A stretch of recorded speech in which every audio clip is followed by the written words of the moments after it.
celebrations in just a little while. Post-sleep is also the time during which the crew has a chance to eat breakfast. And on the menu today is breakfast sausage, couscous with nuts, strawberries, tortillas, a maple top muffin, oatmeal with apples and cinnamon, seasoned scrambled eggs, grits and butter, mango salad, and a sausage patty.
This is Artemis Mission Control. We are officially under an hour and a half until the Artemis II crew is slated to surpass the Apollo 13 distance record, the farthest humans have ever traveled from our home planet of Earth.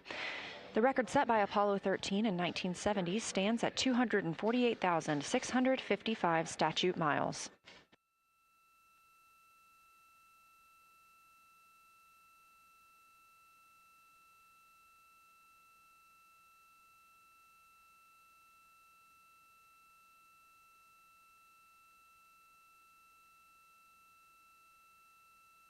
After the crew completes their post-sleep period, that's scheduled to come up here in about 20 minutes, they will conduct the DPC. That's the Daily Planning Conference. Flight Director Jeff Radigan took inputs from the teams down here in Mission Control Houston, the Orbit 1 Flight Control Team, on anything that we need relayed up to the crew today about the spacecraft systems or the crew's timeline. It'll also be an opportunity for the crew to ask any questions of Mission Control Houston before we get into our busy lunar flyby day.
You're looking live at a view of the moon from a camera mounted on one of Orion's 4 solar array wings. It's no secret that today is our closest approach to the moon throughout the Artemis II mission and our lunar flyby. I'll give you a little preview of what you can expect today ahead of the crew's daily planning conference. The crew has about 6 hours allotted to make observations about the moon, and their activities have been timelined. There are 5 blocks of time during which the crew will be observing the moon through Orion's windows. At any time, we have 2 crew members working at the windows in a pair. One will be taking photos and the other one will be making annotations, and they're both going to be making audio recordings of what they are seeing. Halfway through that block, those 2 crew members at the windows will swap roles and positions. Meanwhile, the other 2 crew members not at the windows will be serving in the background as support. One will be conducting science situation reports and call down a few times each hour to discuss what they're observing. The other support crew member will take pictures of the astronauts at the windows and serve as camera support, including swapping out new SD cards as needed. Between those observation blocks, there's a 15-minute time frame during which the 2 support members switch places with the crew making observations at the windows, so everyone gets a chance to see the moon today.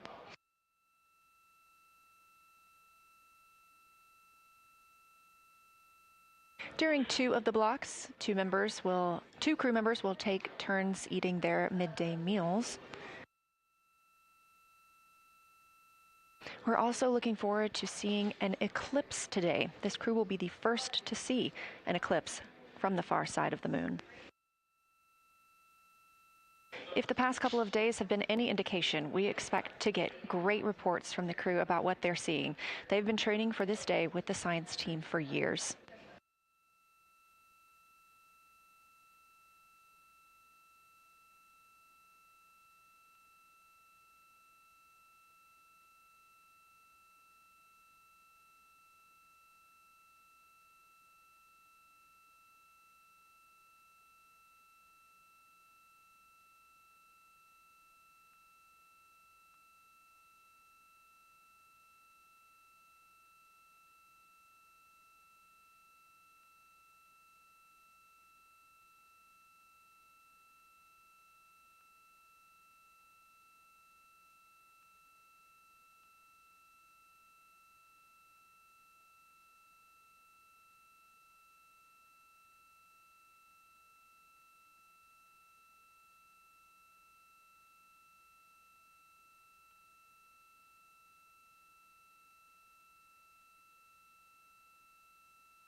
Again, the crew is completing their post-sleep period of the day. They were woken up this morning. Integrity Houston, we are go for the HHP stream when you're ready.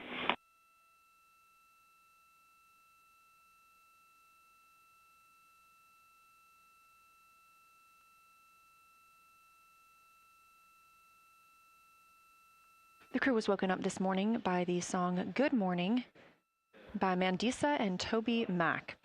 They then heard a message from Apollo astronaut Jim Lovell, recorded prior to his passing, welcoming them to his old neighborhood. We're standing by for the daily planning conference, and we look forward to seeing the crew soon. Integrity, we are on board with you.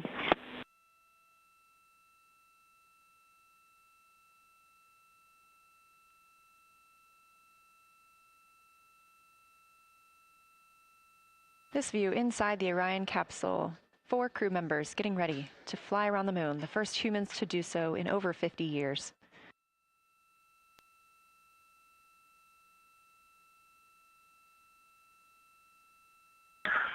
Good morning, Houston, from inside Integrity, 215,049 miles away from Earth and 12,712 miles from the moon. Let's actually savor the calm delay that we have. We're ready for the morning DPC. Beautiful. We are savoring it down here.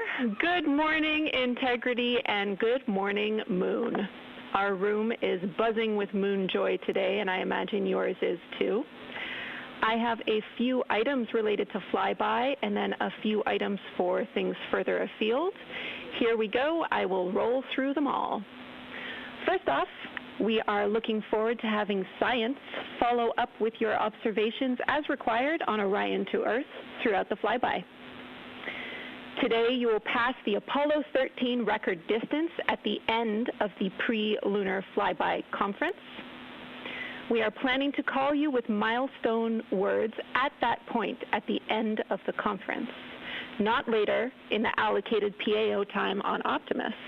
That will be your opportunity to share your thoughts to celebrate the occasion. As of now, we have one more liquid toilet use left until we hit our nominal limits, and then we will talk about what to do about it more soon. On that note, we're always looking for feedback, so Christina, if you had a chance to review that CCU use message that we mentioned in the mission summary, we'll take it. And finally, we want you to know that after yesterday, the entry folks are talking about allotting additional time for entry prep, including cabin config. It's not related to today's operations, obviously, but it is going on, so you can plan for more on that tomorrow as we focus on the flyby today. That's all I have for you for now. What do you have for me?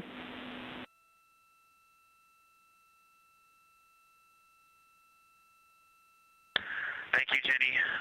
That's good to hear, because we were thinking the same thing. It's great to know that our minds are working the same. We are ready to go. We are looking forward to working with and for the science team, and we are just excited to be so close to finally accomplishing what we've been training for so many years. And also, we want to say thank you for that really special message from Jim Lovell. We have a pretty neat emblem up here. We have a patch that was flown on the Apollo 8 mission. And that patch is here on the Artemis II mission as well. And that was sent to us by the Lovell family, by Jim Lovell's son. And so that was a really special way to start the day. And he said to welcome us to the neighborhood, and it's great to be in this neighborhood. And we look forward to sharing this neighborhood with you all. We can't wait. We see the patch, and it's looking beautiful. Thank you. When this showed up in our office from his family, we were completely honored. And the Earthrise, which this crew is responsible for taking that photo, has been instrumental both to our crew as our ethos and values, but also just personally to myself. I had the photo up in my room as a kid, and it was part of what inspired me to keep working hard to achieve things I dreamed about. Also, we took a deep dive into the cockpit recording recordings around the time that picture was taken, and it turns out there was a lot of hubbub, kind of, I wouldn't say fighting over cameras, but definitely everyone wanted to capture the shot, so we're happy to carry on that legacy because we often are all glued to windows and looking for cameras too. And I'll just close. I know it looks like a piece of paper in the camera there, but that is actually the original Apollo 8 patch printed on silk that they had done before they launched, and they flew that with them on their journey around the moon, and then the family handed it over to us, as I said, and it's just a real honor to have that on board with us. Let's go have a great day. We are all on board with what you told us, and to have a great day. Thank you, Integrity.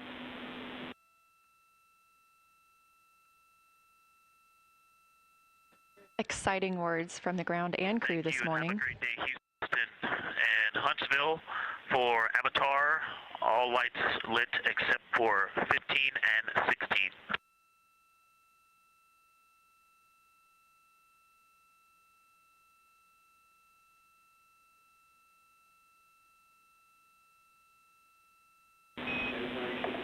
That is a good read on the Avatar LEDs. Thank you. Incredible start to the day for the Artemis II astronauts and the team here in Artemis Mission Control in Houston. We have several streaming partners joining our coverage today, so ahead of that... One cleanup thing from yesterday, I did rediscover the unused chocolate snack from the DFDO. Remind me where to store that for ground analysis.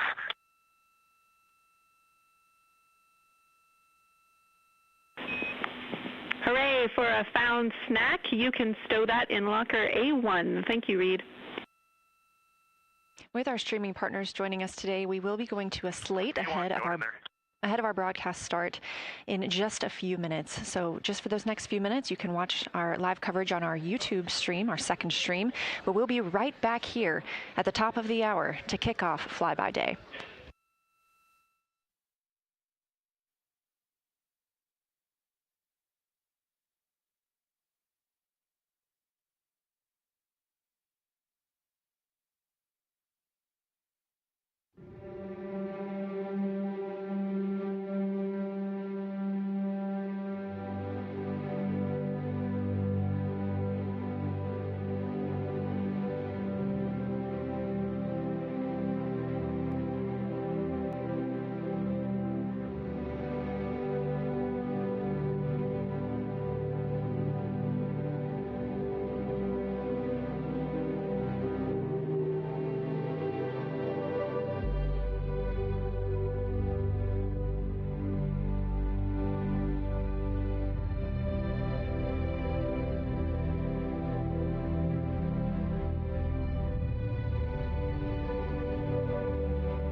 Artemis II mission is a test mission of the Orion space capsule.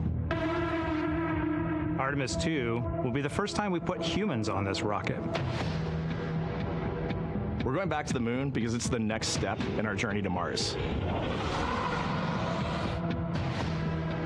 We were always going to the moon. Pushing ourselves to explore is just core to who we are. That's a part of being a human. And liftoff. We shall return.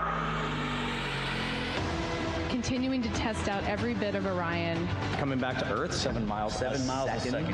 When humanity sets big goals, we can bring together genius from around the world. You have the best people on planet Earth putting this vehicle together. That's what's up. To innovate for the benefit of humanity and to inspire the world through discovery. And here we go.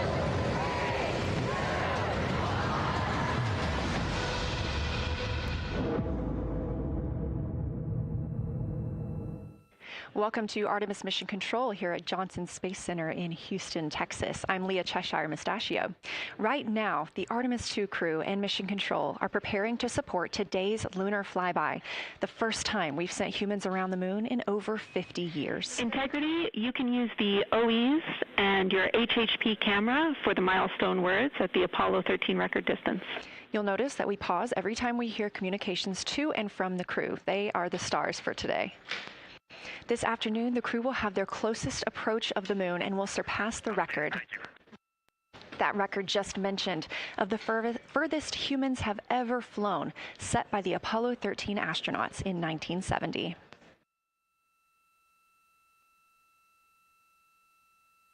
You're looking at a live view inside the Orion spacecraft and at our Artemis II crew members. They have just completed their post-sleep period, during which they conduct any hygiene and cabin setup for the day. They also had a chance to eat breakfast before we got into our daily planning conference. The flight control team here in Mission Control Houston collecting information from all consoles around the room that we could relay up to the crew ahead of this monumental day. As you can see on your right, NASA astronaut Christina Cook taking a video of NASA astronaut Victor Glover. We expect to have great views of the crew throughout the day, as well as, of course, the moon.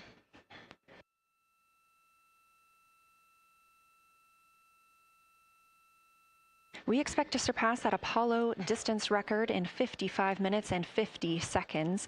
We are now looking live at a camera mounted on one of the spacecraft's solar arrays, pointed to our lunar neighbor.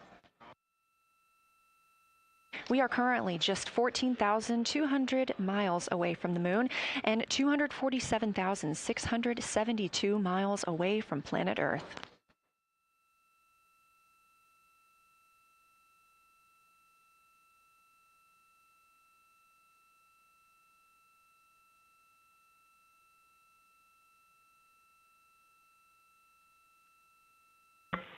Houston, integrity for AGA.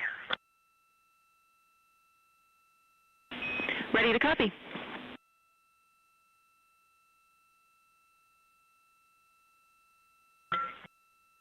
Carbon dioxide 2.3, oxygen, which has the alarm, 26.3, 73.1 degrees, 10.3 psi. And one follow-on question. We understand milestone words will be directly following the conference. Will that take the place of the PAO event, or will the PAO event still take place per the timeline?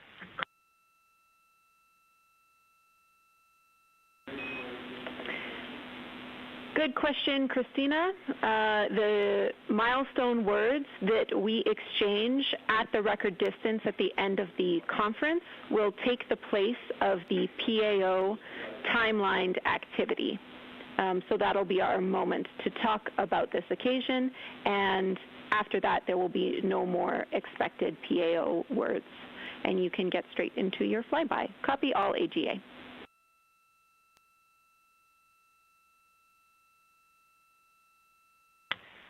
Okay, thank you. And final clarification, even though it's taking the place of it, it will all just be on OE1 with HHP camera, no additional video. Is that right? Affirm.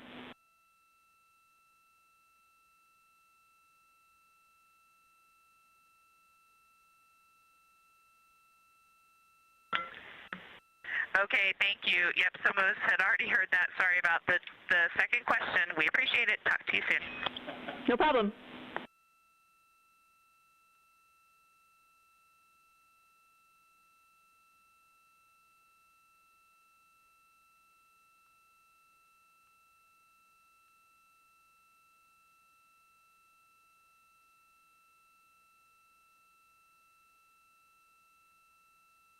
Those communications between NASA astronaut Christina Cook and Canadian Space Agency astronaut and today's Capcom, or capsule communicator, the one person here speaking with the crew right now, that is Jenny Gibbons. She is an Artemis II backup crew member here in Mission Control Houston. We are now 4 days, 18 hours, and 30 minutes into the flight of Orion for Artemis II. The Artemis II crew inside Orion lifted off atop the Space Launch System rocket on Wednesday, April 1st from NASA's Kennedy Space Center in Florida. Those 4 crew members are the first to live and work inside the Orion spacecraft, which they have named Integrity, and have been busy conducting meticulously timelined events. It was a beautiful ascent from Kennedy Space Center. One of those early events was the proximity operations demonstration, during which NASA astronaut Victor Glover, the Artemis II pilot, manually flew Orion after having just detached from the interim cryogenic propulsion stage as if they intended to dock. This was practice for future Artemis missions, during which astronauts in Orion will dock with the lunar lander that will take them to the surface of the moon. About 24 hours after launch, 25 hours actually, Orion then conducted TLI, the translunar injection burn. This 5-minute, 50-second burn committed Orion to departing high Earth orbit and set us up for today's flyby.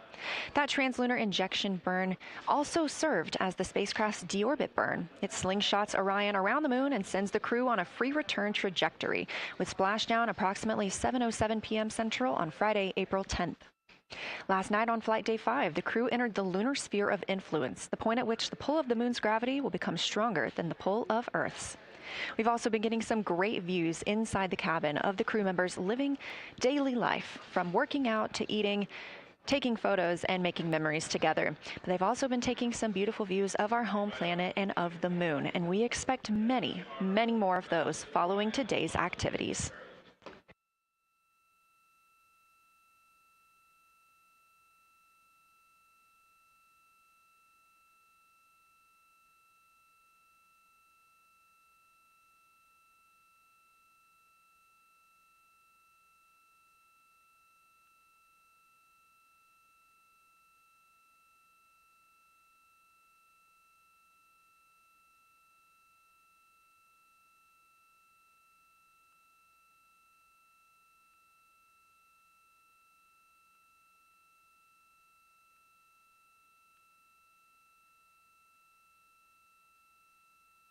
These live views back inside the cabin of Orion, but before we get into flyby, let's take a minute to get reacquainted with our crew. Reed Wiseman is the Artemis II commander and a Baltimore native. He's been in space once before. I think there was going to be some families heading into the viewing room today. If they end up showing up, could you just give us a heads up when they're there so we can just wave to them on the camera? Absolutely. And that was the voice of Reed Wiseman. He has been in space once before as a flight engineer. If they don't come, you could just lie to us and tell us that they're there. That'd be great, thanks. We'll keep that in mind, too. And I'm sure they'll be here. Wiseman also has a great sense of humor. He was aboard the International Space Station from May through November 2014 as part of Expedition 41. This was a 165-day mission during which he and his crewmates completed more than 300 science experiments in areas like human physiology, medicine, science, earth science, and astrophysics. They set a milestone for station science by completing a record 82 research hours in a single week. He also served as chief of NASA's astronaut office from December 2020 to November 2022, and here on Earth he has 2 daughters. The Artemis II pilot is Victor Glover, selected as an astronaut in 2013, when at the time he was serving as a legislative fellow in the United States Senate. His first trip to space was in November 2020, when he launched as a pilot of NASA's SpaceX Crew 1 mission. That was the first operational mission of NASA's Commercial Crew program, which resumed launching American rockets from American soil to the International Space Station since the end of the shuttle program. Victor is a U.S. Navy captain and naval aviator who served as a test pilot, racking up more than 3,500 flight hours in more than 40 different aircraft. He also became the first person to pilot Orion the other day when we saw the Prox Ops demonstration shortly after launch. He and his wife have 4 children. Mission Specialist Christina Cook is a native of Grand Rapids, Michigan. She was selected to the Astronaut Corps in 2013, the same class as Victor Glover. She served as flight engineer on the International Space Station from March 2019 to February 2020. During that time, Cook set a record for the longest single spaceflight by a woman with a total of 328 consecutive days in space. She also participated in the first ever all-female spacewalk with her friend and colleague, Jessica Meir, now living and working aboard the International Space Station yet again. Before becoming an astronaut, Christina helped build space science instruments and led scientific fieldwork in some of the most remote environments on the planet. Her hobbies include surfing, rock climbing, community service, yoga, travel, and photography, and she is certainly getting a chance to do that.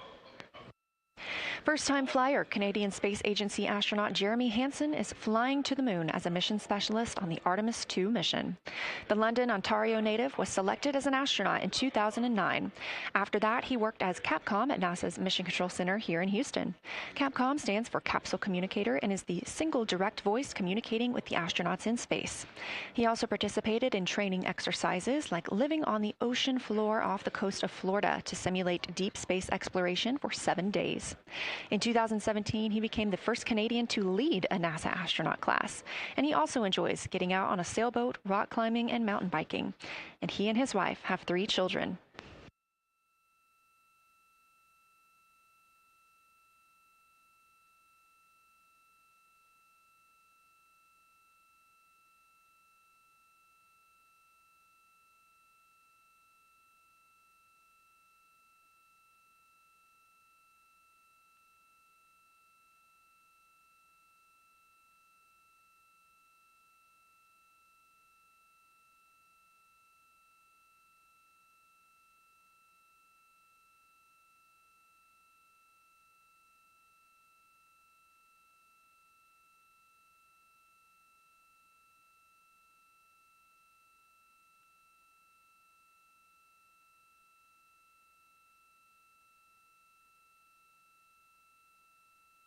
As you can see, the crew members have dimmed the cabin lights inside Orion.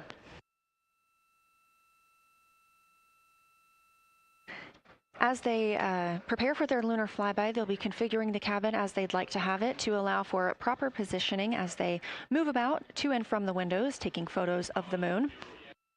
Dimming the lights also helps prevent reflections from inside Orion onto the windows.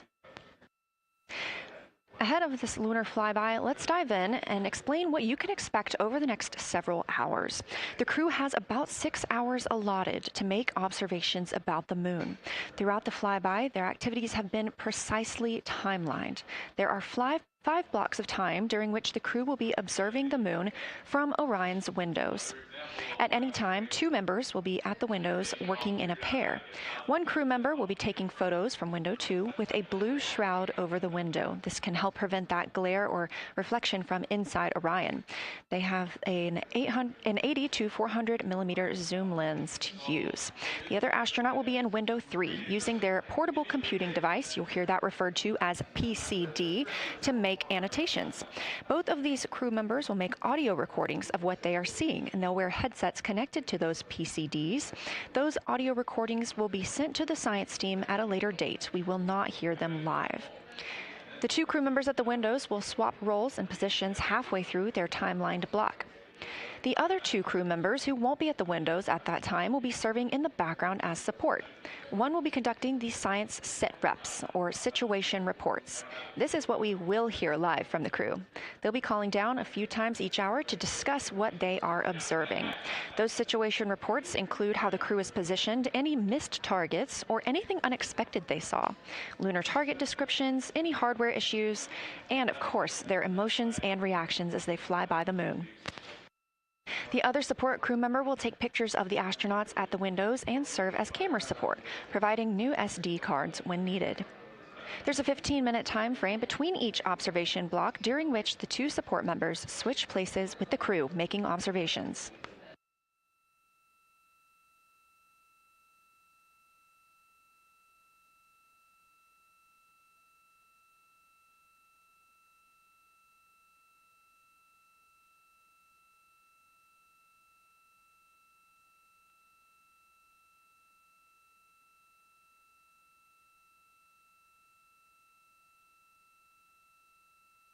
Two views, both coming from Orion. There on the left, the inside of the spacecraft, and on the right, a view of our moon, the destination for today.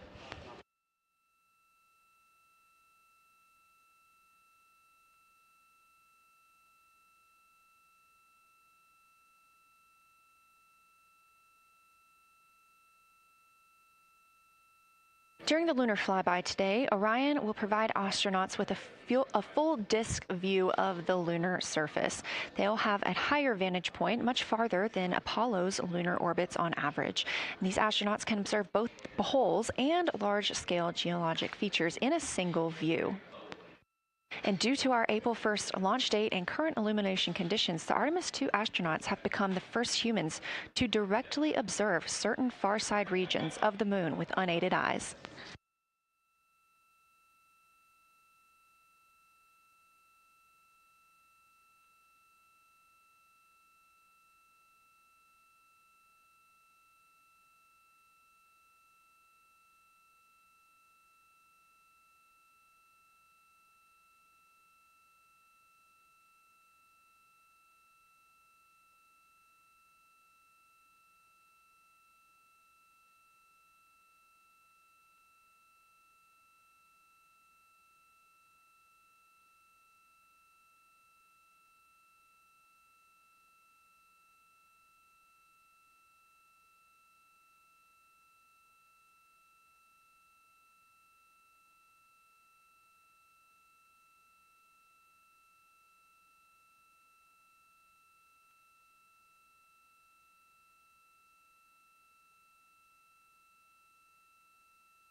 Great, thank you.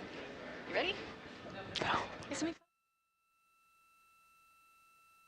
That's okay. How do I, is it all?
We are now 36 minutes until we see the Integrity crew pass the Apollo 13 distance record. And joining me on console, I have Julianne Gross, the Artemis curation lead. Thanks for joining me today.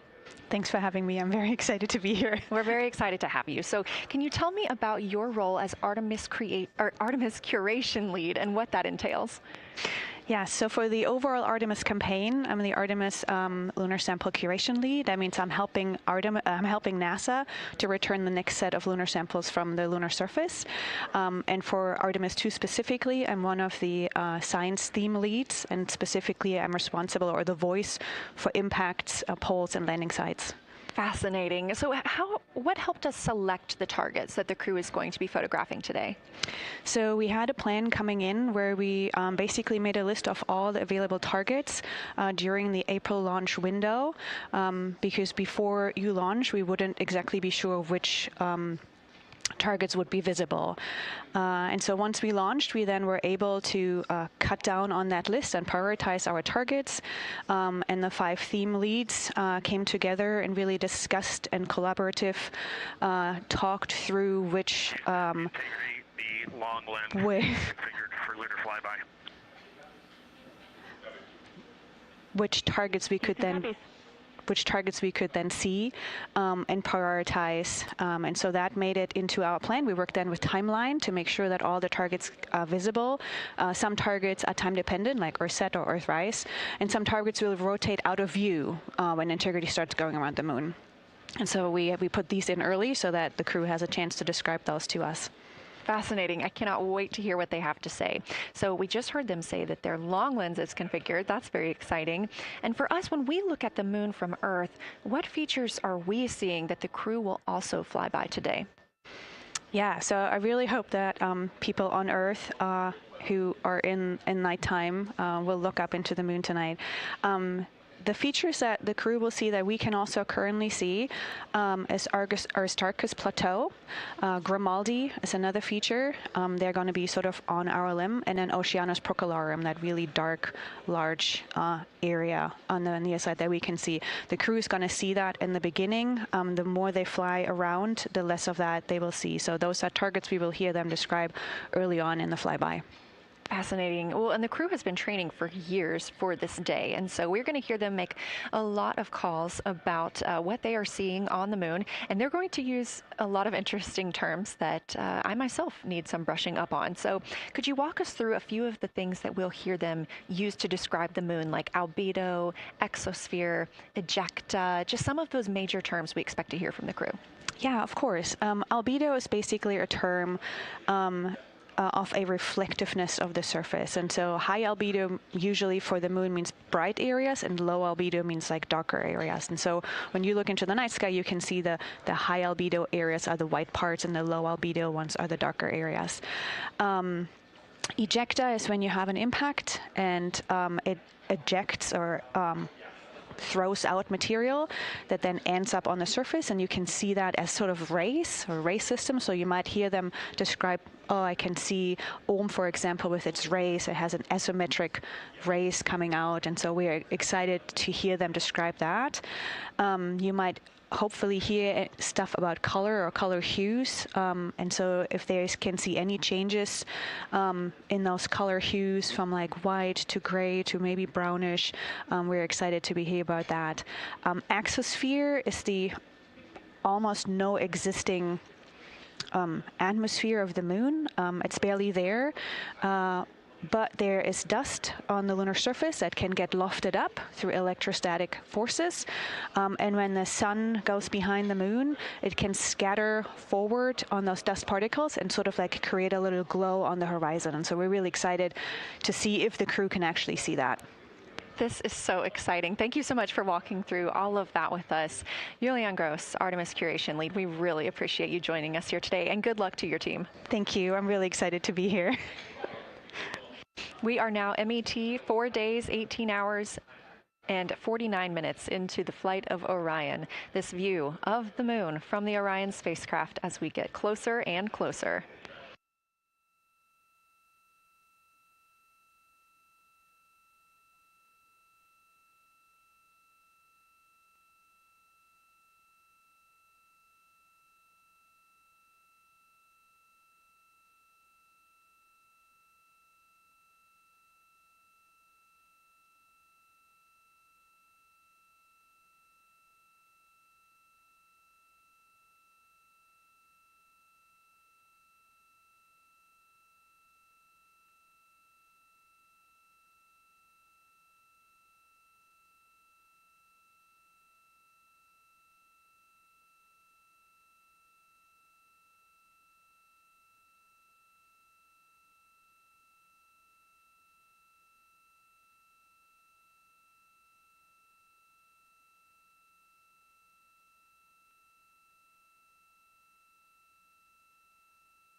We're live here in Artemis Mission Control at Johnson Space Center in Houston, Texas, just about 32 minutes away until the crew surpasses the record set by Apollo 13 as the farthest astronauts to ever leave Earth. This view coming from a camera mounted on the tip of one of Orion's 4 solar arrays. Each array has a camera on its tip, and so we anticipate getting views throughout the lunar flyby. Of course, except during the point of loss of signal when the spacecraft flies behind the moon.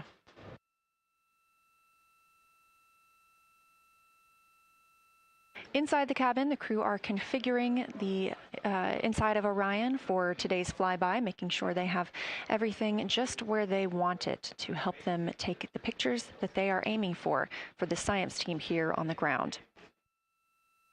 Coming up in just a few minutes, we will have a pre-lunar flyby conference. During that Lunar Flyby Science Crew Conference, our science officer here on console, Kelsey Young, will be speaking directly with the crew members about their targets, about their goals for today, what they expect to see, and what we are hoping to hear from them.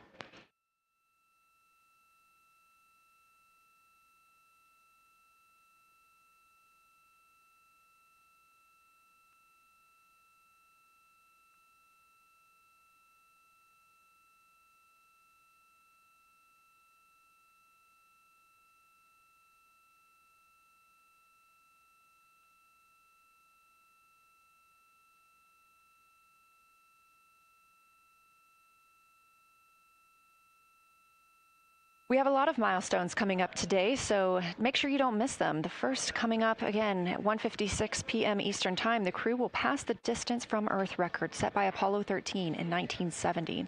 At 2:45 p.m., lunar flyby officially begins. The crew will have that time on their schedules to begin photographing and providing audio recordings of what they are seeing on the moon. At 7:02 p.m., Orion will make its closest approach to the moon, approximately 4,070 miles away. Of course, all of these numbers are going to have to be confirmed following the flyby. These are estimates, and we are working with orbital mechanics. At 7:07 p.m., Orion reaches its maximum distance from Earth, approximately 252,760 miles away from us all. At 8:35 p.m., the spacecraft will enter a solar eclipse. The crew will become the first to see a solar eclipse from the moon.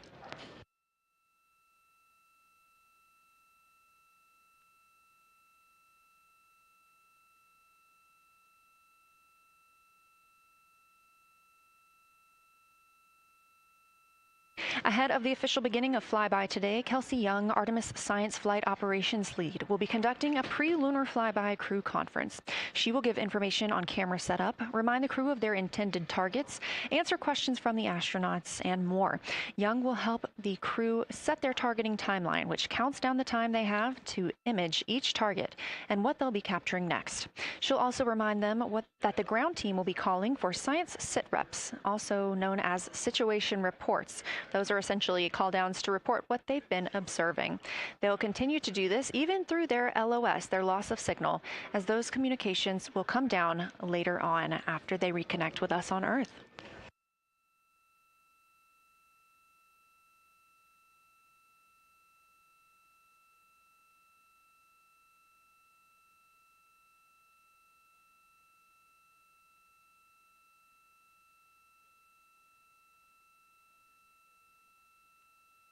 This view in the cabin, you can see the crew members are already using their cameras, getting set up, and they have dimmed the cabin lights to allow them better visibility outside of the windows and fewer reflections.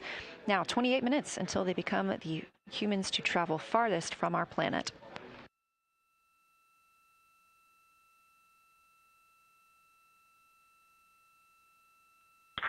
Houston Integrity, we are ready for the conference on your call.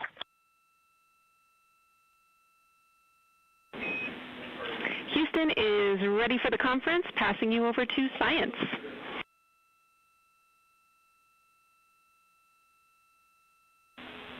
Good morning, crew. This is Science. We couldn't be more excited for a full day of lunar and planetary observations today, the first one in over 54 years. How do you hear me?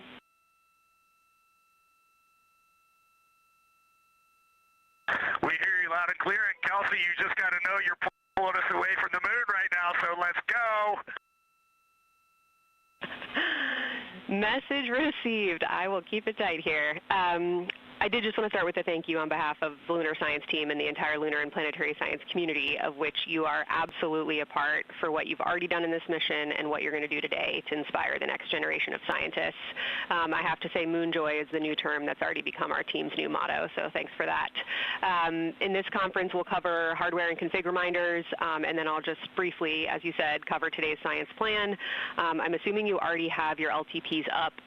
Confirm that, and I'll jump quickly into the cabin config reminders.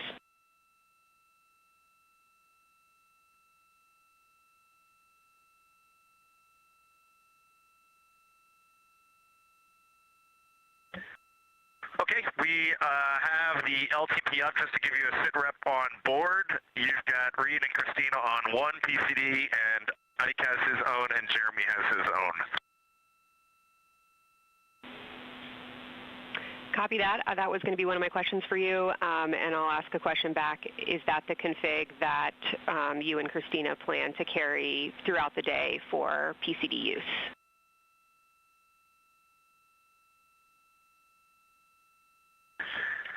Negative, Kelsey. Our plan for PCD use is we have run the power cables to Windows 2 and 3, and we are going to leave one PCD. The yellow PCD will be in window 2, and the green PCD will be in window 3, and we will do that the whole day. And then the red PCD will be a rover.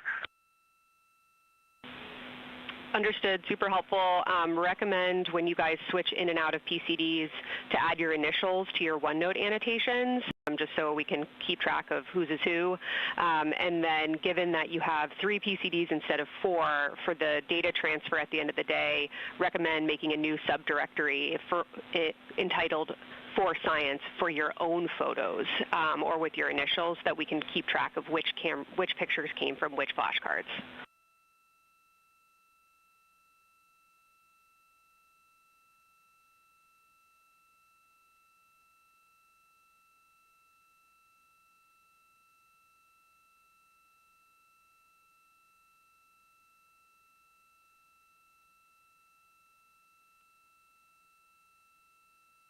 This view. So, Kelsey, I just want to here's what we're doing. We have community cards in all cameras on board, and then when each astronaut approaches their camera, the intent is they will put their card into that camera for photos and then put the community card back in at the end of the session. But just know it is harder to manage cards than we thought, and we don't want to miss science, so it might end up a bit more disorganized. Understood. Thanks for that essay. Just read the flashcard numbers down when you get a chance, and we'll follow your lead on the best thing to do operationally during the flyby. With that, I'll move on to Windows. So the window characterization DFTO you guys did a few days ago confirmed that window 2 is ideal for imaging, so no change to config of photographer in window 2, observer in window 3, and science sit reps in window 1.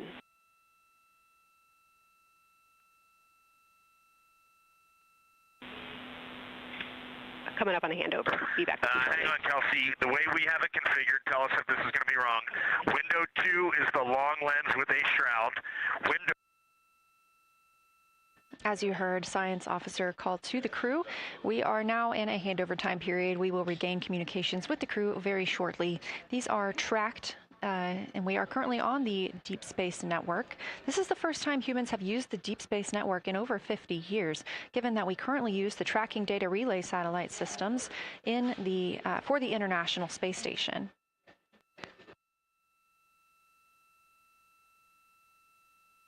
This view from Artemis Mission Control on the right is Kelsey Young. That's who you hear speaking with the crew. Young is the Artemis Science Flight Operations Lead, and we also look forward to speaking with her here today.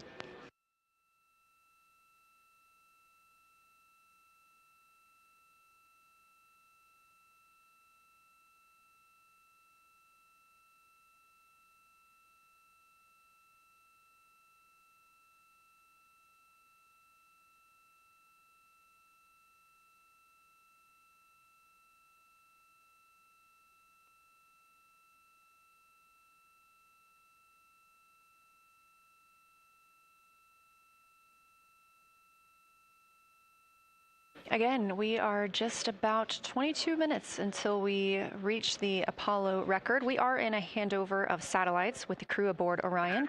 The T-shirt shroud for the Z9 and solar, and then window 3 will be for visual observations, and window 4 is for floater. And thanks, Integrity, for that. Reed, we had a handover during that time, so I'm going to have to ask you to give that read back on window orientation for the crew again.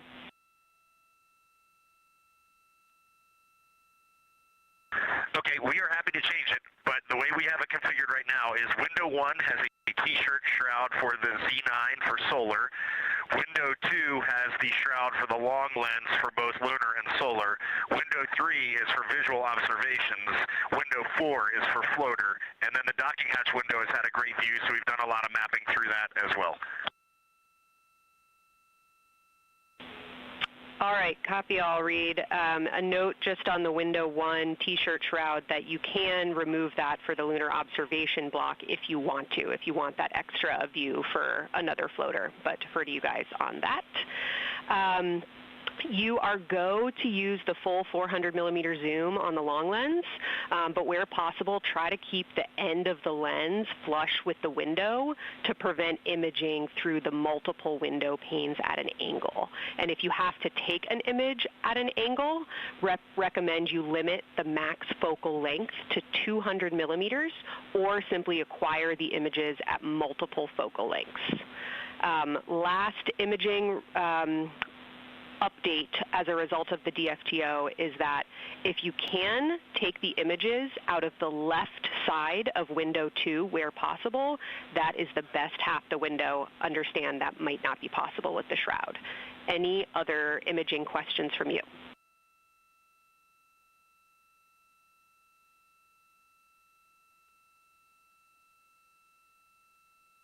Okay, copy that.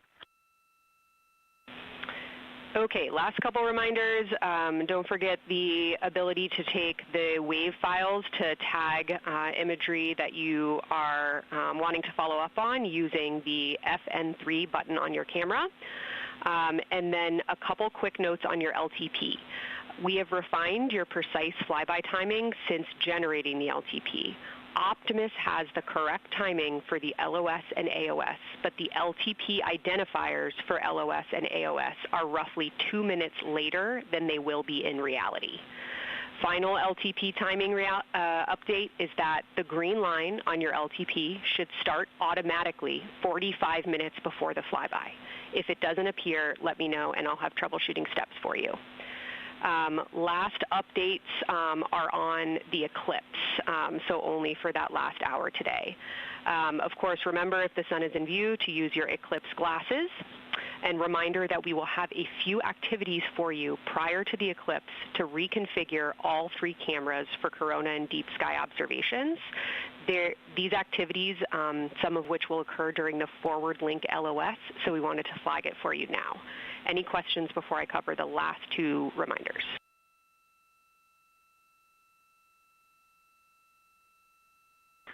No, we have no questions on that. Last couple eclipse reminders, the sunset period and the first roughly 23 minutes of the eclipse will fall during that forward link LOS, but we'll still have a return link and we're still looking forward to your science sit reps and observations during that time.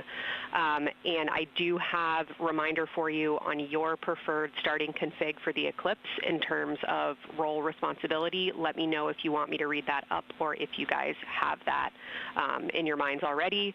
And if no other questions on config, I'll give you a few science-focused reminders.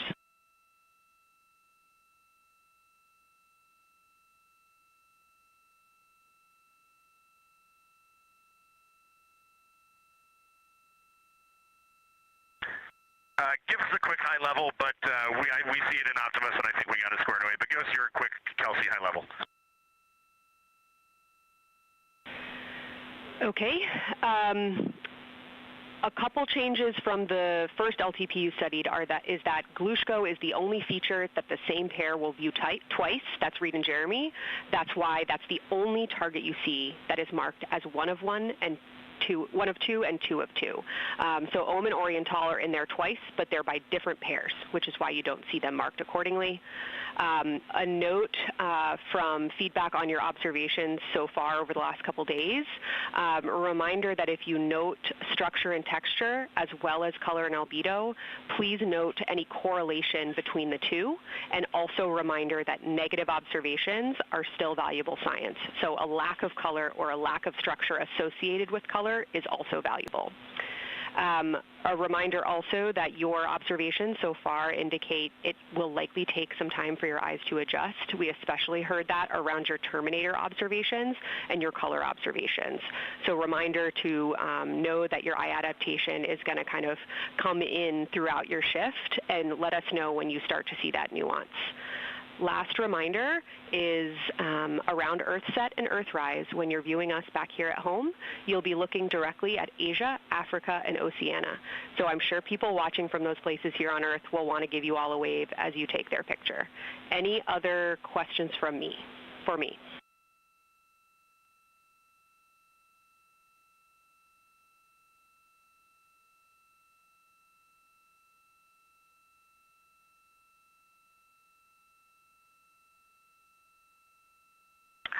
And Kelsey, hey, when you're talking window 2 left and right side, just can you say towards window 1 or towards window 3, and then we'll know that we are talking the same language?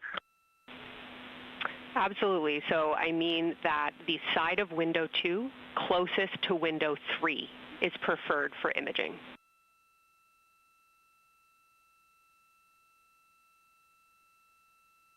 Okay, the side of window 2 closest to window 3 is preferred for recording. Stand by, we'll talk to the crew.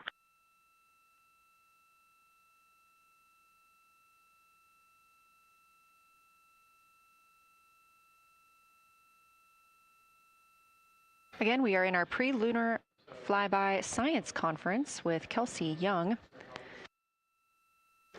Kelsey Young is the Artemis Science Flight Operations Lead, speaking with the crew aboard Orion. They've been training for this moment for years, and this is their last opportunity to get some further pointers and information. Kelsey, for the T-shirt shroud, what window does the science team think will have the best view? Is it window 1 or window 4? The only time we're strongly recommending use of the window shroud. The T-shirt window shroud for the eclipse viewing, which window is primary for Z9? Window 1.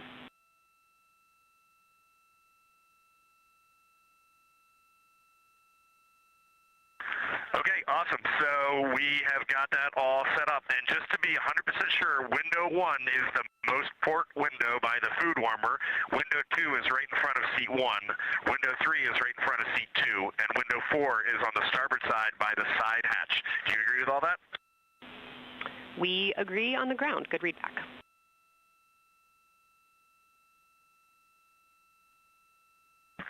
Okay, that's awesome.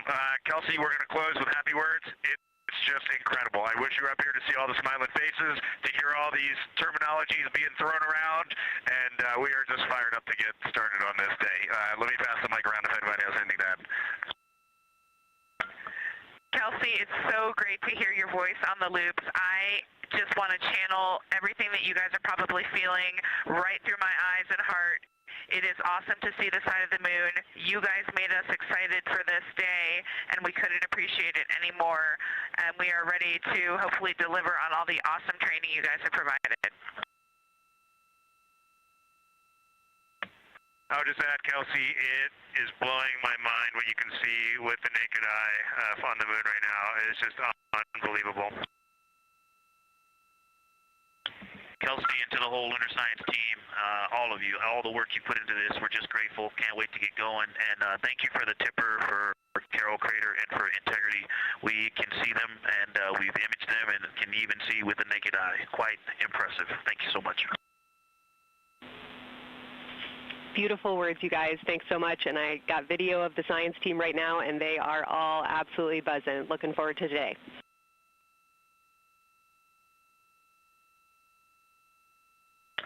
Okay, we're heading into the timeline. Cheers, guys.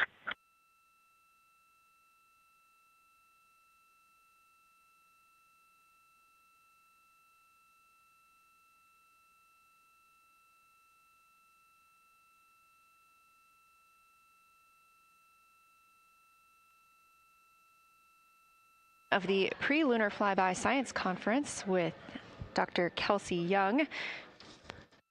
Young has served as the Artemis Science Flight Operations Lead, getting the crew ready.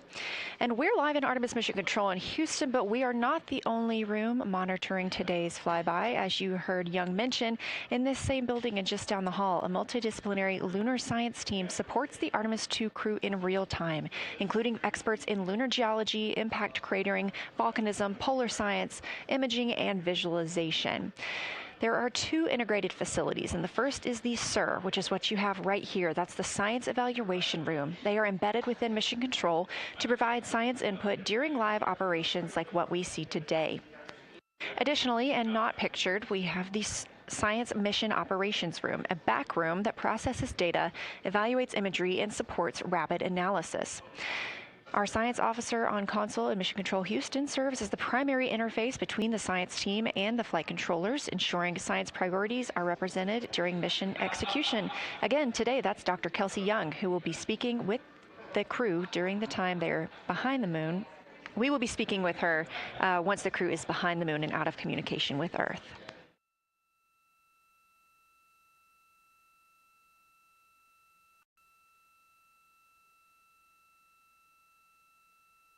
Back inside the Orion spacecraft on your left, closest to the camera, NASA astronaut Christina Cook.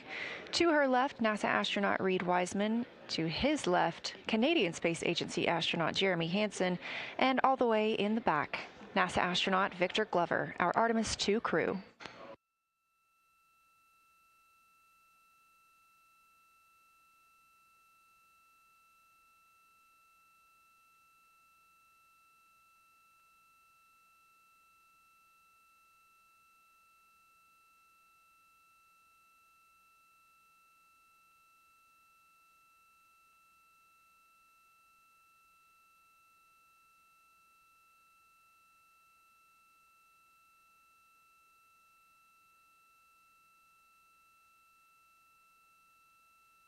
We are now approaching 8 minutes until the crew surpasses the Apollo 13 record. Currently 12,599 miles away from the moon, 248,507 miles away from Earth.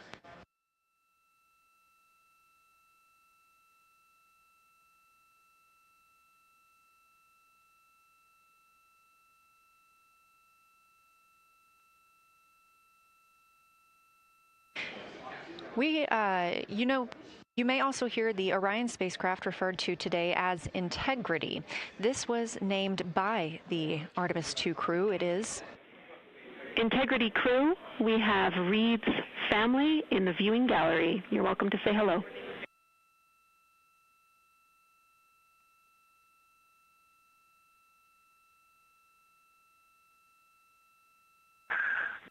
Well, whether you're being serious or you're kidding around, that is awesome to hear. Thanks, Jenny. And hello to Ellie and Katie. I don't know who else is there, but it's great to know that you're in mission control right now, following along. We are having a blast up here, and the view of the moon is absolutely amazing.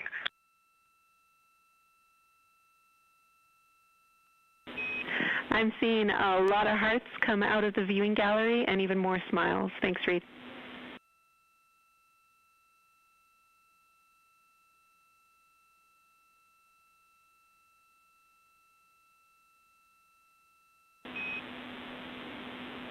Copy heart, copy bracelet.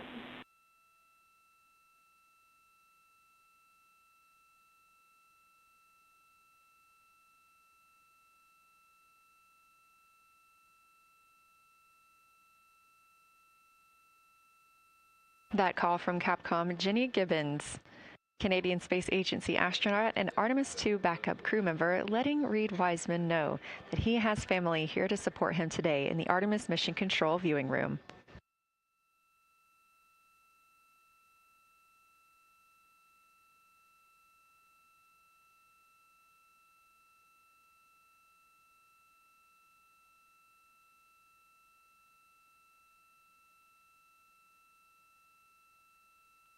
As I was mentioning, we have the Orion spacecraft flying today.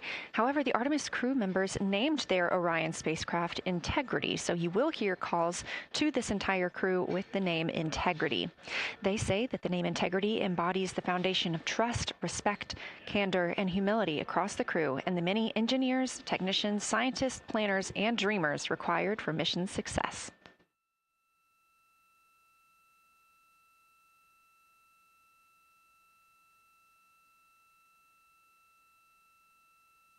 This view live from the outside of Orion as we continue.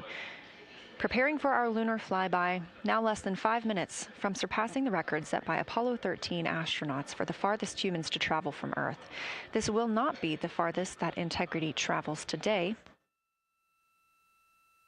They will continue until they reach approximately a distance of 252,760 miles. That would be about 4,105 miles farther than Apollo 13. However, these numbers are our targets, and we will get confirmation on those numbers as soon as we possibly can and share them with you all.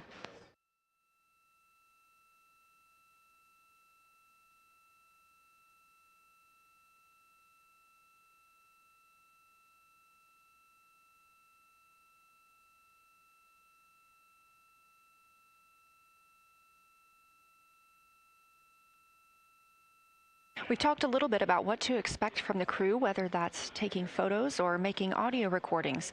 To get a little more detailed, Reed Wiseman and Jeremy Hansen will be up first to capture imagery and record audio on the portable computing devices. You hear those referred to as PCDs, while Victor and Christina serve as the support members. The crew will switch windows and roles halfway through their shift, and 1 hour and 5 minutes later, Victor Glover and Christina Cook will be the next crew members at windows 2 and 3 to take photos and make annotations, while Reed and Jeremy take on those support roles. There are 5 viewing blocks, and the crew will swap out with each one. During 2 of the blocks, the 2 support members will also be able to enjoy their midday meal.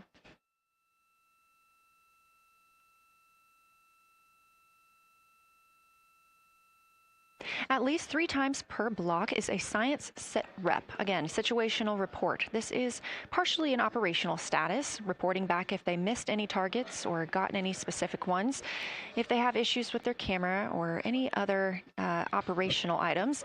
The other part is an actual description of the moon. This task is done by one of the support team astronauts, so that's not the crew currently taking photos or making annotations, but they do have windows 1 and 4 that they can float up and provide that information from. If you watch the entirety of the flyby, you'll also notice the crew will be photographing some targets multiple times to get observations in different lighting conditions. This is due to Orion changing their location throughout the flyby.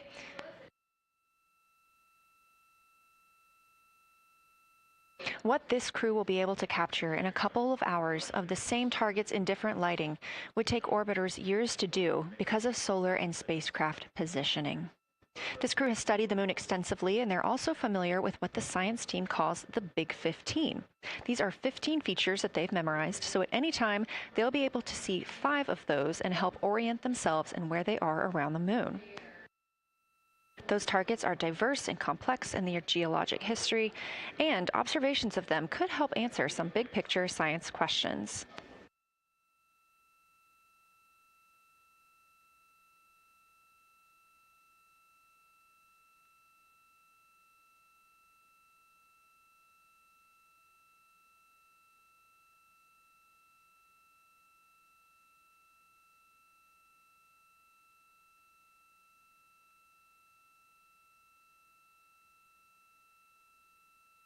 If you've been following the mission, you can see that the configuration of the cabin is a little bit different than what it looked like on launch day.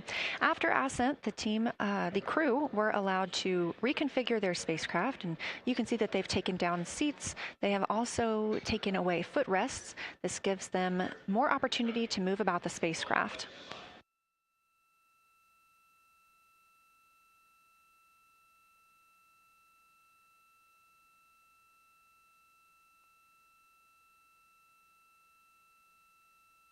Orion itself has 330 cubic feet of habitable volume. That's about the size of 2 minivans and is 60% more cubic volume than the Apollo spacecraft.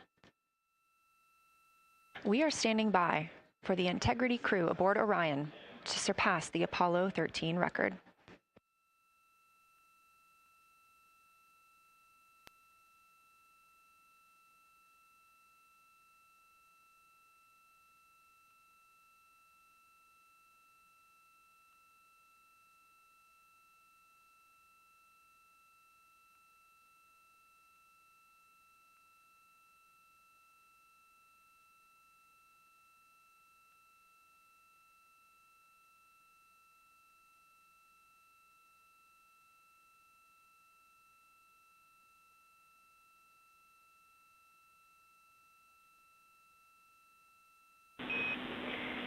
Integrity crew, on April 15, 1970, during the Apollo 13 mission, 3 explorers set the record for the farthest distance humans have ever traveled from our home planet. At that time, over 55 years ago, Lovell, Swigert, and Hayes flew 248,655 statute miles away from Earth. Today, for all humanity, you're pushing beyond that frontier. Integrity, over to you.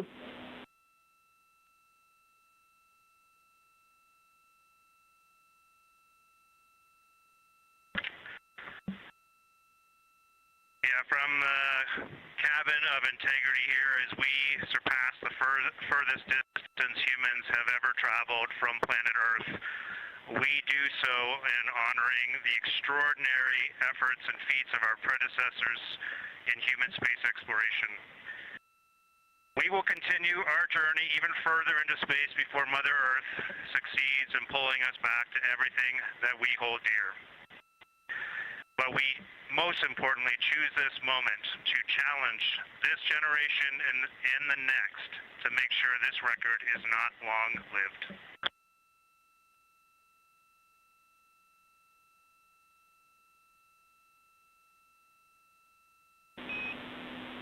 Thank you, Integrity, and congratulations to you and the rest of the Artemis II team.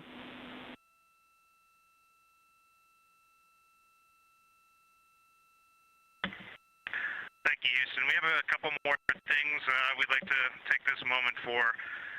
Our science team helped us out with a couple of relatively fresh craters on the moon that have not been previously named, and our crew would like to propose a couple of potential names for those items or those areas. And we spent a bit of time this morning looking out the window, and we're able to see them now both with our naked eye and through the long lens, and so we feel this is a good time to send this down, and a special shout out to Kelsey for helping us with this. The first one we'd like to suggest is a named crater in honor of our great spacecraft, Integrity.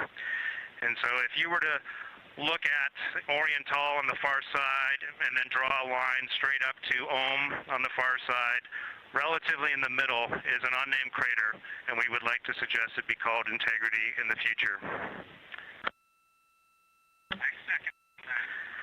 And the second one, and especially meaningful for this crew, is a number of years ago we started this journey in our close-knit astronaut family, and we lost a loved one. And there's a feature in a really neat place on the moon, and it is on the near side, far side boundary. In fact, it's just on the near side of that boundary, and so at certain times of the moon's transit around Earth, we will be able to see this from Earth. And so we lost a loved one. Her name was Carol, the spouse of Reed, the mother of Katie and Ellie. And if you want to find this one, you look at Glushko, and it's just to the northwest of that, at the same latitude as Ohm, and it's a bright spot on the moon. And we would like to call it Carol, and you spell that C-A-R-R-O-L-L.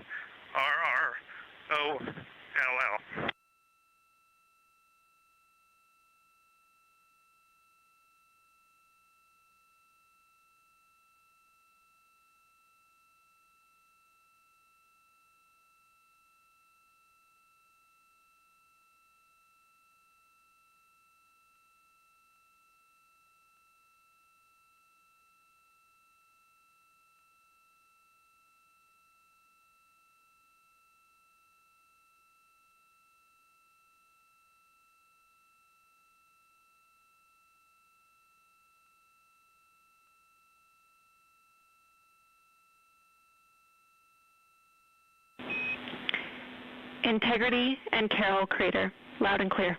Thank you.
As the Artemis II crew passed the record set by Apollo 13 for the farthest humans to ever fly from Earth at 12:57 p.m. Central Time, 1:57 p.m. Eastern Time, Canadian Space Agency astronaut Jeremy Hansen shared. We're getting ourselves all put back together now, and we are going to dim the cabin lights and prepare for our science objectives ahead. Thank you. Sounds good. We're doing the same down here, and you are maneuvering to your observation attitude.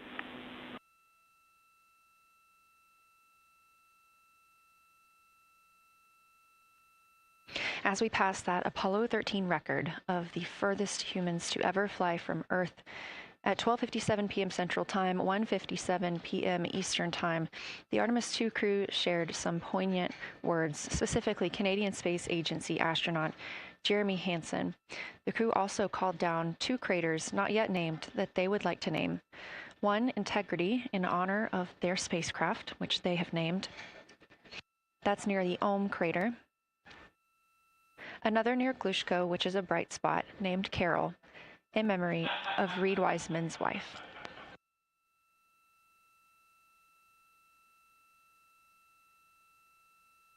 There was a moment of silence here in Mission Control Houston.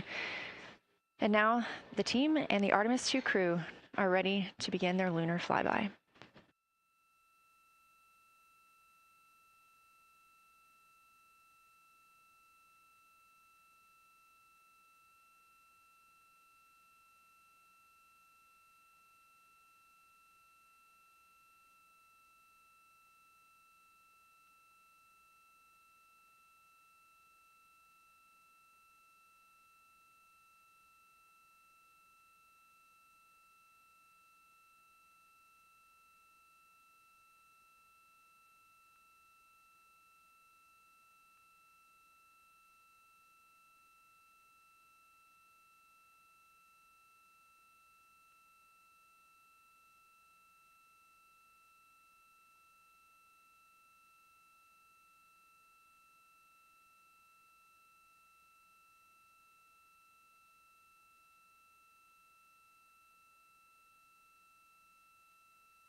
We are 4 days, 19 hours, 31 minutes mission elapsed time of the flight of Artemis II, our 4 astronauts aboard Orion. Today is our lunar flyby day. The spacecraft is currently about 12,000 miles away from the moon, and you can keep up with the distance from Orion to the moon and Earth by visiting nasa.gov/track Artemis. Or you can just stay with us here because we're going to be telling you throughout the day. They are currently 248,834 miles away from planet Earth.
Coming up next on the crew's timeline today will be their cabin configuration portion. You heard some calls down to Science Officer Dr. Kelsey Young earlier about how they have configured the cabin so far. This is just a little bit more of timelined activity for them if they need to further do so. On flight day 3, the crew had time on their schedule allotted for configuring the spacecraft cabin for how they intended to arrange it today. Of course, they had to take down that configuration for another test yesterday of their Orion Crew Survival System suits. But configuring it on flight day 3 allows them the opportunity to get a chance to see what works for them now that they are in the microgravity environment.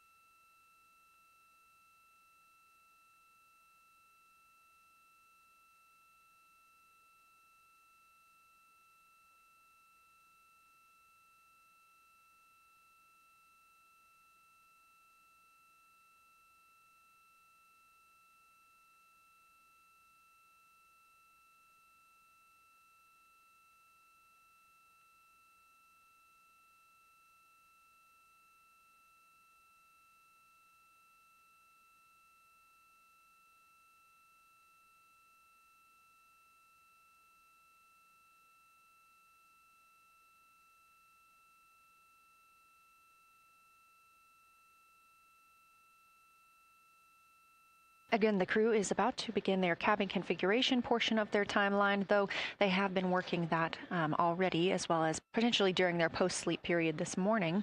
The official lunar flyby observations are slated to begin in just about 40 minutes.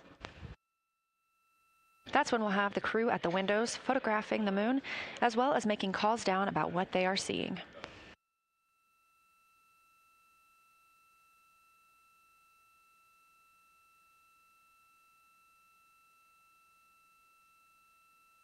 Again, we are live here in Artemis Mission Control for the duration of the flyby. Currently, the Orbit 1 flight control team is on console. This room is staffed 24/7 from the time before the astronauts step foot on the rocket until the time they are splashed down and are safely recovered in the Pacific Ocean on flight day 10.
Again, this is Artemis Mission Control here in Houston.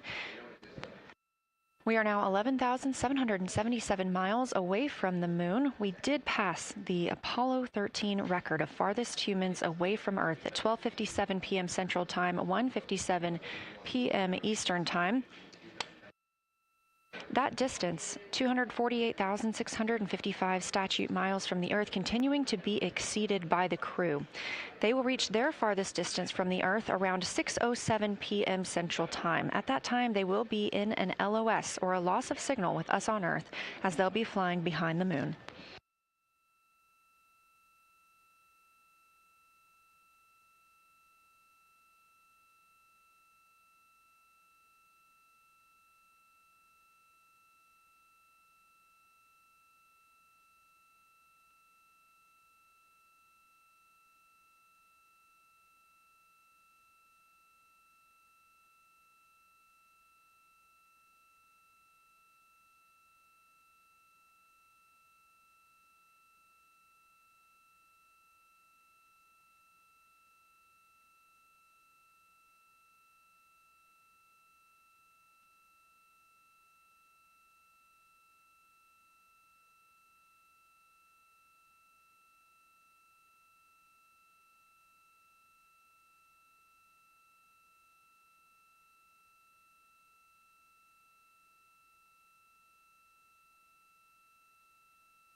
As the crew gets into their cabin configuration preparations, we are joined by Dr. Sarah Noble, the Artemis Lunar Science Lead. Thanks for joining us here today. Yeah, it's quite a day.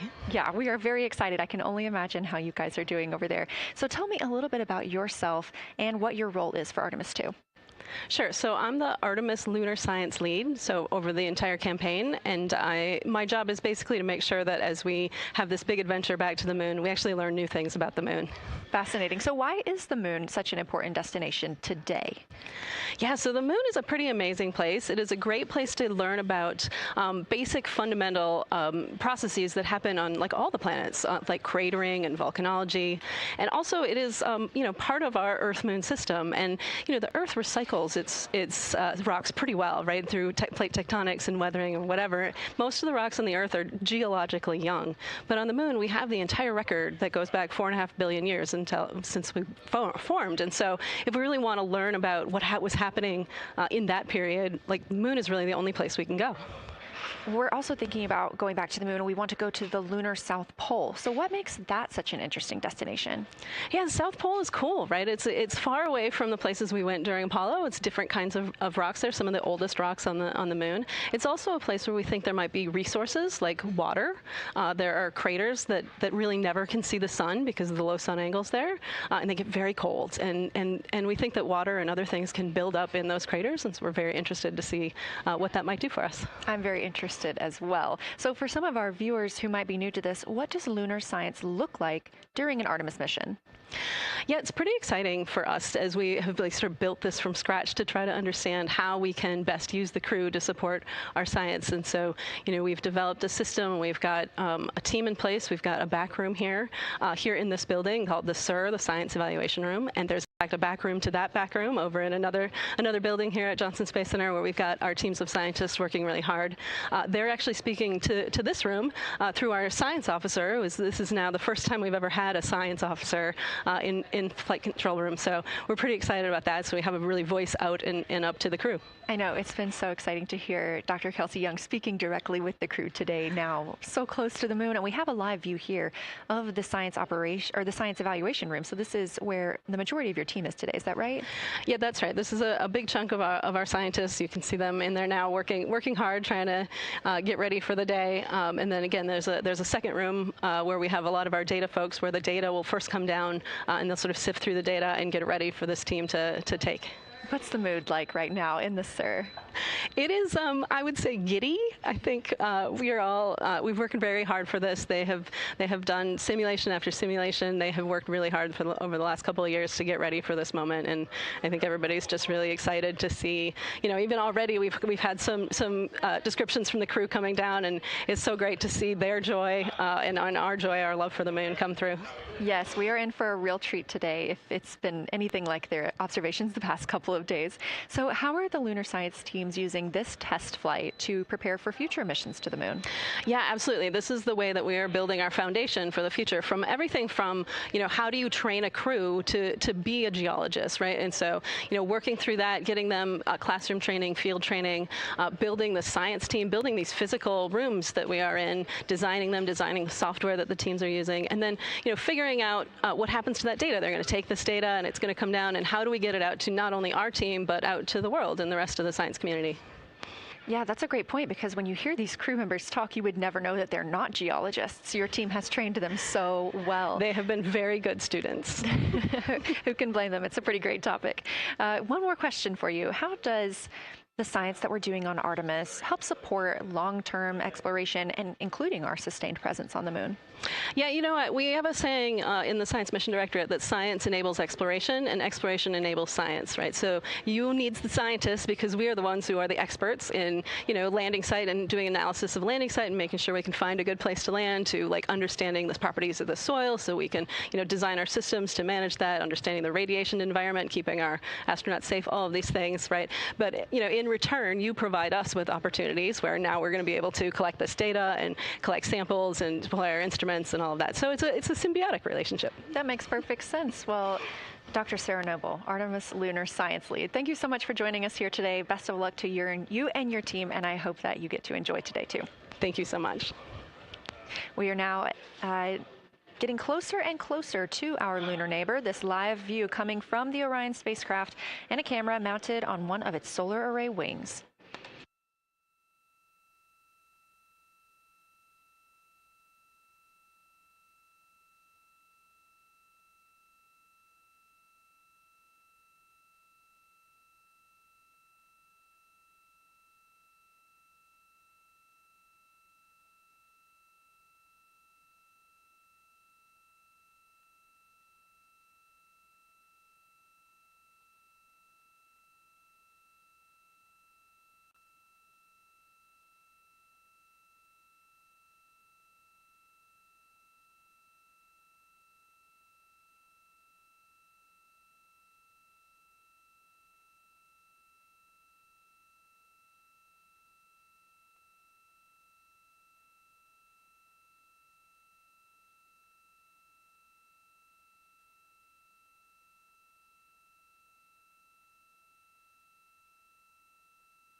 Houston integrity for camera serial numbers. Ready to copy.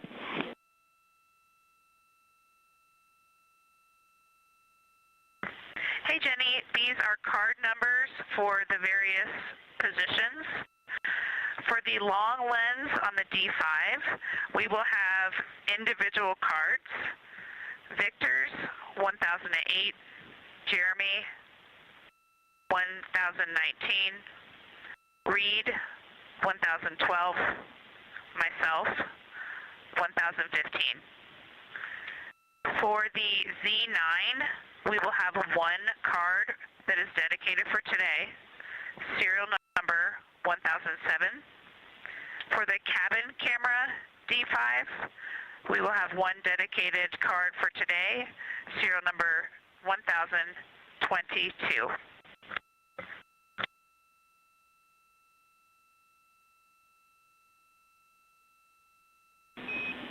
All right, Christina, we copy all. Thank you.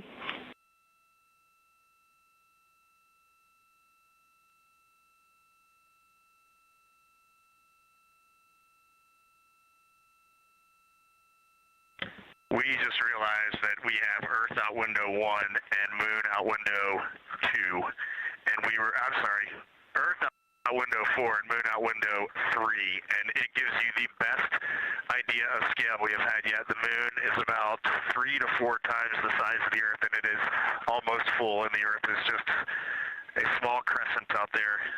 It's magnificent. I got a picture of it with the wide lens. Such a majestic view out here. Amaze, amaze, amaze. Thank you, Reed.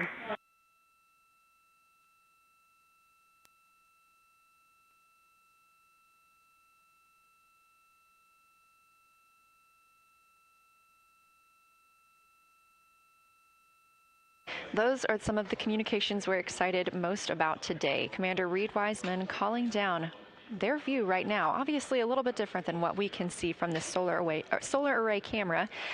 They are looking through the windows of the Orion spacecraft, able to see at the same time Earth and the Moon. You also heard NASA astronaut Christina Cook calling down some of the cameras that they will be using today. The crew is in that cabin configuration portion, and we expect the lunar flyby observation period to start just about 20 minutes.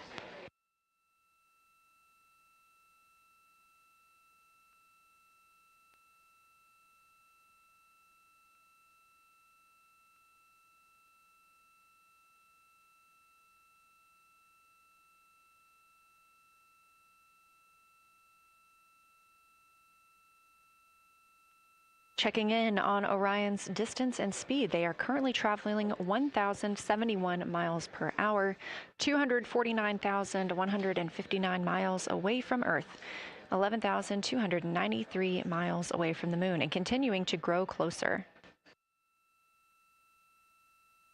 At closest approach to the Moon today, the spacecraft will be just about 4,070 miles away from the lunar surface. This will be during our loss of signal with the crew as they travel behind the Moon, and we will await their return to get the official number for you for how close they come to our lunar neighbor.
Inside the cabin today, the lunar targeting package is the primary tool guiding the crew observations and consists of two key components. The Lunar Geography Review helped the astronauts study major lunar features in advance and help learn how to orient themselves during the flyby. Because, of course, the moon is not actually labeled like it appears here when we look at this map.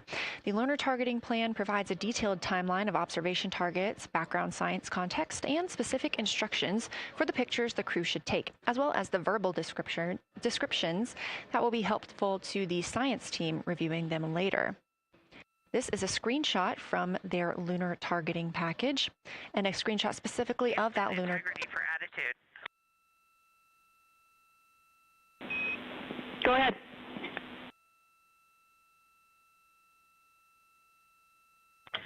Hey, Jenny. Understanding we are in final attitude now for the lunar flyby, would it be possible to pitch the vehicle down 5 degrees? That would allow us to get the D5 long lens flush and have the least amount of window distortion.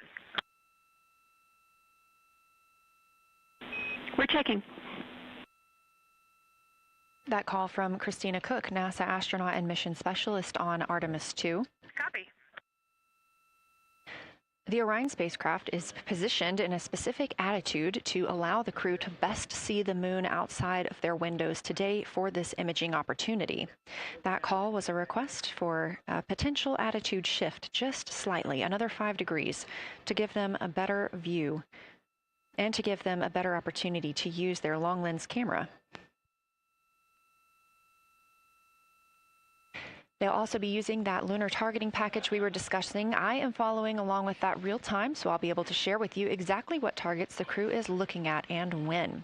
They also trained with a lunar science passport. It's a little reference guide used on Earth to reinforce recognition of key lunar features. It is not on the flight, but it was a significant study tool for the crew to get them ready for launch. The apparent size of the moon will change throughout the flyby, and it'll appear roughly like a basketball held at arm's length at the crew's closest approach. That reinforces the need for careful planning and practiced observation techniques.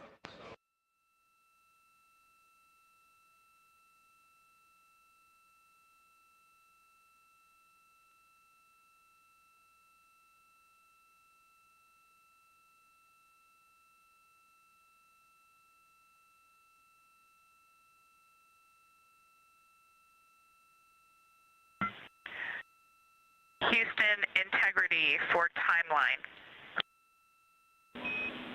Go ahead.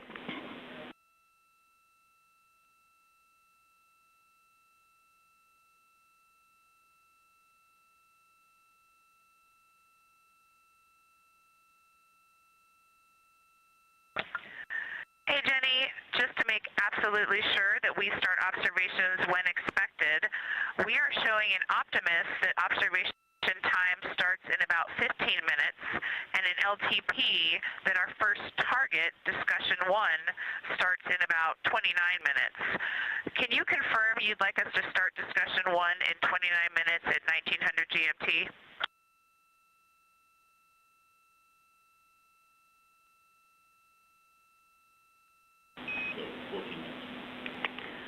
Christina, we are tracking that discussion 1 should start at 18:45. That's 15 minutes from now.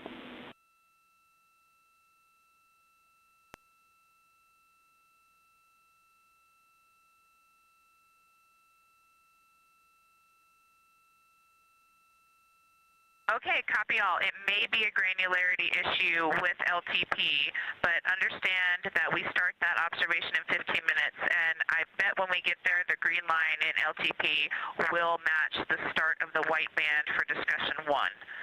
I think it's just a matter of the labeling and the granularity. Thanks for confirming. Copy, and we'll look into that a little bit more on our side as well.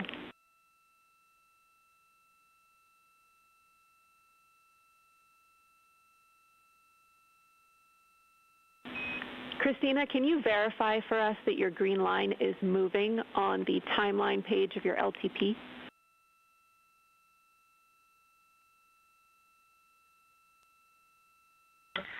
confirm.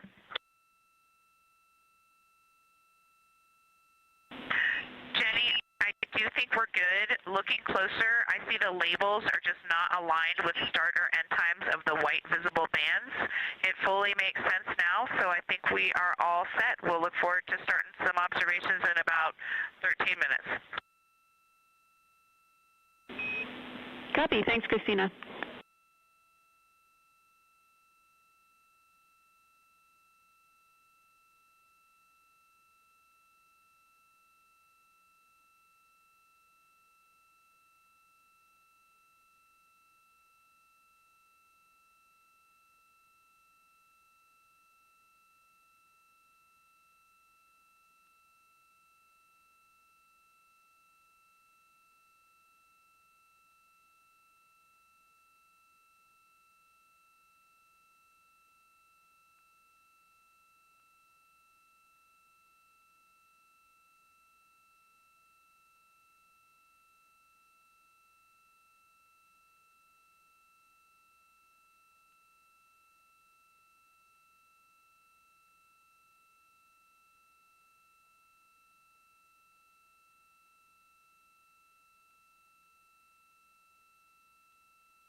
As you heard discussed, we are expecting the crew's observation time period to start in about 10 minutes. First, they'll be conducting a warm-up, warming up to their science observations of the moon. They'll be discussing with each other, helping each other orient using the major landmarks that they've studied, asking what is familiar. If we roll left, port 5 degrees, that would get the moon closer to the left side of window 2.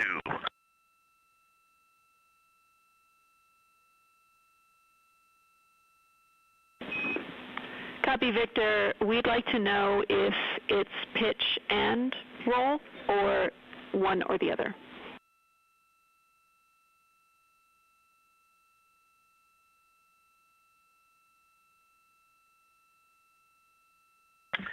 Jenny, we actually thought you already put the pitch in.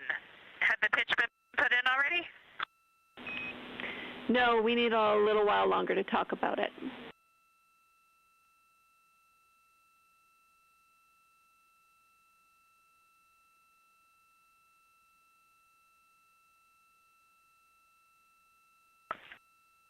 So, Jenny, I guess what's happening is just as our orbit's changing, where it is in the window is changing, so maybe these fancy little adjustments aren't worth it. It's going to continue to move in the window.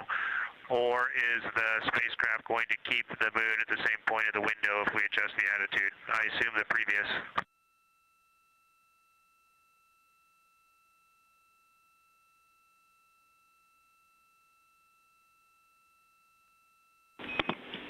Right now, we are pointing the center of the window to the center of the moon with 2 degrees of deadband.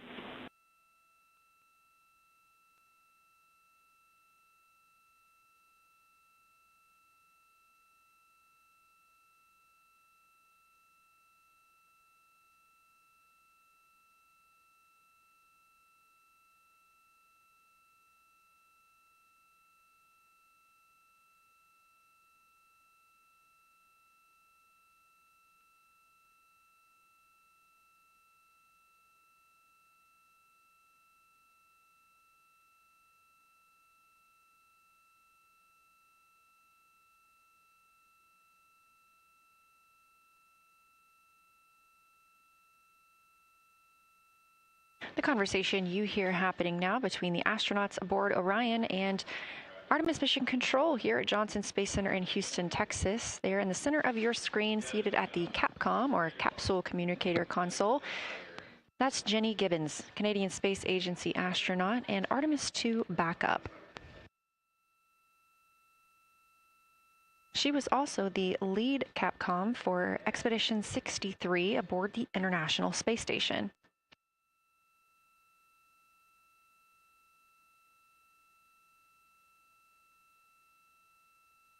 The crew is requesting some attitude changes to the spacecraft to allow them to better image the moon, our priority for today.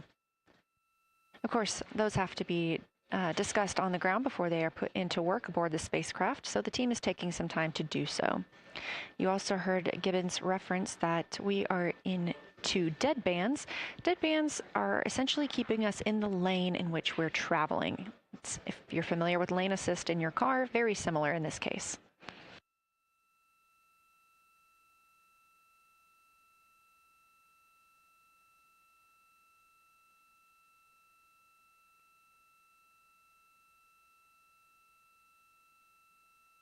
We are now 10,870 miles away from the moon, traveling 1,066 miles per hour and 249,390 miles away from Earth.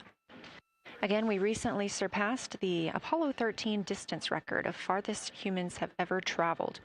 And upon calling down some words during that milestone, Canadian Space Agency astronaut Jeremy Hansen noting that he hopes that this record that they are setting today is soon broken by future explorers.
This is Artemis Mission Control. We are standing by for the beginning of lunar flyby. Expecting that to start in just a few minutes when the crew will begin a warm-up discussion preparing for the day. They will be capturing images along while discussing what they find familiar about the moon and what looks unexpected to them.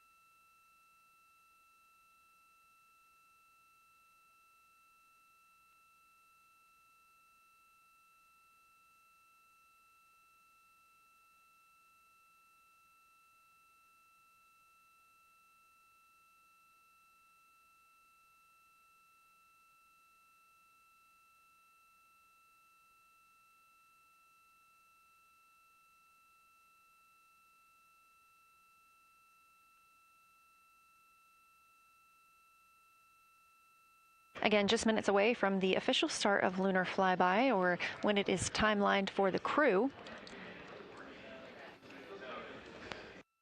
We are currently 10,726 miles away from the moon. This view on the left side of your screen coming from the camera on one of Orion's solar arrays.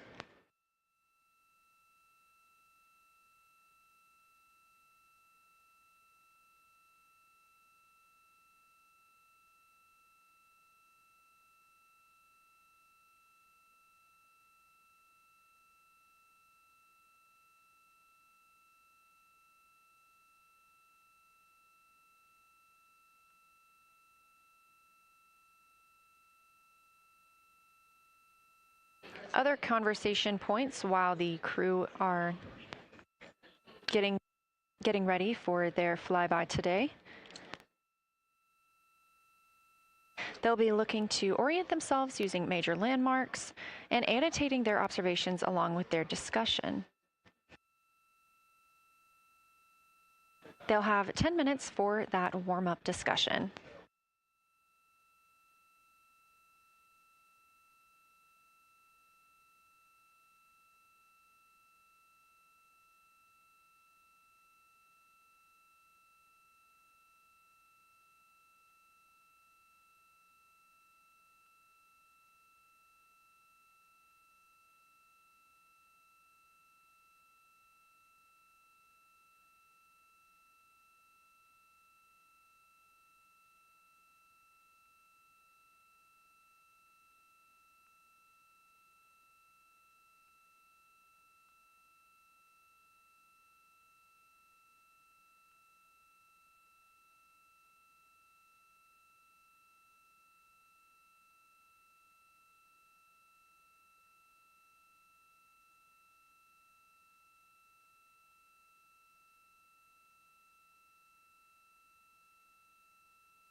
Houston integrity.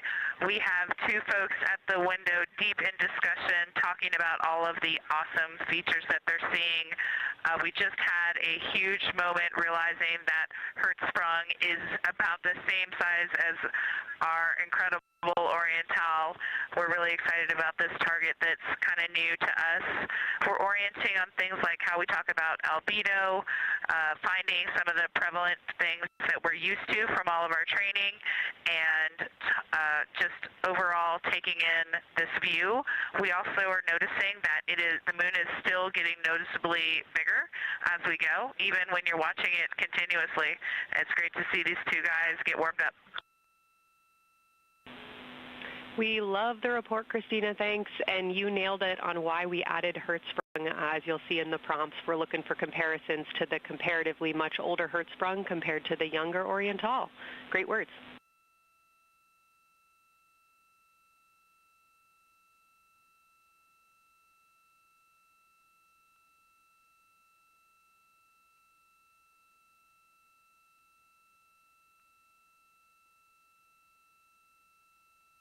This is Artemis Mission Control. That was the voice of Dr. Kelsey Young speaking with the astronauts aboard Orion as they begin their observation period and lunar flyby.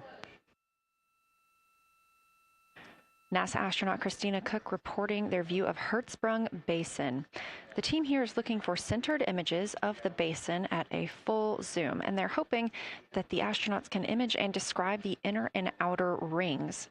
This is considered a degraded basin with a floor, rings, and ejecta compared to a younger Oriental basin.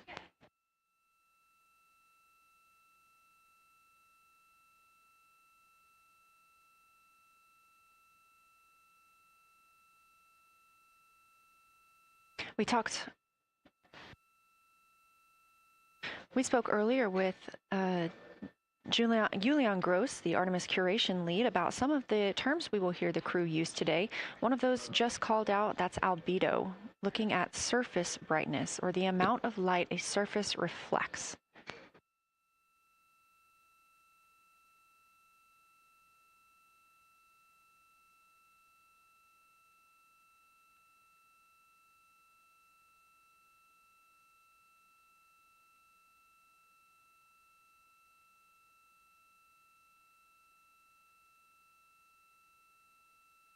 A few more terms that we hope to hear today during the crew's sit reps or situation reports include embaying. This refers to one feature that surrounds another. That usually is a higher relief feature.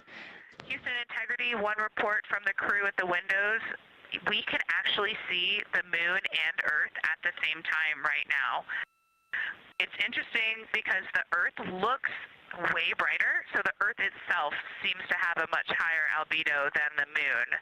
We think this is independent of our eyes focusing because, of course, the Earth is much smaller than the moon in our view, so you could think that your eyes focus for the darker sky, and that it means that it only has apparent brightness more than the moon, but since we're seeing both in the same view, we do think that this can be inferred as the Earth as a whole has a higher albedo.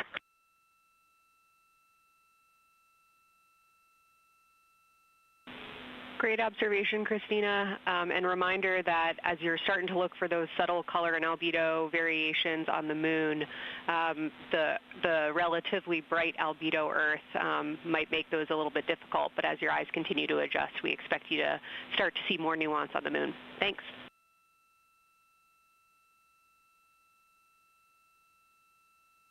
Great call. Thanks for the reminder. We're all going to be experts in lunar terminology by the end of the day. Another one we expect to hear is mare. These are dark regions paved or filled by volcanic deposits. You also can hear them called seas, oceans, lakes, or marshes, or other bodies of water.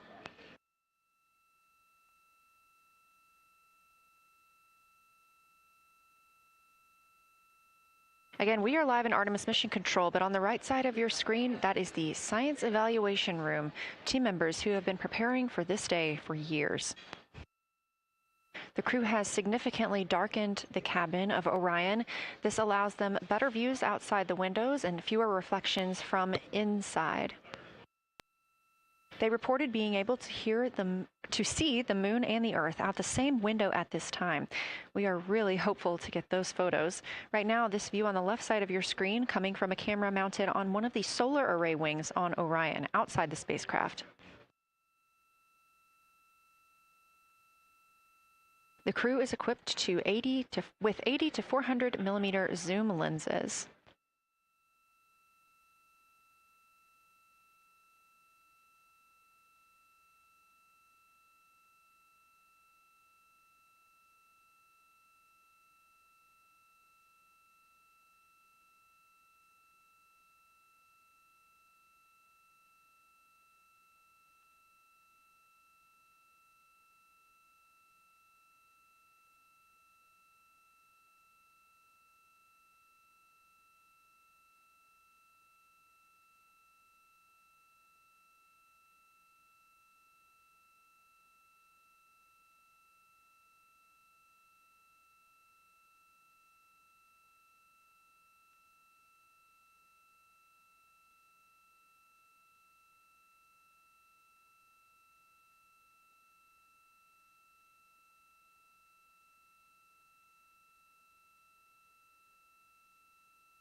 The team continues their warm-up discussion. I should say the crew members aboard Orion continue their warm-up discussion. However, they are about to be prompted to move on to discussion number 2, which is near side and far side.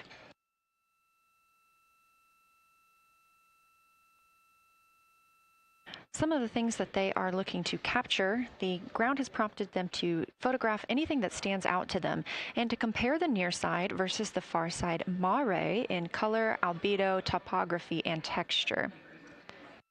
They also want the crew to compare the appearance of rayed craters in the near side mare versus in the far side highlands. Of course, a reminder that some of the items that the crew, or some of the landmarks the crew are seeing today, is the first time that humans have ever laid eyes on those portions of the moon.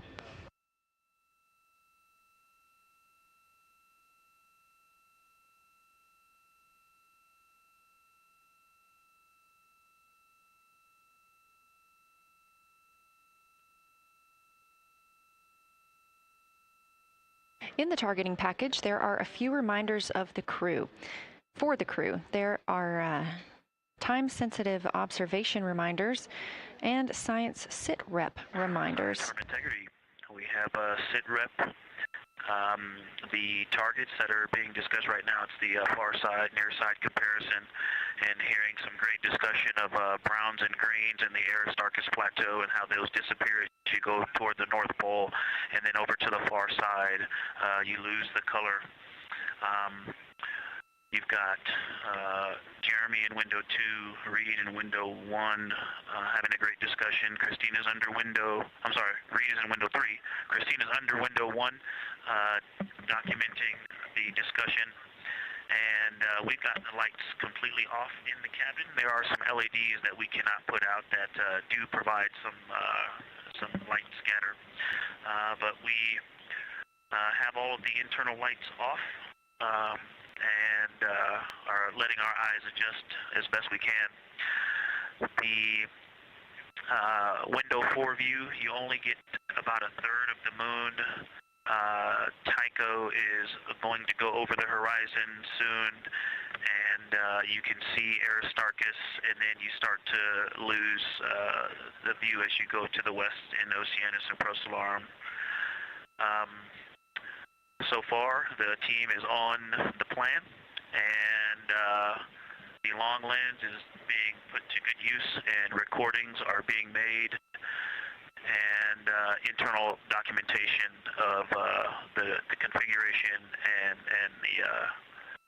the observations is ongoing. Science, do you have any questions for us at this time? Integrity Science. Victor, very glad that you provided the first formal science sit-rep, as these were indeed your idea.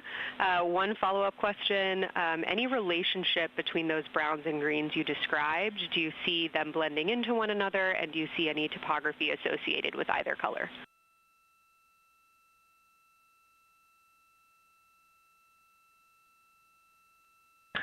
I don't want to bother the window team. I just heard that, overheard that, and so I'm sorry I don't have that detail yet. I will eavesdrop and see if I can pick that up. I will try to answer that at some point. I also heard a comparison of the albedo in Aristarchus, that crater, the very high albedo spot you can see on the near side. There is a feature called, I believe, Burgess alpha, that is equally or maybe higher albedo.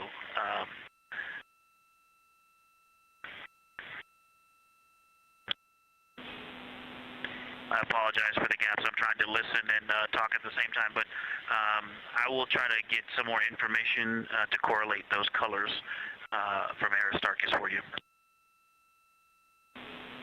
Understood, Victor, and good call to not bug the window team.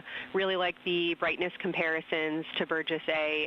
Really helpful for the science team. Keep them coming. Thanks.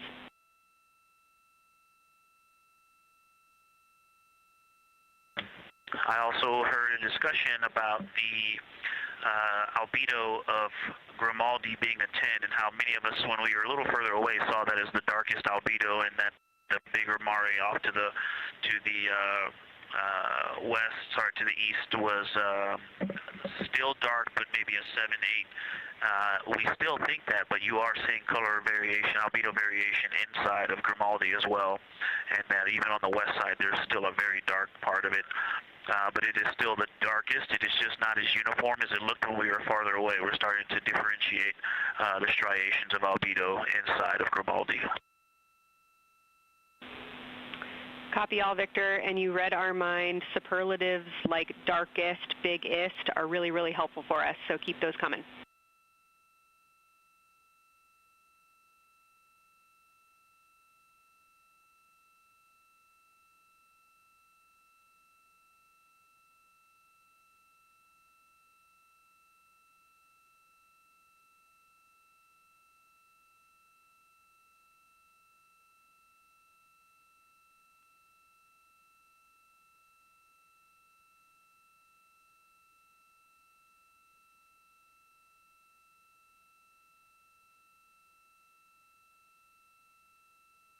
As we were just mentioning, the crew is slated to perform these science sit reps. They are prompted to do so by an icon in their lunar targeting plan.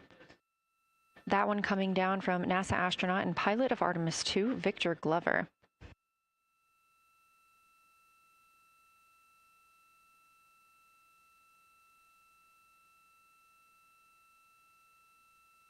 As we discussed, the Capcom is usually the only person in the room speaking with the crew, the capsule communicator. However, today, the science officer, Dr. Kelsey Young, she is the Artemis Science Flight Operations Lead, is speaking with the crew during the flyby to ask any questions that the team may have.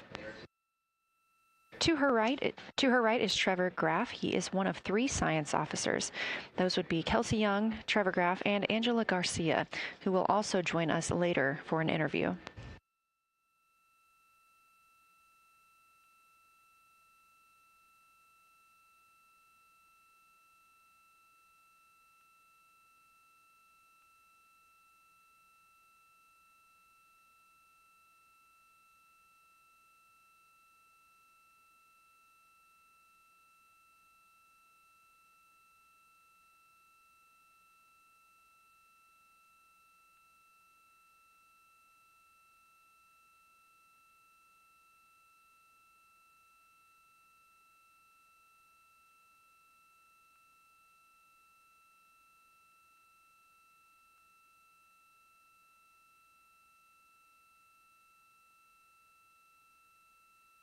And Houston Integrity Science Integrity was able to get a view out of window 1, which is a beautiful view. I can see the entire moon that they're looking at. We left the T-shirt up there, so I was kind of peeking through the opening in the makeshift shroud there. And once I was able to get 2 eyes on it, what jumped out at me was Vavilov. It's just peeking out of the Terminator. It's clear of the Terminator now, but it just really jumps out because it's still got the low light, the low sun angle. And so where the, Vavilov has that impact over the top of another crater, where the 2 craters intersect on the eastern edge. So on the side closest to Oriental, where the 2 crater rings intersect, the shadow there is the highest peak in the interior of Vavilov, and so you can see that terrain is, there's some real variation in the terrain there, that there's a nice peak where those peaks intersect, where those rings intersect, and we'll get a picture of that. Love the description, Victor, especially the comparison and relationships you just described about topography. And if it's easier for your observations, do feel free to remove the T-shirt shroud from window 1.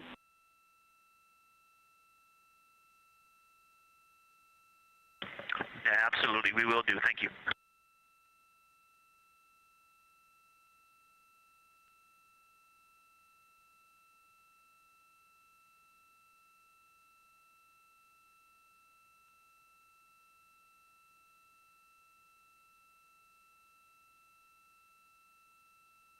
Those calls coming from NASA astronaut Victor Glover. As we discussed, the crew is working in pairs at the windows. Right now, taking photos are Commander Reed Wiseman and Mission Specialist Jeremy Hansen. Serving as their support team are pilot Victor Glover and Mission Specialist Christina Cook. You're hearing those calls from Victor Glover, as he is on that support team, and he is tasked with providing the science sit reps, while the 2 crew photographing and making annotations of the moon are in Windows 2 and 3. Windows 1 and 4 are available for the support crew to fly up to, obviously look at the moon themselves, and provide these science situational reports. The view on your screen is part of the lunar targeting package, and it's something that the crew can reference as they are flying by, but this is an animation.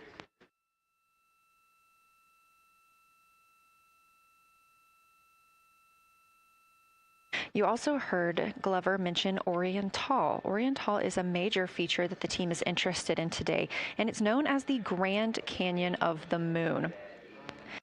Until this mission, the Oriental Basin had never been seen in sunlight by human eyes.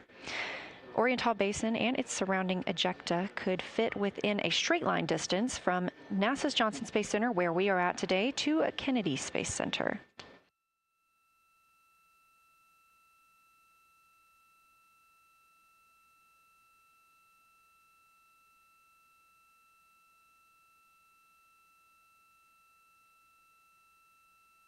This a live view in Artemis Mission Control in Houston, Texas, where the teams are monitoring all systems, not just for today's flyby, but on the spacecraft themselves. Again, this is a test flight, our very first flight of humans on the Orion spacecraft. This team has been this team has been monitoring the entire time of the mission, as well as we have been live the entirety of the mission, and we will be continuing to do so all the way through splashdown and crew recovery from the Pacific.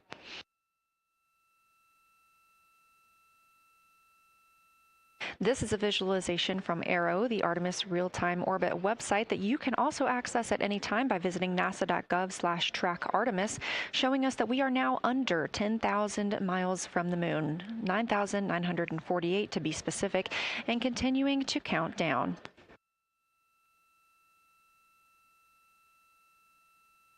Again, our closest approach to the moon today should come about 6:02 p.m. Central, 7:02 p.m. Eastern. However, we will be out of contact with the crew at this time as they begin transiting behind the moon.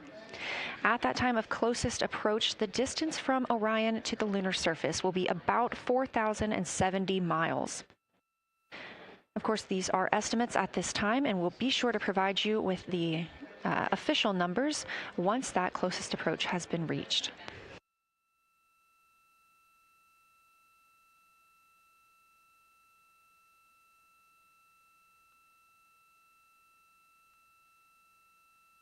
This shot live inside the Orion spacecraft, where our 4 crew members are continuing with their lunar flyby activities. They have just begun those activities really about 20 minutes ago, so we've got several hours of moon view opportunities. This is still a live view inside that capsule. However, you can see just how dark they have turned down the lights. Actually, they've turned them all the way off. There are a few LEDs that they cannot power off, but turning down these lights gives them better views outside of the spacecraft's window while they photograph the moon. This also prevents any reflections from inside the spacecraft bouncing up on the windows and interfering with their photography.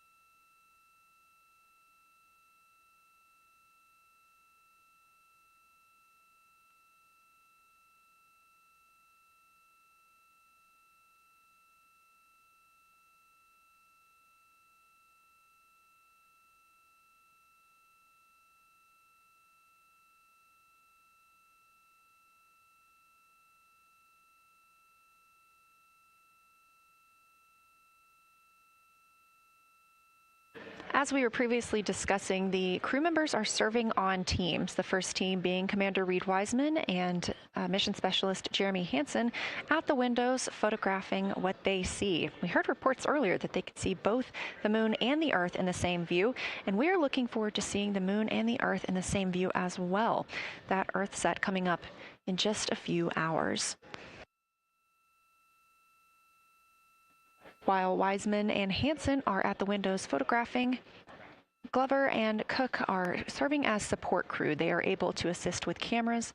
They are also providing those situation reports, letting us know how the team is working inside the spacecraft, what they're seeing, and how they're feeling about it. Those first blocks of teams will last about an hour, and the crew members are approaching the halfway point into their first observation block. A reminder, we have 5 of those blocks today. So they're approaching this halfway point during which the crew at the window will switch roles. One will begin taking pictures, and the other will be making annotations on their PCD, that's portable computing device. Both of those crew members at the windows are recording audio of what they see. They are putting on headsets and recording audio into their portable computing devices. Obviously, we are not hearing this right now. This is going to be sent down to the science team, and they will be able to analyze that at a later time. What we are hearing, though, and will continue to hear, are those science sit reps a few times every block. Once this block is complete, about 40 minutes from now, we will have the teams switch. That means pilot Victor Glover and Science integrity, looking out of window 1. I think I may have misreported earlier saying that it was Tycho going over the horizon. That was Copernicus I was referring to. Apologies. It was Copernicus is what is farthest bounding to the east, and that is now like on the horizon or just past it. And Korolev is now a few degrees from going over the horizon. And then, next it'll be Aristarchus Plateau. And so on the west, we are getting a much better view of the Terminator. Looks like we have about 80% illumination of the moon.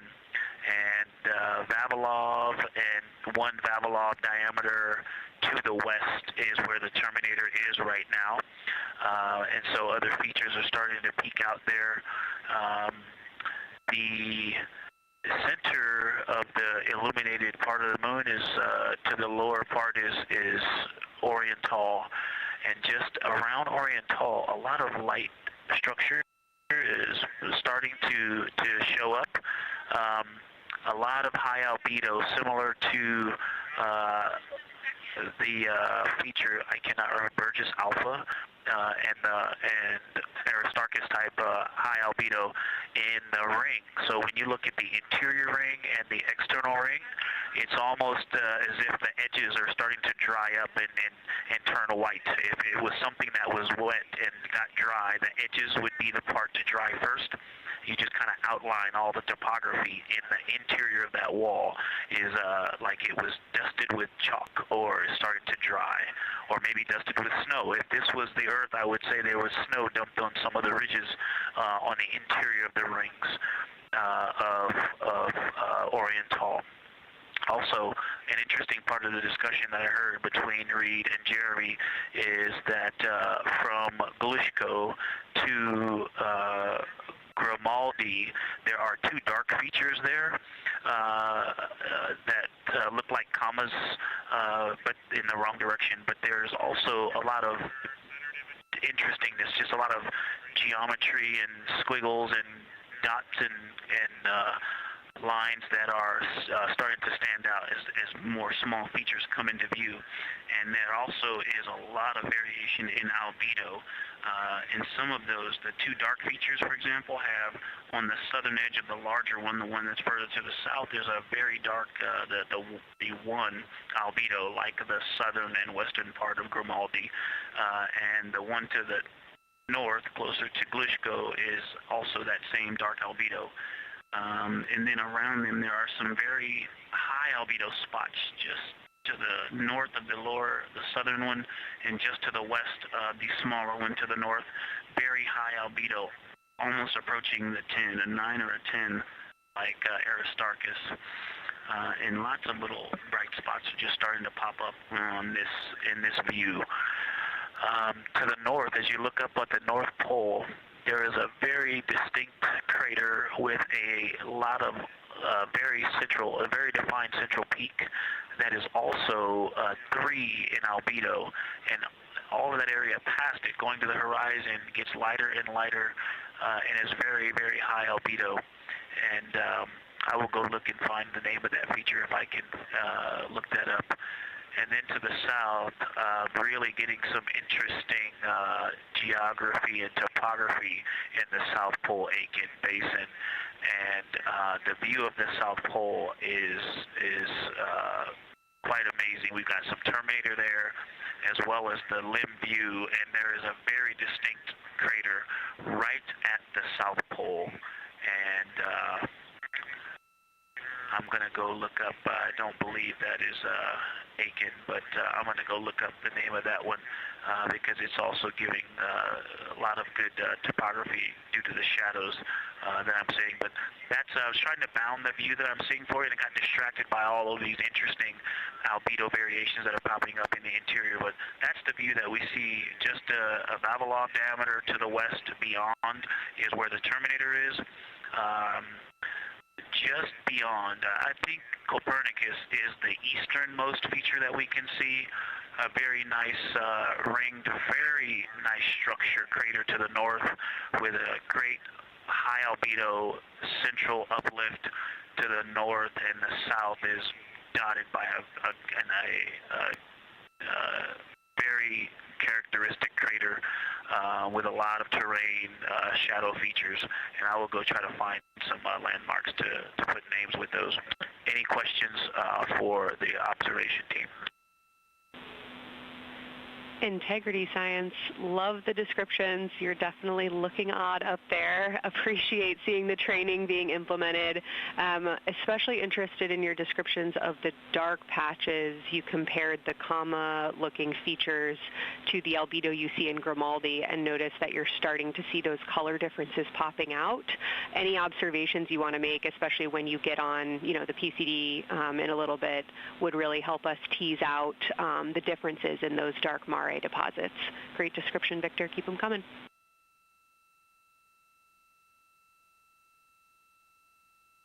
Absolutely will do, and I know you've got descriptions on both of the window observers right now as well. Keep them coming.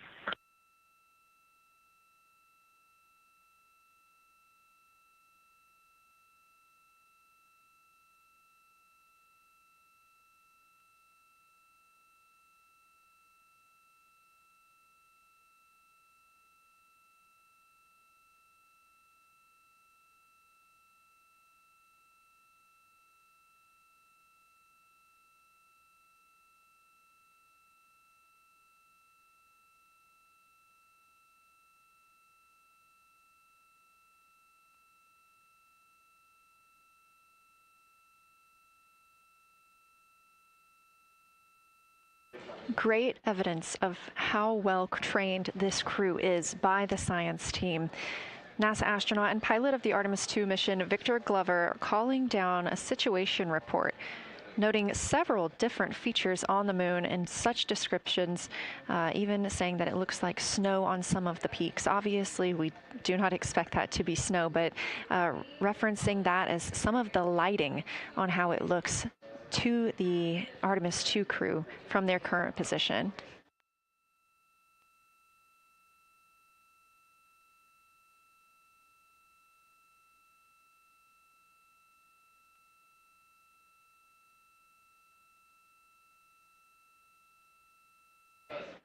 The team is slated to be switching their positions at the windows now. Both Reed Wiseman and Jeremy Hansen have been at windows 2 and 3, one taking photos, one making observations and annotations on their portable computing device. At this time, we also anticipate that they are looking at a crater duo. One of those is Glushko, and the other is Ohm. The team is looking to know the extent of Glushko's ray system and how its rays differ in the Mare versus the Highlands. They also want the team to compare the ray systems of Glushko to Ohm.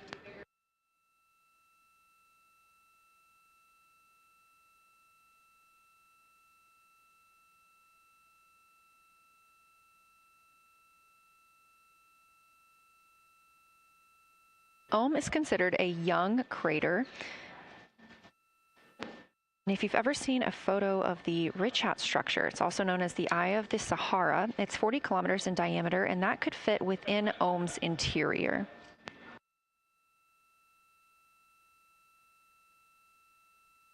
The team is specifically interested in descriptions of that ray visibility, including the color, albedo. Remember, albedo is the brightness or the surface reflection, and the reach.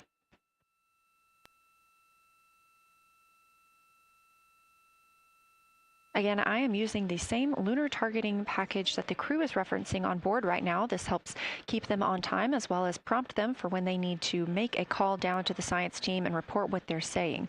It also gives them reminders of when they need to swap positions at the windows. Additionally, I'm using the Artemis II Lunar Science Passport developed by Amber Turner and the Artemis II Lunar Science team. Now, this passport did not fly with the crew, but they used it extensively as a study guide here on Earth. So a lot of the descriptions and comparisons you hear today are developed directly by the science team. We are now 4 days, 20 hours, and 43 minutes. Science integrity, that crater to the north, that is we've got one in the north that looks like just a textbook crater, and one on the South Pole as well. The one on the north, I think, is Pythagoras. And what I wanted to highlight about that is it is either a very distinct central uplift or just a very defined area of high albedo. If a majority of the crater, especially the floor of the crater, is, say, an albedo of 5, this center, and only a tenth of the diameter of Pythagoras is an albedo of 2, maybe 3, but it is very bright and it stands out. And then between that crater and the actual what is the horizon from here, there seems to be another crater right on the horizon, and right on the edge of that is another patch of that albedo. It seems to be between the two craters. It's hard to tell from this grazing angle, but there is another spot just further north beyond Pythagoras. Between the two, I can draw a picture of this one and show you where that very high albedo, again, another 2 albedo surrounded by 5 and most of the area bounding it.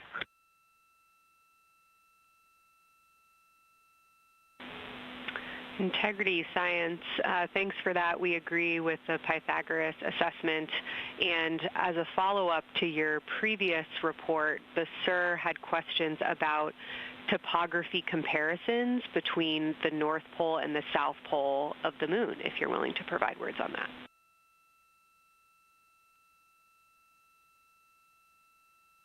Topography comparisons, absolutely. And if you have any idea what, if you draw a line between Pythagoras and the western edge of the outer defined ring of Oriental, it intersects a beautiful textbook crater on the south. I would love to know the name of that. The topography differences, now the South Pole has a little bit of a benefit that it has more of the terminator, and I can see a little more shadowing there, but there's a nice crater right at the South Pole, so that's the main thing defining the topography there. Seems to be quite a bit of elevation change. I can see some very jagged shadows, a 90-degree just to the west of that crater at the South Pole. I can see a very distinct change in the shadow directions, indicating, I don't know, a very high wall or a very deep canyon just to the west of that. And in the north, it seems to be that from sort of the edge of the mare that's dark, which is maybe 1 Pythagoras diameter south. If you draw a ring about that, maybe the top 7 degrees of the moon, and just draw a ring around that. The near side is an albedo of 5 and looks quite smooth from here. And then along the same edge of the mare, the edge of the mare that kind of Grimaldi's just outside of, Glushko is just outside of, Carroll Crater is just outside of, and you start to see the stark differences between the darker 7/8 and the 5s and 6s. The 4s and 5s. If you follow that line up to the north, that line is also where the change in topography happens at the North Pole. The line defining the light and dark on the edge of the mare that you can see from Earth. Draw that line, roughly the midpoint of all that, straight to the North Pole. And on the side facing the Earth, you see smoother topography and dotted by Pythagoras and its next door neighbor crater. And then on the far side, you see a lot more cratering and a lot more topography. And again, the far side has the benefit of a little terminator there, but I am seeing a variation in the topography. It seems to be more jagged and a more challenging place to find a place to land and to even traverse in the south. All around the South Pole, and at the North Pole, it seems to be it would be more challenging to translate on the far side of the North Pole compared to the near side of the North Pole around Pythagoras. Copy all, Victor. You really help paint a contextual picture of what you're looking at. We really appreciate the way that you're guiding us into the areas you're seeing by drawing comparisons between recognizable features. Thanks for that.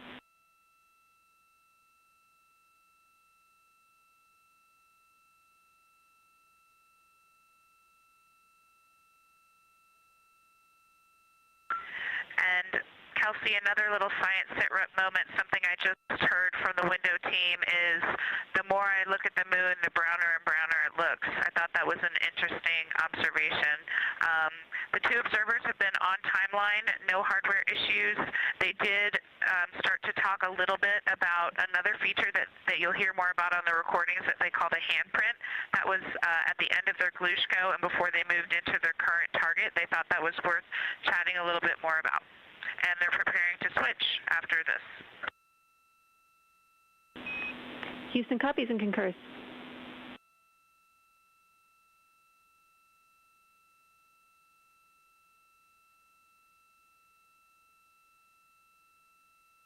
Hey, Houston Science, actually Houston and Science Integrity, another just observation from the human.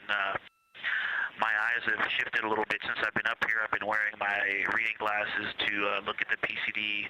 Well, this is a very taxing event on the eyes, looking out the window and seeing the very bright moon, then coming back inside to the dark cabin and trying to work cameras and microphones and logistics and lunch and those kinds of things, and then looking at the PCD, which is dimly lit.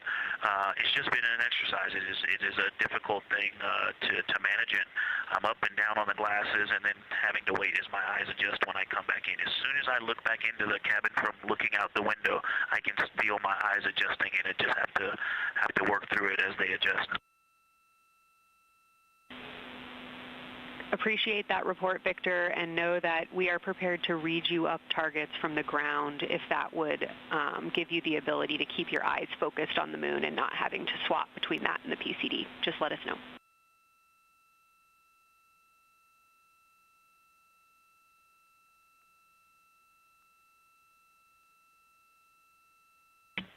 Yeah, we appreciate that, Science, and we will also do that for the window teams, and we'll back each other up that way as well. But we appreciate that. We may take you up on that. Thanks.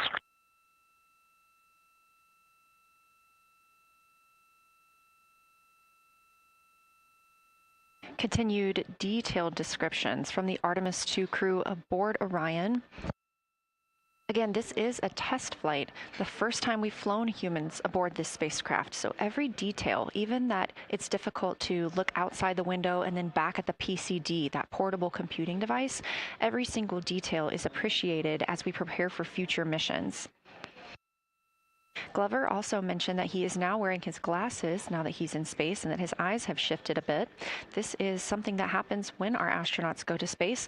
There is a fluid shift from the lower half of your body up into your head, and that can cause changes in your eyes. It's something that we have seen over time for some crew members, especially now that we have been living and working on the International Space Station for over 25 years.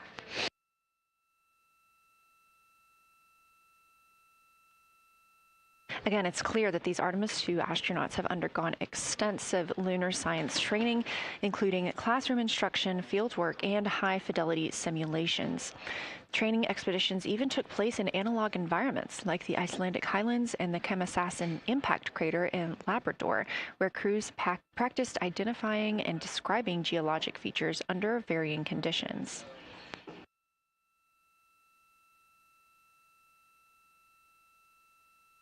Additionally, here at Johnson Space Center, Orion mock-ups were used to rehearse crew choreography, including three-dimensional space management with an inflatable moon globe to simulate the flyby.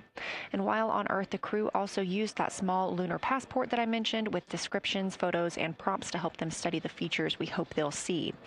Now, this is a view from their lunar targeting package at this time, helping them determine what they're seeing on the moon, as well as on the left, keep up with what their next target will be. As you can see, we have got a long list and an exciting day ahead of us.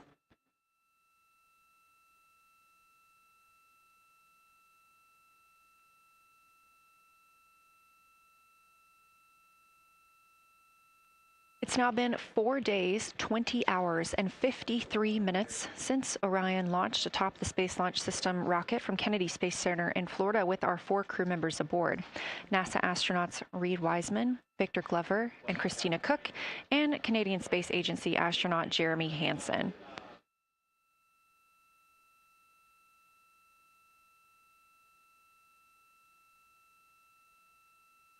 The Artemis II crew passed a major milestone today when they passed the Apollo 13 distance record at 12:57 p.m. Central, 1:57 p.m. Eastern. That Apollo 13 distance record was 248,655 statute miles from Earth. And Houston, another observation, whole moon.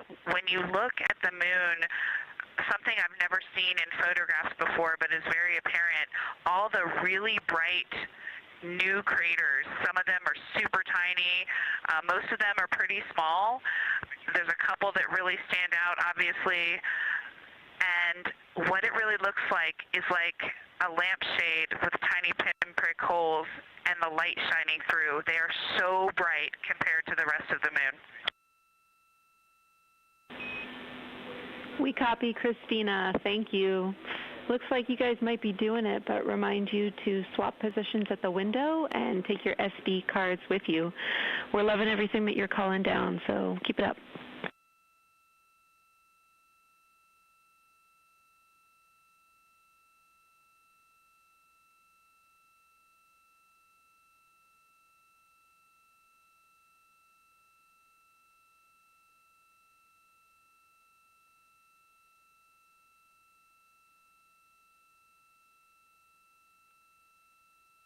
Again, Orion previously surpassed that the Apollo 13 greatest distance from Earth by humans. That was 248,655 statute miles from Earth, and Orion now 250,294 miles away from our home planet.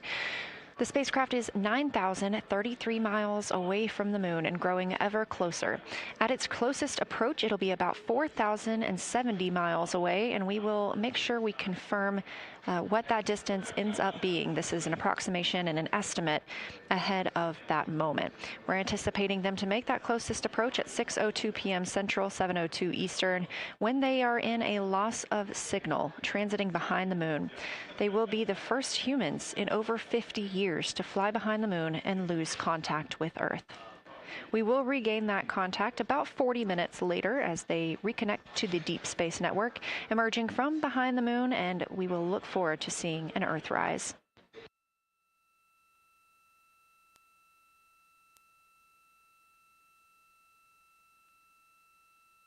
Again, the crew is currently in their position swap portion on their timeline.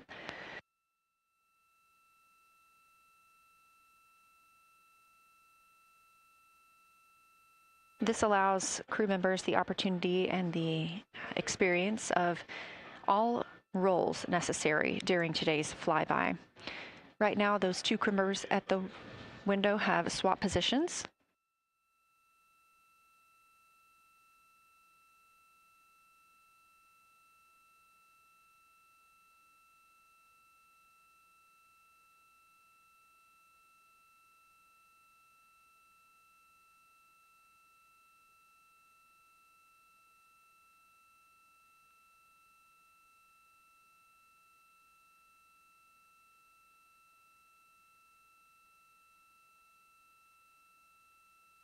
Again, the crew at the windows swapping positions. Right now, that crew is Commander Reed Wiseman and Mission Specialist Jeremy Hansen, while Victor Glover and Christina Cook serve as their support flyby crew members. That's why you are hearing Victor and Christina during those science situation reports. Those voices will change in about 30 minutes when they take a turn, taking photos and making annotations while at the window.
Houston, integrity.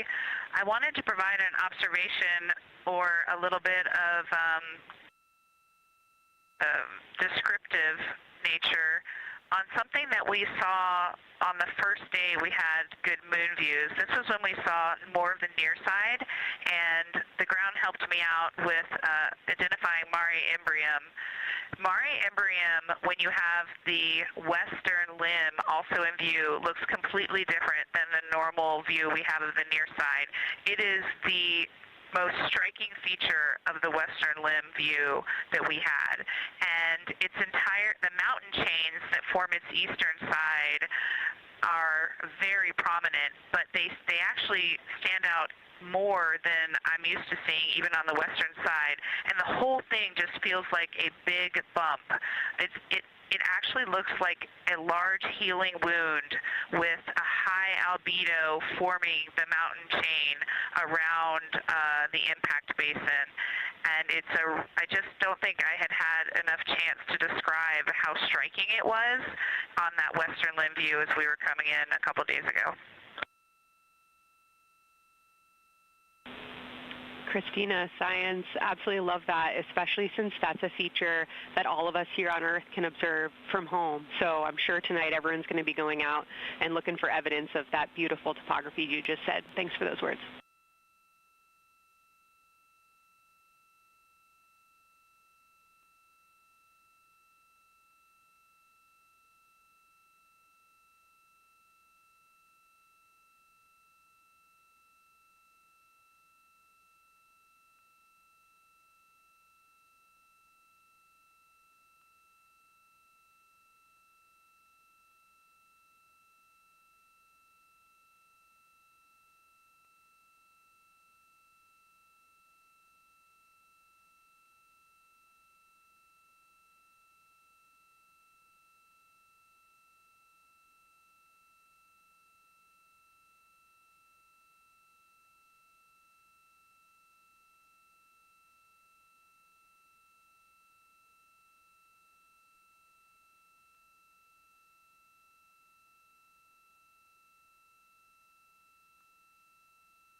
The view on your screen coming from Orion, a camera mounted on the spacecraft's solar array wing. Toward the right of your screen, the near side is the hemisphere we see from Earth. That is identifiable by those dark splotches, which are ancient lava flows. Science integrity. A question and a comment. Question is it possible that we're seeing a Schrodinger basin from this vantage point in the Terminator at the South Pole? And the comment is the rays coming out of Ohm are less distinct. We are not seeing the bright rays coming out of it, but the sort of 9 o'clock wedge that is formed by the change in albedo from the interior portion that is to the northeast to the surrounding lighter mare that's 270 degrees to the west. That 90 is very distinct and interior. You got some great descriptions from the two at the window about the colors in there, but in that darker part, in that wedge, you've got some really interesting color, even though the rays, the distinct difference in the albedo almost look like rays, but it's not the rays coming out. It's the just change in that albedo. Integrity science, that is very intriguing, those color rays coming out of Ohm rather than sort of albedo.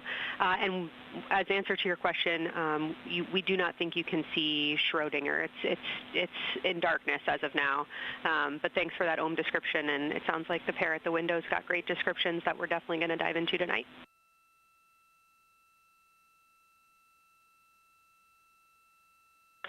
Okay. If you could help me, I would still love to know what it is. There's a very nice crater. You're going to likely have a lot of pictures of it. What would be right in the Terminator at the South Pole or close to the South Pole where it's intersecting the Terminator right now? Yeah, Victor, we're assuming you're talking about, kind of if you're looking at the Terminator, it's basically like 70% down from the North Pole. Is that where you're looking?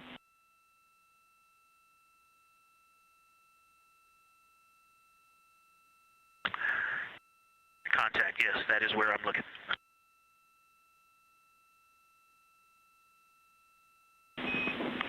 Integrity Houston, that is an enabled caution for wastewater dump required. We have hit our limit. As expected, no crew action.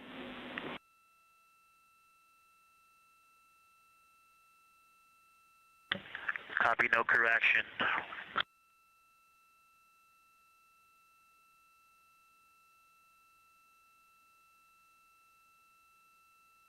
You are. And integrity science, we're trying to figure out what you're looking at there. Is it like right on the Terminator, or is it in the eliminated portion next to the Terminator?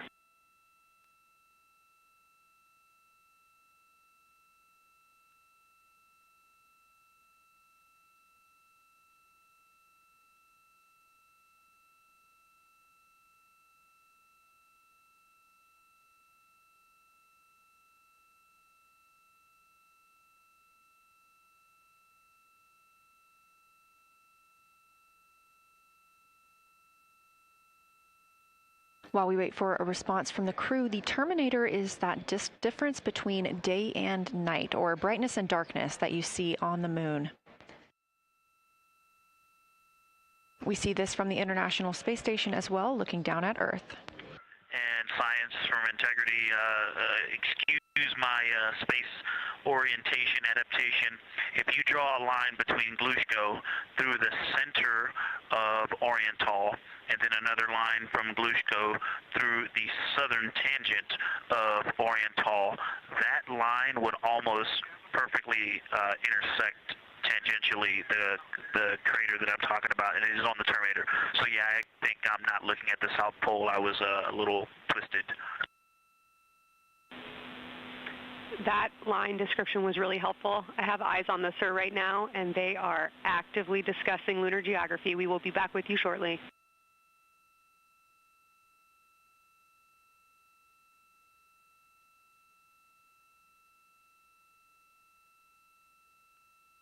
You're hearing a couple of voices today in Mission Control Houston. One of those is Dr. Kelsey Young. Integrity Science, we believe that's Zeeman Crater.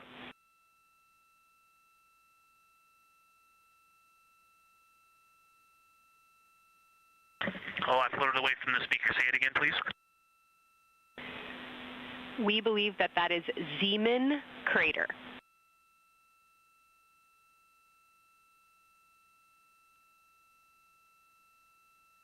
Zeeman. Okay, and can you say the first letter? I may be pronouncing that wrong. What's the first letter of that word? Zulu. It's Z-E-E-M-A-N.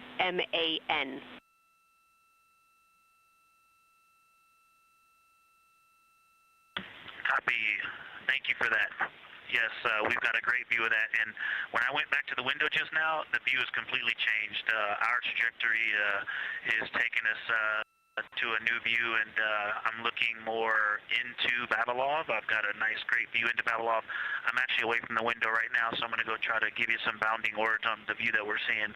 But I've got to get back to a window in a minute. Understood, Victor. You're defining new views of the moon in more ways than one.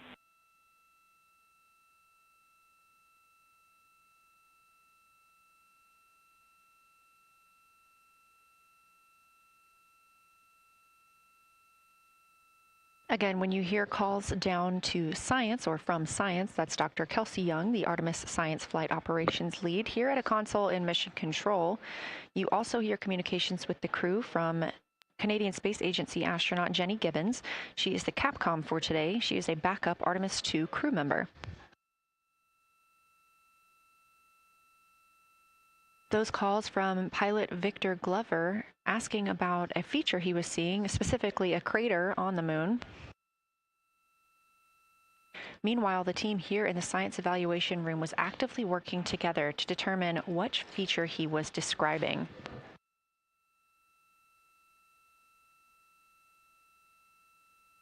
The teams at the window have continued to move through their targets, including Ohm, Aristarchus Plateau, Reiner Gamma, and we are preparing for the cabin and window teams to swap. That's when we'll hear more from Reed Wiseman and Jeremy Hansen when they take on these support roles, while Christina Cook and Victor Glover are at the windows photographing and annotating.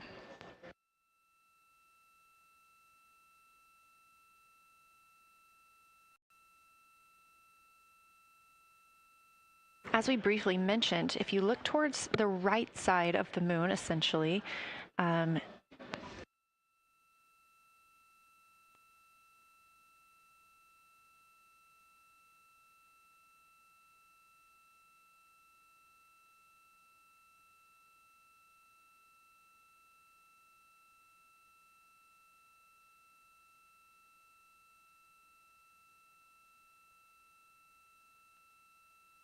this live view coming from a camera outside the Orion spacecraft, and if you look on the right side of the moon where you see those dark patches. Wow, yeah, I wish I had some more time to just sit here and describe what I'm seeing, but the Terminator right now is just fantastic. It is the most rugged that I've seen it. From a lighting perspective, there are little islands. There are islands of terrain out there that are completely surrounded by darkness, which indicates some real variation in terrain. Up to the north, there is a very nice double crater. It looks like a snowman sitting there, you know, in the 5-10 degrees below the pole in the Terminator. And then on the southern edge, there's almost like a hole. Looks like a hole, and it's the diameter of Vavilov size, just blackness, and then a wall of bright, and then it goes back to the black beyond the Terminator. So there's just, it looks like there's just a gigantic hole right there. 1 Vavilov diameter east of the Terminator. And as you go south, the Terminator is not a nice smooth arc. It's just jagged. There's almost a 110-degree turn in the shadow as opposed to the nice smooth arc, again indicating some really interesting variations. And I'm sure we'll get some photos of that. And then one of the craters further to the south of Vavilov, maybe halfway down to the South Pole, is not only a very, looks like just a deep hole, and then there's like 2 island rays pointing off to the west and north that indicate very high ridges and very deep canyons coming up out of that crater. So again, just some really interesting visual illusions going on with the shadows there. Like I said, there look to be islands out beyond the terminator because some of the things, gosh, maybe even a Vavilov diameter into the terminator are catching sunlight on the peaks up to the north and to the south. It's very, very interesting to see. Integrity Science, oh my gosh, that was an amazing picture you just painted. I glanced over at the SIR video and I literally saw fist pumps in the air. Those types of observations are things that humans are uniquely able to contribute, and you just really brought us along with you, so thanks for that.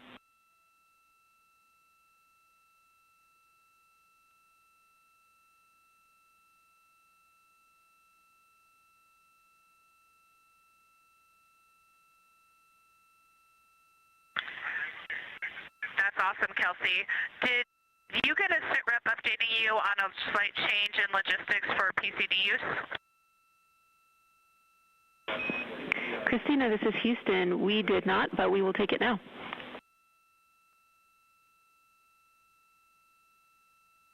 We slightly changed the PCD plan for the window observers. The two window observers kept their PCD.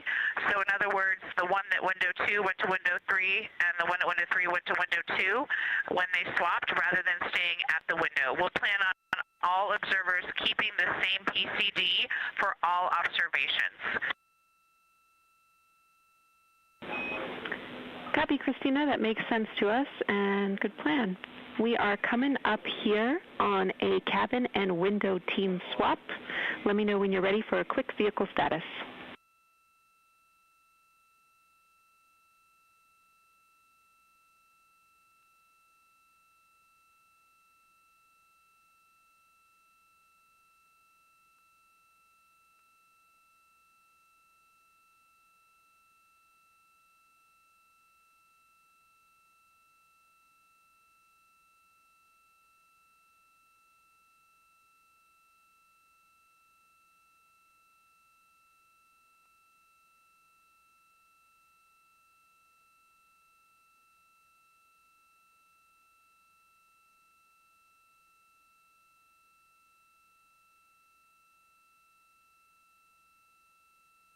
As you heard, Science. Houston, go for the vehicle system update.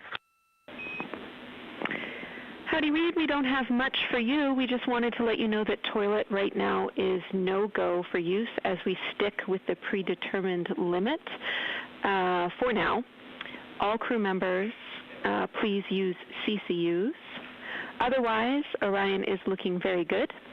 And you have 15 minutes in this handover time where we expect Victor and Christina to switch to the windows and you and Jeremy to be in the cabin assisting.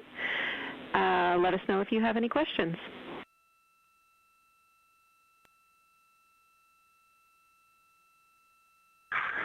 No questions at all, and they're in the swap right now. The first thing I'll tell you, I floated up to the docking hatch window and just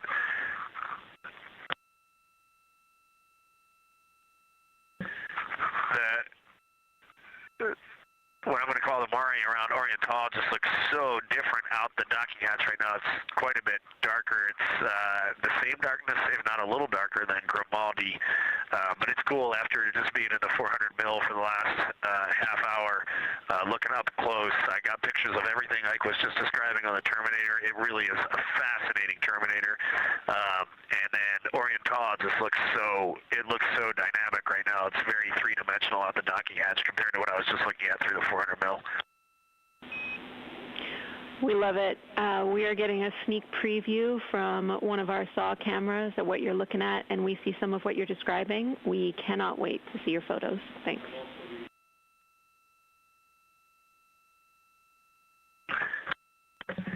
Yeah, Jenny, I wish you had some longer lenses on those solar arrays so you could see the whole moon, but man, it is, or the up-close moon, not the whole moon, but it is just fascinating here. It's so cool. All right, MPO and Inco, take notes. We want a zoom lens on those saws next time. Thanks, Reed.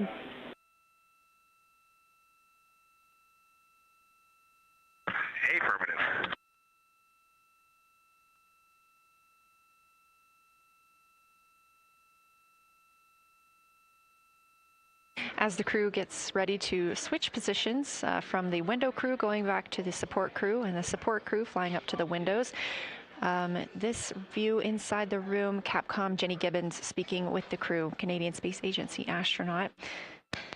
The crew has continued to provide excellent descriptions of what they are seeing on the lunar surface. In this picture, or in this live view actually, from Orion and a camera mounted on its solar array wing, if you look at the dark portion on the right side of the screen, those are visible from Earth. That's considered the near side. Those are ancient lava flows from a time early in the moon's history when it was volcanically active. And if you look towards the left, there's that dark, large crater that appears to the left of those lava flows. That's Oriental Basin. It's about 600 miles wide, and it straddles the moon's near and far side. And this mission is the first time that humans have ever been able to see this with their eyes in the daylight.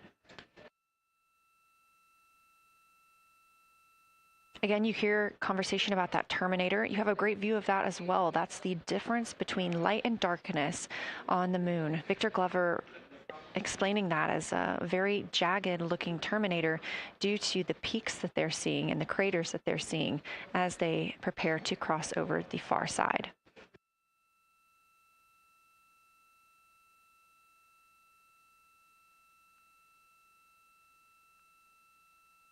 You also heard science officer, Dr. Kelsey Young, Artemis Science Flight Operations Lead, sharing with Victor Glover that his responses are truly something that only human eyes can discern or provide. So we've previously discussed how having humans observing the moon on this mission is being combined with lunar robotic data to help us maximize what we know about the moon. So part of that data comes from the Lunar Reconnaissance Orbiter, or LRO. This orbiter provides the robotic foundation that makes Artemis II lunar science possible.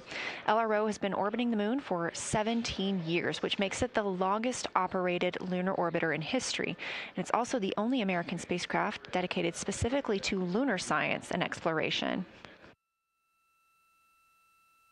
Artemis II lunar observations are designed to complement data like the detailed surface images from LRO. So while LRO provides those detailed high-resolution maps of the moon's surface, the Artemis II crew adds human observations that focus on regional context and relationships between features, giving scientists a larger geologic picture. Now, this combination of robotic and human observations strengthens lunar science. LRO delivers precise and repeatable measurements over long periods of time, while the Artemis II crew contributes real-time visual descriptions and context that robotic instruments alone cannot provide. The best description I've heard while preparing for this mission is to compare the difference in looking at the moon with your own eyes on Earth and trying to take a picture with a camera. The camera truly never does it justice, and it's much easier to describe and perceive what you're seeing with your own eyes than to take a photo. These Artemis II astronauts can rapidly scan wide areas and adjust their focus in real time, as well as describe relationships between features. The crew will also observe the same regions multiple times under changing lighting conditions during the flyby and provide perspectives that would take robotic missions years to accumulate. During the Artemis II mission, LRO is also attempting to observe some of the same lunar features that the astronauts are studying. Collecting this data simultaneously highlights how different instruments and human eyes provide complementary information about the moon. This LRO data plays a direct role in preparing for future Artemis missions. Its measurements of topography, surface temperature, composition, radiation, and lighting conditions are used to assess hazards, identify safe landing sites, and locate potential resources such as water ice near the lunar South Pole. This mission, Artemis II, represents the point where years of robotic preparation are paired with human exploration for the first time in the Artemis era. So together, LRO, the Lunar Reconnaissance Orbiter, and Artemis II are demonstrating how NASA moves from mapping the moon robotically to exploring it with humans. We are laying the groundwork for future Artemis missions and sustained lunar operations. A check-in with Orion. We are now 4 days, 21 hours, and 22 minutes into the flight of Artemis II. our crew aboard the Orion spacecraft. We are now 8,153 miles away from the moon, 250,742 miles away from Earth. The spacecraft is traveling at 1,030 miles per hour.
All right, Houston, the professional science update giver is now in seat 2. That is where Victor is, and Christina is nestling into seat 1 with the long lens, and we're just getting ourselves oriented here.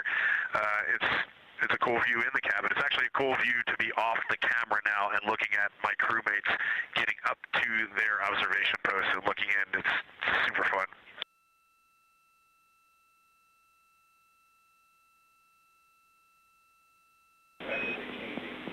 Copy all, read. We like it.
As we heard confirmation from NASA astronaut and commander of Artemis II, Reid Wiseman, they are now switching positions of the support teams and the observation teams. So initially, Reid Wiseman and Jeremy Hansen were at windows 2 and 3 in the Orion spacecraft, taking photos and making annotations in their PCDs, portable computing devices. They were also giving audible descriptions into their PCDs, wearing headsets with microphones and providing recordings that the science team will be able to listen to later. We were hearing from NASA astronauts Christina Cook and Victor Glover as they made observations as part of the support team. Now, as these teams are swapping, we anticipate hearing more from Reid and Jeremy as they'll be on the support team, while Victor and Christina will be at the windows taking photos and making annotations.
for the science team if they can mark this time. I just covered up window 4 to block out the ambient light from a very bright planet Earth. And it'll be interesting to see if in the data Victor and Christina see any differences from me and Jeremy with that window blocked. It's a lot darker in the cabin now.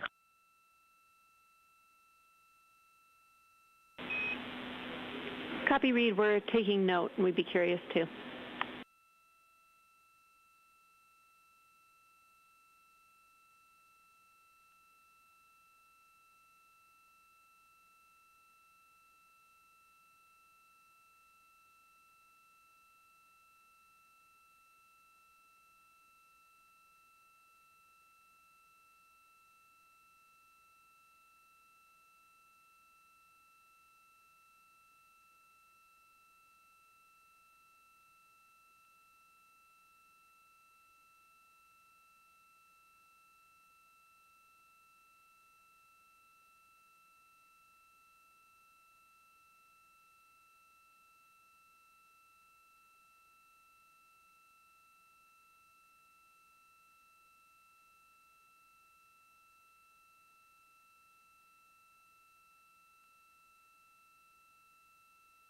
We are live in the Artemis mission control room during the lunar flyby of the Artemis II crew, the first humans to fly by the moon in over 50 years.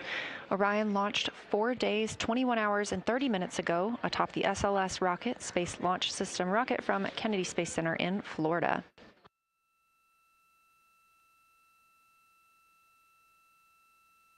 Our 4 crew members inside the spacecraft are transitioning their positions. The cabin and window teams have swapped. Currently at the window, we have Victor Glover and Christina Cook, NASA astronauts, and serving as support, Reed Wiseman and Jeremy Hansen.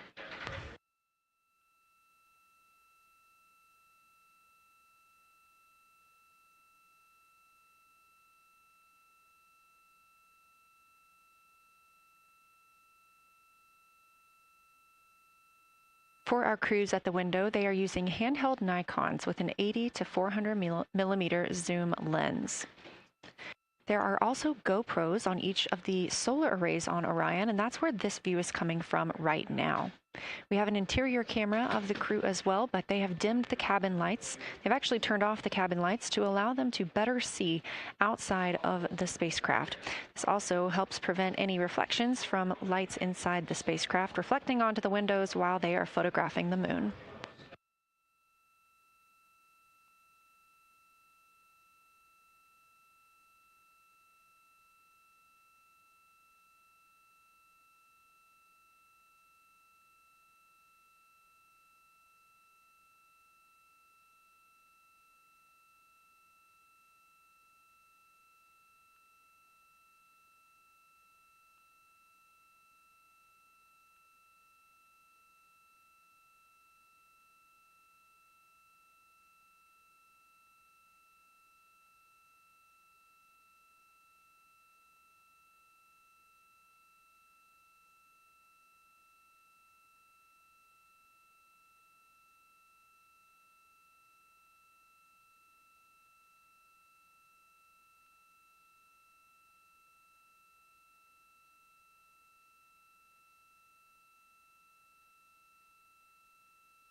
We talked a little bit about the views and the cameras being used on the Orion spacecraft. And again, we do have GoPros on the tip of each solar array wing. Now, the bandwidth is a little bit limited because having a crew on board, we do have to downlink a lot more data. That includes their environmental control and life support system. We are not the only data, this view that you see, coming down from the spacecraft, and so we do rely on sharing some of that with the other flight controllers in mission control. This helps the team monitor all systems aboard the spacecraft and ensure the safety of our astronauts.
We are standing by for a situation report from the crew aboard the spacecraft. They've been imaging the whole moon. There is now a new crew at the window. That would be Victor Glover and Christina Cook. And so being it's their first time since they have moved up to the window positions, they have a chance to orient themselves and describe and take pictures of any color or albedo variations across the surface. Reminder, albedo is the brightness or reflectiveness. Integrity science for a science sit rep when you're ready.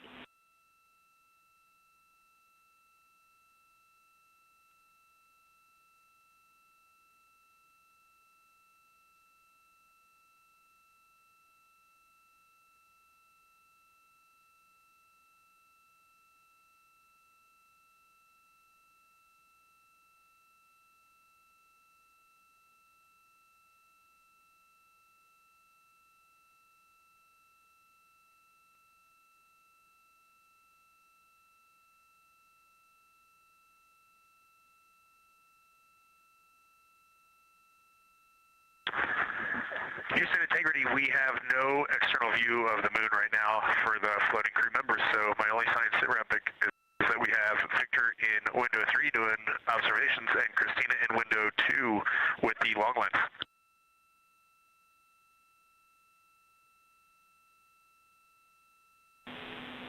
Integrity, we copy. Are the shrouds still on windows 1 and 4? And if so, would you consider trying to get a view through one of those windows?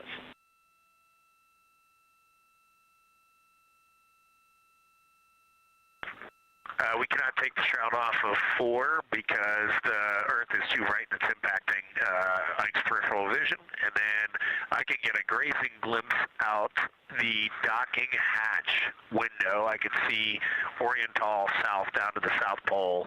And the primary thing that I see from Oriental right now is just the long trenches that come out. And, you know, when you come out the north side of Oriental, the ejecta kind of boulders across the northern half of the far side. But coming out the southern half of Oriental, I just see those large, here they look like gorges. They're almost like rain when it comes down the Grand Canyon and fingers off into the desert, kind of what it looks like. Also, Burgess Alpha is extremely bright. It's the brightest thing that I can see.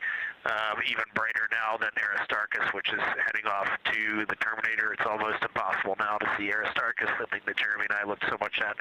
I can just barely see the crater rays from Ohm, and I would say for albedo right now, I would go back to Grimaldi is still extremely dark, especially in that southwest corner, and there are parts of Oriental and the outer ring of Oriental that reach that same level of darkness, especially the rings of Oriental reach the same level of darkness as Grimaldi. And then south of Grimaldi, Jeremy and I were noting a few other just really dark areas of cratering, mare there, and those have that same darker albedo, but Burgesshoff is the brightest, and Grimaldi is the darkest. Integrity Science, that was a great description. Thank you, and thanks for the docking window geometry to give us that description. Any comments before you go on the annular ring in Oriental?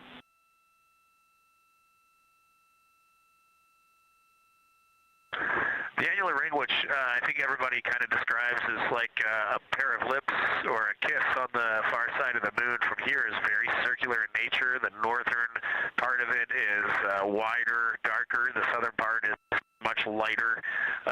It is very neat looking, and but it is far more circular than I remember it looking in our training. The darkness of the northern side of the annular ring is the same darkness from here out this docking hatch window as the center mare in Oriental.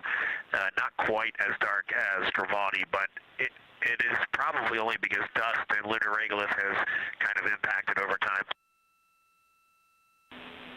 Reed, that's exactly what we were looking for. Thanks so much. You have heart hands coming out of the SIR.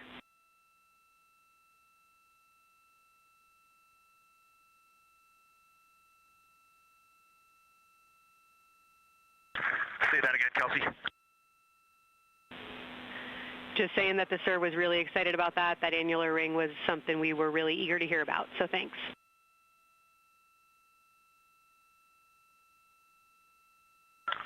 Yep, you bet. And now Victor and Christina are moving on to Oriental. I got them situated over there a little bit late.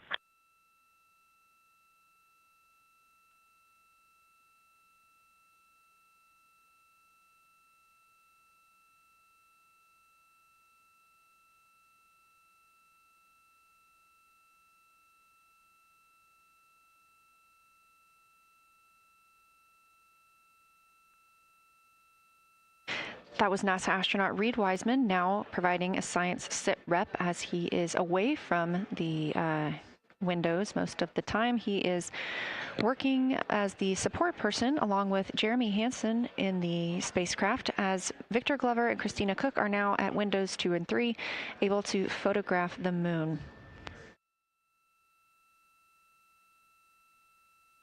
Christina and Victor are also providing recorded information to their portable computing devices, that's their PCDs, and the science team will have access to that at a later time. They will then review it and compile all of this data to help further our understanding of the moon. One of the items you heard mentioned was Oriental Basin. This has been a very exciting opportunity for the crew. They have all been very excited about seeing Oriental, as well as the science team has been looking forward to it. It is known as the Grand Canyon of the Moon, as we discussed earlier.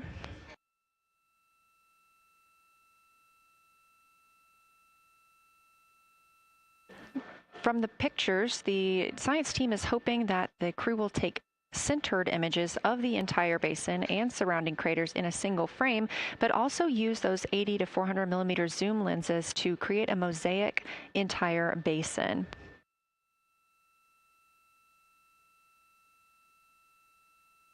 With their unaided eyes, the science team is hoping the crew will describe southern dark annular ring, which you heard Reed just describing, as well as any color, albedo, texture, or topography across the mare patches and ring mountains.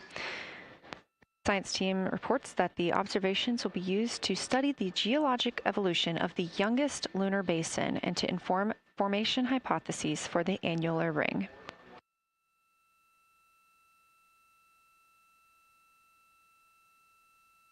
And again, another fun fact about Oriental is the diameter is the same distance between Johnson Space Center, where we are today, and Kennedy Space Center, where the crew launched on April 1st.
This live view from the Orion spacecraft on the Artemis II mission, now 7,373 miles away from the moon, 251,130 miles from Earth.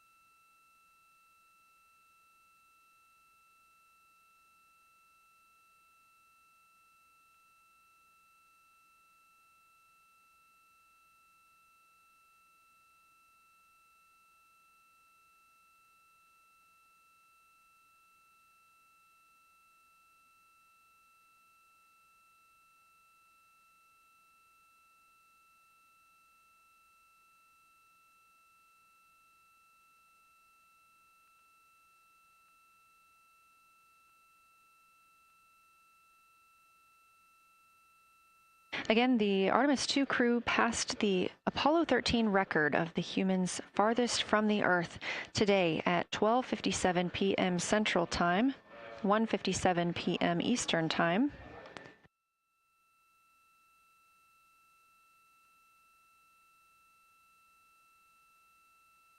That distance set by Apollo 13 was 248,655 statute miles. We have clearly passed that, and we expect to pass that by about 4,105 miles. That will be when the spacecraft reaches its farthest distance from the Earth. It could be around 252,760 miles, but again, these are approximations and our targets, and we will make sure to report back the final numbers once we have them.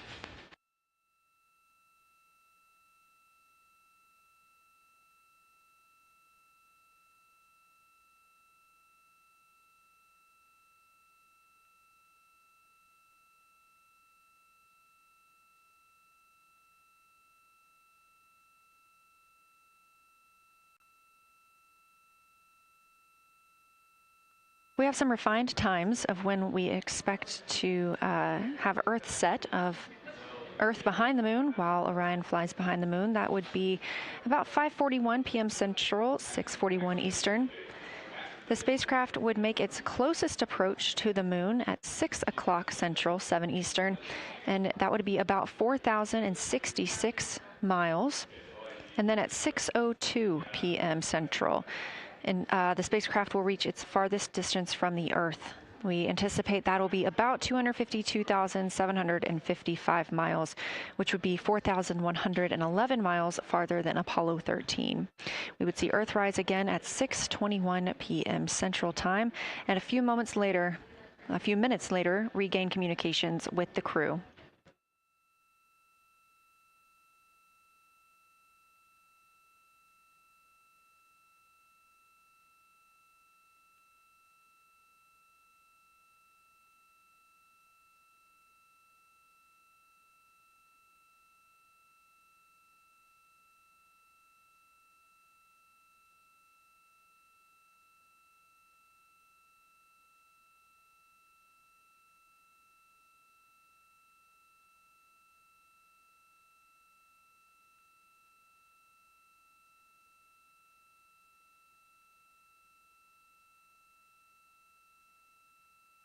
Currently aboard Orion, Victor Glover and Christina Cook are the two team members conducting lunar flyby observations, meaning they are using the Nikon cameras to photograph the moon, and their PCD, or the portable computing device, to conduct annotations.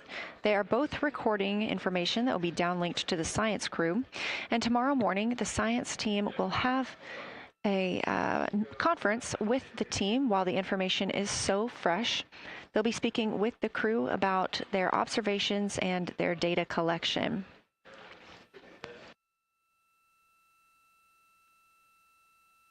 Otherwise, most of tomorrow, Flight Day 7, is considered an off day.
We are on flight day 6 of the Artemis II mission, the first time in more than 50 years that humans will observe the moon directly, providing a critical opportunity to practice how lunar science will be conducted during future Artemis missions. If you're just joining us, the crew is well into their lunar flyby observations, and we anticipate that we will hear from them soon. A few times every hour, they are slated to call down with science sit reps or situation reports. We most recently had one from Commander Reed Wiseman. He and Jeremy Hansen, mission specialist, were first at the windows today to photograph and make annotations of what they were seeing. Therefore, we heard more from Victor Glover and Christina Cook earlier in the day during those first blocks. But now that Reed Wiseman and Jeremy Hansen are on the support side, they are the ones calling down what they are seeing from windows 1 and 4. Earlier, we heard that the Earth is so bright in window 4, they have had to temporarily cover it with a t-shirt.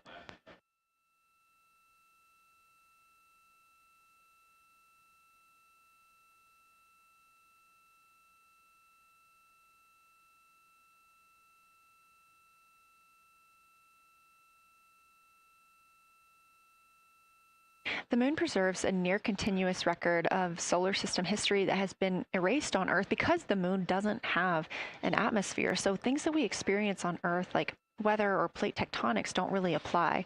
So the lunar surface retains evidence of ancient impacts, volcanism, and solar activity that scientists can study today. And studying the moon helps scientists understand how planets formed and evolved, how the moon influenced our own planet Earth's history, and how the sun shaped conditions across the inner solar system. The moon also serves as a unique platform for studying the broader universe.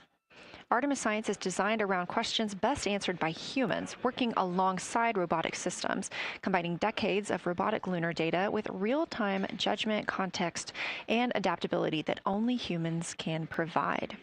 This mission, Artemis II, is serving as a proving ground for lunar science operations, which allows NASA to test how science is planned, executed, and supported during a crewed deep space mission ahead of our future Artemis flights.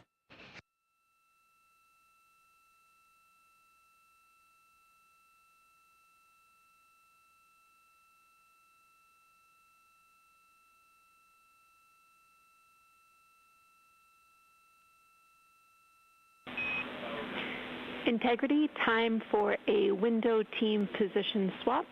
So Victor and Christina, please switch places if you've not done so already, and remember your SD card for the camera.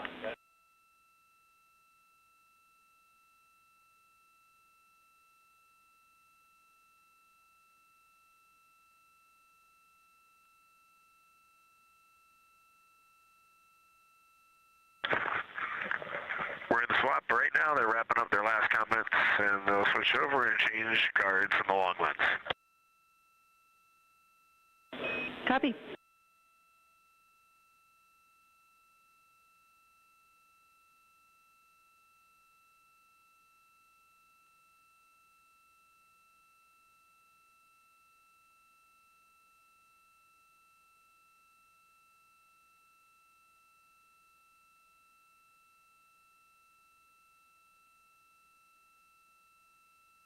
As you heard in that call, it is now time for the team members at the window to swap positions. That means Victor Glover and Christina Cook will be switching roles. One of them has been photographing the moon with a Nikon with an 80 to 400 millimeter zoom lens, while the other was making annotations on their portable computing device. And both are recording audio that the science team will be able to listen to.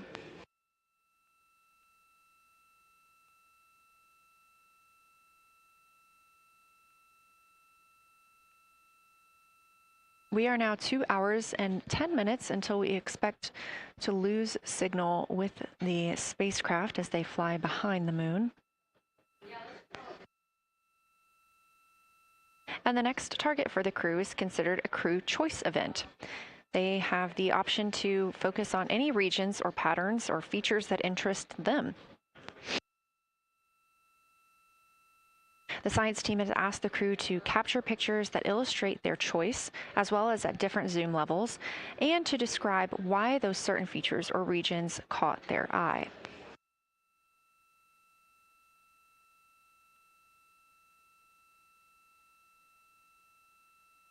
Those recordings are part of what are being saved on their PCDs, portable computing device, that will be sent to the science team for analysis.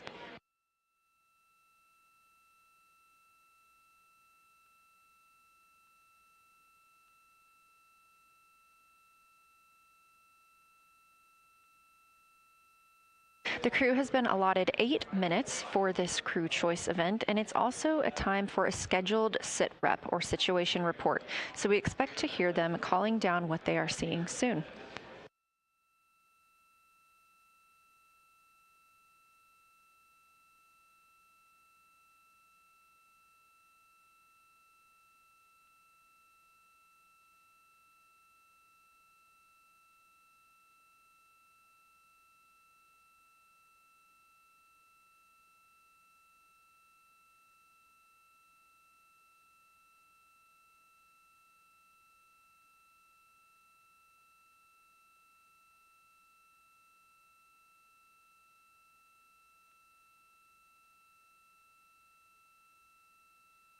Something that the crew or that the science team has used to help prepare the crew is a cue card. These ask for a feature ID if they happen to know the type or name, and if it is a target. Of course, in this situation, when they have a crew choice, they do not need to, it may or may not be a target. They want to know the location and the observation style. They've also asked for the geometry of what's being captured, the size, shape, boundary, and preservation, as well as the color and shadow. So the color tone, the albedo, that reflection or brightness, and any shadows or illumination. Next, they're interested in structure and texture. That includes slopes, structures, and textures, of course, and geologic relations, like association to other features, any contact to those features, and of course, their thoughts, impressions, or interpretations. They are interested even in emotions and excitement that the crew may be having.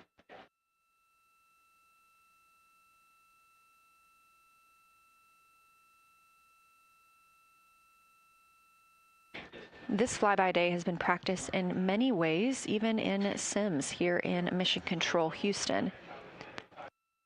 The team also conducted some field work, learning how to look for specific geologic features. They also photographed a large globe, and the science team helped them determine which features they would be targeting and how to look at those.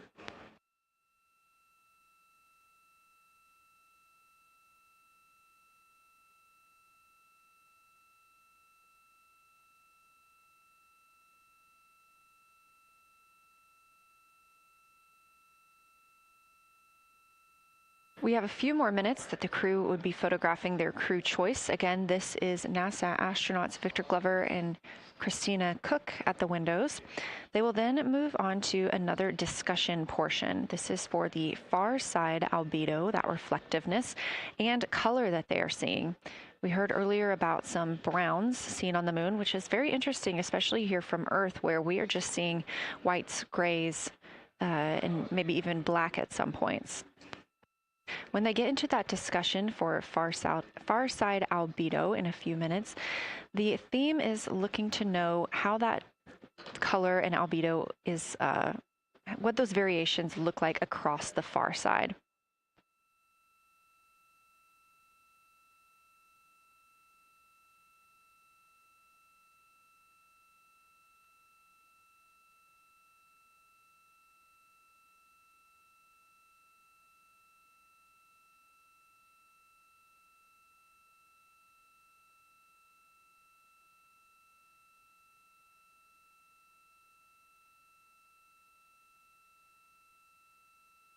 On the right side of your screen, the Science Evaluation Room, or SIR, where team members are looking real time at what the crew is seeing.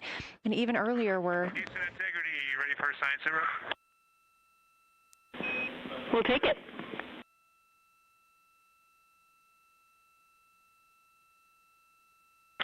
Okay, that crew has swapped positions. They're in their crew choice. element. I've been listening to both of them for a little bit, and they're really enjoying. They both decided to pick the Terminator, and they're spending a lot of time looking at the Terminator, just talking about the resolution that they can see, the depth of the craters, and the various interesting and unique excavations that they can see. So Victor is on the long lens, and Christina is just looking out the window, and I'm sneaking a peek in T-shirt window. It looks like, I don't have the best angle here, but it looks like Aristarchus is on the limb of the moon now. It's amazing how quickly it changes as we speed around the far side of the moon, stuff that's leaving our field of view, and now we have a lot of the dark side of the moon that, you know, it's missing for us right now, but it would be in view if it was lit at all. Jeremy, Science, thanks for that sit rep. Do have a question. A few times we've heard you and the other crew describe change during the course of your flyby. Would be interested in future descriptions of more verbosity about how it's changing. Thanks for the great sit rep.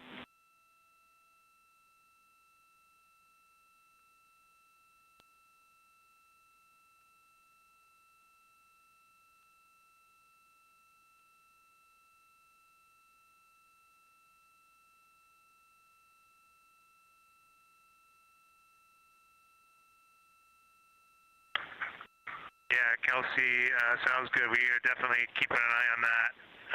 My eyes have just not readjusted. The moon is so bright when you come back to the window. I was just in the interior of the cabin. I've come back to T-shirt window, and it's just overwhelming brightness, and my viewing angle is a bit challenging, so I won't be able to give you great observations from this window. But I will talk about something that I was talking a lot about in my recordings earlier, which was we've been talking about some shades, and so we have obviously the dark and the light gray, and then we've talked about naming some colors, a brownish hue and a greenish hue. And I'll tell you, like right now, Aristarchus, the plateau is hard for me to see from this window, but that had greenish hues to me and was very unique. I didn't see anything like that anywhere else on this side of the moon. And then I see a lot of these, what I would call brownish hue areas. There's a number of them. And they, for example, in the northwest corner of the highlands, to me it looks like the brownish hue is caused by ray or ejected material landing on the highlands, and then we obviously see the ray areas as a lighter albedo, but in between the rays where the deposit would be thinnest, that is what it looks like is causing the brown to me. So I saw that on the northwest side of Aristarchus, or sorry, that dark area of the highlands, northwest side of the highlands. I saw it in the highlands to the east of Glushko, and then I see those same brownish hues west of Oriental, and I drew a contact there on OneNote, but that's a huge region, kind of like a piece of pie with the point of the pie pointing at Oriental and then going up towards the northern side of Hertzsprung. And that is an area that just looks like that brownish albedo. That was fantastic, Jeremy. We had heard rumors of the green and brown hues, and so you really read my mind on asking about those. Understand they likely didn't have any contact with each other the way that you described them, but please correct me if I misunderstood that. And then last thing, I'll make the same offer we made to Victor earlier. If it would be helpful for us to verbalize any targets so you can stay at the windows and keep your eyes adjusted to the moon, please let us know.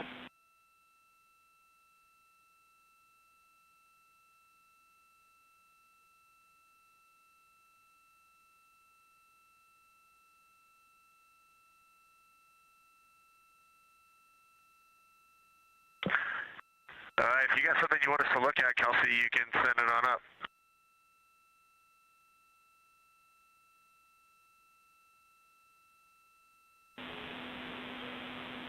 definitely not looking to interrupt your flow, Reed and Jeremy, only offering assistance if you guys want to keep your eyes off of the PCDs.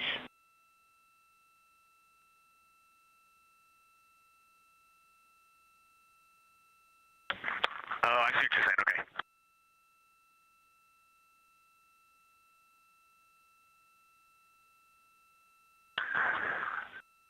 Not really science related, and we definitely learned this at Apollo, but the thing that is just most fascinating, I think, to me and Victor right now is even as rugged as the far side looks, when you look at Oriental and Home, it's rugged. But man, when you look at the Terminator, it is just like impossibly rugged, and it reminds you that the whole far side is that way. And just the Terminator is really bringing out the shadows and the hills and the valleys, and it's unbelievable. It's like no surface of the Terminator is not marked by a meteor impact, and it is very impressive to look at that, and you realize that is true across the whole far side. You just can't see it due to sun illumination right now. Reed, Houston copies, and we were commenting on the same thing. Even from our view, the Terminator looks absolutely alien because there's just so much texture in there that we're just not used to seeing. So thanks for sharing that with us.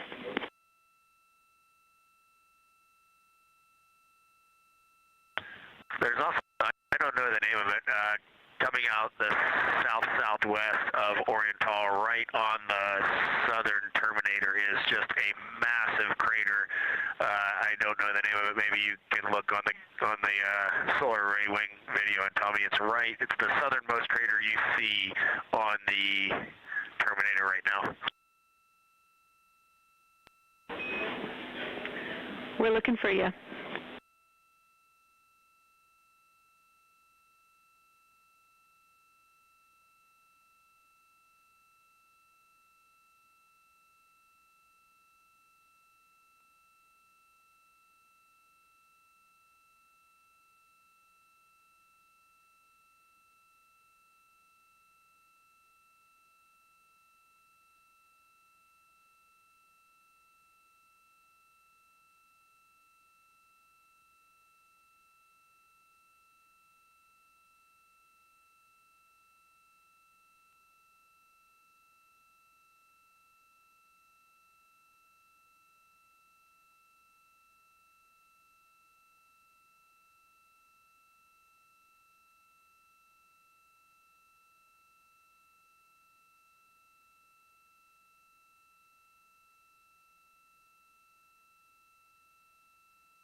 We're loving that picture. Thanks for showing us. And Reed, as an answer to your last question, we believe that is Chebyshev crater. And the sir agrees with that.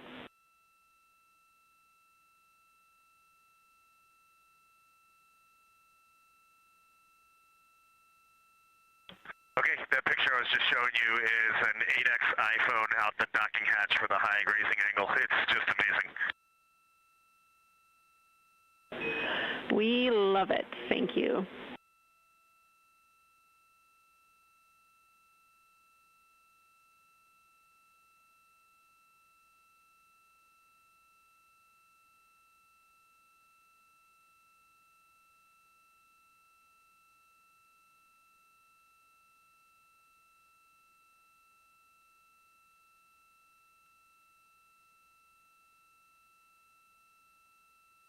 This is Artemis Mission Control in Houston, Texas. Mission elapsed time, 4 days, 22 hours, 12 minutes into the flight of Orion.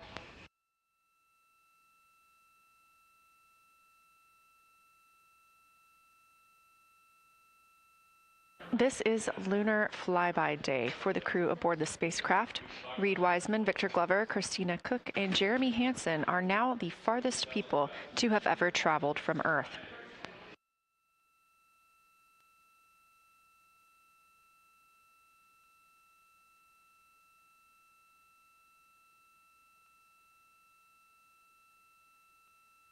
This a live view from inside the spacecraft. They have turned off the lights so they're able to see outside and photograph the moon better with no reflections from inside.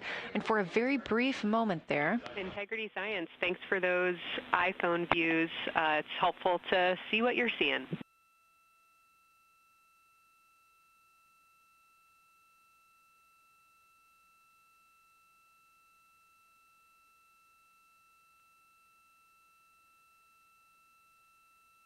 We very briefly saw NASA astronaut Reed Wiseman showing a picture he took on his phone of the moon.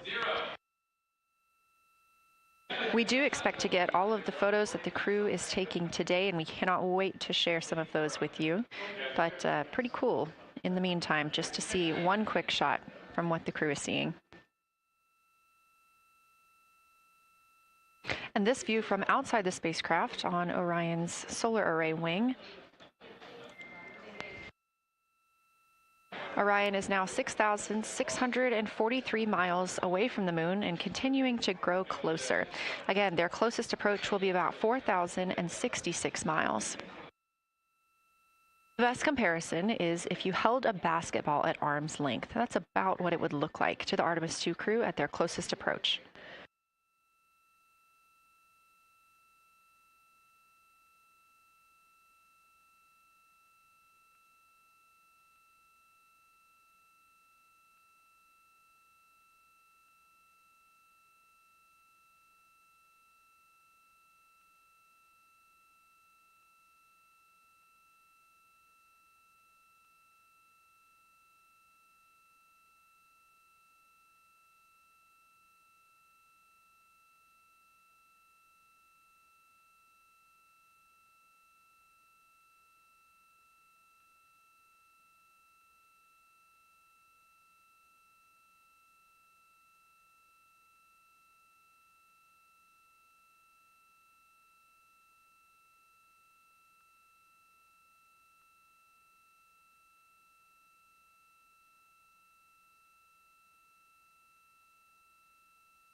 This view showing at the very top, a camera coming from Orion, continuing their flyby of the moon.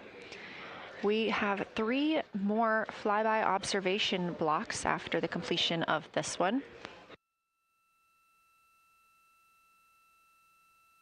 Down on the bottom left of your screen, that's the SIR, the Science Evaluation Room, where team members are continuing to work through all of the targets that the crew is photographing today, and they've helped identify some of the craters and some of the other items that the crew has seen on the moon's surface.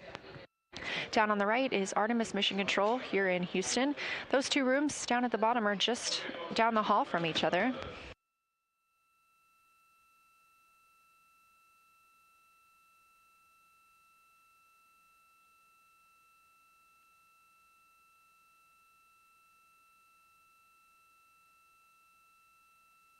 And we are just a few minutes away from the next cabin and window team swap. That means Victor and Christina, who have been at the windows, will fly to the cabin, the background essentially, and be their support crew for Reed and Jeremy. Reed and Jeremy will move back up to the windows.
crew is continuing their discussion portion of the flyby in the lunar targeting package, where it says far side albedo/color. They are looking, the science team is looking to get a good understanding of what the crew can see on the far side at this point, and its brightness as well as any colors. We did hear earlier Canadian Space Agency astronaut Jeremy Hansen reporting that they could even see browns and even greens on the moon. I'm really looking forward to seeing those photos. And in just a couple of minutes, the teams will swap from the cabin to the window.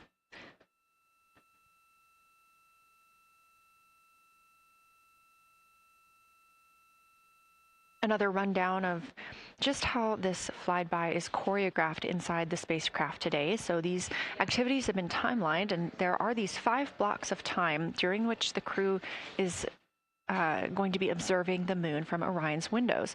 Now we are just coming up on the end of the second block, and we'll start the third soon. So at any time during those blocks, 2 members are at the windows working in a pair. One is taking photos from window 2 and has a blue shroud over the window to help prevent any reflections from inside the spacecraft. They are also using an 80 to 400 millimeter zoom lens. And the other astronaut on the window team will be in window 3 using their portable computing device to make annotations. Now, again, both of those crew members are making audio recordings of what they are seeing, and we are not hearing that right now. Those are going to be downlinked later to the science team, who will evaluate them and use that data to inform our understanding of the moon. Those 2 crew members at the windows swap roles. Integrity Houston, it is time for another swap between the cabin and the window teams. So we have 15 minutes of handover time, and then we will expect Jeremy and Reed at the windows and Christina and Victor at the cabin. I have no new vehicle updates for you, but I do have a photo location for some photos on Ike's PCD, and I want to let you know that Jeremy's family have arrived in the viewing gallery.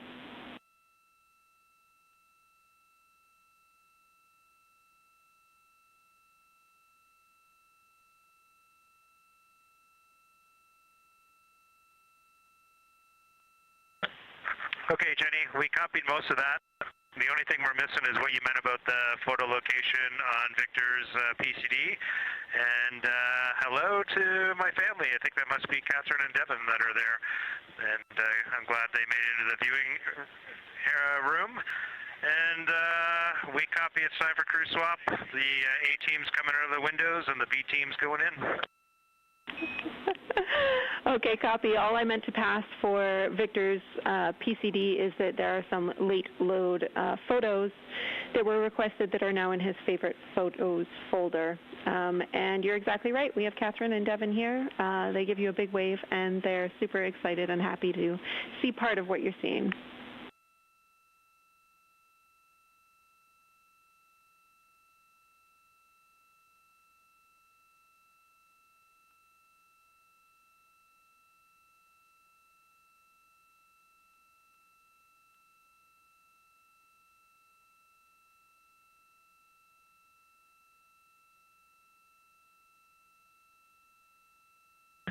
Okay, copy, Jenny. We're not sure what we're looking for in the PCD, but we're going to poke around, and we may be calling you back about that one.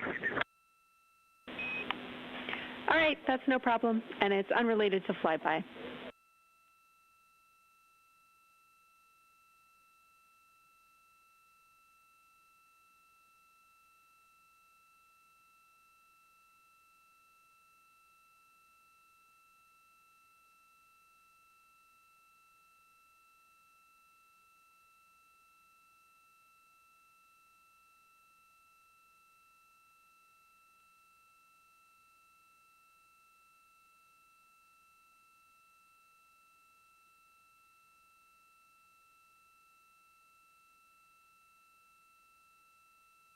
This is Artemis Mission Control here at Johnson Space Center in Houston, Texas. And as you just heard, Capcom, or Capsule Communicator Jenny Gibbons, Canadian Space Agency astronaut and Artemis II crew backup, relaying to the teams in Orion that it is time for a swap from the cabin to the window teams. We're now at the tail end of the second lunar flyby observation block. Again, we have 5 of these today. Most recently, Victor Glover and Christina Cook were at the windows photographing and making annotations, while Reed Wiseman and Jeremy Hansen were in the cabin providing support, whether that is SD card help, but also science sit reps, calling down any situation reports for what they are seeing on the moon or anything about the vehicle status. With that call to make a swap, Reed and Jeremy will be back at the windows, making observations for what they see at the moon and taking photos.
Again, you're watching live coverage of NASA's Artemis II. But something that's really awesome up here is we now have the moon and the Earth in window 3 simultaneously, and the moon is a gibbous, and the Earth is a crescent. And I'm guessing in about 45 minutes we'll have 2 identical crescents as we change our position in the universe. That is pretty darn cool. Thank you.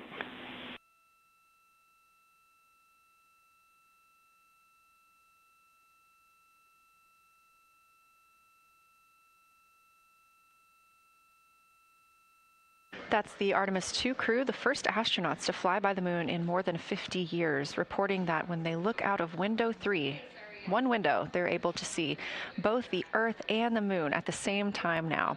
Now, obviously, our view is from a camera on the solar array wing pointed at the moon, and we hope to see that view of both the Earth and the moon soon.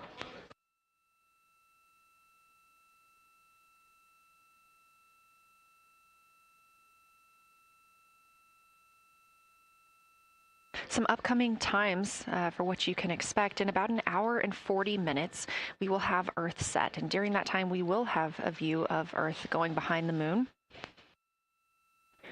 Shortly after, just a few minutes later, we will lose signal with the Orion spacecraft. This is tracked as it is going behind the moon and out of reach of the Deep Space Network.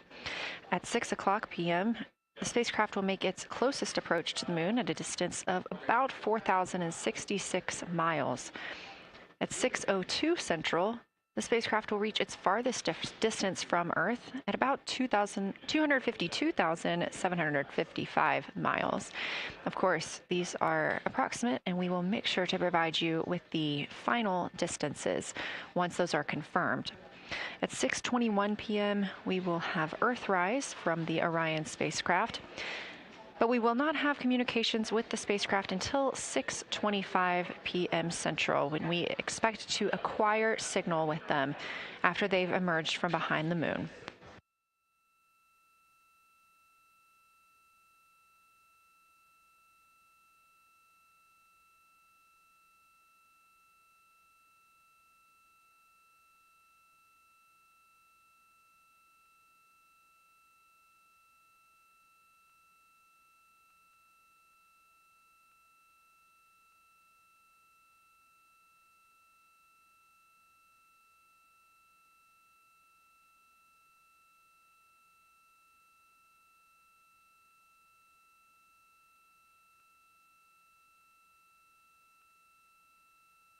Again, you're watching live coverage of NASA's lunar flyby for the Artemis II mission, the first crew to fly beyond the moon in over 50 years.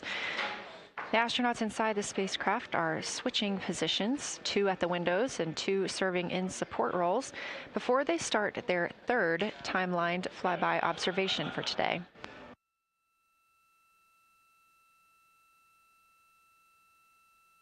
We've heard great calls from the crew so far describing what they're seeing, all well trained by the science team here on the ground.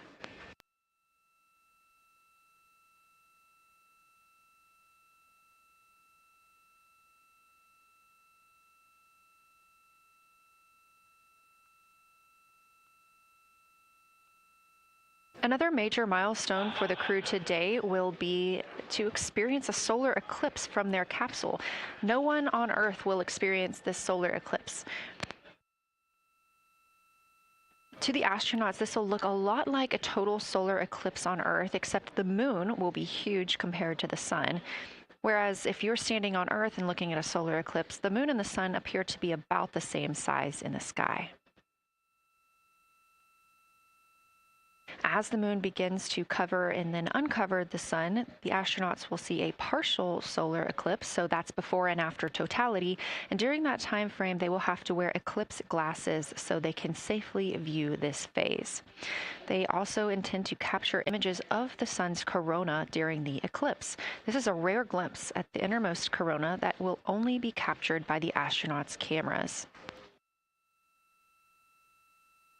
During the eclipse, we also look forward to the crew members describing what they will see, which includes unique light features like the shape and size of the corona and potentially even lunar dust. At the same time, Venus, Saturn, Mars, and Mercury will be near the sun, so they may be able to identify what part of the sky they're looking at. This can help train future Artemis astronauts on what part of the sky they're seeing, which is useful knowledge in challenging situations when they may need to rely on that information instead of instruments for navigation and orientation. That eclipse window will last about an hour, and it'll happen near the end of the day today, closer to 7:35 p.m. Central, 8:35 Eastern.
As you can see in this live view from Orion, the spacecraft is maneuvering around the moon, and the views of the moon have changed since we started our broadcast.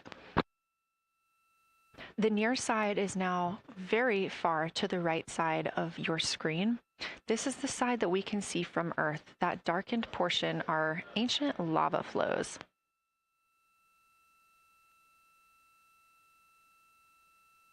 The crater down towards the bottom of the moon is Oriental, and this is a crater that was previously never seen before by human eyes until this mission.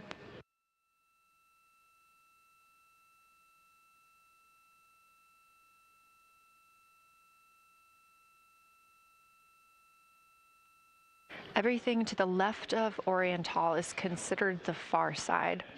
And this is what we typically do not see from Earth.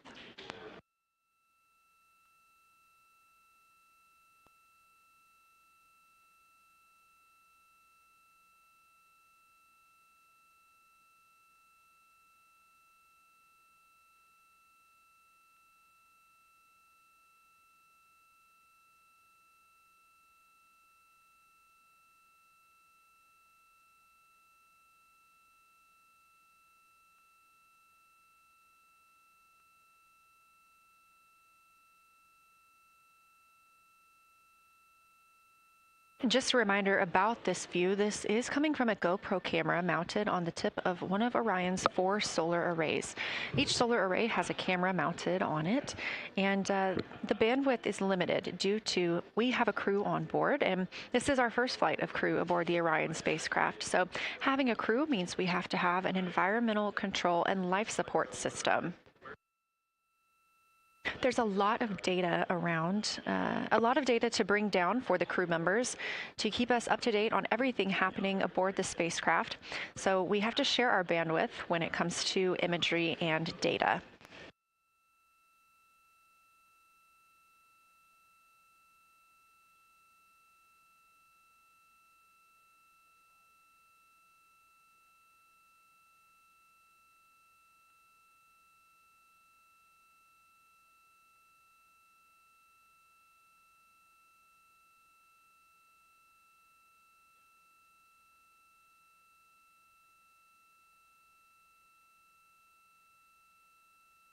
Inside the Orion spacecraft, the astronauts have completed their cabin and window team swap, meaning we have moved into the next block of lunar flyby observations. Jeremy Hansen and Reed Wiseman are now back at the windows, taking photos and making annotations. About halfway through this block, they will switch positions at the windows and will be prompted by the ground to do so.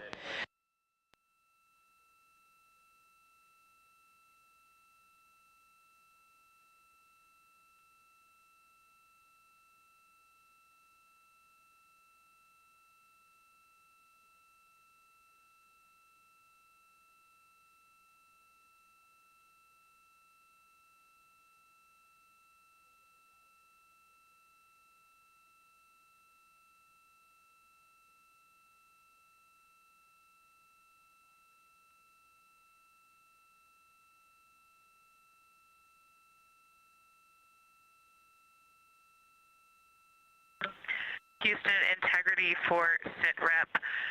First of all, I'll just talk about the experience that I had during Victor and my observation time. It was an incredible experience. We definitely noted how much more you can see with the zoom lens. Even though we have a great visible eye image, there's just a lot of texture that just pops right out at you when you can zoom in. So almost just using it like a telescope, the camera lens. We really enjoyed our discussion time. That was a great innovation on the lunar targeting plan. We were both able to describe a lot more kind of with flow, I would say, when we were talking to each other. And it was also, we sort of were able to bounce ideas off of each other and come to new conclusions. We had, I think, a very successful talking through of some contacts between different color areas, both in the mare and in the highlands, and we identified some really unique texture areas as well. At one point, towards the end of the images of my time in window 3, I just had an overwhelming sense of being moved by looking at the moon. It lasted just a second or two, and I actually couldn't even make it happen again. But something just drew me in suddenly to the lunar landscape, and it became real. And the truth is, the moon really is its own body in the universe. It's not just a poster in the sky that goes by. It is a real place. And when we have that perspective and we compare it to our home of the Earth, it just reminds us how much we have in common. Everything we need, the Earth provides, and that in and of itself is somewhat of a miracle, and one that you can't truly know until you've had the perspective of the other. I'll switch into some logistics stuff. The Peltors, both, their battery batteries stopped providing the active listening, but we have verified they are still recording, and so we are able to have discussion time and hear outside our recordings by just moving the ear cup off of the ear. Other than that, everything's working well technically, and we've been able to find all our targets, and we're having a really great time. Thanks, Christina. We copy those logistics for the Peltors, and also thanks for bringing us into the cabin with you with that description.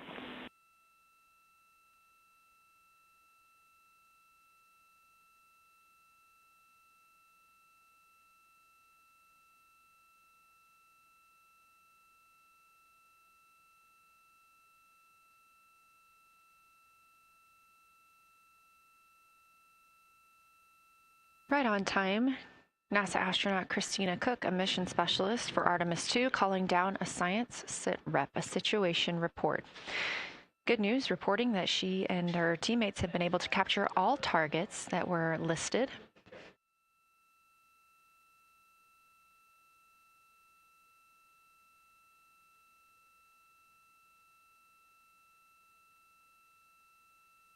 Christina also gave a vibrant description of just how it feels to be there and to see the moon up close and not just something passing in our night sky.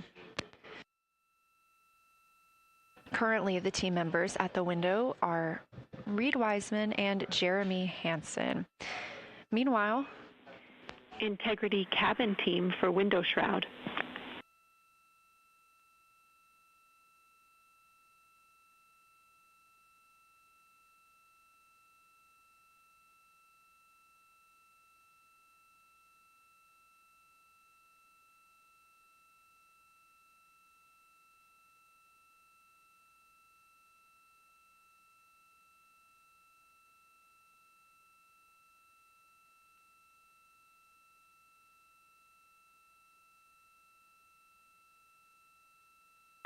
We're listening. Go ahead, Jenny.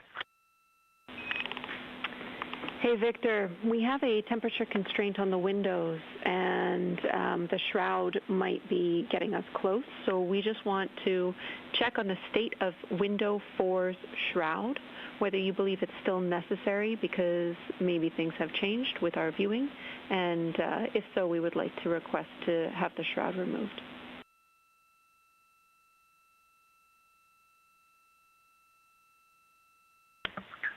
Houston, we believe it is necessary. We pulled it off just in the corner. It is very bright. It definitely would affect our night vision and maybe comfort. But is there a time? Can you tell us when we would have to take it off by?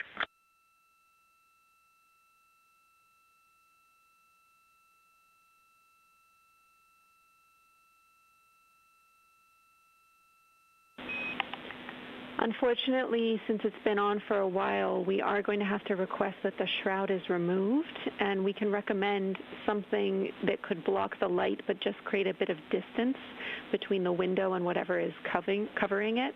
Something like a t-shirt would do the trick and help.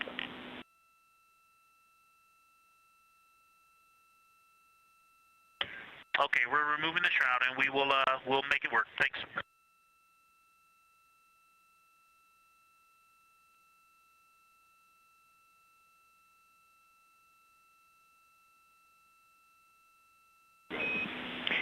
Thank you, Victor. We know it's pretty bright in there now with that window uncovered. We will also offer that airflow on the window would be helpful. So if you want, you can also retrieve the condensation hose, which should be friction fit onto one of the diffusers. And that on the window would also help.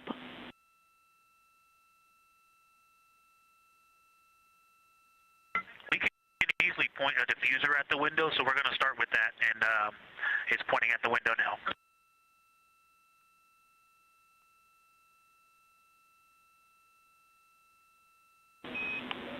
Okay, we'll take that, Victor. Thank you. Please keep us updated.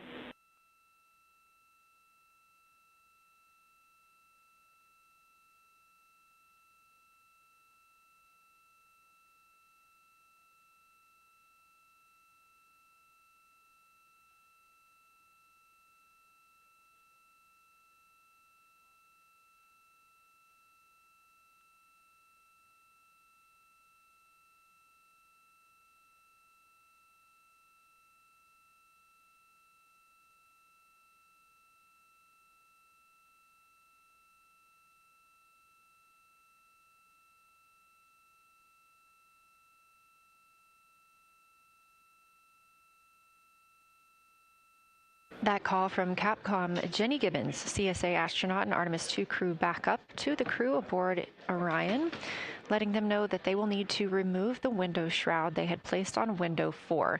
They initially placed that shroud there to block out some of the light from the Earth. It was extremely bright coming in the cabin and interfering with some of their viewing opportunities out at the moon.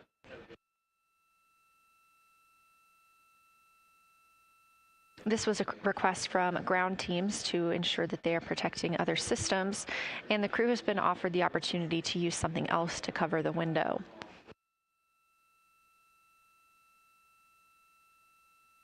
Meanwhile, Reed Wiseman and Jeremy Hansen continue with their lunar flyby observations.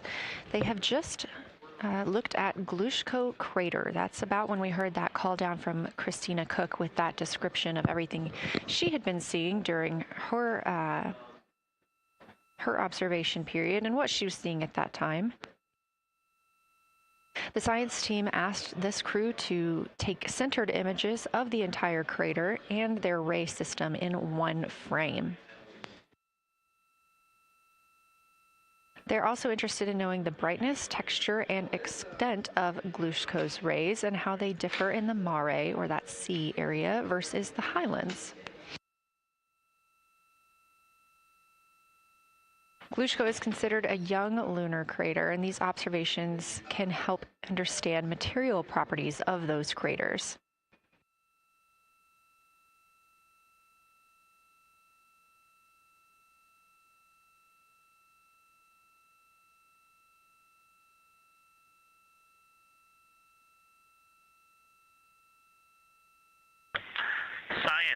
Integrity.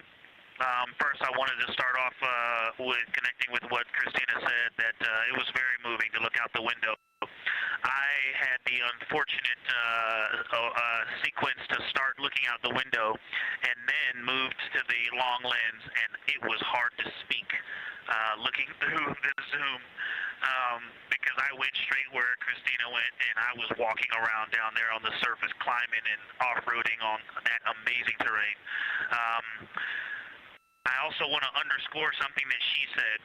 As we continue to explore, when we actually do go down there to the surface, I know for safety reasons that we would never send someone alone, but I just want to really emphasize how important the discussion time was. When we started to talk, we not only got better science discussion, we got better human connection, and so doing this as a pair, we just learn and grow together, and that's just super important, so thank you for adding that to this plan. Reed just passed me a note that the Oriental Basin annular ring has a similar albedo to the center, but a different color. It has more brownish tones in it, and he said it's very distinct now that he's been staring at it. Victor, thank you. You got a cheer from science there, and we all just went on that moonwalk with you, so highlighting how important it is to talk about these things. I also want to let you know that we have Deanna Glover with us in the viewing gallery. She's all smiles.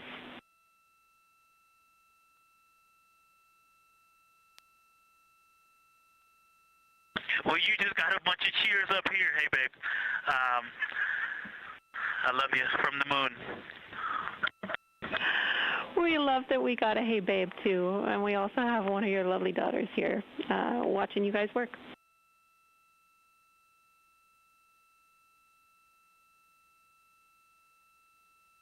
Thank you guys for doing that and for supporting them through this. And to all of you, Genesis, Maya, Joya, and Corinne, I love you. And Deanna, I love you. I'm glad you get to be there.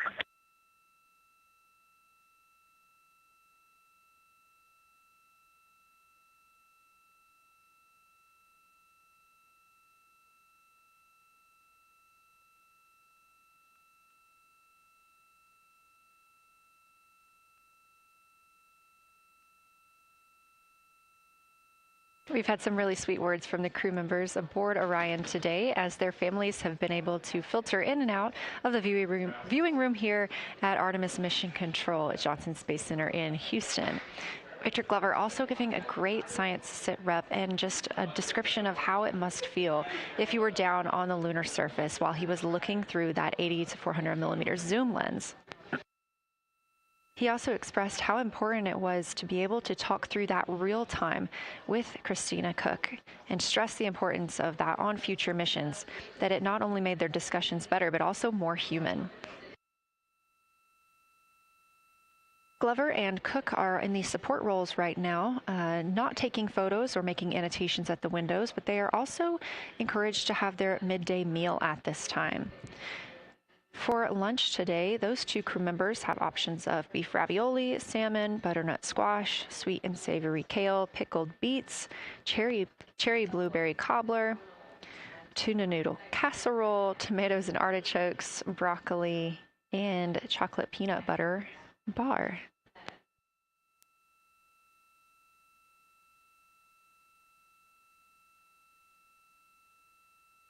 Once Glover and Cook return to the window portion of their flyby today, Reed Wiseman and Jeremy Hansen will get into their midday meal.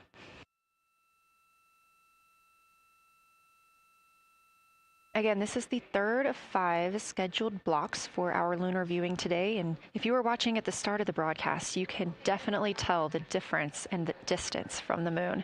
We are now 5,518 miles away from the lunar surface, and again, expecting the crew to get about 4,066 miles away. They are currently 252,050 miles away from Earth, and every mile is a new record, having surpassed the Apollo 13 milestone for furthest distance earlier today.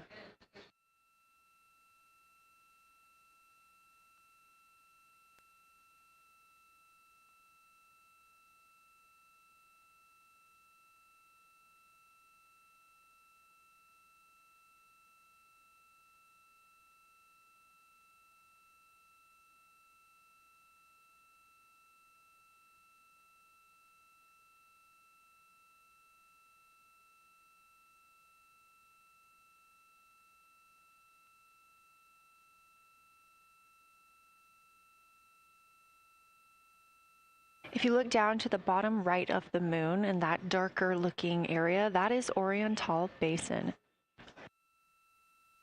We have continued to lose views of the near side. It is just barely visible over towards the bottom right side of your screen.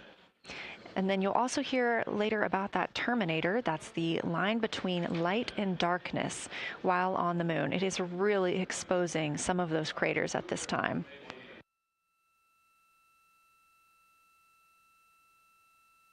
A couple of the other features in view right now are Hertzsprung Basin and Vavilov Crater. Hertzsprung Basin is nearer to the center of the moon, closer to that terminator line right now, and Vavilov Crater is just on the outskirts of it, closer again to the terminator.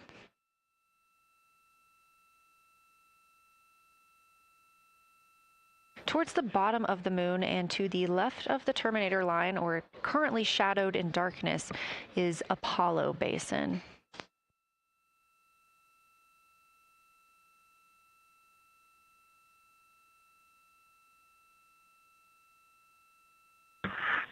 Science from integrity. Let me find out how far we are from the moon right now. But our view is about a third of the moon is in eclipse. That beautiful terminator is out there calling to me. We're 4,691 miles from the moon. And what looked like in the terminator, about a third of the way up from the southernmost part of the terminator, looked like a dinosaur print if one was running to the northwest. Now is clearly a crater with a bunch of craters around it. And that terminator, I can only see about half of it. I'm looking through the docking hatch window right now because we have the Z9 in window 1. But that terminator has moved. I guess I've been using Vavilov the whole time, so it's gone 2 more Vavilov craters to the west. And so a few more features are starting to peek out into the sunlight there with that low sun angle, and so you still have ridges and valleys showing up very clearly, a very jagged terminator, and a few islands of light out there with some high elevation shining in the sunlight in that darkness. And on the eastern side of the moon, let's see, Grimaldi appears to be one of the farthest east features, and that is maybe 5 degrees from being right on the limb and going off over the horizon.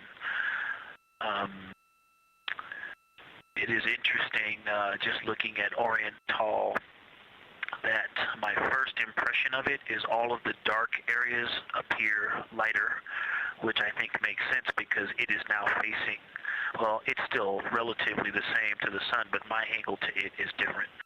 So I'm looking at it from a little more, even further to the side as we pass it.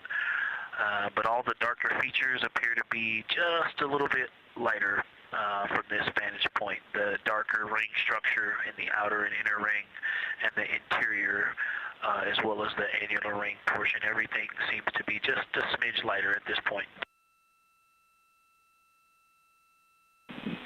Thanks for that description, Ike.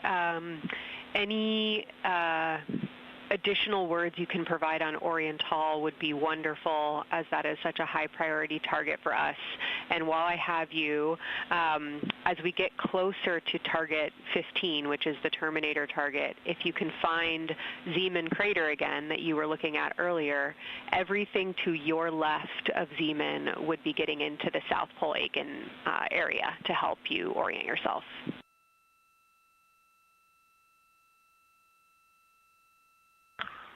Zeeman is a great waypoint out there. I definitely see it.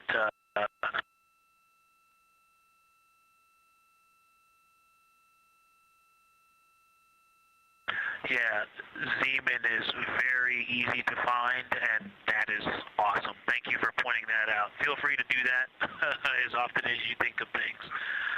Let's see, looking back at Oriental. Okay, another thing, after looking through the zoom camera, man, you guys are smart. You probably did this on purpose, but after looking with my plain eyes and then going to the 400 millimeter zoom, now looking at it, I see the cliff face as if you were standing in the center. That inner and outer ring have definitely some real terrain to them, and now I can see that as terrain. Now that I look at it even with my naked eye, I can tell that there's a lot of elevation and that, like I said, a cliff face on that eastern edge where all the darker deposits are.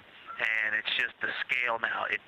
Looking at it from far away before, it seemed like flat with color painted on it, but now that I look at it, I can definitely see that there is, different depositional characteristics, and so the darker is some other material, but there's also some shadowing going on because of the cliff face that is a part of that crater wall. Great description, Victor. Thanks, and really interesting to hear now the distinction between shadow and color. Before I let you go back to other observations, you mentioned that Reed saw a browner hue to the annular ring than the rest of Oriental. Are you seeing that from your vantage point?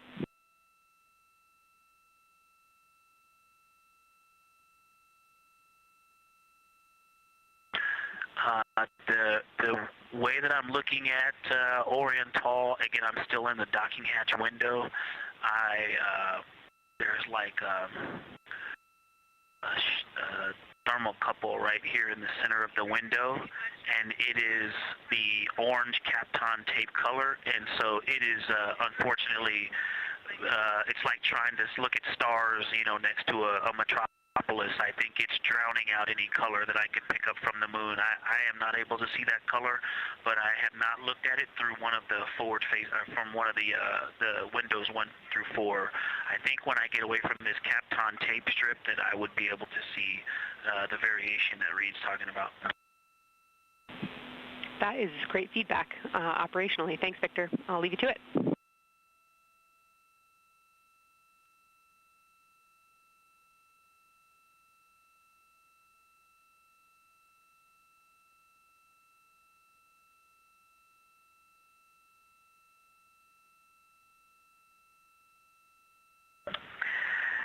science integrity with a question from the window team.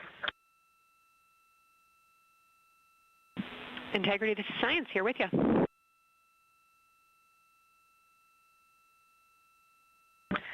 Yes, they have a question to help inform a theory that they're sort of tossing back and forth. What is older, the Mare seas of the near side or Oriental?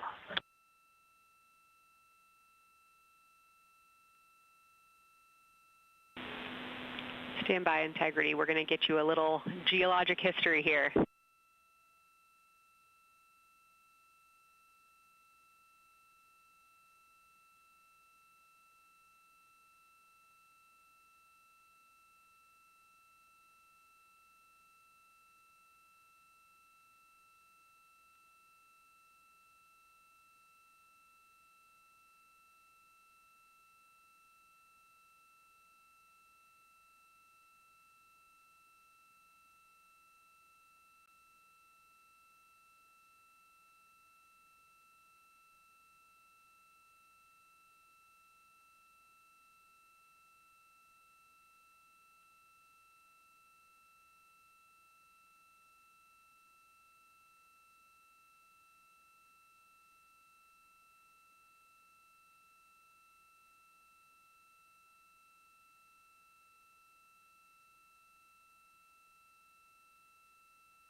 Integrity Science back with you for some lunar volcanism when you're ready.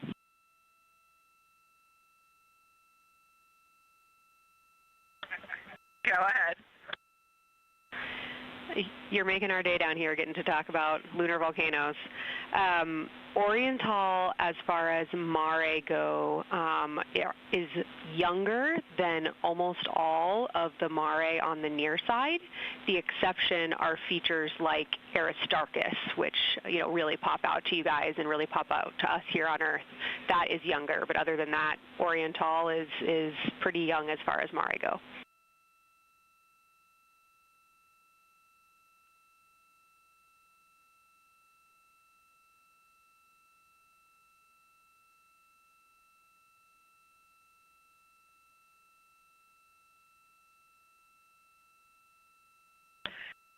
And Kelsey, thanks for that. We love lunar volcanism too. How about when the actual crater was formed?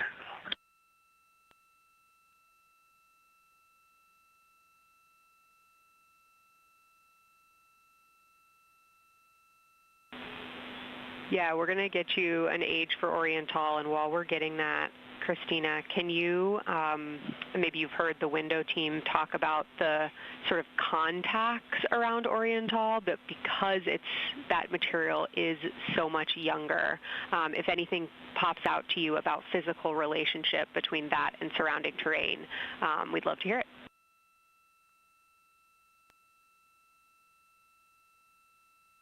Yeah, definitely. They are discussing a contact relationship that could explain some of the color that they're seeing in certain areas. And so it was really about the ejecta of the creation of the basin and understanding the superposition of its ejecta and Mare on the near side or other features. So thank you. We'll take the insight when you have it.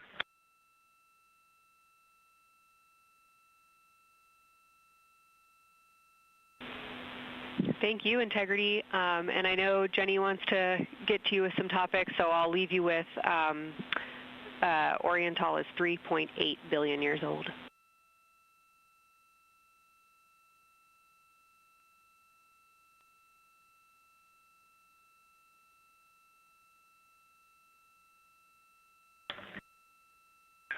Copy that. So that's on the older side. The actual basin is very old.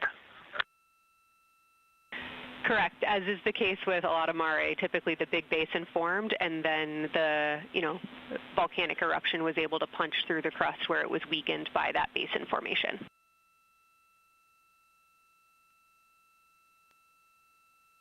Perfect. Tracking. Thank you.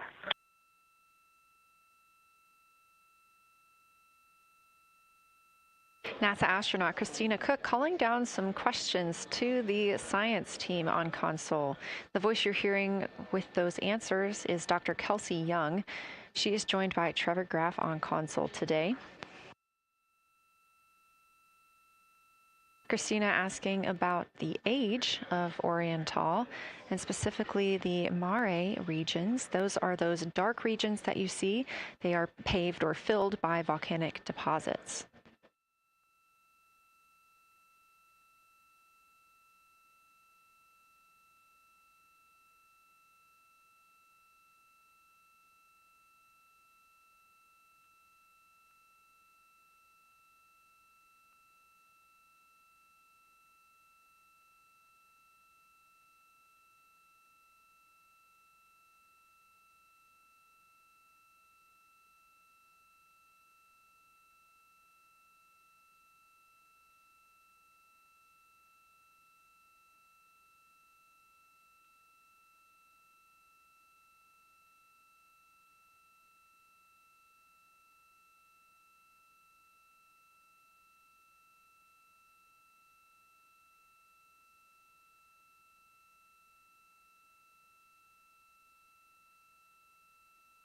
Better answer.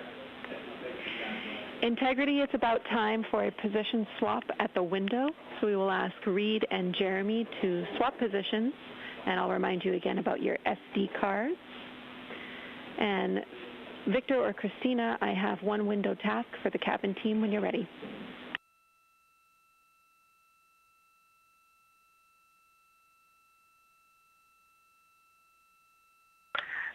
They are swapping, and I'm ready.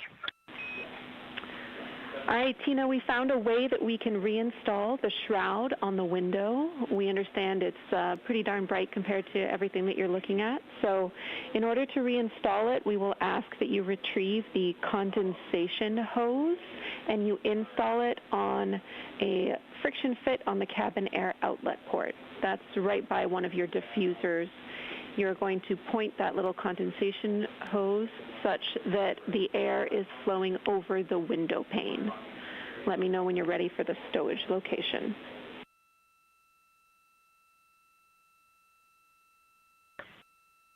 Ready.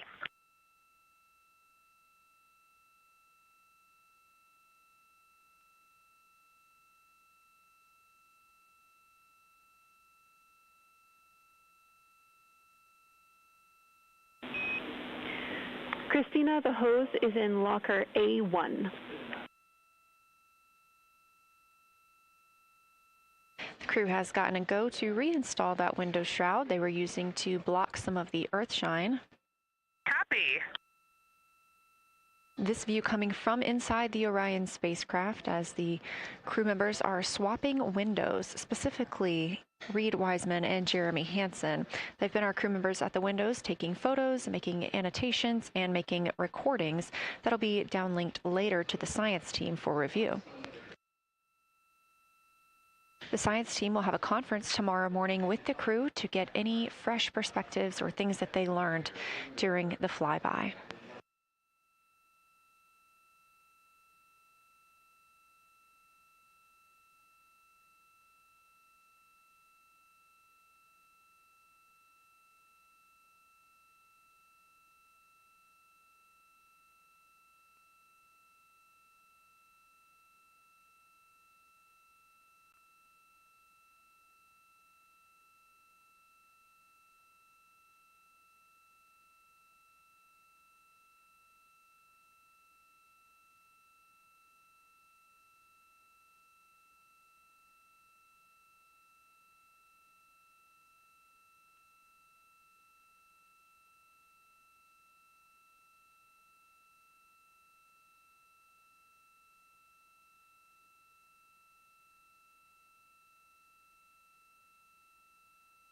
Again, we are now in the third of 5 observation blocks for the crew scheduled for today.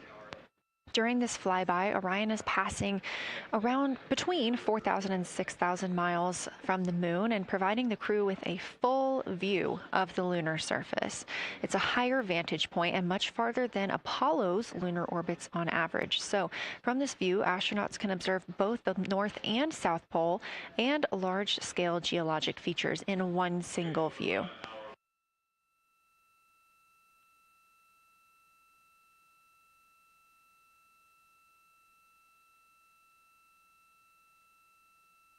We are now just under an hour until Orion passes behind the moon, and we lose communication with the crew. They will be out of reach with any of our deep space network antennas. That loss of signal will last about 40 minutes, and we expect to regain communications with them once they fly behind the other side of the moon. While they are behind the moon, they will also reach their max Earth altitude as well as their closest approach to the lunar surface.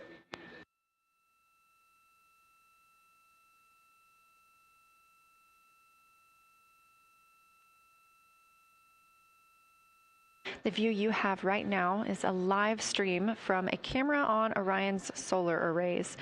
You are looking at a live view of the moon, and 4 people are inside that spacecraft taking pictures of it, telling us everything that they are seeing. The first humans to do so in over 50 years. They'll be sending those pictures down for all of us to enjoy, and of course, especially the science team, who are very excited for what they are learning today.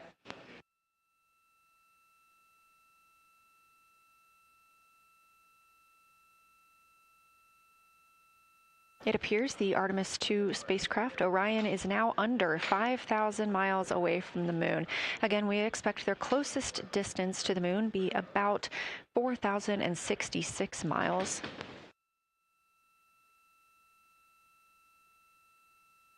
That is an estimate at this point, and we will make sure to share that closest approach distance once we receive it.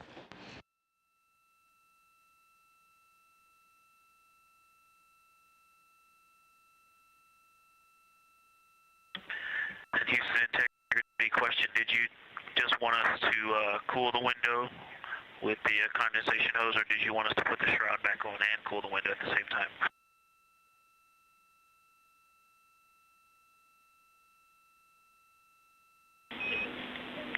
Victor, we definitely want you to cool down the window with the condensation hose. It's crew preference whether you put the shroud back on. The hose will allow you to do that if it helps with your lunar flyby.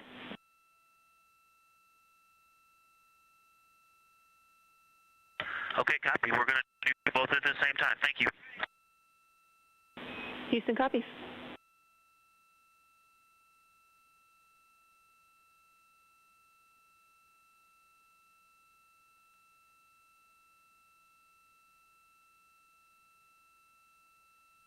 Houston, thank you for that suggestion. The cabin is darkened again, and that makes a big difference for the imagery. And for science, we are now seeing a half moon.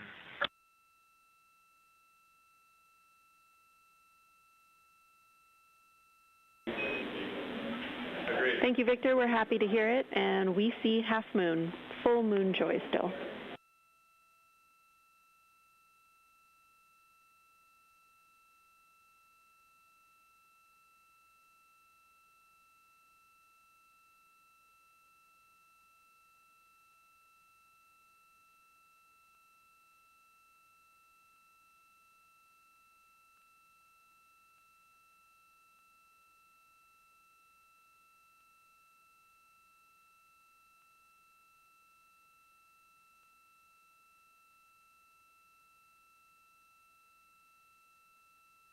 Crew reporting from Orion that they are seeing half the moon, which is about what it looks like here from this view from the spacecraft. However, what has become a little bit of a catchphrase for this mission, everyone is reporting full moon joy.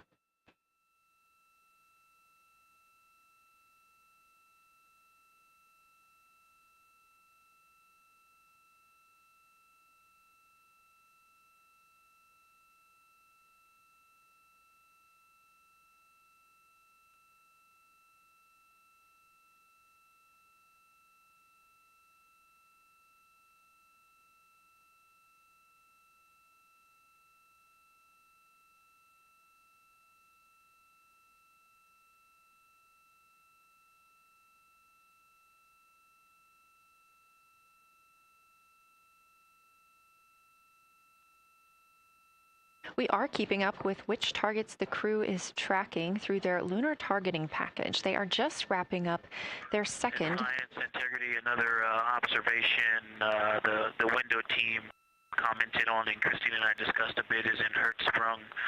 The solid and intact crater is very smooth. If it were a dirt road, it's very hard packed, and then you go outside of it, and that outer crater, that's the one that is older. It is a little rougher and more jagged, and starts to get into more loose-looking terrain, and the smooth interior also causes the craters that are inside of the larger crater, the smaller craters, to have really sharp edges, sharp, distinct edges. And just a general comment on that area, Hertzsprung, that whole area, the average albedo there is darker. That is, I would say, 3.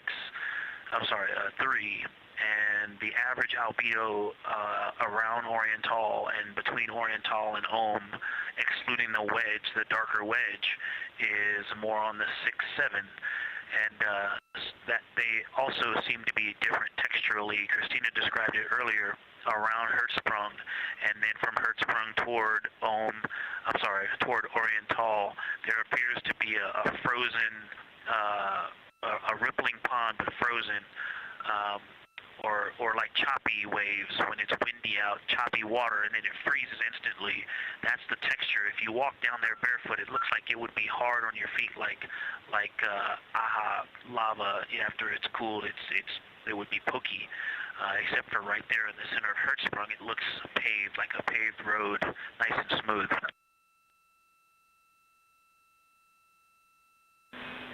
Victor, that's a wonderful description. Going from a paved road to lava reminds us of the Icelandic highlands. Thanks for that.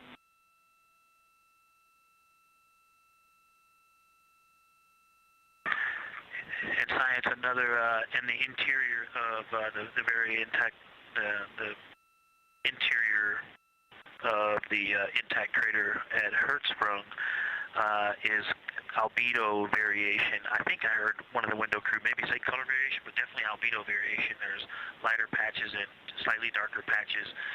It's not swirling, it's just patchy. It just has spots that are lighter, and I would say a predominantly darker average area. Great descriptions, Victor. Thanks. Not swirly, just patchy is really helpful for us.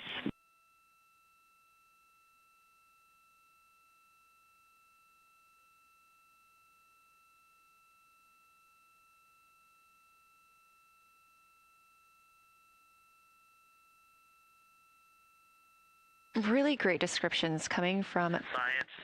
The window team is hitting all the targets. They are on the plan and starting the discussion of the Terminator. And boy, I'm loving the Terminator. I think I know it's not purely a moon feature, but what it does to the features of the moon, to the terrain, I've probably spent the most time describing into my recordings and thinking about and looking at the Terminator. There's just so much magic in the Terminator. The islands of light, the valleys, what look like black holes. You'd fall straight to the center of the moon if you stepped in some of those. It's just so visually captivating that the Terminator is the most striking thing that I've seen so far. We've been loving your evocative descriptions, Victor. You really are bringing us along with you, and we're following along with visualizations that pale in comparison to your descriptions. Thanks.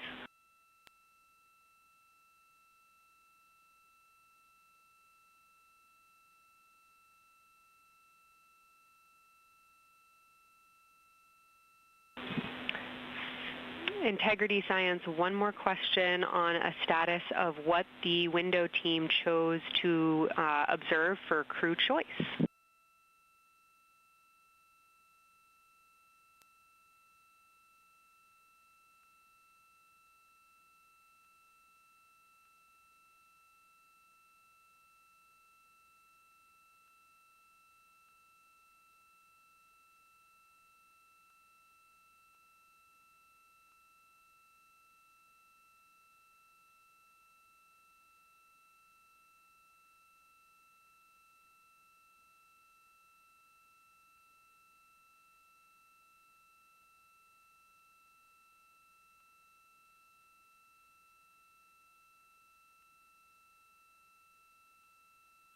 Window 2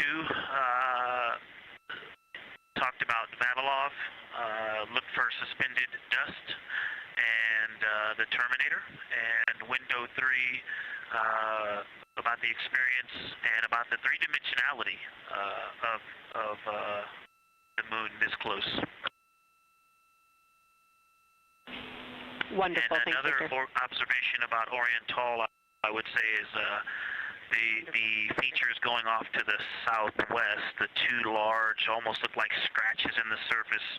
I don't know if they're rays or canyons or collapsed lava tubes, but two distinct features that are almost parallel going off southwest from Oriental Basin. They are the first things that made me notice parallax of our trajectory looking out at Oriental. That and in the inner walls of the east side of the crater rings, you really get a sense that we're flying over something with elevation and terrain, and they look different from this orientation. Love to hear it, Victor, and you had it that those chains are actually crater rays, secondary craters formed from the formation of Oriental.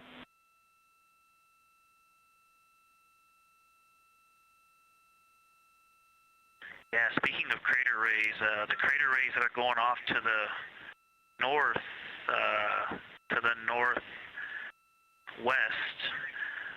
that run off toward Hertzsprung and I believe toward Vavilov. I'm not looking at it right now, but those crater rays are very interesting. They're all very small. I know you've imaged this, but they're all small and they look like, you know, a big impact launched rocks and things that made smaller impacts down the way. But something very interesting, and again, you can see this in imagery, but some of them are parallel, and then some of them converge toward the center of Oriental. And then I think I even saw some that maybe diverge, which not diverge, but that are convergent, which indicate multiple large impacts that created a lot of secondary impact crater rays. Fantastic, Victor. And I'll note that we can infer that you're looking down at your freshly named Integrity crater, which is near the end of one of those beautiful crater rays from Oriental. Thanks for the description.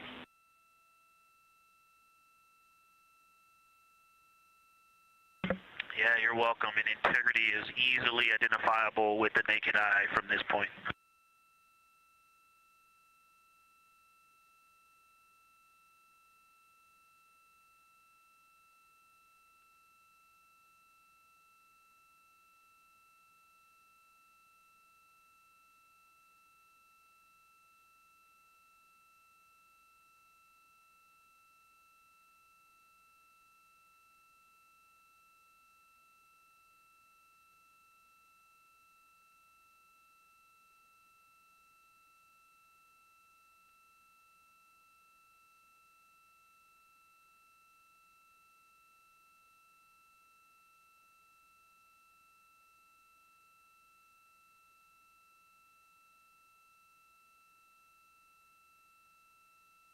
We've been hearing some great situation reports from Victor Glover, the pilot of the Artemis II mission, calling down to the science team, letting them know what he is seeing. And one of those things is Hertzsprung Basin.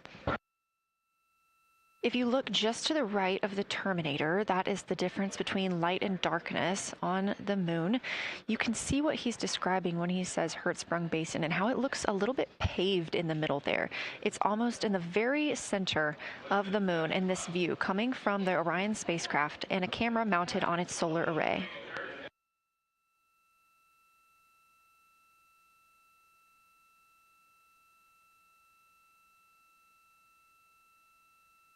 We are now 4 days, 23 hours, and 23 minutes into the flight of Artemis II, and we are standing by for their lunar loss of signal in about 43 minutes. Again, the spacecraft will fly behind the moon, and during that time, we won't have communication with them.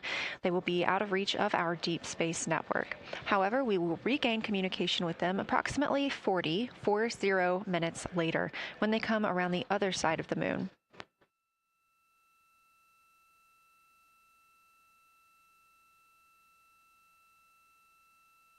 The crew aboard the spacecraft are currently discussing the Terminator, that difference between day and night.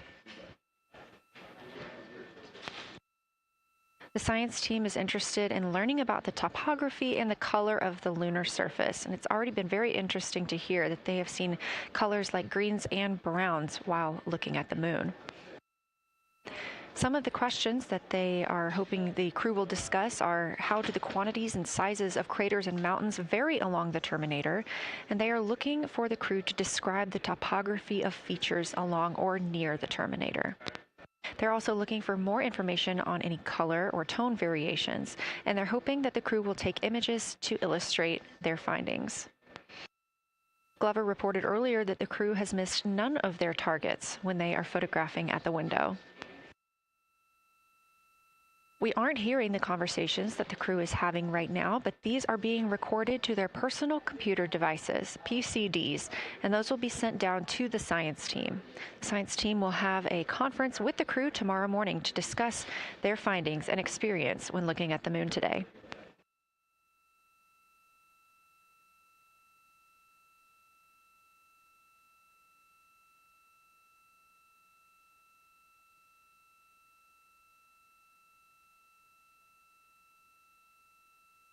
We have a few minutes left while the crew is discussing the terminator. And if you're just joining us, you're looking at a live view of the moon, our moon, from the Orion spacecraft and a camera on its solar array. Inside that spacecraft, 4 astronauts, Reed Wiseman, Victor Glover, Christina Cook, and Jeremy Hansen, the first 4 people to fly around the moon in over 50 years.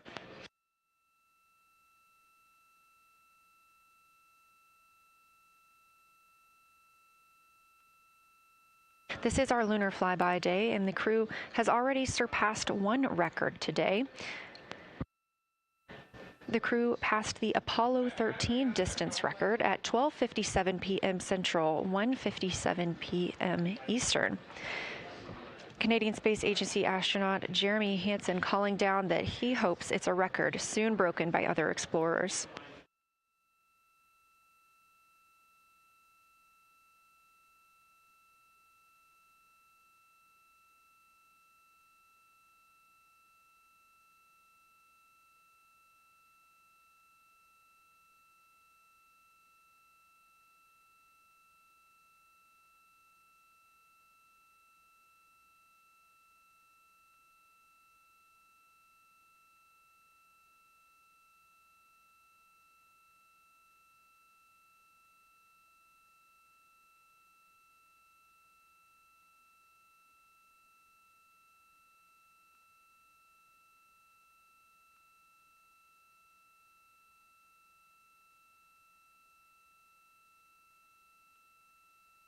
We are live in Artemis Mission Control in Houston, Texas, monitoring the flight of Artemis II. All of the flight controllers here, each monitoring a different system aboard the Orion spacecraft. Integrity Houston, we are ready for our cabin and window teams to swap again. We have a 15-minute handover time here, and I have a couple of items I want to read up to you. They'll require you to write something down on your knee boards, so let me know when you're ready.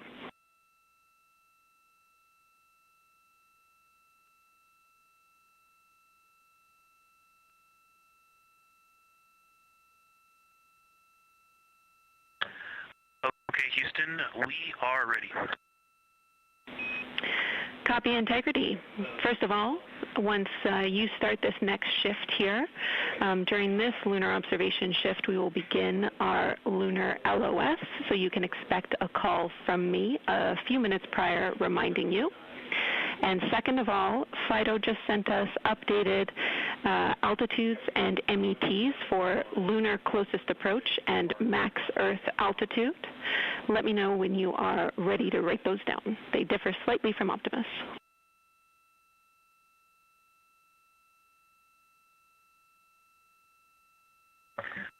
Thanks, Jenny. We are ready to copy. Lunar closest approach will be at MET 5 days, 0 hours, 25 minutes, 34 seconds. And the altitude will be 4,067 statute miles. Maximum Earth altitude will be at MET 5 days, 0 hours, 27 minutes, 39 seconds, with an altitude of 252,756 statute miles.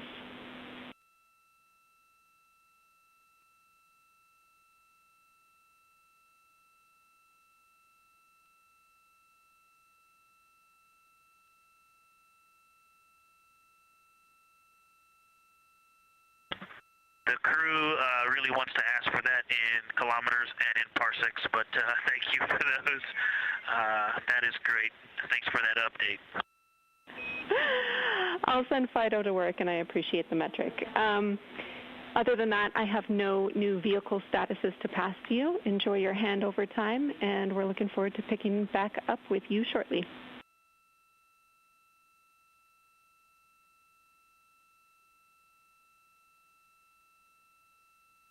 All right, we'll talk to you shortly.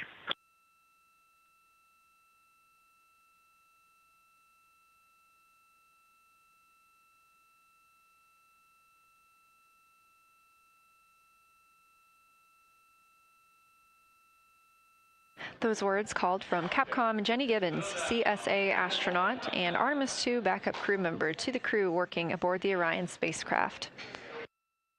Had a little bit of a view inside the cabin. As you can see, it is very dark. The crew has turned off the lights, and the light that you were able to see is coming through the window, a reflection of Earthshine and from the moon.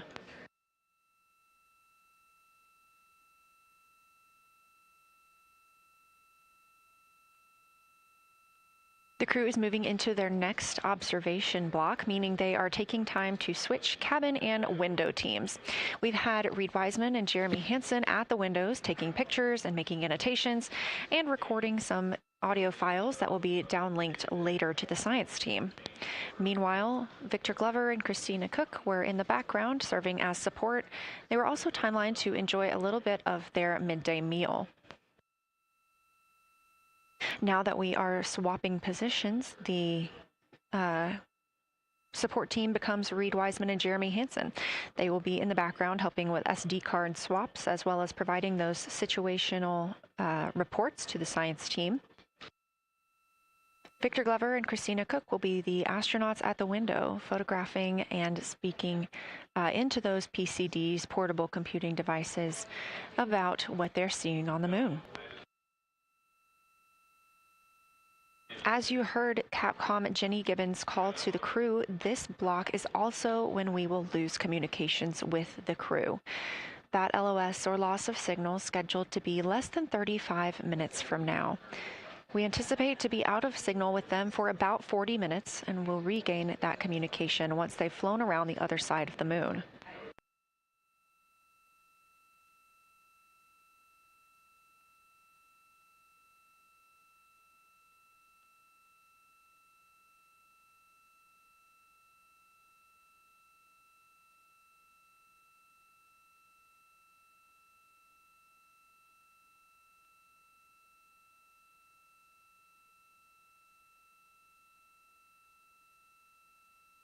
Now, even though the crew will be flying behind the moon, their observation period does not stop. They will still be taking pictures and making annotations of what they are seeing. They'll be looking for the limb of the moon, Earth set, and then Vavilov crater, which we have previously seen. They'll swap positions at the window before moving into a crew choice option. They will get to pick things that are interesting to them on the surface, take pictures, and explain why they find them that way. They'll also be looking for any impact flashes. These are short-lived flashes on the lunar surface caused by impact bombardment.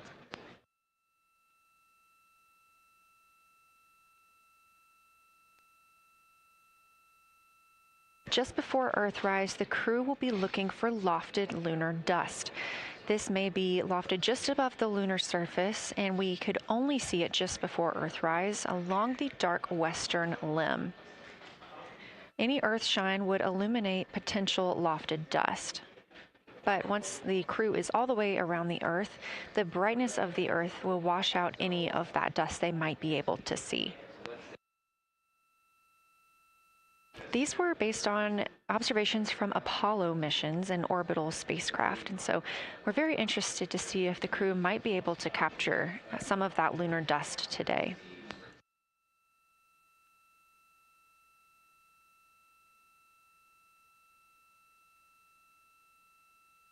Following that lofted lunar dust target, the next will be Earthrise. We will regain communications with the crew shortly after Earthrise.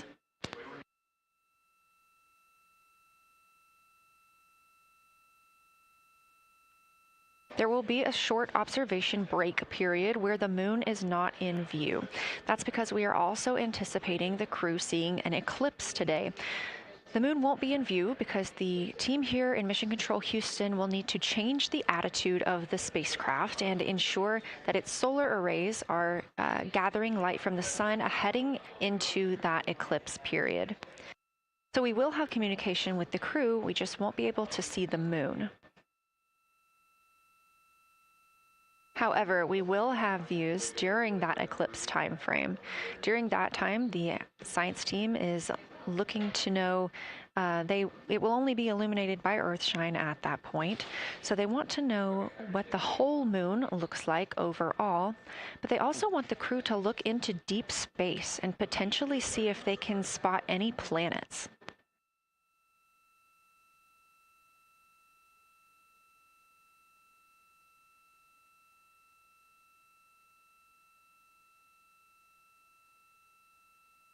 Once the eclipse is over, the lunar flyby period will have ended.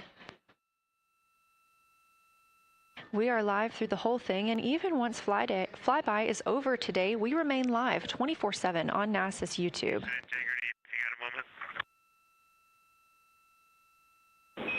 Go ahead.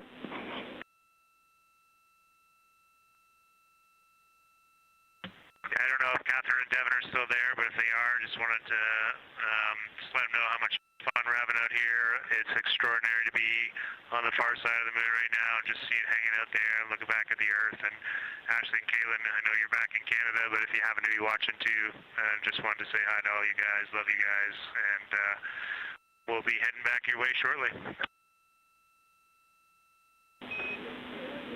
Thanks, Jeremy. I hear they are watching, and your family is still here. So thanks for passing that along.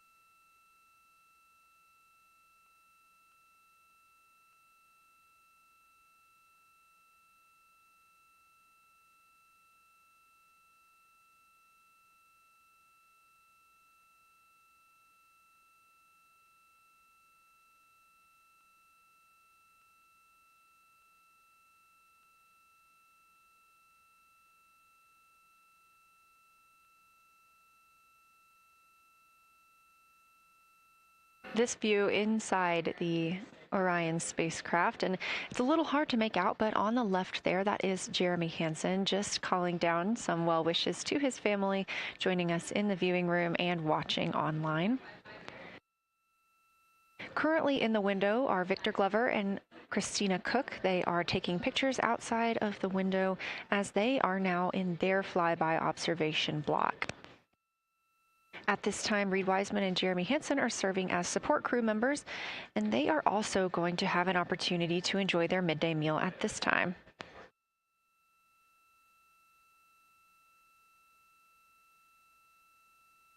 On the lunch menu today for Reed Wiseman and Jeremy Hansen, we have vegetarian chili, salmon croquettes, chicken with peanut sauce, sweet and savory kale, pickled beets, chocolate pudding, barbecued beef brisket, spaghetti and meat sauce, Italian vegetables, butternut squash, candy-coated chocolates, and maybe even a little bit of coffee.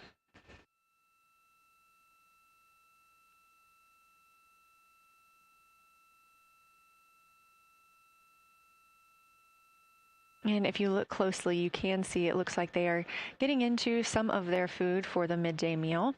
All of the food on the spacecraft is rehydratable. We don't have an option for fresh food as there's not a refrigerated section of the Orion spacecraft. So all of this food can either be rehydrated or eaten straight from the package, just depends on what the food actually is. And for food that needs to be rehydrated, there is information on each package of how much water needs to fill that bag and what temperature it needs to be.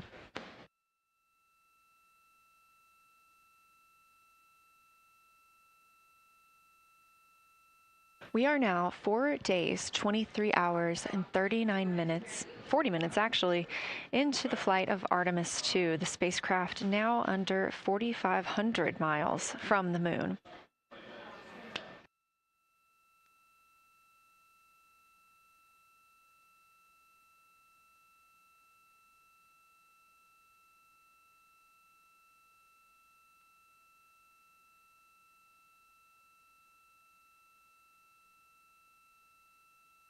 We are now also under 30 minutes away from loss of signal with the astronauts. We will regain that communication about 40 minutes later. They will still be photographing the moon and documenting what they're seeing while they're behind the moon. And we especially look forward to potential Earthset and Earthrise views.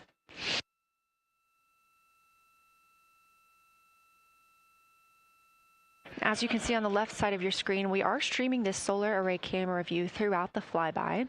And the science team also plans to capture an occasional still photo with the solar array intermittently, perhaps one every 8 to 10 minutes. Still photos represent the highest resolution imagery from those GoPro cameras.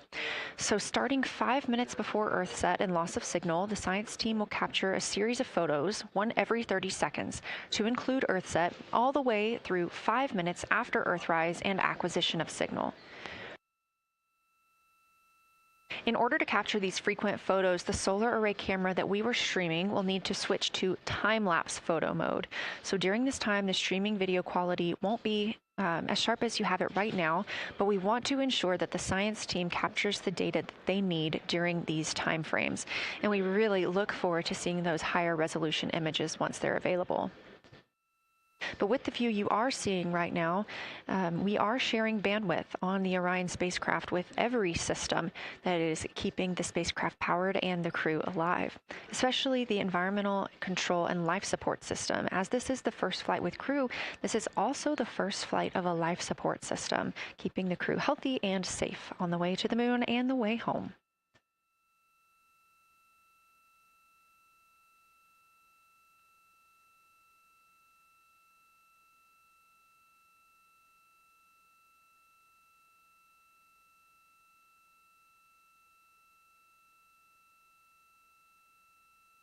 On the timeline, we're getting towards the end of the cabin and window team swap period, but it looks like our astronauts, Victor Glover and Christina Cook, are already photographing the moon outside of those windows.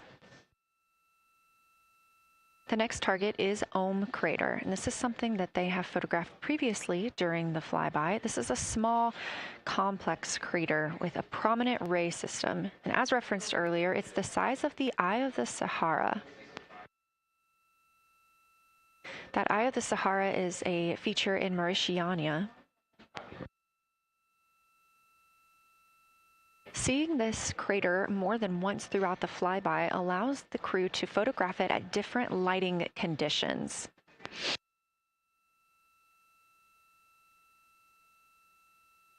Those different lighting conditions help expose different portions of the target and can help the science team learn a little bit more about how it formed and what it is today.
Again, this view inside the spacecraft as the crew continues photographing the moon outside their windows. They have turned the lights off to allow them to better get photos of the moon, preventing any reflections from coming in from the spacecraft.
We expect the crew to be targeting Ohm Crater for another 6 minutes or so before they move into a discussion of the limb.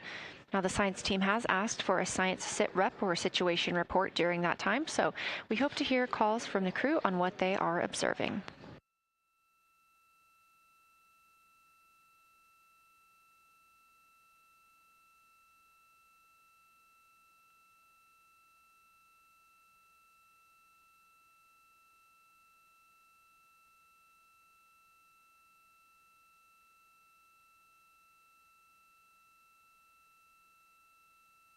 If you've been following along, at the start of the day, we did have much more of the moon visible. And even just an hour or so ago, we could see about half of the moon. We are now continuing to see more of the far side and that darkness where the moon is not reflecting light from the sun.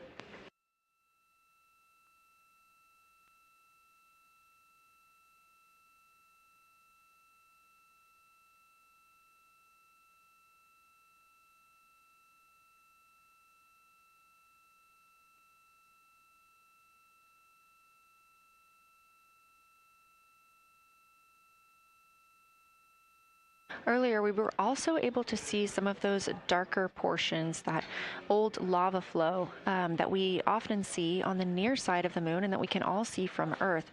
That has mostly gone away. We are now just seeing very little of Oriental. That's down to the bottom right of the moon. You can see just a small dark portion near the limb.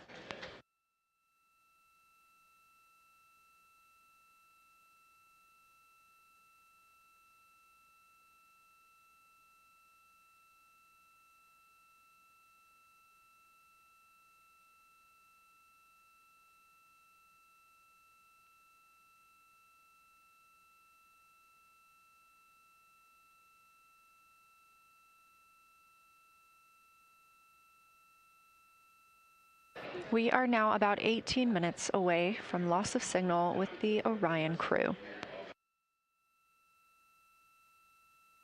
Again, we use the Deep Space Network to communicate with the crew members when they are this far from Earth. This is the first mission since Apollo when we have had humans on the Deep Space Network.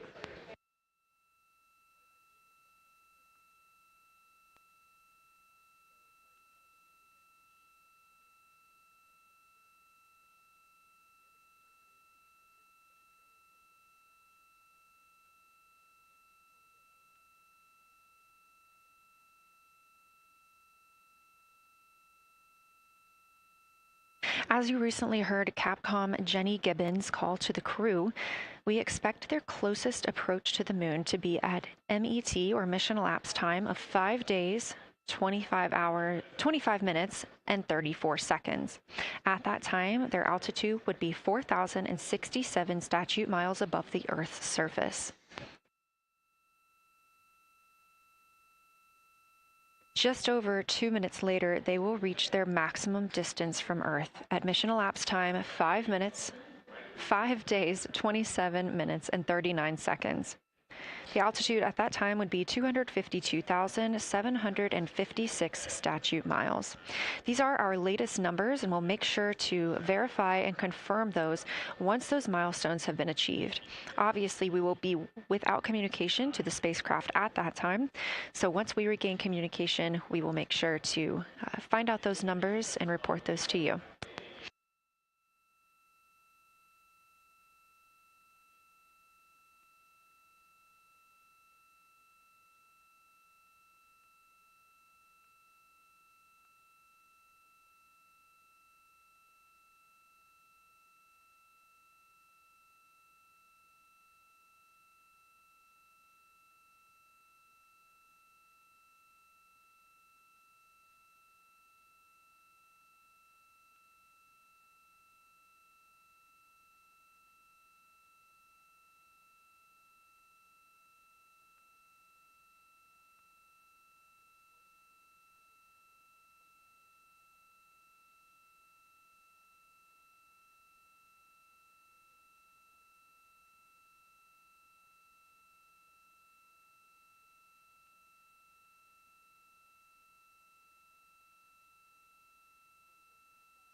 Checking in on the lunar targeting package, the crew is now in their discussion of the limb. See, the limb of the moon, that illuminated part.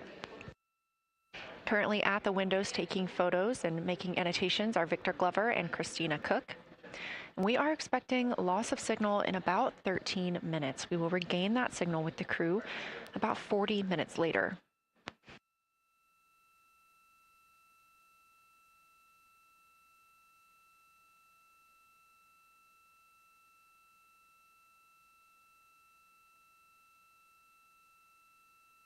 A milestone worth mentioning that this day marks the first time in more than 50 years that humans will observe the moon directly, a critical opportunity to practice how lunar science will be conducted during future Artemis missions.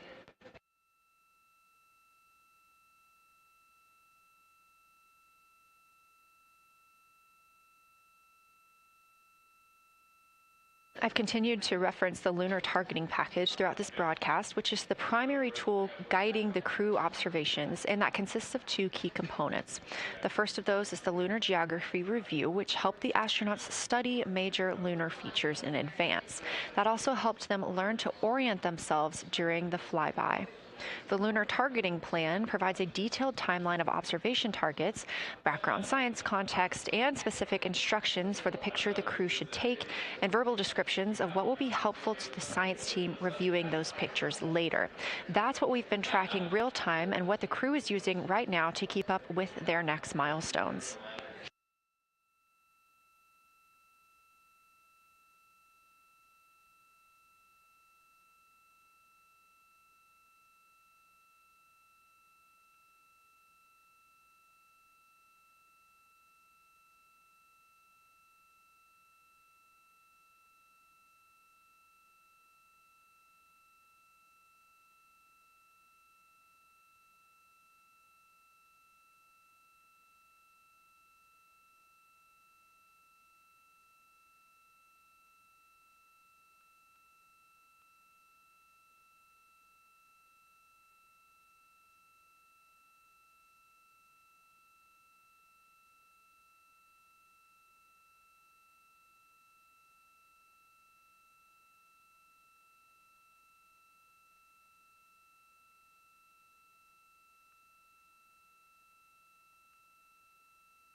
Integrity Houston, 10 minutes till the LOS. We'll take a snappy sit rep from the cabin if you have one.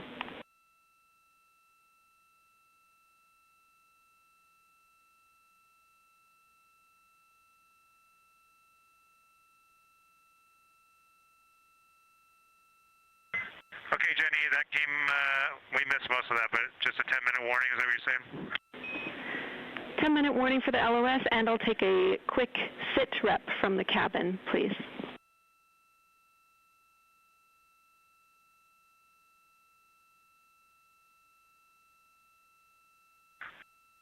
All right, cabin is still full of excitement. We've got Christina in window 2, Ike in Victor in window 3. Reed's actually been trying to get some images out of the docking tunnel. We can see the Earth and the Moon and part of the Moon out of the docking tunnel, which is pretty good. And I'm just grabbing some footage right now with our interior cameras.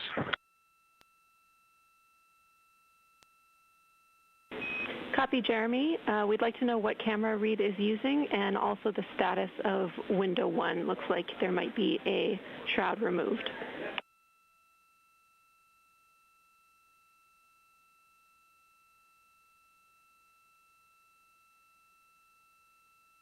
Okay. Reed was using the Z9, and the T-shirt shroud is still on window 1, but we took the camera out of it, so maybe that's what you're noticing. But when I looked in there, I saw a lot of sunlight reflecting around. Copy. That makes a lot of sense to us, Jeremy. I want to remind you, coming up on this LOS, that we'll take sit reps in the blind, and as more and more of the moon is in darkness, we will take any report you have on impact flashes.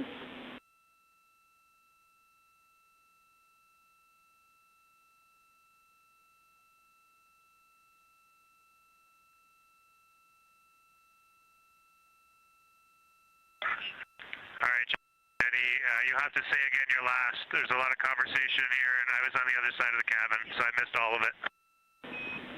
Look out for impact flashes, and we'll take sit reps in the blind.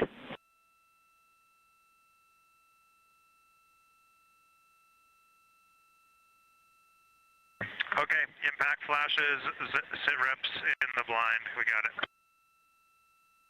And yeah, just so you understand what's going on with window 1, there is light coming through the outer hall from window 2 into the inside of window 1, if that makes sense. Like, I can see the inside of the vehicle when I look between the 2 panes of glass. Copy.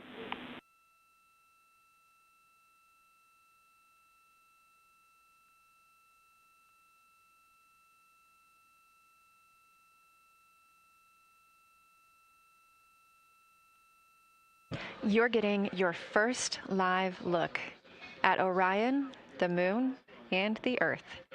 Everyone in this picture.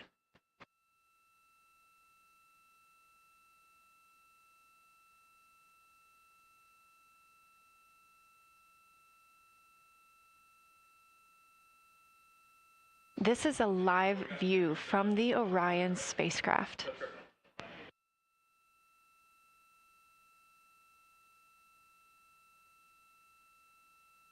Currently aboard Orion, 4 crew members, Reed Wiseman, Victor Glover, Christina Cook, and Jeremy Hansen.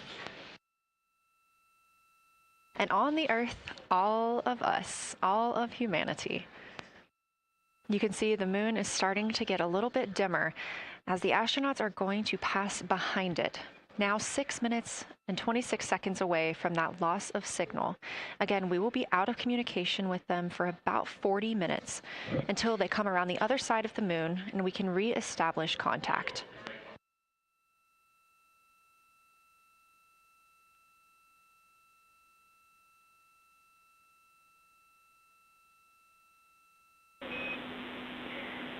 Integrity Houston, you are 6 minutes from your 40-minute lunar flyby LOS. From all of us, it's a privilege to witness you carrying the fire past our farthest reach. Thank you. Godspeed.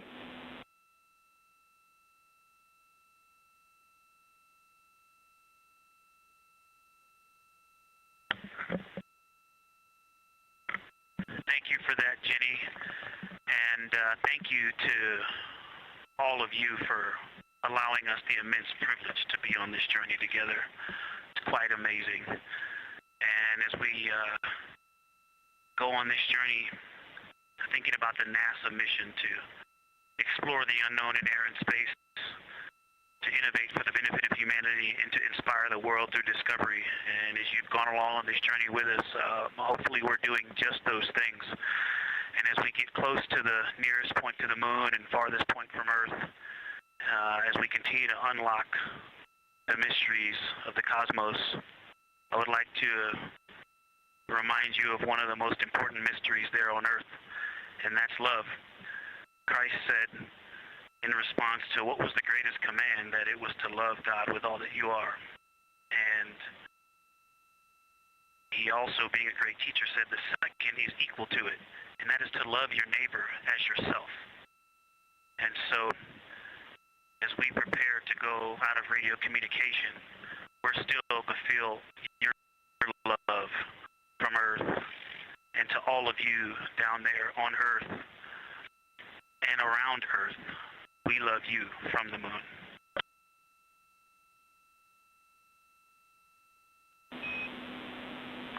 Houston copies. We'll see you on the other side.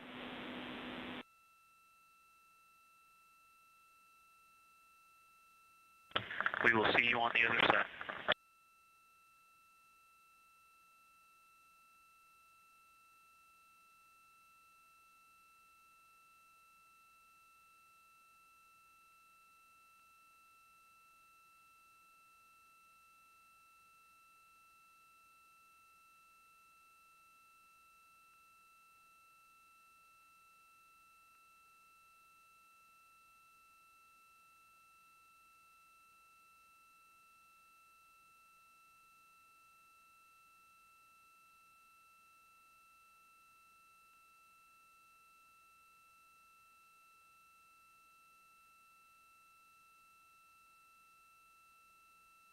Poignant words from NASA astronaut Victor Glover, and a little bit of a love letter from the other side of the moon all the way to Earth.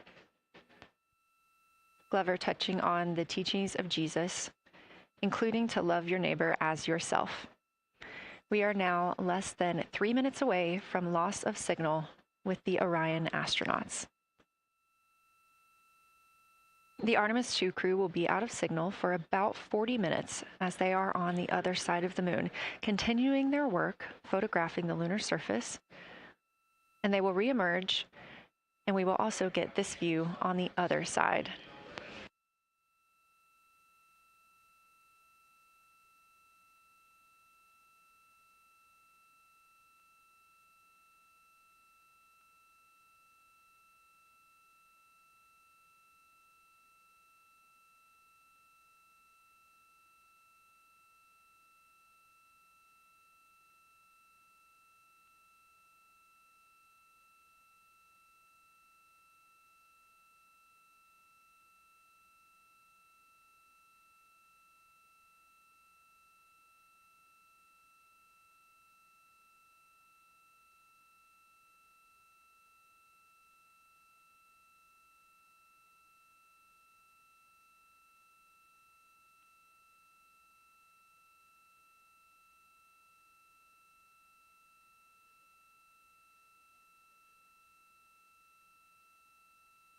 Just about a minute and a half now until we lose communication with the astronauts aboard Orion on the Artemis II mission. Now 5 days and 6 minutes since their launch on April 1st. Again, we'll be out of communication for about 40 minutes. And this really beautiful view of a crescent moon and a crescent Earth. How great thou art.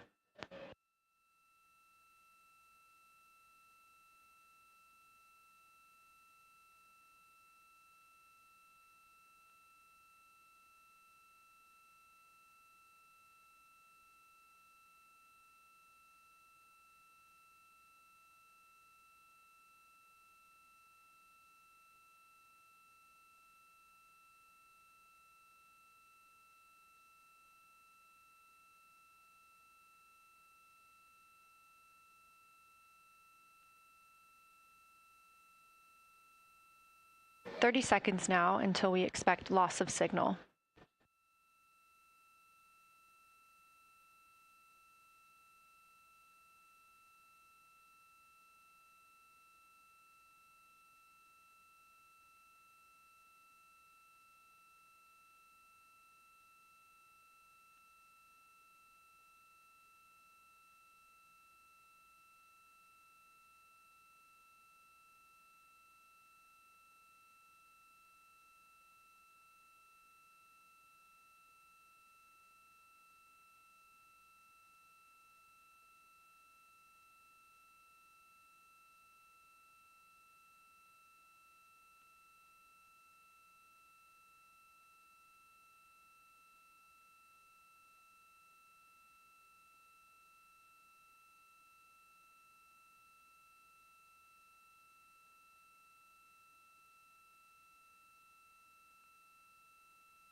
And we have confirmation of loss of signal of the Orion spacecraft as it flies behind the moon. We expect to regain communications with them in another approximately 40 minutes. This was expected as their spacecraft is now out of direct line of sight with Earth and behind the moon. And this is a poignant moment as it's the first time in over 50 years that we have humans completely unreachable by anyone else on Earth. No matter how distant or secluded, we could reach anyone living on Earth, but while the crew flies behind the moon, it's simply impossible to make contact with them. This is a live view inside the Science Evaluation Room here at Johnson Space Center and just down the hall from Mission Control. This team has been monitoring the flyby all day as the team has continued capturing targets on the lunar surface.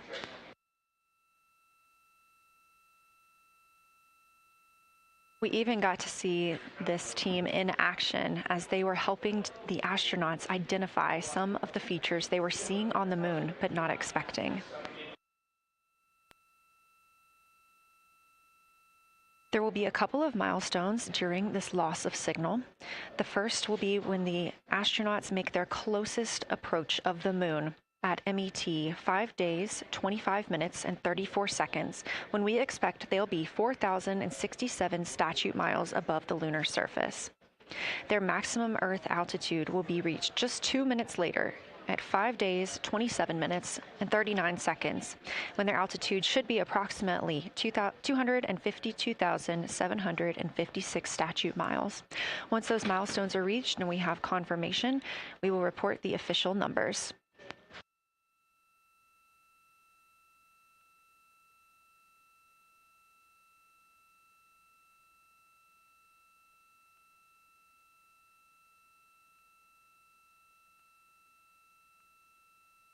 Throughout the Artemis II mission, astronaut voice, images, video, and vital mission data must traverse thousands of miles, carried on signals from NASA's powerful communications systems, the Near Space Network and the Deep Space Network. Let's learn a little bit more.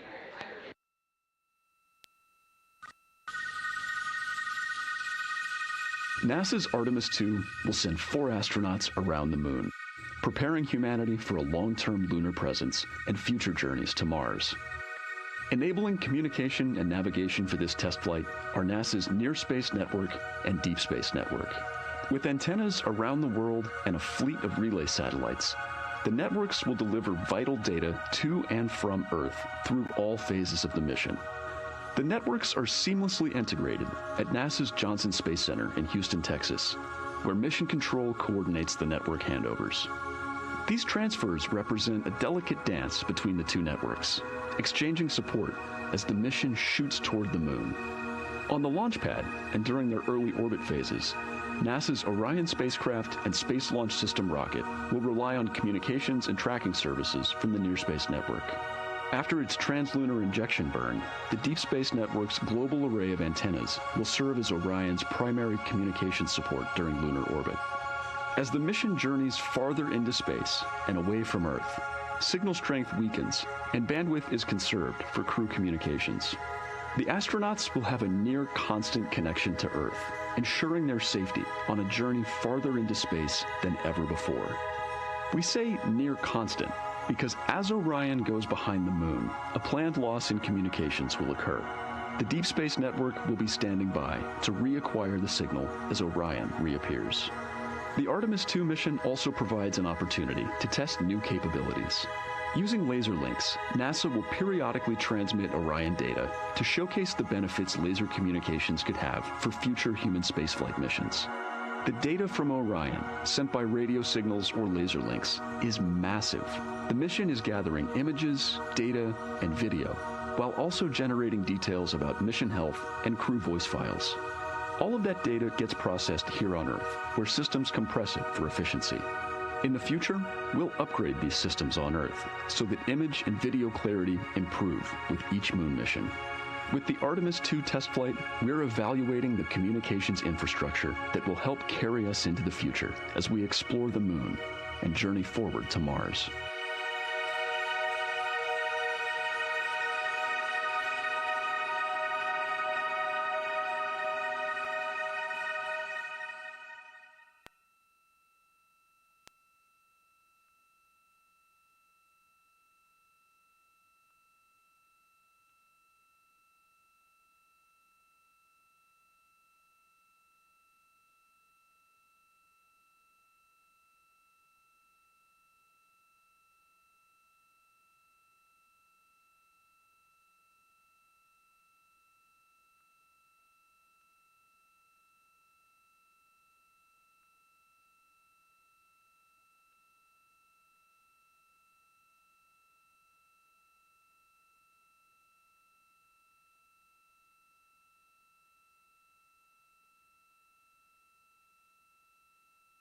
We are now about 33 minutes until we expect to regain communications with the astronauts aboard Orion. And in the meantime, I've got Dr. Kelsey Young, Artemis Science Flight Operations Lead, here with us. Thanks for joining me, Kelsey. Thanks for having me. This is such an exciting day. Oh, no kidding. It has been so cool to hear you communicating directly with the crew. And I know that you have been preparing for this for years, so I am so excited for you and for your team. So just to get into that background a little bit, tell me about your background and what you've been doing on console. My background is as a field geologist. actually, I studied impact cratering in the field for my PhD, so all these descriptions of impact craters have me just absolutely swooning. How I got into this, though, is, during my PhD, I got an internship at NASA and ultimately never left to integrate science into flight operations. So we developed the Science Officer Console, for which this is the first mission we're supporting. We developed the Science Evaluation Room that's right upstairs, and so it's so gratifying to see this operation structure come to fruition, especially on a day like today. I would have to imagine so. And we've got a great view of the Science Evaluation Room right now. Is there anything that has stood out to your team so far? Absolutely. So as you might have heard in some of the press briefings and content that, we've been putting out, color and albedo were really exciting targets for us. We've heard several amazing color descriptions so far. Just to highlight maybe one of them, we heard about greenish and brownish hues near Aristarchus, which is actually a feature that we can see here from the near side. And those greenish hues could actually tell us something about the volcanic evolution of that area. So you can bet that the science team is going to be prioritizing downlinking those images and the crew audio that we didn't hear that went into those recordings to learn a little bit more. Wow, that is fascinating. I was hearing those colors and very interested just from a personal standpoint, because looking at the moon from, 250,000 miles away, we don't see green or brown. So just hearing that, them being so close and getting to see that, fascinating, and I know very exciting for you. So what are you expecting to see in the upcoming portion of the flyby? The upcoming portion is actually going to be really exciting. So right now, as we speak, while folks in the room are kind of taking their, their stretch breaks and everything, the crew are still hard at work. They still have targets to image and describe during this LOS. But when we come out, the first thing, of course, we're going to hear about is Earthrise. We're really looking forward to hearing about the crew's experience with something that we can connect with and that, Apollo 8 brought us such amazing images from. But then we start to get into describing the Terminator, as well as looking for things like lofted dust, which tell us about the modern lunar environment. Then the vehicle's going to orient away from the moon for an hour and then pivot back for the eclipse observations, which is a whole different set of science observations that we're really looking forward to. It's kind of nice that the crew will get a little break in there, because they have been hitting it hard today with photos and videos and annotations. What are you hoping that the crew sees coming up? Is it that lunar dust? Oh my goodness, that's a hard question to answer. I mean, we've already gotten such great descriptions. I mean, the Terminator seems to just be like one of their favorite things to look at and describe. So I feel like, that was something we were looking forward to. I feel like we've really gotten some great descriptions. So absolutely, I'm looking to the human moment of Earthrise. Lofted dust is an exciting one, and lofted dust will be a target for them in the right around the time of Earthrise, but again in the eclipse period. So I'm really looking forward to seeing. I mean, they've already highlighted just in the course of their flyby so far how the moon has changed, and this is going to be even more dramatic change to go from their end of this kind of lunar illuminated piece of the flyby into the eclipse time frame. And I can tell you they're going to be experiencing a very different moon during that time, and I can't wait to hear what their observations are. Yeah, that's absolutely fascinating, and what a privilege that we get to do that on this mission, because that's not always the case. If we had launched on a different day other than April 1st or 2nd, we wouldn't have gotten to see that eclipse. Is that right? That's correct. April 1st and 2nd. I will say, I was asked a lot in the weeks leading up to the launch, well, what's your favorite day? And my answer truly was, there is no bad day to launch to the moon. We were going to get great science out of it no matter what, but it's a really neat opportunity to, bring the sun into the picture, bring different planetary bodies into the picture while still literally keeping the moon in center stage. Fascinating. So what differences are we looking for at each site? We're hearing a lot of different terms. We're looking at craters, we're looking at mare. What are the differences that you're hoping to see? We do have, as you highlight, kind of different prompts for each target. That's what they're looking at in their lunar targeting plan, which I know you've been showing. And we have even different prompts for the person with the, the really long lens on the camera versus the people with the unaided eye. And you've heard the crew talk about, oh my goodness, when I go from one to the other, I can really detect different nuances. And that's something that we experienced in simulations, but hearing them actually, see it for real has been really gratifying. But we're looking for different things based on the target. Sometimes we're looking for color. Sometimes we're looking for texture. For the Terminator, we're looking at kind of what texture and morphologies pop out to you and what kind of diversity you see along the Terminator. You've heard, Victor especially make some comments about future impacts for exploration. So already I think that their descriptions in this first part of the flyby have told us something scientifically, but also about future surface missions.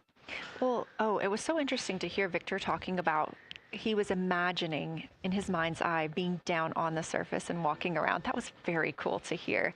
And when we're thinking about targets, I know some of them are determined based on the launch day because that determines the lunar illumination. So the ones that we're looking at today, how and why were these selected? Such a wonderful question. This really gets at at the heart of some of our really highest priority science questions. Illumination conditions is a big one, right? So of course we need the targets that we're interested on the lunar feature to be illuminated by the sun in order to view them, but the timing in which they see them during the flyby enables us to ask different questions. So you heard in the pre-flyby crew conference talking about, well, the same pair, Reed and Jeremy, will get to actually look at Glushko crater twice, and that looking at it from different illumination angles allows us to understand that feature better and connect color and albedo with topography and morphology.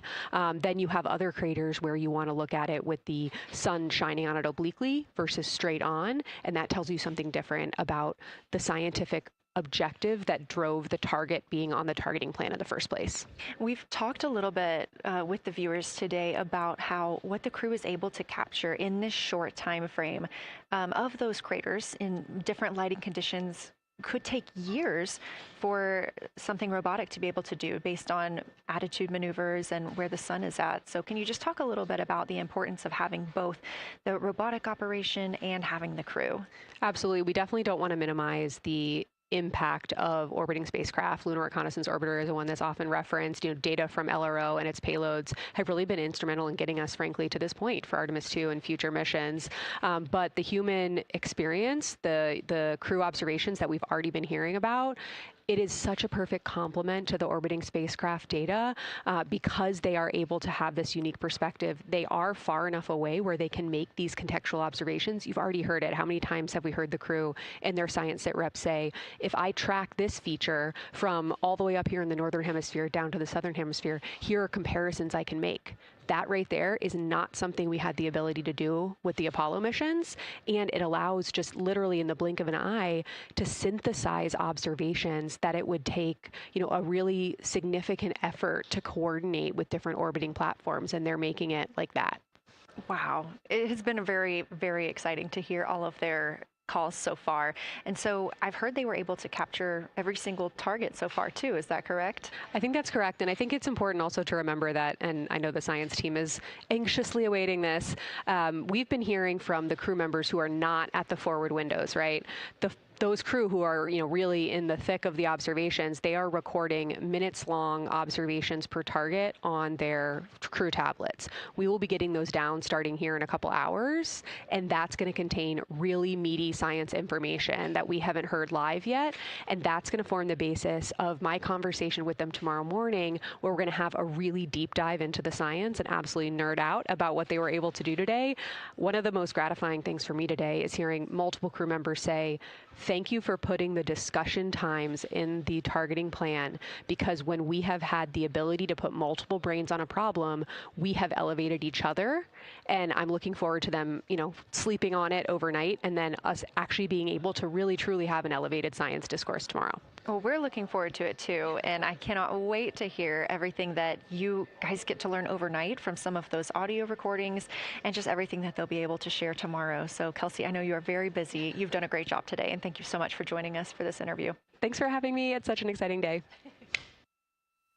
We are now expecting acquisition of signal in about 24 minutes. As a reminder, the Orion spacecraft has flown around the other side of the moon, where they are out of contact with our deep space network.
And we just heard confirmation here in Mission Control Houston that we have reached the closest point of our destination to the moon at MET 5 days, 25 minutes, and 34 seconds. And we anticipate the spacecraft's altitude is approximately 4,067 statute miles above the moon.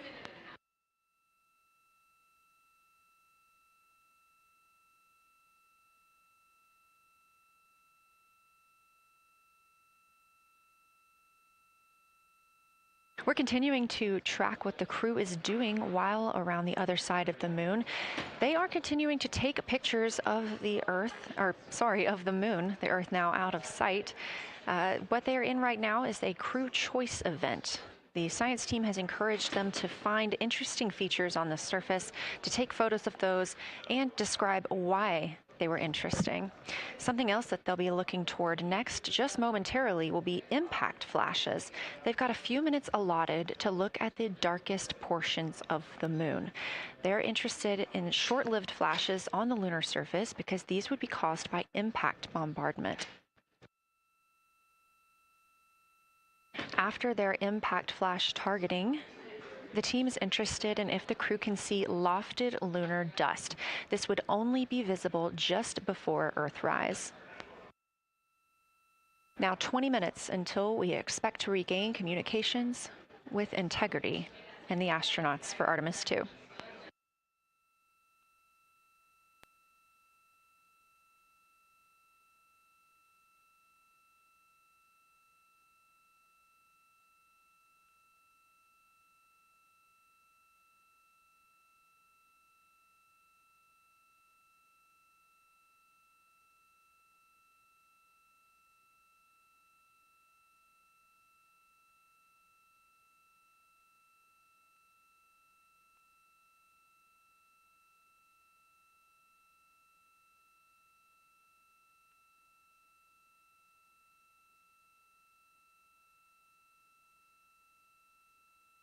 We're live in Mission Control Houston at NASA's Johnson Space Center, but there's a team over 750 miles away also monitoring today's operations. And of course, just like us, they are in LOS, or loss of signal, with the spacecraft. This is LUCA, the Lunar Utilization Control Area, and it's joined by LISA, the Lander Engineering Support Area, which are twin control rooms that will support missions and operations in lunar orbit or on the moon's surface in real time at NASA's Marshall Space Flight Center in Huntsville, Alabama. The LUCA and LISA are right next to each other and just a short walk away from the SLS Engineering Support Center, which is used during launch, and the POIC, where science on the International Space Station is monitored. LUCA primarily supports Artemis science operations, while LISA will provide engineering support for landing astronauts on the moon. During this mission, Artemis II, teams in the LUCA will use the facility to support first-of-its-kind science operations to better understand the deep space effects of microgravity and radiation on the crew's physiology, immune systems, and ability to complete various tasks. The data from these science operations will inform future crewed flights to the moon. For future crewed missions to the moon, members of the NASA Human Landing System Mission Insights Support Team, a group of engineers, safety leads, flight operations experts, and technical authorities, will work in the LISA. There, they will monitor lander systems in real time and be involved in key decision-making processes throughout the mission. Teams are using the LISA during Artemis II to observe mission operations and using the opportunity to inform and prepare for future crewed landings to the moon's surface.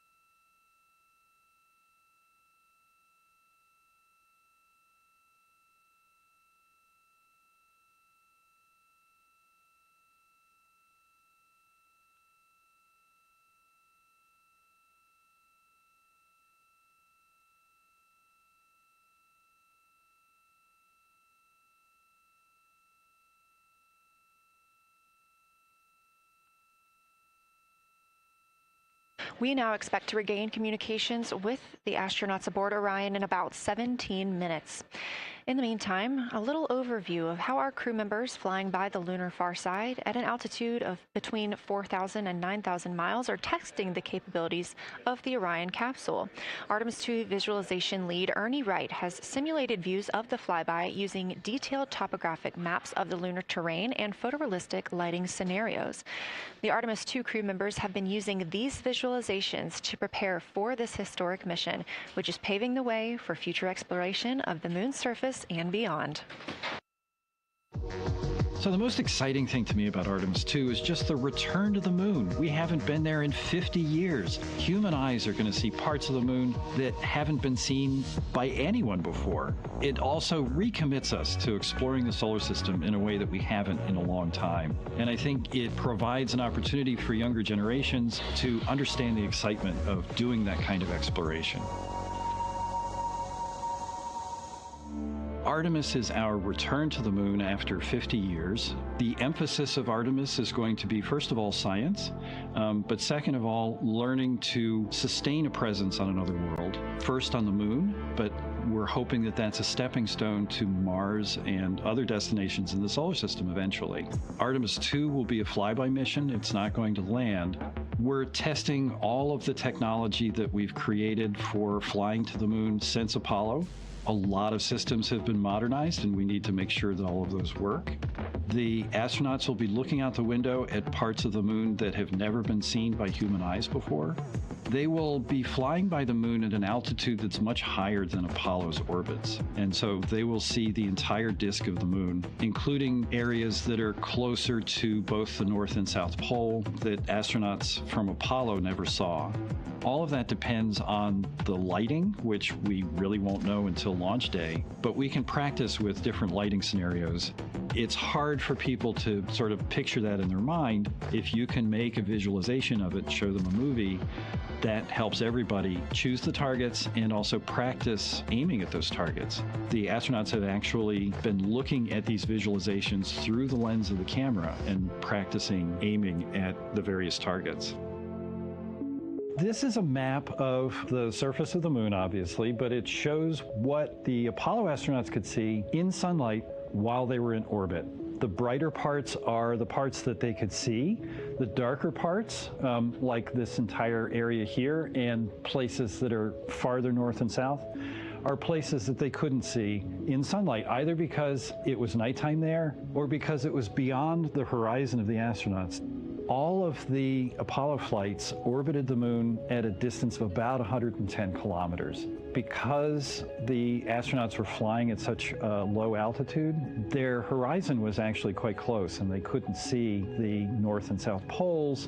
And this whole area over here was not in sunlight at the time. And it includes this amazing impact feature here called Oriental. Oriental is a very large impact feature. It's about 650 kilometers wide. It's got multiple rings. These are rings that form like ripples in a pond from the impact, but of course it's on a huge scale. The middle of Oriental has that sort of dark basalt lava covering it, like the dark spots that we see on the near side. It's one of the biggest ones that's more on the far side than the near. So seeing it with human eyes and sort of picking out features that maybe you don't even see in robotic cameras is an important goal for the mission.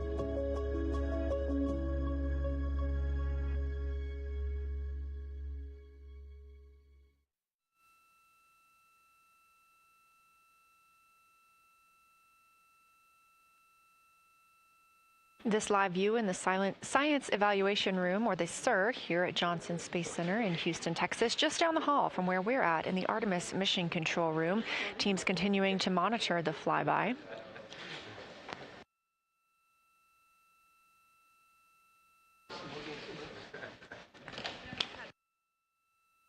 The crew continues their observations of the moon, even though they are out of touch with Earth. We expect to hear from them in 12 minutes and 26 seconds. Again, this is approximately 40 minutes loss of signal while they are out of reach of the Deep Space Network. Right now, they are imaging or attempting to image lofted lunar dust. Throughout our coverage, we've talked a lot about the science and engineering behind today's lunar flyby, but we also spoke to the crew about what the moon means to them and how they see its place in human history.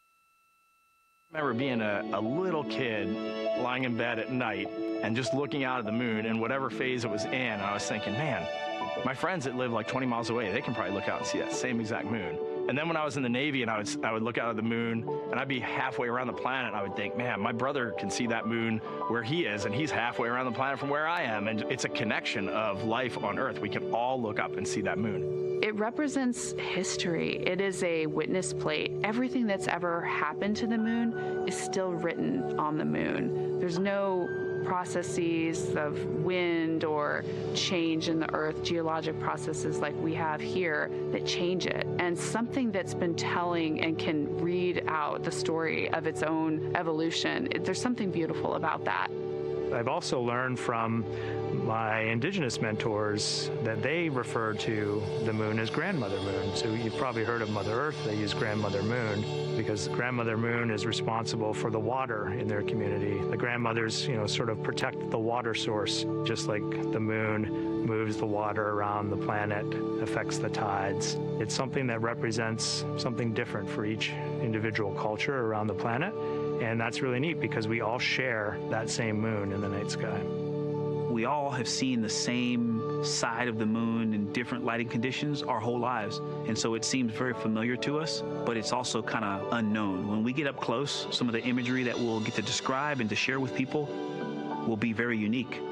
And that nature, both of those things being true about this one entity that we all know, just is really special. It's just the epitome of a symbol of both something that's in each of our hearts, but that's also represents exploration and reaching.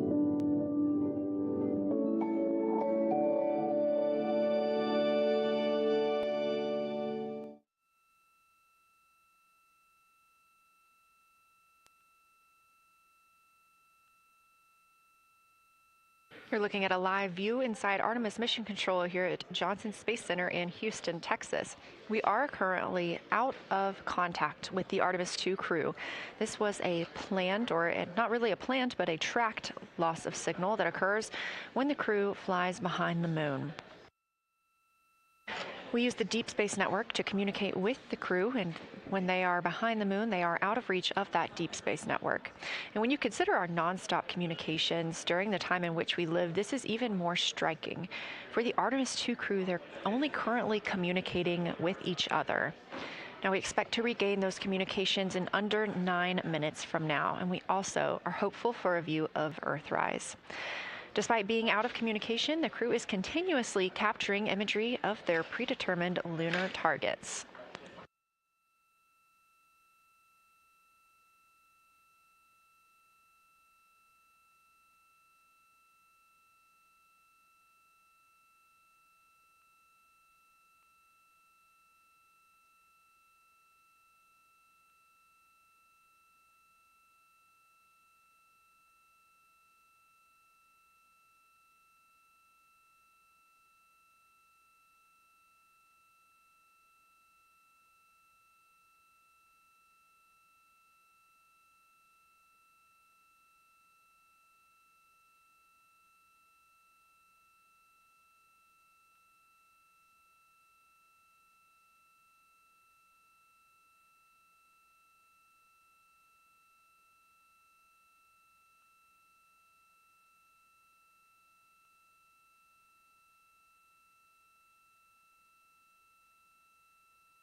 Now about 7 minutes, 25 seconds until we anticipate regaining communications with the Artemis II crew aboard Orion. In the meantime, Artemis II lunar science deputy lead Marie Henderson is trained these astronauts to capture and document their views of the lunar surface for all of us to enjoy back here on Earth. I cannot wait to hear their voices when they get to the far side of the moon and I can hear them talk about seeing the moon out their window. I try to imagine it now and just like tear up thinking about it. Ooh, now I gotta hold on a second. We have human eyeballs connected to wonderfully smart brains our astronaut friends have. They are going to be able to observe the moon in multiple different ways. They can use their eyes, they'll look through their camera and snap pictures, and just looking out the window getting that human experience. But during Apollo, the astronauts were so much closer to the lunar surface. Our astronauts are going to be doing a flyby at a higher altitude, so they're going to be able to see the whole moon as a lunar disk on the lunar far side. That's a brand new, unique perspective that humans haven't been able to look at before. We are doing a lot of lunar geography training with them. They have study sessions and quizzes they can do that are assigned to them. You know, even if you're an astronaut, you still get homework. We actually get in the mock-up. In that enclosed physical space, we have to think through the hardware that they have, the cameras, the computers, their microphones to make these observations. There's 4 windows up front. Through one of those windows, one of our astronauts will be using a Nikon D5 camera with an 80 to 400 millimeter lens, so something that allows them to zoom in really far and actually take more detailed observations of the surface. It's almost like looking through a pair of binoculars as well. It's just like being a geologist out in the field. They're telling us what they're seeing, looking for colors, textures, different morphologies, and comparing the region that we're having them look at to the regions that are around them. We have a science team that is planning the targets that are going to be observed, putting them all on the timeline of how they're going to be observed, and then taking the first look at the data when it comes down. The Apollo astronauts were only on the moon for 300 hours total, and they only went to the equator. That's like going to places that were safer landing sites, and they only saw so little, 300 hours total. And so we have so much more to explore and so much more to learn, and we are the beginning of the next generation that gets to start being a part of these discoveries.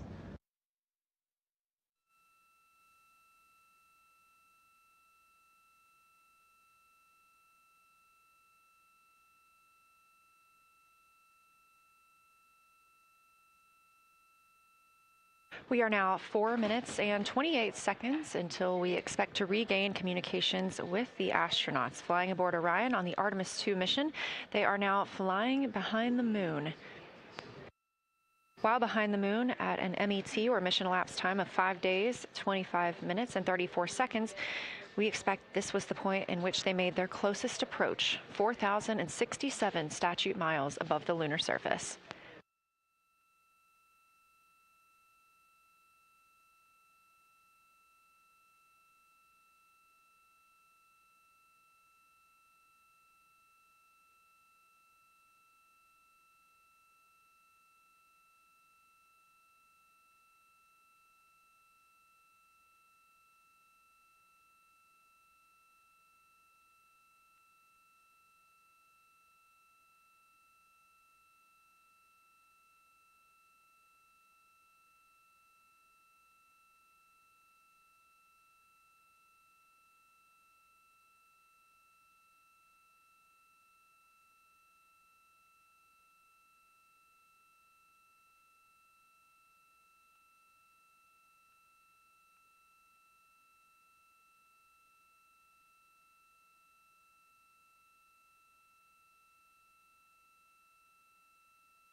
We're live in the Artemis Mission Control Room in Houston, but we are not the only room monitoring today's flyby. As you can see, this is the SIR, the Science Evaluation Room. It's in the same building and just down the hall. It's a multidisciplinary science team supporting the Artemis II crew in real time, including experts in lunar geology, impact cratering, volcanism, polar science, imaging, and visualization. You can see the SIR here. That's the Science Evaluation Room. It's embedded within Mission Control to provide science input during live operations like what we see today. But additionally, the Science Mission Operations Room is a back room that processes data, evaluates imagery, and supports rapid analysis. We also have our science officer, Kelsey Young, here on console today. She's serving as the primary interface between the science team and the flight controllers, ensuring science priorities are represented during mission execution.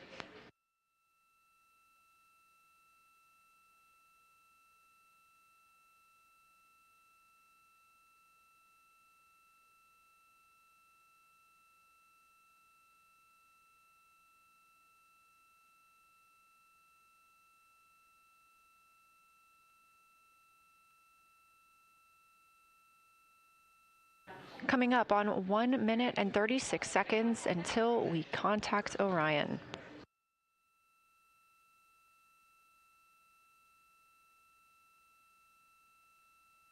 Meanwhile, aboard the spacecraft, the crew has continued executing their lunar flyby tasks. As we discussed earlier today, these activities have been precisely timelined, and this is the fourth of 5 blocks of time during which the crew will be observing the moon from Orion's windows. At this time, pilot Victor Glover and mission specialist Christina Cook are observing the moon at windows 2 and 3. One crew member is in window 2 with a blue shroud over the window, taking photos and using an 80 to 400 millimeter zoom lens, while the other astronaut is in window 3 using their portable computing device, also known as a PCD, to make annotations. And both of those crew members are making audio recordings of what they are seeing. They are wearing headsets connected to their PCDs, and those audio recordings are being sent to the science team tonight. We are not hearing those live. However, we have been hearing quite a lot of great descriptions from the crew who have been serving as the support. Right now, the support team members are Reed Wiseman and Jeremy Hansen. Those team members are providing science sit reps, situation reports, calling down a few times each hour to discuss what they're observing. And even though we're out of contact with them right now, they are still conducting those science sit reps as they'll be available once they come back around the moon. The situation reports include how the crew is positioned, any missed targets, or anything unexpected they saw. They're also including lunar target descriptions, any hardware issues, and their emotions and reactions.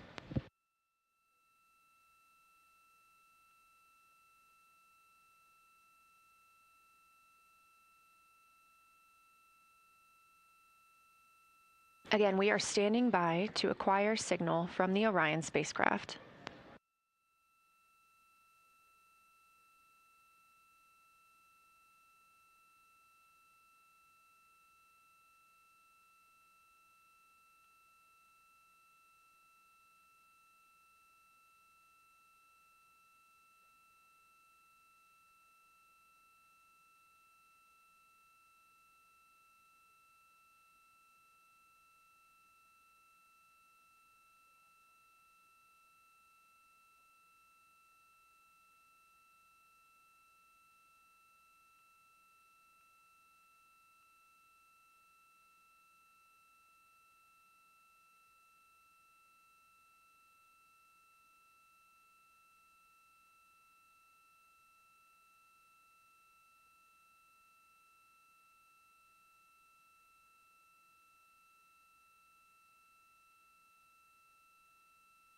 We're in the Artemis Mission Control Room at Johnson Space Center, getting our preliminary contact with Orion, that acquisition of signal coming after a 40-minute loss of signal, during which the crew was flying behind the moon, out of contact with anyone on Earth.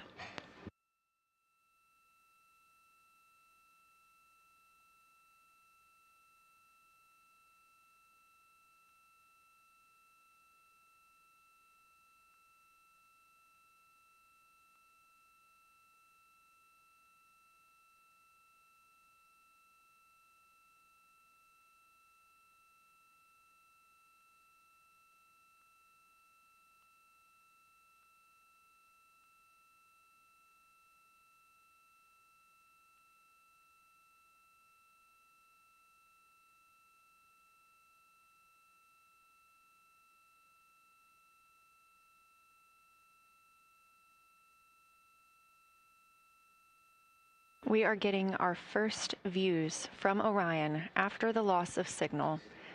Orion has come back around the other side of the moon, and that little crescent that you see is Earth, over 252,000 miles away.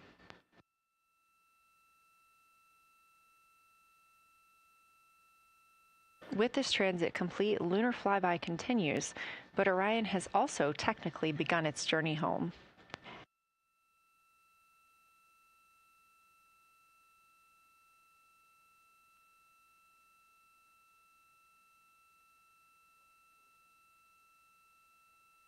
Right now, the crew are getting a few moments to enjoy and take photos of Earthrise for themselves, and we expect to contact them shortly. But we do have good signal coming from Orion.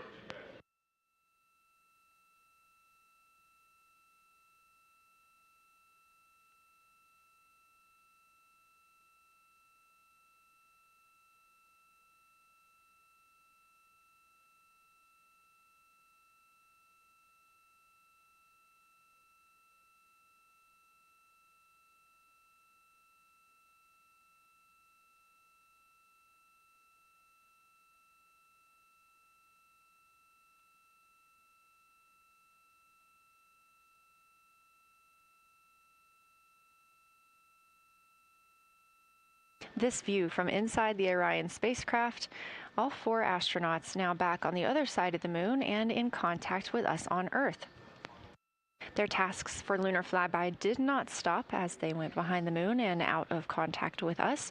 We anticipate during that time they were attempting to image some impact flashes, short-lived flashes on the lunar surface, which would be caused by impact bombardment and potentially even lofted lunar dust. Right now, of course, they are getting pictures of Earthrise. After this target, they will get a short observation break. It's about an hour long, actually. Houston, integrity, comm check. Integrity, we have you loud and clear. How me?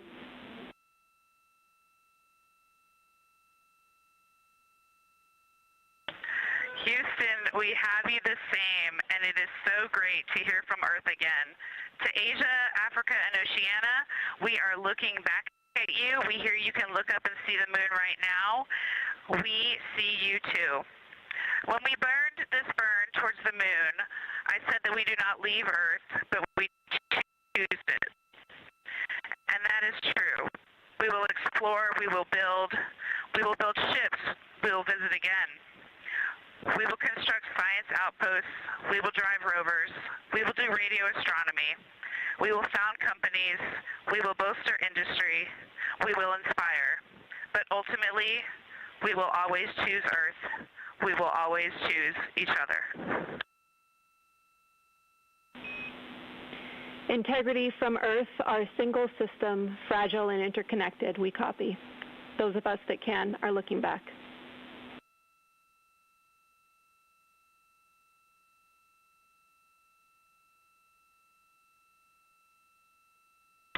We are happy to say we copy.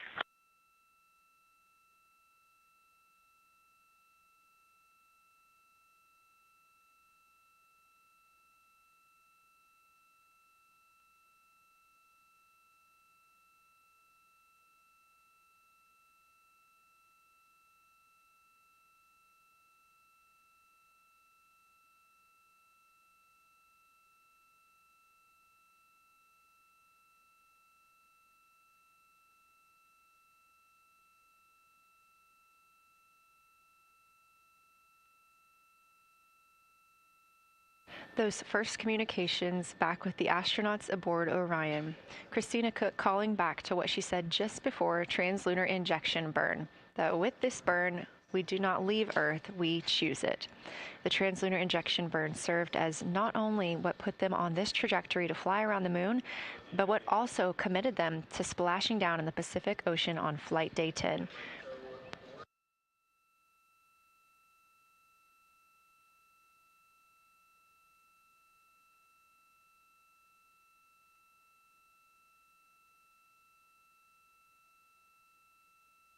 At this time, the crew is entering an observation break. We expect this to last about an hour, And it's probably a welcomed break following their very, very busy day taking pictures, making annotations, making audio recordings, and communicating all of the wonderful things that they are seeing on the moon. This observation break is also partially due to the fact that we will be entering an eclipse later. This will be the first solar eclipse that humans have seen from the moon. The astronauts will need to wear eclipse glasses for the first 2 minutes until the sun is completely covered by the moon, and then they have additional targets that the science team is hoping that they will photograph. We will have communications with them during that eclipse time frame. Because of that eclipse, Orion's attitude must be changed right now so that its solar arrays are in the sun. This will help it charge the batteries needed to power it through that eclipse time frame. This view on your screen is a visualization. The spacecraft now 4,224 miles away from the moon, and that number will now continue to grow, while the number of distance from Earth, 252,699 miles, will continue to shrink all the way until our crew is back home.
Again, we are MET, mission elapsed time, 5 days and 58 minutes since the launch of Artemis II. We have reestablished communications with the crew and the Orion spacecraft, now entering a little bit of a break while they are out of visibility, or the moon is out of their visibility. The spacecraft will be reoriented to view the moon ahead of an upcoming eclipse. This current attitude maneuver helps charge the solar arrays and batteries aboard Orion that will power them through the eclipse.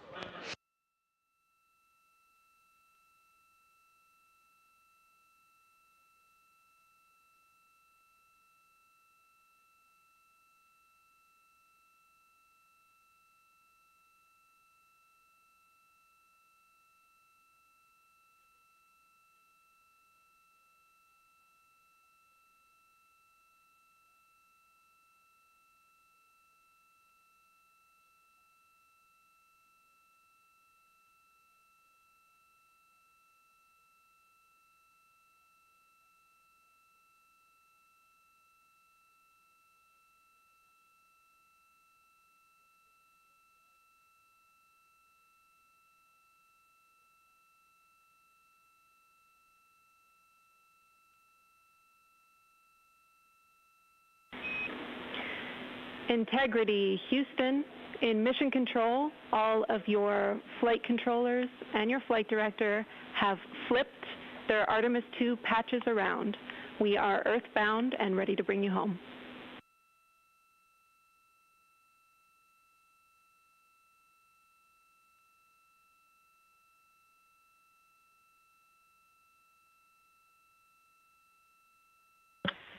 That's great.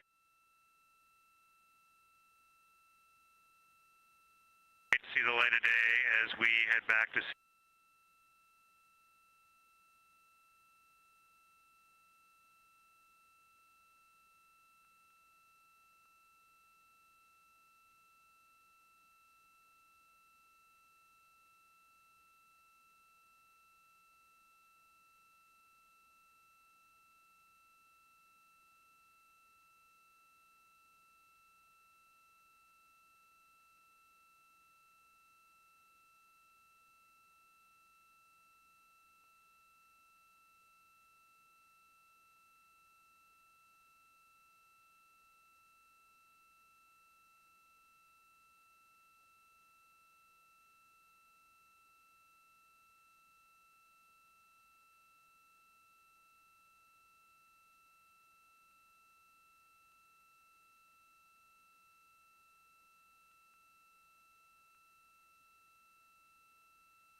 A very special moment just now in Mission Control. Ahead of the crew's flight to Kennedy Space Center and during one of their last sims or simulations here, they visited the Mission Control team in Artemis Mission Control in Houston and brought us each a patch. Everyone in the flight control room has had these on their signifiers at their console. On one side of the patch that you've probably seen is the moon with the Earth behind it. Now that we've passed behind the moon and we are returning home, the flight control team has instructed everyone in the room to switch their patch around so that the Earth is closer and the moon is behind us. We are really looking forward to seeing the Artemis II crew. And the Capcom, Jenny Gibbons, did call that update up to the crew that the flight control team here has turned their patches around, as was instructed by the crew during that last sim. And we are counting down the days until they get home. They are now 5 days, 1 hour, and 3 minutes mission elapsed time into the Artemis II mission.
Joining me here in the room, Artemis Mission Control, I have Angela Garcia, Artemis II Science Officer. Thanks for being here, Angela.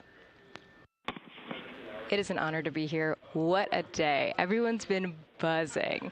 I can't contain myself. So it's been a really awesome day. So you're sitting on console at the science console now. Have you been in the SIR earlier today?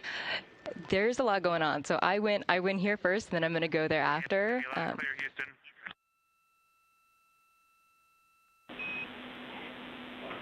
All right, Integrity, we hear you. That was a little clipped, but I think we have a better link now. We experienced some blockage from a solar array. We moved it, and we are in bias tail to sun.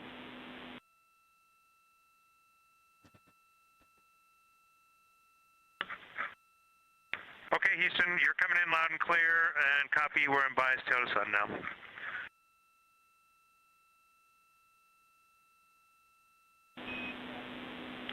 Affirm and Integrity, just so you know, we did not hear your response once we flipped our patches. Jeremy, we heard you call down, but you were clipped, and then we briefly lost comm. Glad we're back.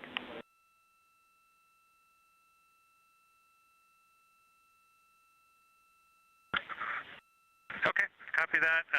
We were just excited that we got to share in that you, the MER, and Mission Control flipped your patches around, and that side of the patch is getting to see the light of day. Thanks for sharing that with us.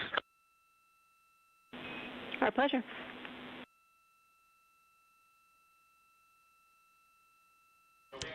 Okay, Angela, so can you tell me a little bit about your role supporting Artemis II and the science preparation for the mission? Yes, so I'm one of the 3 science officers. So Kelsey's been on console all day. I'll take over kind of closer to the end of the day. And then Trevor Graff is on the planning shift. And so it's the 3 of us in this 24-hour cycle supporting the mission. And so the science officer console is a brand new console to Mission Control. And it's not every day that you get a new discipline incorporated into mission control. So it's been such a significant milestone for us. And it's just a testament to like the commitment that the Flight Operations Directorate and NASA have, that they're going to be integrating science and maximizing science throughout Artemis. So it's really exciting. And then the science preparation. So I'm on the operations team, but I'm also on the training team. So all the incredible training and shout outs that you've gotten today, it warms my heart. It warms everybody's heart in the science evaluation room. I promise you that. But so all the classroom training, the field training, the mission simulations, right? We were part of all of it. And, that is what we did to get the crew to be, they are a part of the science team. And they are the forefront, that nice edge. And they've just been doing such a great job today. I know. I imagine that you have to be pretty proud of them. Their reports have been fantastic. So I would like to know a little bit about how you have developed procedures for this crew. What kind of science activities are they carrying out inside the spacecraft? Yeah, so the procedure development has been a unique challenge. I'd say the exploration science that we're doing is inherently pretty flexible, and operations is, I'd say, inherently has more structure and rigidity. And so to marry the two and to operationalize the science that we want to get done has been a challenge. But I think we've been able to go through these processes and create good products at the end and have a good plan. And yeah, it's been really great. What was the second part of your question? Just what kind of these science activities that they're performing, which of those have you really had a hand in? Yeah, so a lot of the procedures help organize what the crew is doing in the cabin. And I know we've talked a lot about, what they've been doing, and they've been doing a lot, and it's been a little dark, so I can re-explain what some of those things that they're doing. So the observation blocks are about an hour long, and the crew is organized, the 4 crew members are organized into 2 pairs of 2, the window team and the cabin team. And the lunar targeting package that you've been showing up and that the crew have on their handheld tablets is really the instructions for the window team. So the window team, the 2 crew members are looking out the window. One has the camera with the long lens. One has, they're just looking out the window with their unaided eye, and they're taking these detailed observations. And then halfway in that observation block, they do the window team position swap. So that's what Capcom's been calling out, and they'll switch positions. So each crew member has a chance to have that long lens. And then that's just what the window team is doing. There's also the cabin team, where they also have duties that they're doing. We're asking a lot of the crew in this time. And then the cabin team, they have the interior camera, and they're taking images inside the cabin. They're also supporting the window team, where, you've heard some call-outs where looking out at the bright moon and then looking inside the dark cabin and looking at their LED screen is a lot. So the cabin team is also helping support, target, and guide the window team into specific targets on their plan. They're also helping call out these science situational reps. So they're looking out a different window and listening in to what the crew who are really down and in the science on the window team are doing, and they're giving us insight. And those recordings that the window team is doing are going to be uplinked or downlinked overnight, and we're going to be able to chew on that data. But yeah, they're helping. They're doing a lot.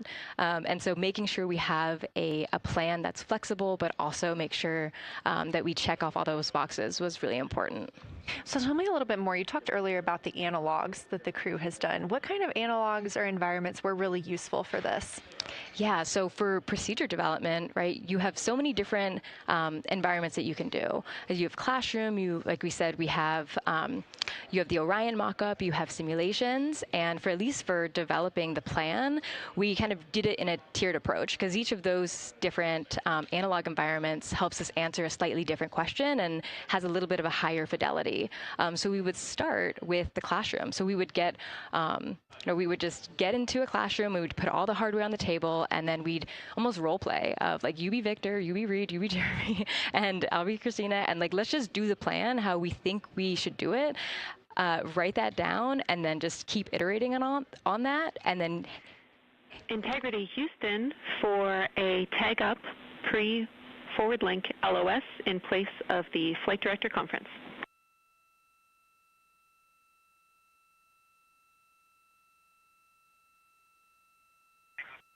Okay, Jenny, we're ready. All right, crew, I'm going to roll through a couple of topics here. The first two are for timeline. First of all, read for your toilet maintenance. It is a shortened toilet maintenance where you do not have to do the oxone changeout. That portion of the procedure is canceled. Victor, you have an HHP stop activity on your timeline. We need you to perform that as scheduled for bandwidth reasons. For your next portion of the flyby, in particular the eclipse, we want to remind you that you can take off the eclipse glasses when the sun sets and you are simply looking at the corona. And then finally, for the D5 with the long or zoom lens, which is set for solar corona, we want to remind you that when you are capturing Earth shine, you will likely have to adjust the exposure. That's all I have for you. Let me know if you have anything for us.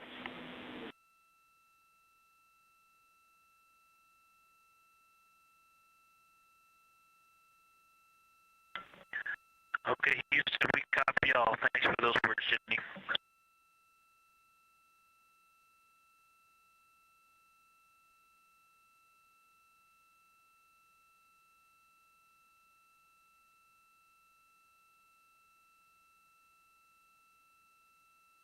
All right, just a quick call up to the crew ahead of a forward link LOS, meaning that we won't be communicating with them, but we will be receiving their communications and data during that time frame. So, Angela, we were talking about analog environments. You were telling me about the classroom and getting in there and pretending who's Victor, who's Reed. Tell me more about this. Yeah, it works pretty well. So you're going to do the plan how you expect it to be, and then once we finalize that plan, we'll give it to a completely new group of people and have them practice it, and then they'll be like, these steps don't make sense. And we'll reiterate on it over and over. And then we'll take it to a higher fidelity environment like the Orion mock-up, and we'll do the same thing because that volume is smaller, the window placement, their seating, what things have we forgotten with this addition of this environment.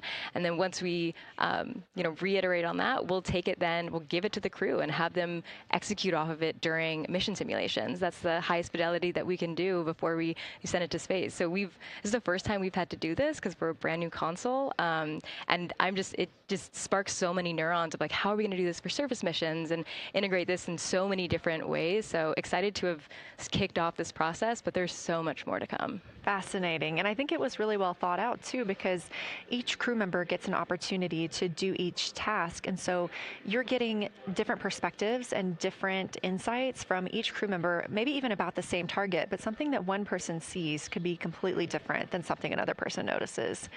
So we also know that Artemis II has traveled. They're now on their way home, but they traveled farther from the moon than the Apollo missions did. So what makes that vantage point scientifically interesting?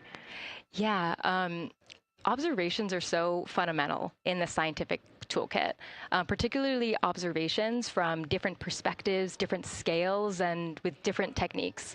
And so for this, so we really tried to make the plan to optimize those. There's pros and cons for all those things for this mission. So we really just focused the plan to have all those pros. So in terms of scale, this zoomed out scale, you can learn different things. This different perspectives. So their perspective, as Kelsey talked about, photometry around when they orbit the moon. And then also just their different the different things they're able to observe. So yeah, let me talk a little bit about scale, because I think observations at different scales, you can gain a lot of different information. So like, for example, if you were an astronaut on the surface looking at a rock, and you describe at this micro scale. So in training, we kind of talk about observations from micro to macro, or from outcrop to orbit. So looking at a rock at this scale, you can describe its components, you can describe what it's made of and its colors and its minerals, and you're like, okay, and this rock came from this boulder, and it's this part of this boulder, and these are the different things that I'm observing around. It gives me context to this sample, and then you zoom out a little bit more, and you're like, okay, well, I can see that this boulder came from, it rolled from this mountain ridge, or this high ridge feature. And then because I can see the trail that it came from, okay, now let me describe this ridge and different parts in it and maybe other boulders that I'm seeing. And then you zoom out further of the orbit scale and you're like, this ridge is a part of this larger crater. So all of those different steps give you different information. And so that's why observations at these different scales and these different perspectives are so important. So this zoomed out kind of far view is this full lunar disk view. It's the full lunar on Earth, we see the full lunar disk as well, but now we're able to see it on the far side, and we're able to see it, all at the same time, which enables the astronauts to compare very quickly to different parts of the surface. And the color particularly is very compelling because you can just be able to very quickly compare from 3 different regions. Is it in the same family? Is this actually a little bit different? Compare that to what they see in their orbital data that they have access to on their portable computers, and really just be able to tease out that nuance and information. Yeah, we heard them make a lot of those connections today, and especially the color. We talked with Kelsey about this a little bit, just how exciting it was to hear the browns and greens and things like that. I cannot wait to see those pictures. So one last question. We are coming up on the last lunar flyby observation block, and this is when we are going into a solar eclipse. So can you tell me what you're interested in the crew learning during that time frame? Yeah, so the data set. So yes, there's so many things. How to pick one. So I'd say the thing that I'm most interested in seeing is some of their annotations that they're taking.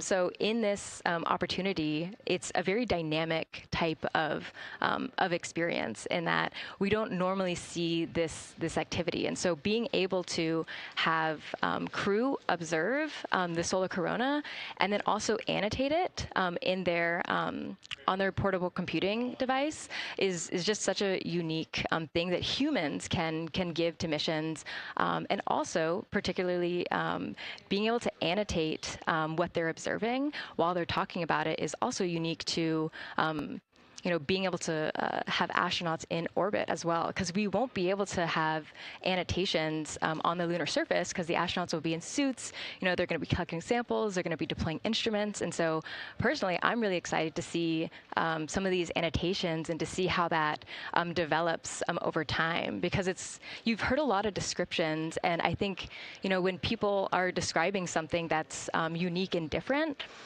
you can interpret it differently. But if you're drawing and you're marking, particularly just going back to like the color provinces, for example, and those boundaries, you know exactly what they meant. And really, I'm just very excited about those annotations. There's been some famous annotations that the Apollo crew have made, particularly about solar coronas and the structures that have, and lofted dust that have given a lot of debate within the scientific community of they're observing this phenomenon, and now it's our job to hypothesize of like, why are they observing this? Like, what is going on? So I think that's just a really cool part of exploration and science, and this beautiful thing that we're about to do. Well, now you've got me excited about the annotations too. I mean, I've been excited about the pictures and the audio, but now don't sleep on the annotations. I am very excited to see these little sketches that they're able to draw out, and we have pictures that they can just draw right on. It's like, this particular thing is different than what we've seen. So I'm excited about that. I'm excited too. Angela Garcia, thank you so much for joining us today, and have a great time tonight on Console. Thank you, and you've been doing a great job, and it's so excited to see where we go from here. Thank you so much.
Integrity Houston, you have 3 minutes until we go into a forward link LOS.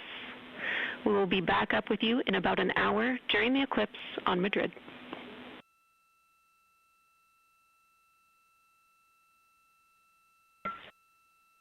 Thanks for the heads up. Look forward to seeing you on the other side.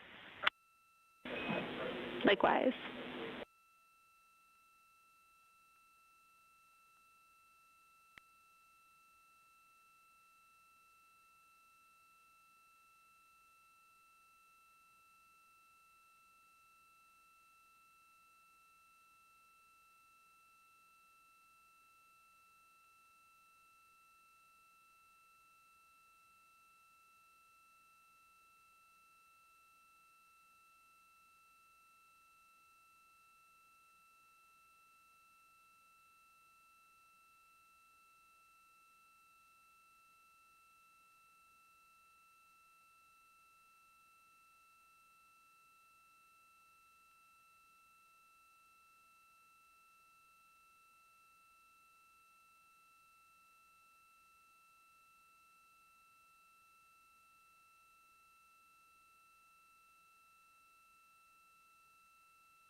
We're live in Artemis Mission Control at Johnson Space Center in Houston, Texas. This a live view from the Orion spacecraft with our Artemis II crew inside.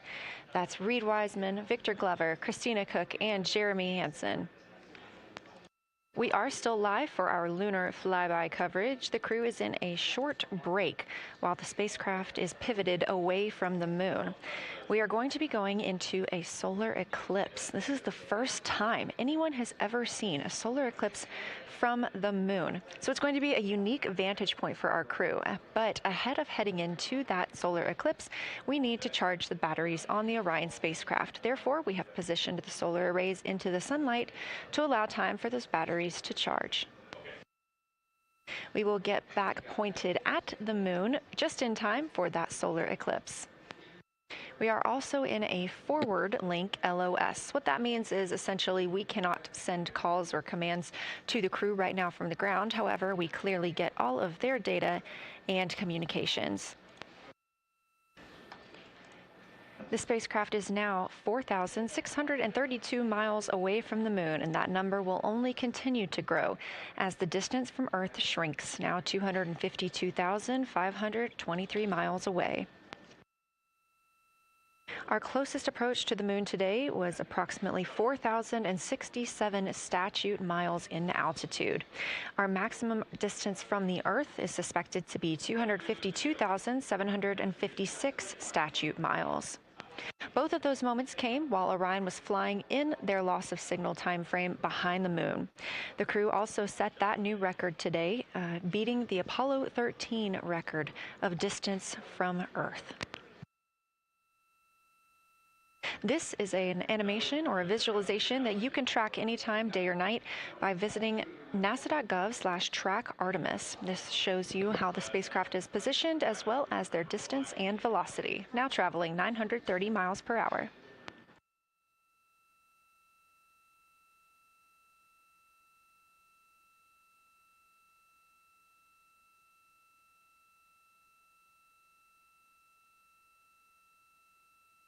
During this break in their time today, the crew is working on a couple of other tasks.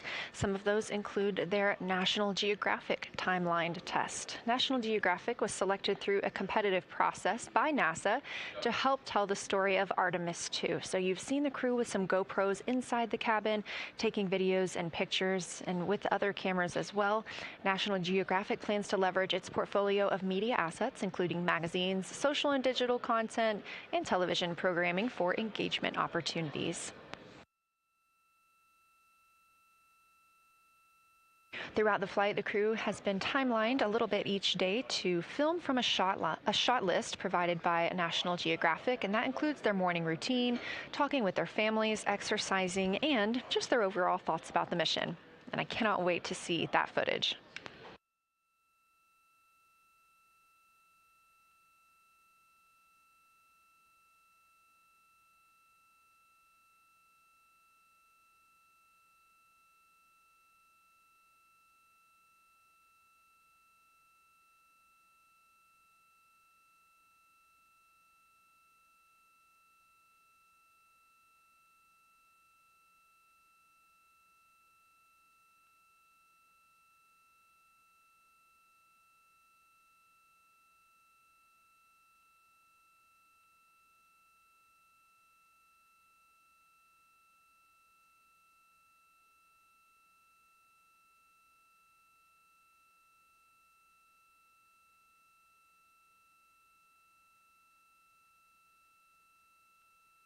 Teams on the ground reporting that the spacecraft is looking good and that the power aboard is good as well, all setting us up in a proper position before eclipse.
The crew is in a little break during our flyby coverage for today. They will resume their flyby momentarily in about 30 minutes once they get into their observations during that solar eclipse.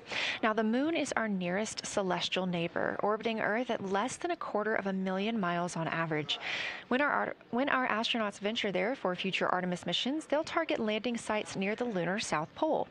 There, ancient rocks, minerals, and trapped water ice will not only provide resources for human explorers, but they may also contain clues to the formation and evolution of our planet and the solar system. Let's learn more about the lunar South Pole with this video featuring Dr. Kelsey Young, Artemis Science Flight Operations Lead. We learned a lot from the Apollo samples, but we still have a lot left to learn about the moon. The Apollo missions visited only a pretty narrow swath of the moon. All the missions were concentrated near the near-side equator. Really interesting and really critical insights were unlocked with the Apollo samples, but we have so many questions still to answer about the moon and the evolution of the moon. And liftoff of Artemis I. We rise together back to the moon and beyond. NASA's Artemis missions are NASA's plan to send people to the surface of the moon. We'll be sending people and roving assets and scientific equipment to, among other things, answer a lot of really compelling science questions. Scientists have a lot to learn about the moon. It's our nearest celestial neighbor here to Earth, so what the moon has experienced, we've experienced. Except here on Earth, we have things like plate tectonics, oceans, forests, people that erase the rock record. Whereas on the moon, that whole record of our planet's history, of the moon's history, is just kind of waiting there at the surface for us to explore. The South Pole, which is where Artemis missions are going to target, is specifically interesting for a couple key reasons. We think there are volatiles at the South Pole of the moon that are not present near the equator. Things like water and water ice that are trapped in the lunar regolith, which basically just means lunar soil, that can easily become untrapped from that lunar regolith, and scientists can scoop up and study for return to Earth.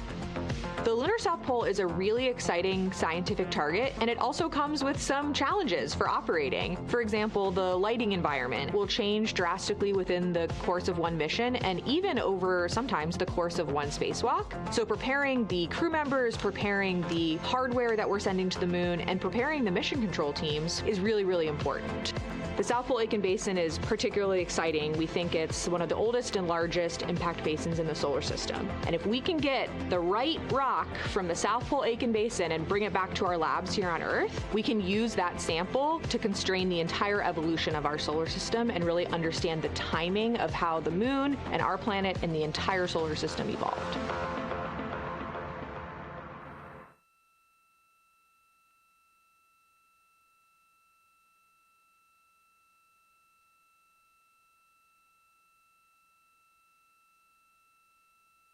You're looking at a live view aboard the Orion spacecraft of the Artemis II crew, working in the middle of one of their breaks, or really their only break today during this lunar flyby period. Coming up next will be that solar eclipse.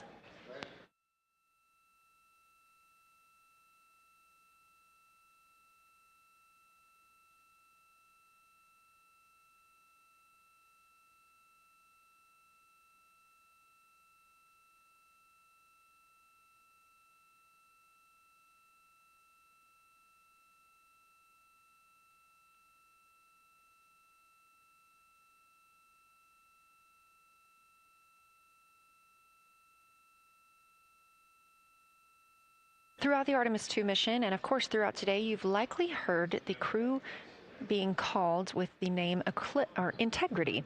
The Artemis II crew members named their Orion spacecraft Integrity during a news conference September 24th, 2025. The name Integrity embodies the foundation of trust, respect, candor, and humility across the crew, and the many engineers, technicians, scientists, planners, and dreamers required for mission success. They said this name is also a nod to the extensive integrated effort from the more than 300,000 spacecraft components to the thousands of people across the world that must come together to venture to the moon and back, inspire the world, and set the course for a long-term presence at the moon. The crew also said that integrity is rooted in a shared core value of NASA, the agency's astronaut office, and the CSA, the Canadian Space Agency.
We are 5 days, 1 hour, and 38 minutes mission elapsed time into Artemis II. In this view on the screen, you can see the crew starting to even look through some photos that they may have captured today. We really look forward to sharing these photos with you as soon as we possibly can. And the best way to keep up with those is to follow NASA on social media. You can do so at NASA, and for this mission specifically, at NASA Artemis.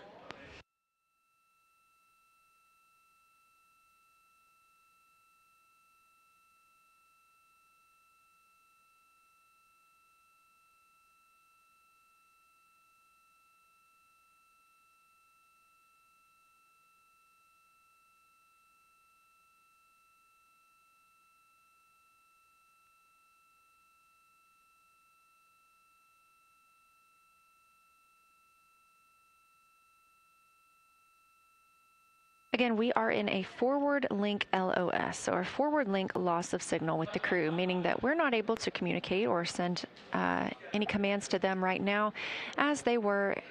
This is a tracked event that occurs at times, but they could still provide communications down here to us, and we are obviously still receiving their video and their data.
Houston integrity in the blind. High priority PAO activities on Reed's timeline are on PCD1 in a folder imagery for downlink, and then high priority standby imagery for downlink, and then lunar flyby for PAO, and then high priority PAO. Thank you.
This is Artemis Mission Control. You heard Reed Wiseman, commander of the Artemis II mission aboard Orion, make a call in the blind. This means he knows we cannot call back and that he knows we may not receive his call. However, we have good communications with the spacecraft. They just cannot hear from us right now due to a forward link loss of signal.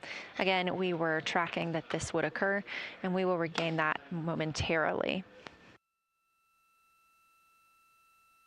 But that call that came down from Wiseman mentioned some imagery, so we are very much looking forward to getting pictures taken from the moon today. Again, to see those images, make sure you follow NASA on our social media at NASA and at NASA Artemis.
The view on your screen right now is an animation. This is called ARROW, or Artemis Real-Time Orbit website. You can visit this for yourself at nasa.gov/trackartemis, and you can watch as we continue to grow closer to Earth and farther away from the moon. It's all seemed to happen so fast so far, and we're coming up on splashdown now in 3 days, 23 hours and 31 minutes.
This is Artemis Mission Control. We are in a forward link LOS with the spacecraft. We're not able to send commands or communications to them right now. However, they could send them to us, and we do get spacecraft data.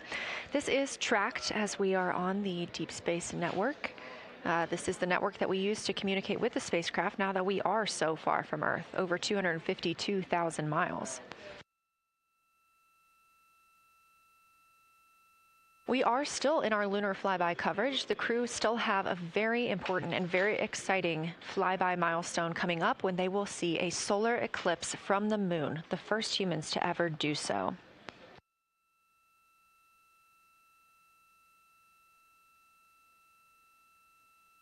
Something that we also have to consider when it comes to our missions and launches is space weather.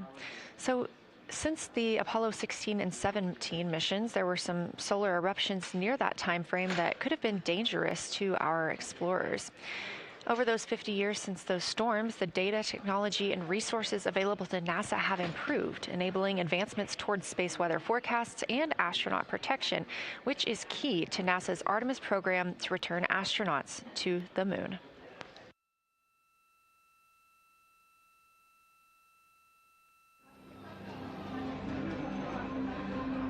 Across our planet, billions of people depend on the invisible networks that connect us to space.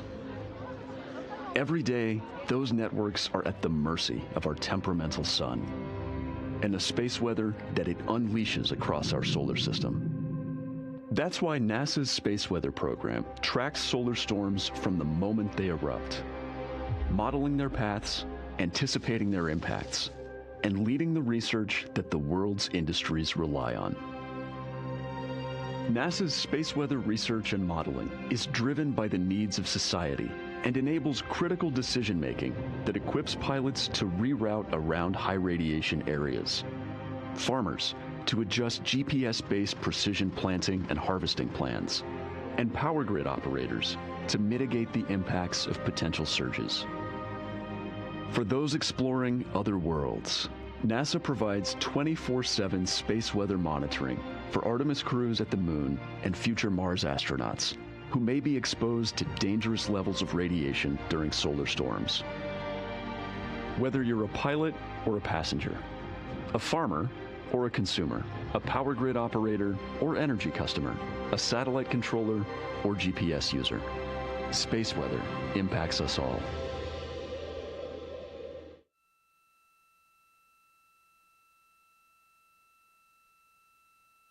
This is a live view from the Orion spacecraft on the Artemis II mission. It's now been 5 days, 1 hour, and 54 minutes since we launched.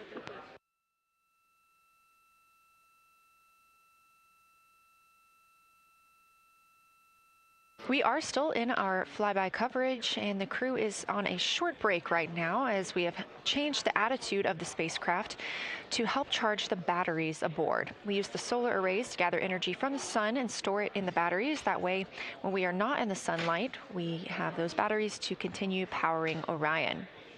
Now, we're doing so because the Artemis astronauts are about to experience a solar eclipse from their capsule. And this is a solar eclipse that no one else on Earth will experience. This eclipse is about 54 minutes, and to the astronauts, it'll look a lot like a total solar eclipse on Earth, except the moon is going to be huge compared to the sun, unlike when you watch one on Earth and the moon and the sun appear about the same size in the sky. We're interested to learn if they see the outer corona when the sun is fully obscured by the moon. And because of how big the moon will be from their perspective, the total phase of the eclipse will last nearly an hour. The astronauts will see a partial solar eclipse as the moon covers and uncovers the sun, which is before and after totality. So, much like us on Earth, they will have eclipse glasses so they can safely view that portion. The astronauts will also be using cameras to capture images of the corona during the eclipse.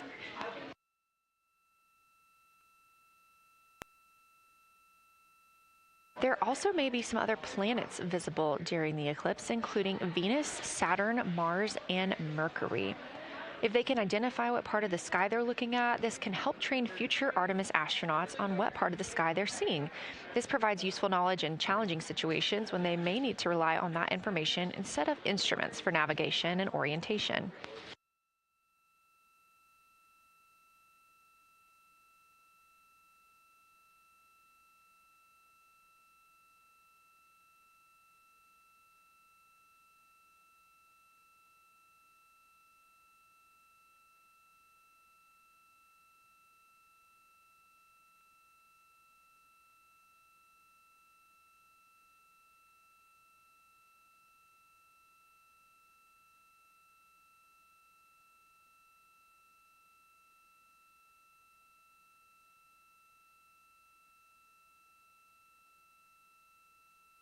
Confirmation from teams here in the ground that we have reached the eclipse attitude, meaning Orion is in the proper position to observe it.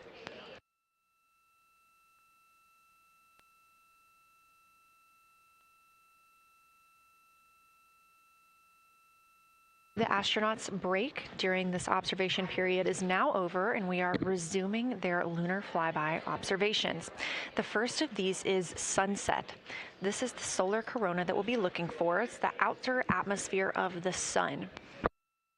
The science team is also interested in if the astronauts can see polar plumes. These are thin streamers that project from the sun's north and south poles. Additionally, they're interested in seeing if the crew can witness coronal loops. These are arcs close to the sun's surface. And something else that we've previously mentioned is lunar dust. This is dust from the moon that is lofted above the lunar surface and illuminated by the sun. It was reported visible by Apollo astronauts.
You're getting a live look from Orion as the crew observes a solar eclipse from the moon.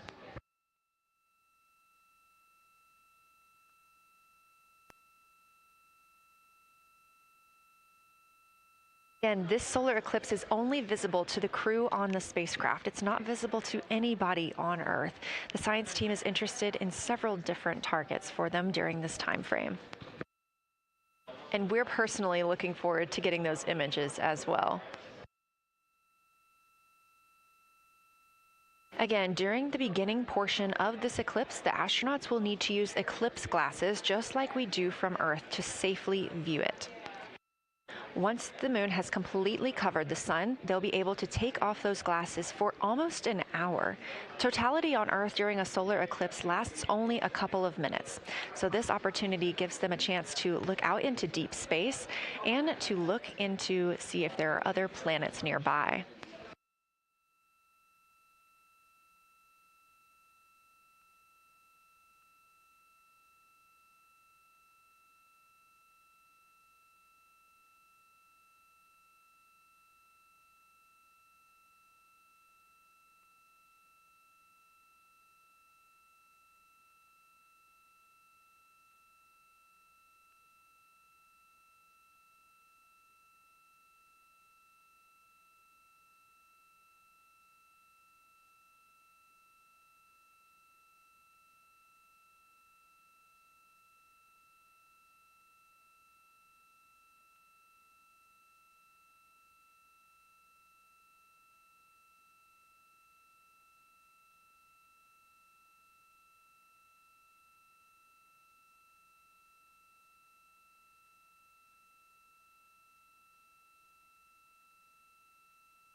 What you're seeing right now is the solar corona. That's the outer atmosphere of the sun. And the science team is very interested in any images that the crew can capture of this. They're hoping that they'll take pictures and describe the visibility, color, and shape of the solar corona as a whole and its substructures, those plumes and streamers.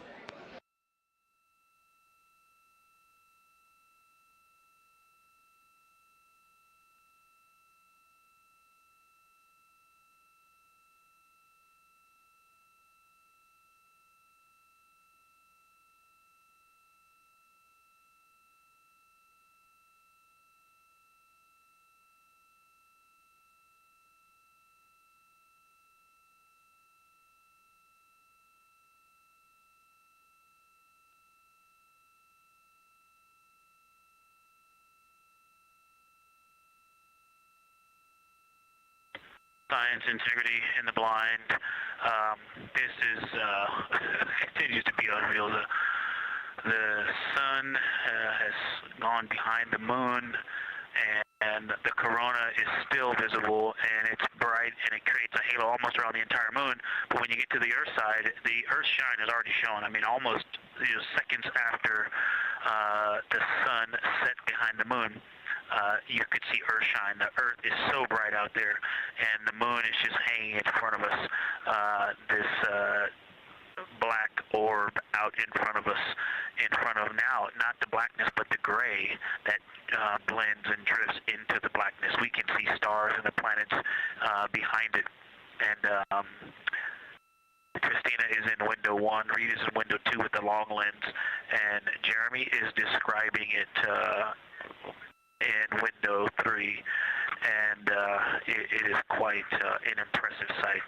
You can still see the horizon lit up brighter where the sun set on that side of the moon. It is bright, and Earthshine is very distinct, and it creates quite an impressive visual illusion. Wow, it's amazing.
Again, you're looking at a live view from the Orion spacecraft on the Artemis II mission.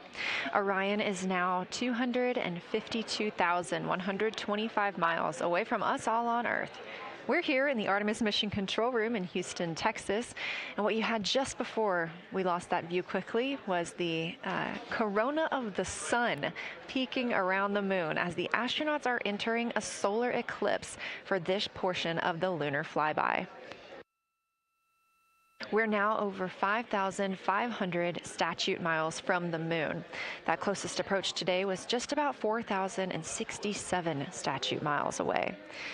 And teams in the room beginning to get a little busier and filter in and out as we are stepping through a handover. The Orbit 1 team is handing over to Orbit 2, who will continue monitoring lunar flyby and all of the systems aboard the Orion spacecraft.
You're getting your last few views of the solar corona as the moon begins to take center stage and completely cover the sun. If you see that bright dot up near the top left of your screen, we think right now that that may be a part of the spacecraft, but we'll be sure to correct that if we end up figuring out later that it is something else entirely.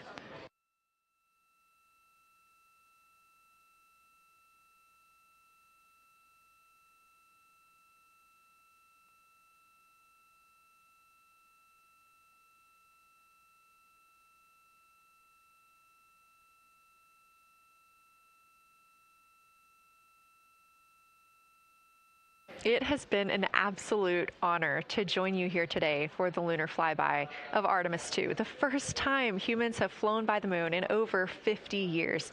I'm Leah Cheshire Mustachio, and I'm excited now to hand over the team is shifting around in the windows, and we are transferring settings on a camera to pick up Earth shine, and it is amazing.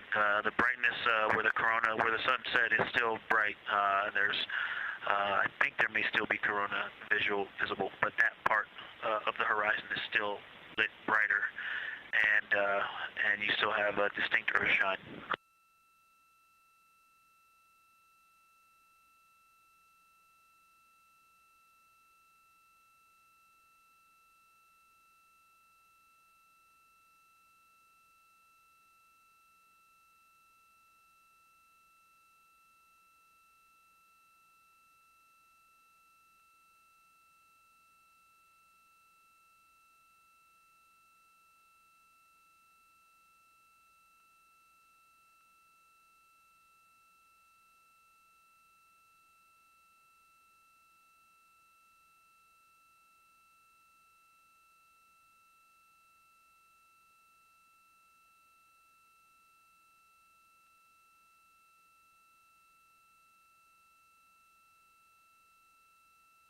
You know our rules that we don't talk when the crew is talking, so wanted to give Victor Glover a moment there to call down what he was seeing now that the moon is covering the sun. A really amazing time during today's lunar flyby. Again, thank you so much for letting us help tell this story today. I am Leah Cheshire Mustachio, handing it over to my friend Anna Schneider at the PAO console as the Orbit 2 team comes to join us. So thank you so much, and I hope you all enjoy tonight. Anna, you can take it away. Thank you so much, Leah, and it's been a joy listening to your coverage over the last several hours. So as you mentioned, the Orbit 2 team of flight controllers is currently making their way on console and completing a shift handover with the Orbit 1 team of flight controllers. The Orbit 2 team tonight will be led by Flight Director Diane Daly, and she is currently handing over with the Orbit 1 flight director there on your screen, who was Flight Director Jeff Radigan.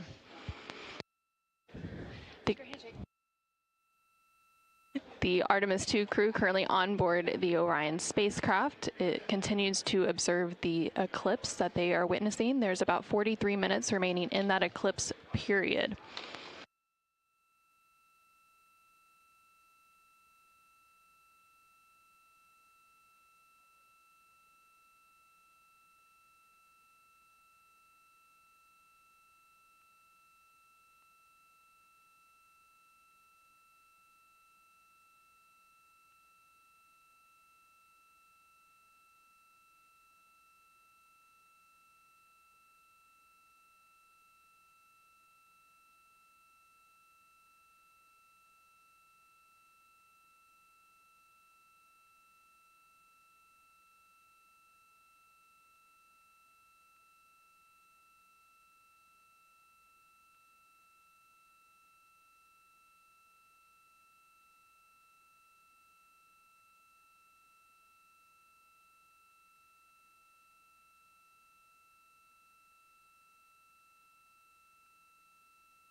This is Artemis Mission Control.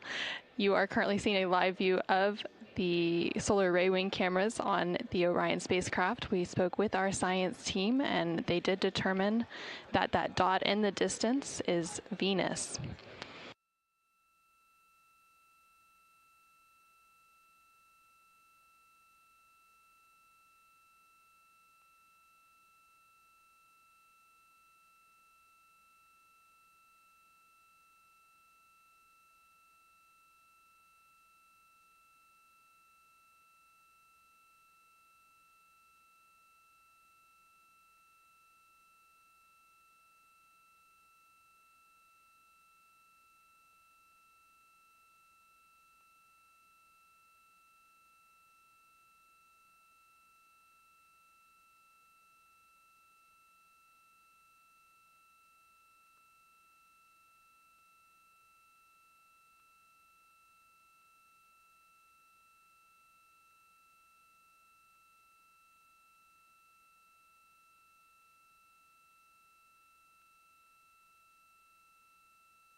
science integrity.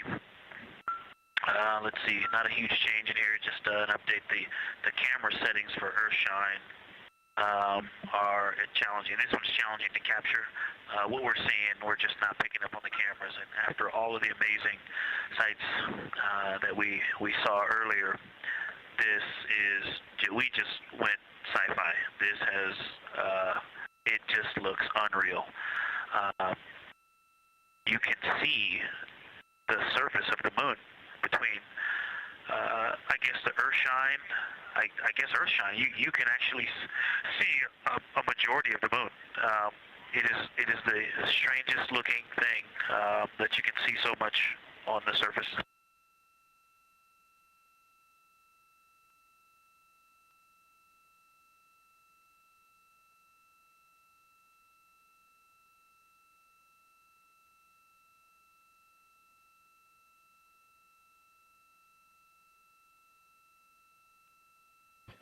This is Artemis Mission Control. You were just hearing some communications called down from NASA astronaut Victor Glover, currently on board the Orion spacecraft. They are currently observing an eclipse. There's about 39 minutes remaining in that eclipse period. Currently, we are in a forward link LOS, or loss of signal, so the crew can communicate down with... He's seen 2 meteors, science.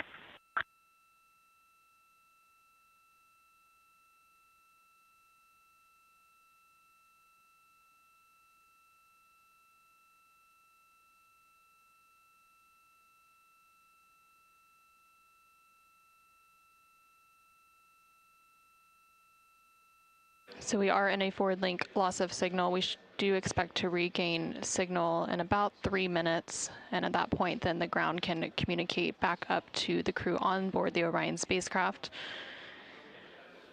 In the meantime, the crew can continue to communicate down to the ground. The ground is just unable to respond, so they are continuing to provide some science observations during this eclipse period. They've made some comments about Earthshine, which is the sunlight reflected from Earth when they come around towards the moon's near side late in this flyby window.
Science Integrity in the Blind, the glow around the moon is beginning to become a little bit more even. It's not so much distinct just where the sun set on the moon's horizon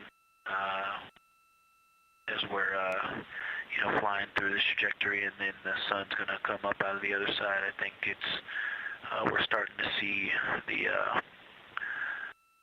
glow around the moon get balanced out. I still see Earthshine, and the Earth is very bright out there. Still quite an unreal sight. Integrity Houston, we have that sit rep loud and clear, and we are back with you. How do you hear me?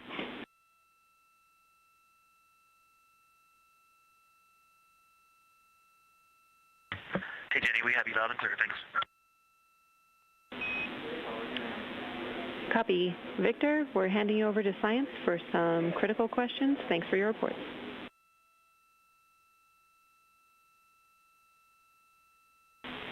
Integrity Science, we were loving your science sit reps in the blind, and it should come as no surprise that we have a number of follow-up questions. First, you mentioned Reed observing meteors. Can you speak to that? Were you referring to comets or impact flashes or something else?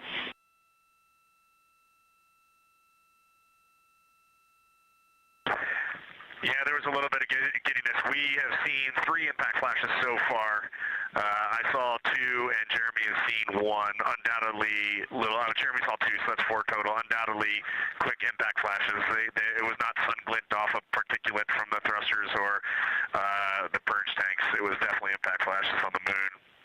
And Jeremy just saw another one. Go ahead with your next question.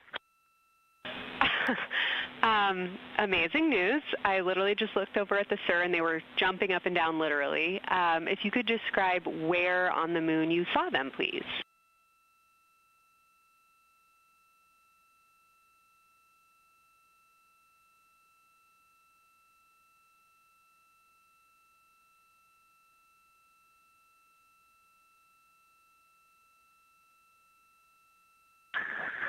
So they've all been either on or a bit south of the equator and on the Earth side of the moon. Stand by. All right, so Jeremy has seen them kind of on and south of the equator, kind of spread across the moon, and mine were both south of the equator and just a little bit left of center of the moon. Incredible news, Reed, and reminder, we have citizen scientists here on Earth looking for impact flashes, so hearing you saw them on the near side means that people saw them too.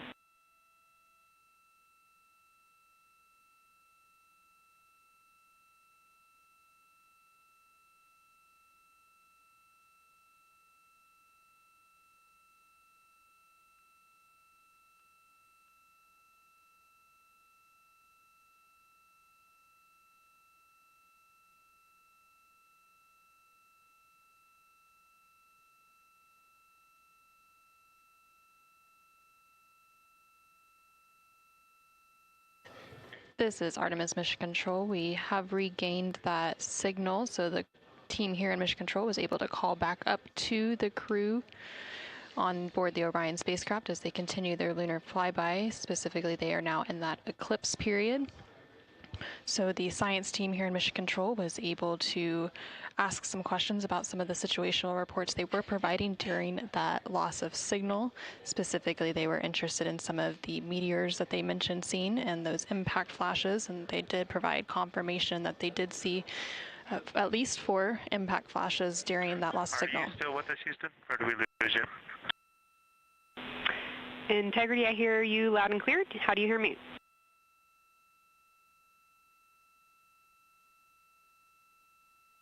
Okay, we got you loud and clear. One of the other things I wanted to describe, which was surprising to me, but the entire moon is lit up. It's glowing behind the entire moon.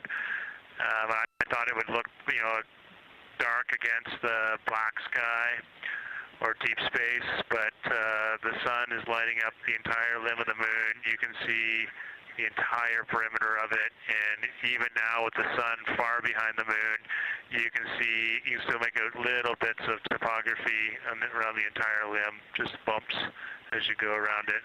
And there's about the glow around the moon, once your eyes adjust, is easily 10 widths or diameters of the sun around the entire moon.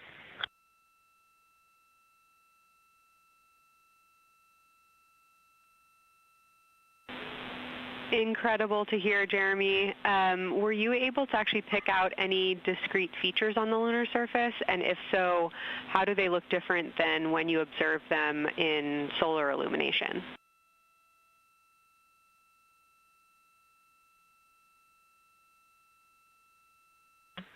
No, we really haven't been able to identify features on the lunar surface yet. We just see, the topography on the limb.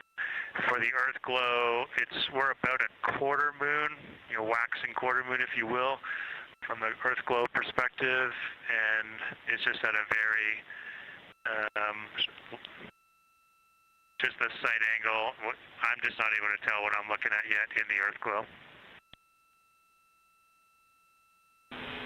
Understood. Thanks, Jeremy.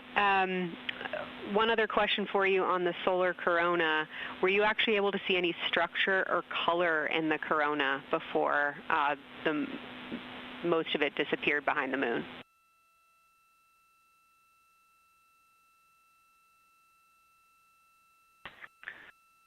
Yeah, I didn't pick out any color, but definitely structure. There were streamers, and they were not uniform at all. For me, the 5 o'clock position, there was just this constant streamer. It would change in intensity and diameter, but it was always there, and it was always at the 5 o'clock position.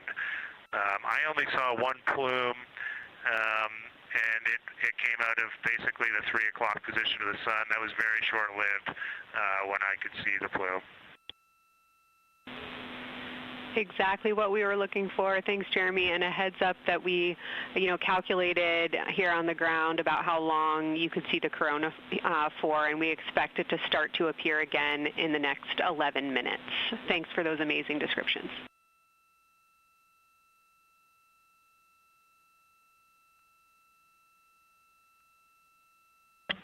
Okay, we're excited to see it all again. Integrity Houston, we're following along as well. That was outstanding. If you haven't already, just reminding you to swap positions at the windows. And that brief LOS we had previously was due to a data rate change expected.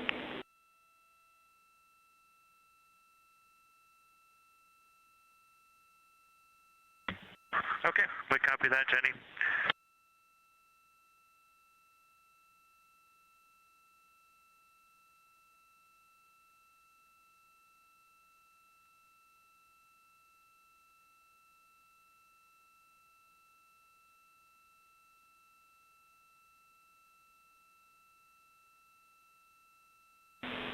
Integrity Science, one more request for you. While it's still fresh in your mind, any annotations or sketches you want to make of what you're seeing either around the corona structures you just mentioned or even on Earthshine would be so appreciated.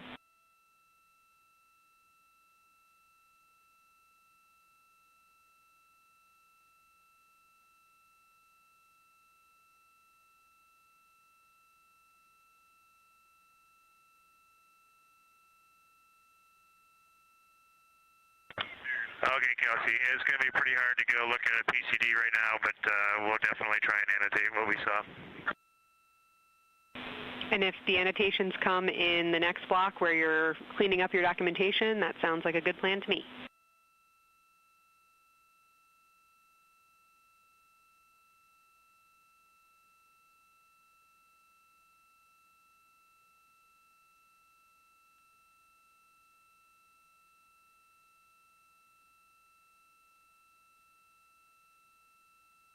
This is Artemis Mission Control.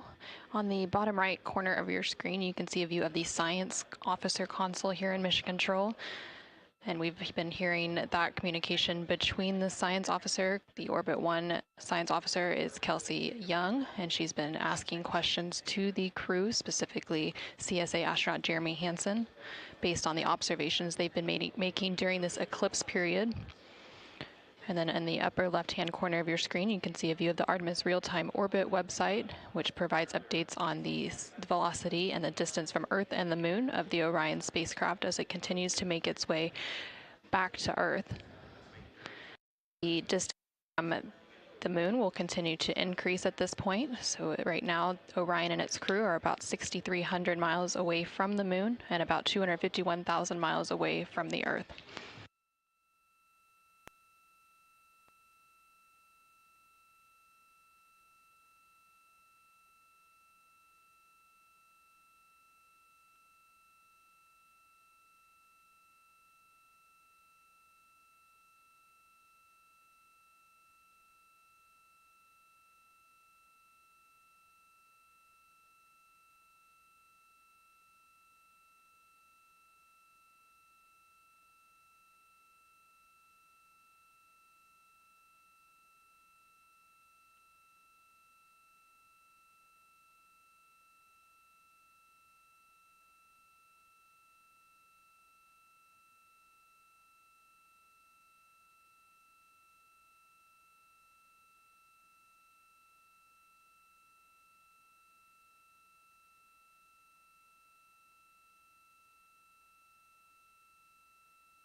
Okay, science, we're getting set up for sunrise. The window teams are, Christina is supporting, and also Xena in window 1. Jeremy's got the long lens in window 2, and the short lens in window 2.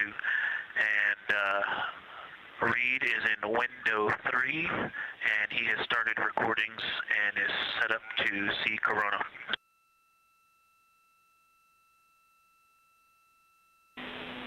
Great sit rep, Victor. That sounds like a good config, and we're showing coronal effects start to appear on your video camera. So in the next few minutes, we should start to hear your observations.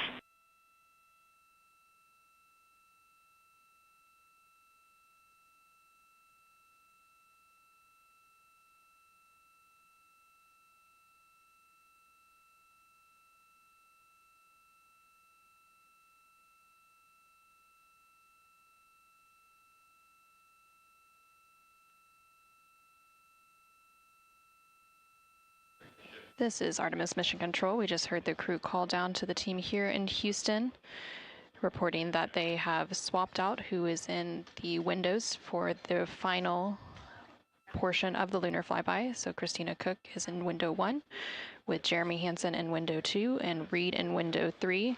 Reed is focusing on observing corona, which is the solar corona, which is the sun's outermost atmosphere. There is about 18 minutes remaining in the eclipse period. Science and Houston integrity. I know this observation won't be of any scientific value, but I'm really glad we launched on April 1st because humans probably have not evolved to see what we're seeing. It is truly hard to describe. It is amazing.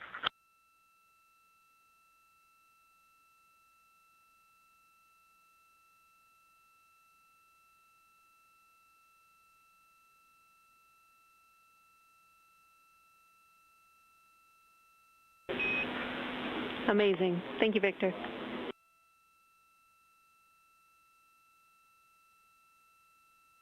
And just one more logistics note, we have gone as dark as we can in the cabin.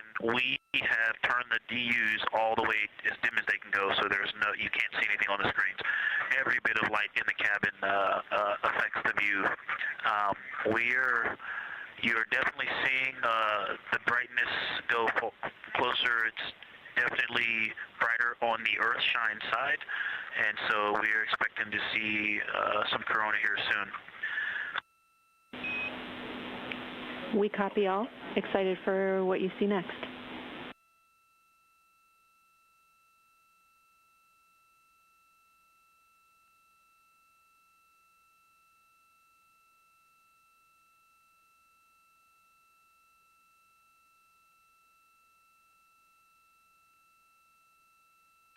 I'm not sure if we talked much about the star field, but we've got lots of stars. You've got the nice glow around the moon, but right off the well, we're upside down now, but from upside down 4 o'clock, right off the edge of the moon, looks like a planet. That line of planets, there's something a moon diameter to the left, and something right off the limb of the moon to the right, and then something orange. It looks orange to the right of that, about half the moon diameter. So, but anyway, there are definitely stars. I think some of those planets that you said we might see, we're seeing. And so, in unreal view, yeah, the moon in the foreground is one of the darkest things we see out the window, and now it's deep space behind it is kind of dark blue like it looks from Earth, but we can also still see stars. It's quite a wicked view. Victor's science. Just doing the best job, and I'm not going to try to add on to what he's doing. It's indescribable. No matter how long we look at this, our brains are not processing this image in front of us. It is absolutely spectacular, surreal. There's no adjectives. I'm going to need to invent some new ones to describe what we are looking at out this window. This is just absolutely beautiful and inspiring to hear. And Victor, we suspect what you're seeing is Saturn and Mars. That reddish object is likely Mars. Good opportunity to look to the future of where we're going.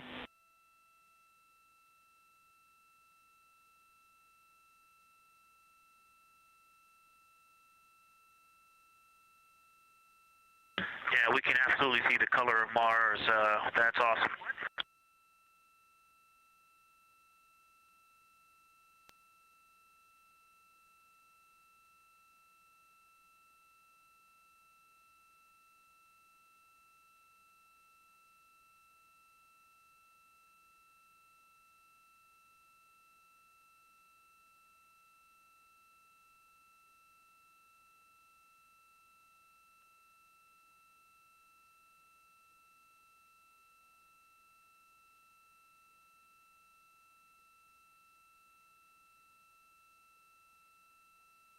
Okay, and from this vantage point, the 4 o'clock on the Earthshine side is definitely getting brighter, still no coronal structure.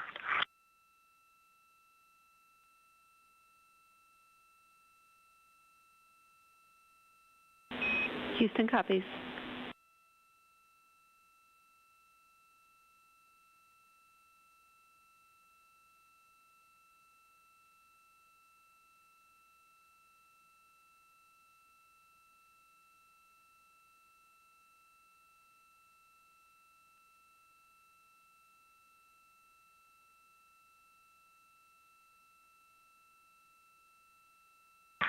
We aren't able to distinguish which Mare is, but we can clearly see Mare in the Earthshine.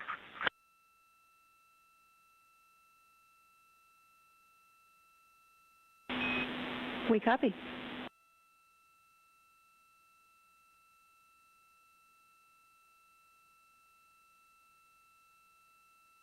This is Artemis Mission Control in Houston, Texas. We have not seen an impact flash in the last 5 minutes.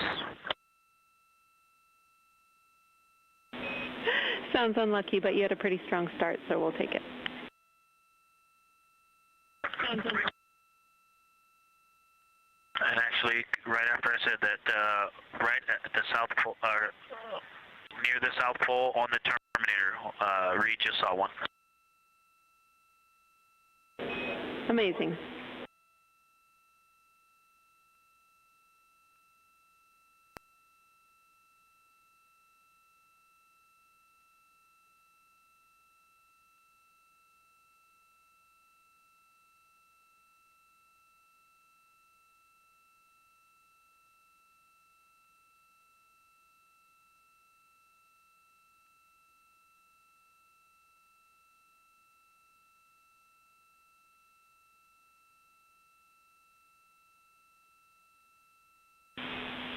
Integrity Science, and as you look around our solar system neighborhood, you should see Saturn setting behind the moon right now.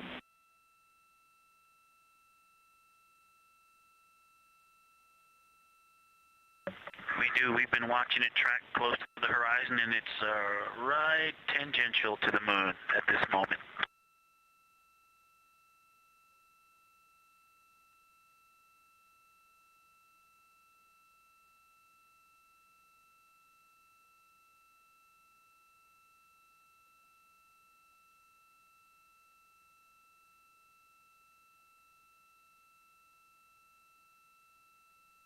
This is Artemis Mission Control in Houston, Texas. We are currently 5 days, 2 hours, and 44 minutes into the Artemis II mission, and we have about 11 minutes remaining in the eclipse at the latter half of the lunar flyby that the Artemis II crew is experiencing on board the Orion spacecraft. We've received several different call downs from the crew and questions up from the science officer here in Mission Control. One of the things that they said that they were able to see is Mars off in the distance, and then the science team also confirmed that they should be seeing Saturn setting behind the moon. They've also acknowledged seeing several different impact flashes, and these are flashes of lights from meteorites striking the surface of the moon. They've also mentioned the solar corona, which is the sun's outermost atmosphere. Here in Mission Control Houston, the Orbit 1 and Orbit 2 teams have officially completed their handover. So the Orbit 2 team is now leading here in Mission Control, and that is being led by Flight Director Diane Daly, and the Capcom here in Mission Control will be Tess Caswell. And you can see there on your screen on the right-hand side is the Flight Director console, and Diane Daly is in the far right of that screen, and Tess Caswell, the Capcom or capsule communicator, is in the far left hand of that screen.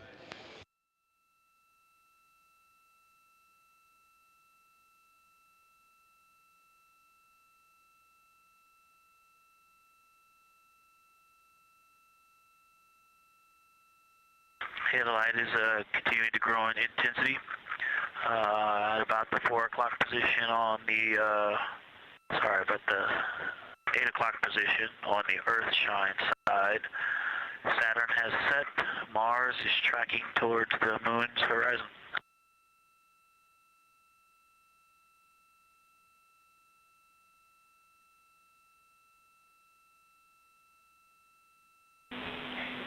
Integrity Science, we copy, and we're starting to see it on the vehicle stream.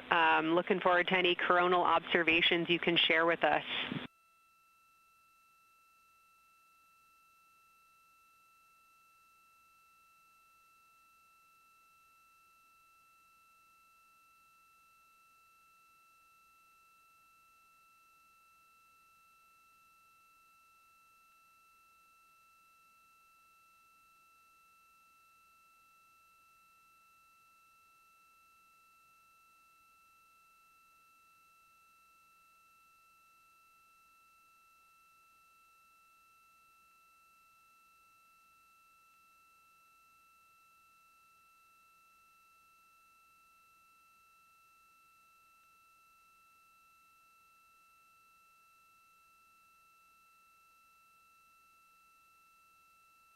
This is Artemis Mission Control. That view you're seeing on your screen is coming from the solar array wing cameras outside of the Orion spacecraft.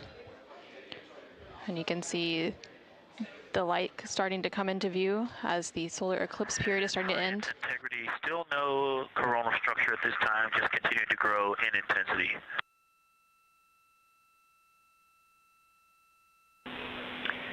Copy, Victor. And reminder, you still should have several minutes before the eclipse classes need to go on, and we can send you up a reminder when you're getting close to take your eyes away from the D5 viewfinder, but you should be good for several more minutes.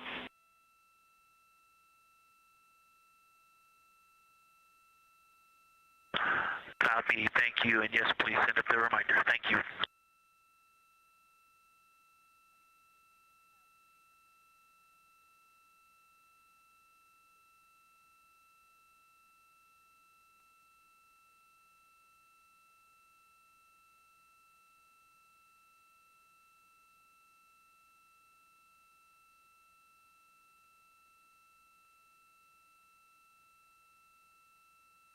Okay, we all think we're starting to see something. I believe the most popular term is baby hair. As the light grows in intensity and the horizon on this side becomes very distinct. You can still see Earth shine, even though the sun's brightness is definitely growing in intensity.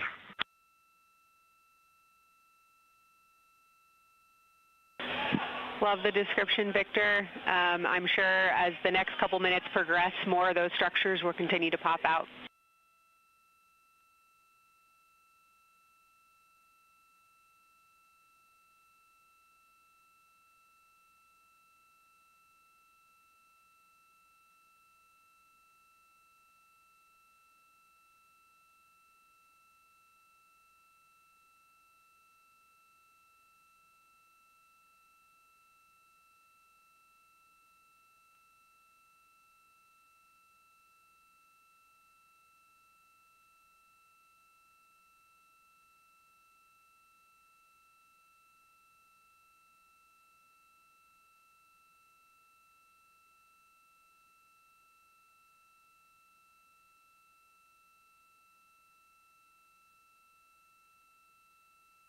This is Artemis Mission Control in Houston, Texas. The Artemis II astronauts on board the Orion spacecraft are currently observing an eclipse. And to the crew on board the spacecraft, the eclipse looks much like a total solar eclipse here on Earth, except the moon is much larger compared to the sun, unlike a terrestrial solar eclipse where the moon and the sun appear the same size in the sky. We are definitely starting to see structure. That baby hair is rapidly growing out toward the 9 o'clock and the 8 o'clock.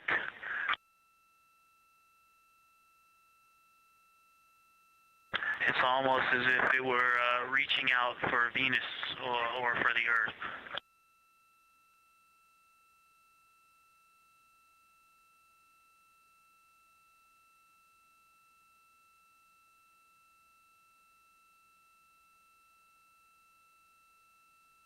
If you've ever seen the spotlight off the top of the Luxor at night in Las Vegas, this looks like what that wants to be when it grows up.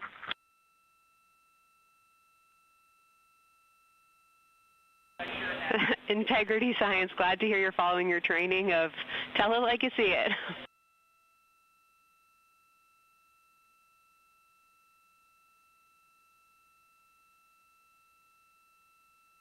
So far, it's pretty symmetrical.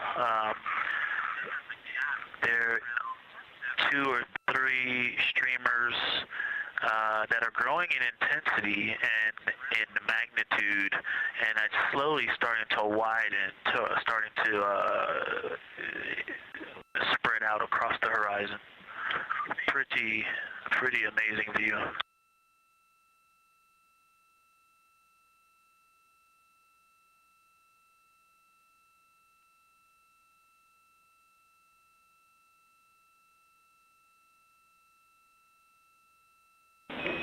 And Integrity Houston, great words. Reminder for you, we are approaching the brightness level at which You should no longer be using the viewfinder on the D5.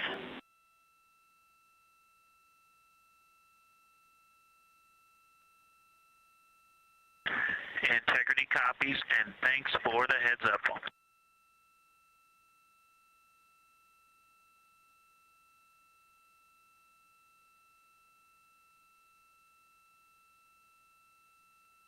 This is Artemis Mission Control. And I think we're seeing some directionality. Some of it is going in different directions because it appears to be moving and combining and recombining as it it's pointing in different directions, and some of it appears to be going like down toward the south pole of the moon, but it's and then coming back together and going out towards Venus and the Earth. And depending on how I stare at it, it looks like one large structure, but then it definitely has wisps, and you can see 3 or 4 structures inside of it. It's like watching a flame. It's like looking at a flame, and stand by. And so it has some inherent movement. Now there's a very bright spot. There's a very bright spot in the center of it. There's a towering light of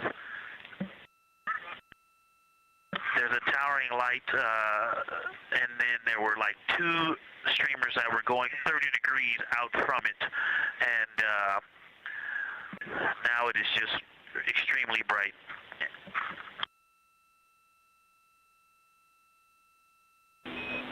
Houston, copies all. Starting to get a little warm.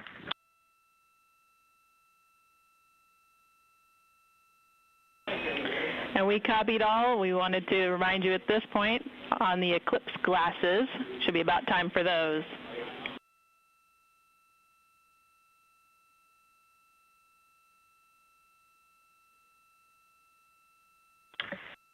Houston, we copy all. We are in eclipse glasses. That was an absolutely spectacular, magnificent experience. Thanks for the report. We sure wish we were there with you.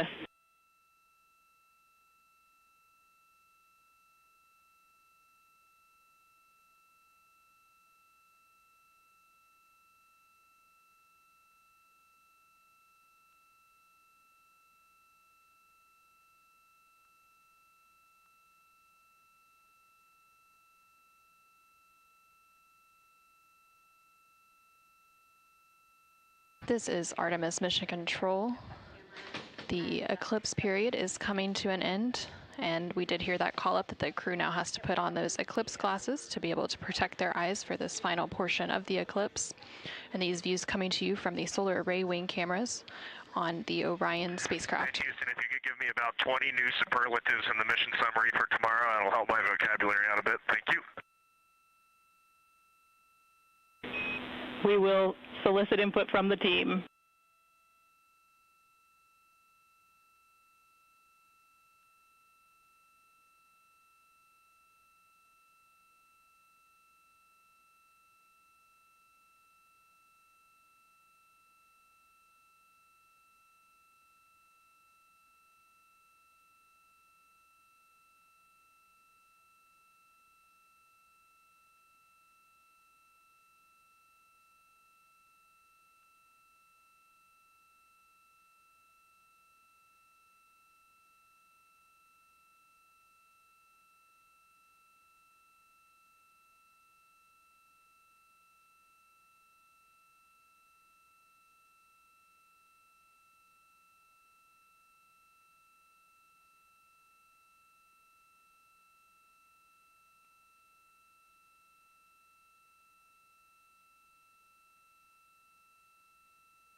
This is Artemis Mission Control. There on your screen, you can see a live look inside of the SIR, or the Science Evaluation Room, here in Mission Control Houston, just down the hallway from the Artemis Flight Control Room. Integrity Houston, back with you after a data rate change. Regarding the SAW-3 camera T low caution, no action for you. It just got a little cool during the eclipse.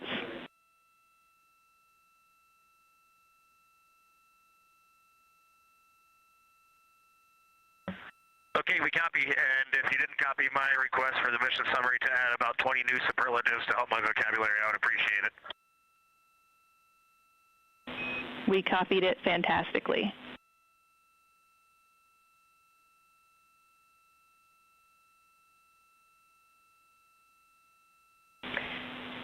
And Integrity Science, this is basically wrapping up your fly-by-day observations. I can't say enough how much science we've already learned and how much inspiration you've provided to our entire team, the lunar science community, and the entire world with what you were able to bring today. You really brought the moon closer for us today, and we cannot say thank you enough. And Science signing off, and can't wait to talk to you tomorrow morning.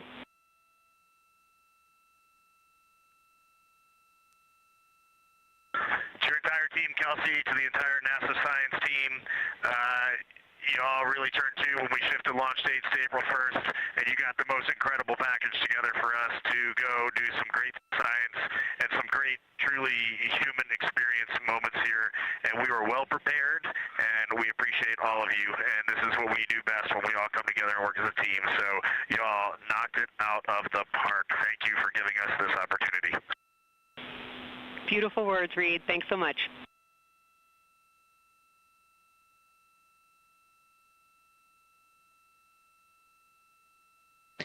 And this is Artemis Mission Control. The lunar flyby observation period is starting to come to a close following that eclipse. And there on your screen you can see a look into the Science Evaluation Room, or the SIR, which is embedded within Mission Control to provide science input. And they provided that input throughout the live flyby operations today. They also have a back room called the Science Mission Operations Room that processes data, evaluates imagery, and supports rapid analysis. And then, of course, we have the science officer on console here in the Artemis Flight Control Room, which you can see a view there on the bottom right-hand corner of your screen. The science officer throughout the flyby operations today has been Kelsey Young, who is the Artemis Science Flight Operations Lead. And then to her left is Angela Garcia, who will be the science officer taking over for Orbit 2.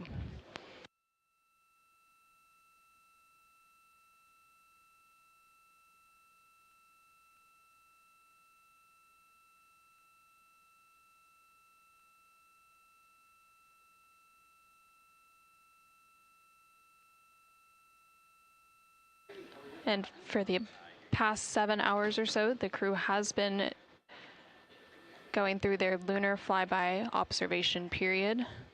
And now they will wrap up that period and complete some final tasks and begin downlinking some of the amazing imagery that they've captured throughout the day, as well as some of the observations that they've recorded. And now on your screen, you're seeing a live look from the Orion spacecraft from those solar array wing cameras. The solar eclipse period ended just a few minutes ago, and during this eclipse, towards the end of the flyby window, it lasted about an hour, and it was when the sun was hidden from view behind the opposite side of the moon from the perspective of the Orion spacecraft and its crew. And during that time, the crew saw a mostly dark moon, and they used the opportunity to analyze the solar corona, which is the sun's outermost atmosphere, while it was visible. And then once the sun was completely out of view behind the moon, the crew looked for impact flashes, which they reported seeing multiple impact flashes, and those are flashes of light from meteoroids striking the surface of the moon. They also looked for dust lofting above the limb or the edge of the moon, along with some deep space targets, including planets, and they noticed Mars off to the distance, and we also saw Venus on one of the solar array wing cameras early on in the eclipse period. The crew also looked at parts of the moon illuminated by Earth shine, which is the sunlight reflected from the Earth when they come around toward the moon's near side at the very end of that flyby window.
Integrity Houston, understand that you are still reflecting upon and consolidating your lunar observations.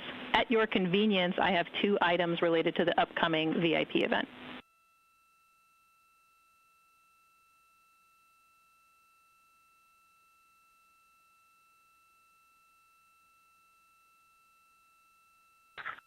Go ahead. All right, first we wanted to let you know that the message for that upcoming event is on board for review at your convenience. That's message 3.06.04. The second item is that we've seen a couple of video blips in previous events.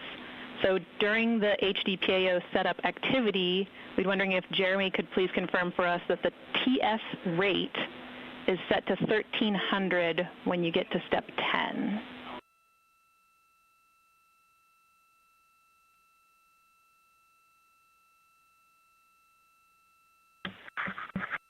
Okay, Jenny. Yeah, we're pretty sure we've been in 1300 for all the PAO events. We've been tracking that when we swap between the HHP and the D5. We copy, Jeremy. Thanks. And for the record, the phenomenal Jenny has gone on to her next appointment of the day, and you've now got Tess with you.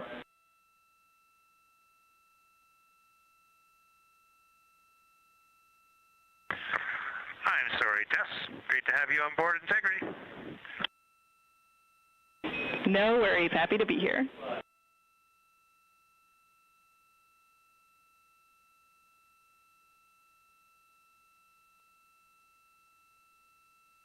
This is Artemis Mission Control. We heard some communication there between the Capcom or capsule communicator here in Mission Control, which for Orbit 2 is Tess Caswell, and the CSA or Canadian Space Agency astronaut on board the Orion spacecraft, Jeremy Hansen. They were discussing an upcoming public affairs event. And Integrity, 3-minute warning for the maneuver back to bias tail to sun.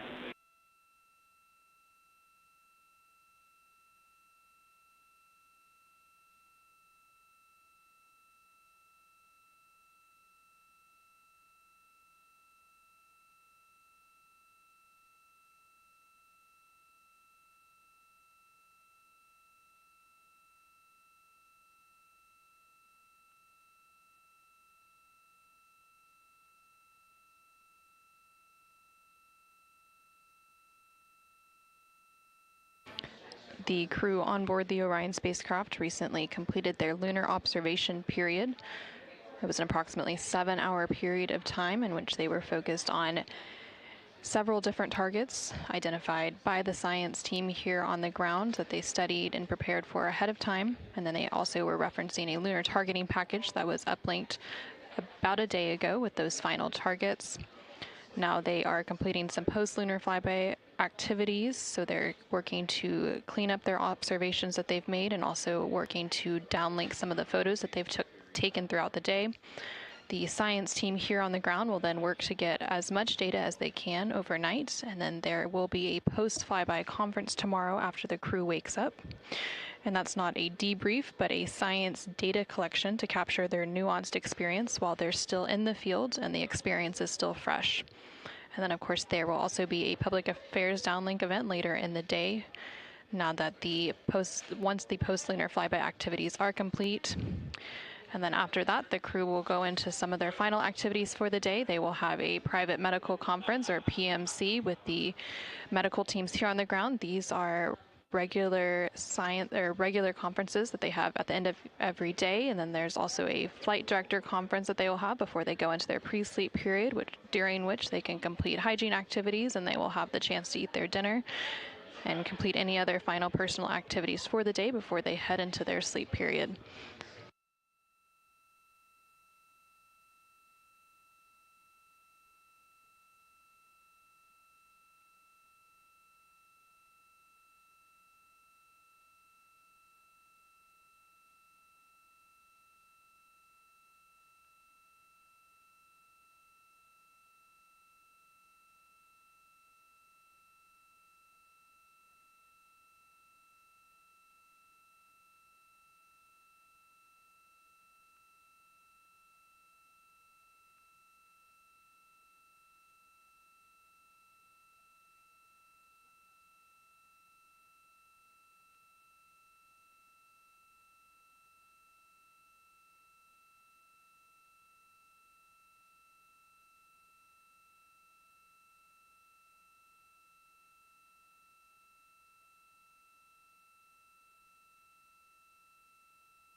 Houston Integrity, we're curious if you're ready for us to start the stream a bit early and to test scene and voice.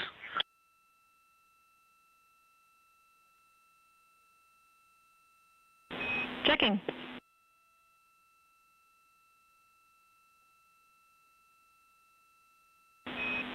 And Integrity, affirm. We are go to start the stream.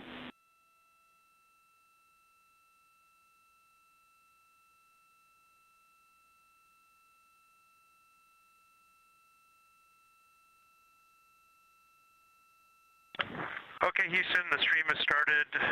We checked the TS rates 1300 and audio is true. So I will give you a voice check now on the mic. We copy. Good settings, and we've got a good view.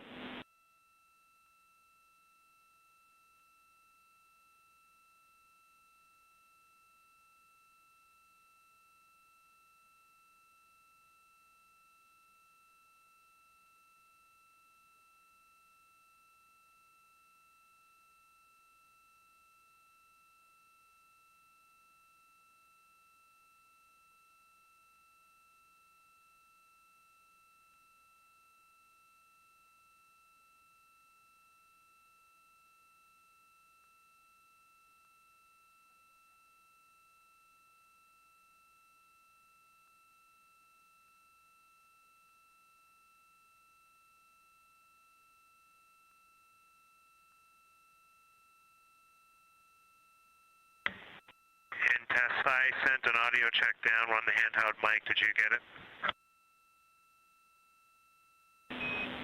Sorry for the delay, Jeremy. We were talking that a bit, but it was a bit broken, so please repeat for us.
Integrity Houston, we like the scene.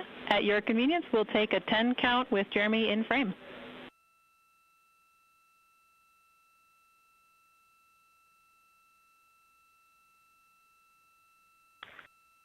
Okay, copy that. Give us 2 minutes and or 1 minute and we'll do that. Copy.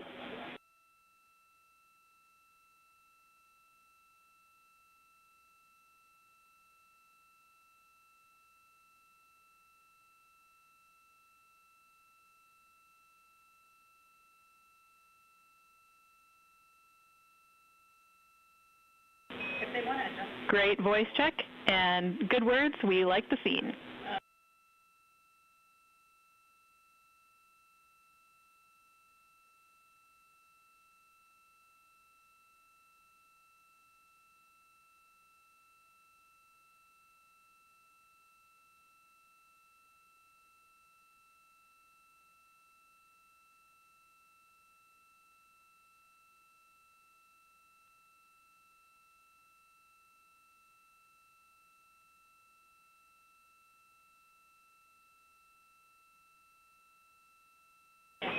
And Integrity Houston, we are seeing a black cable going right through the middle of the scene.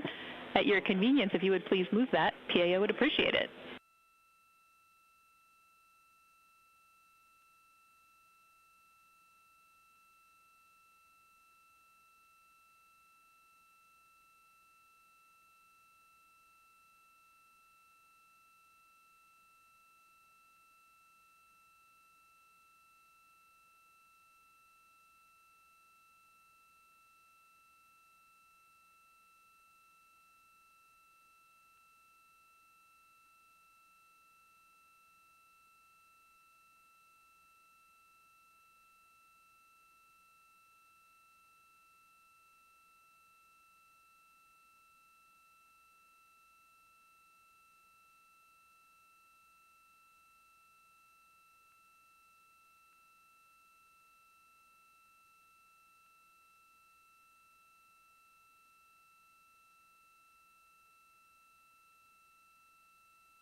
This is Artemis Mission Control. We're currently 5 days, 3 hours, and 21 minutes into the Artemis II mission following a liftoff from NASA's Kennedy Space Center in Florida on Wednesday, April 1st.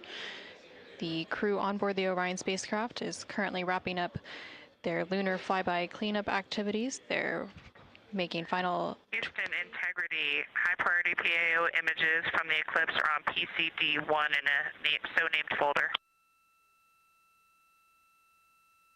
We copy, Christina. Thanks.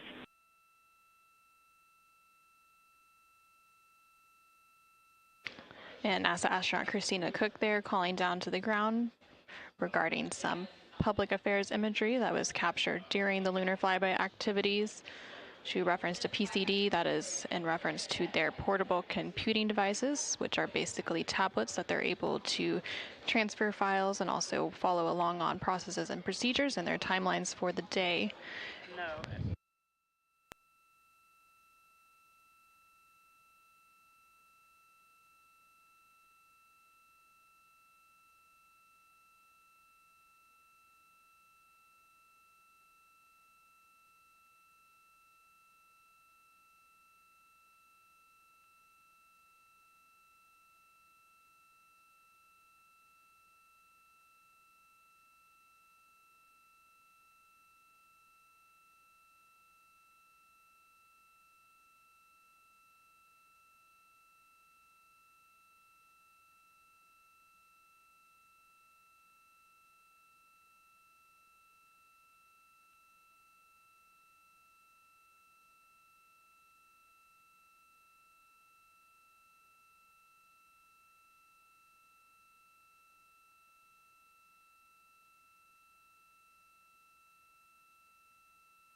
This is Artemis Mission Control in Houston, Texas. Currently on console here in Mission Control is the Orbit 2 team of flight controllers being led by Flight Director Diane Daly and the Capcom or capsule communicator, who serves as the single voice link up to the crew, is Tess Caswell. The crew on board the Orion spacecraft recently wrapped up their lunar flyby observation period, and now they are completing some cleanup activities and transferring some data and files down to the ground following that lunar flyby. Many of these files will be analyzed by the science team overnight in advance of a post-lunar flyby conference tomorrow once the crew wakes up. The crew is also preparing for an upcoming public affairs downlink event. And then following that downlink, they will have a few final activities for the day, including a private medical conference with their team here on the ground. These are standard conferences that happen at the end of every day.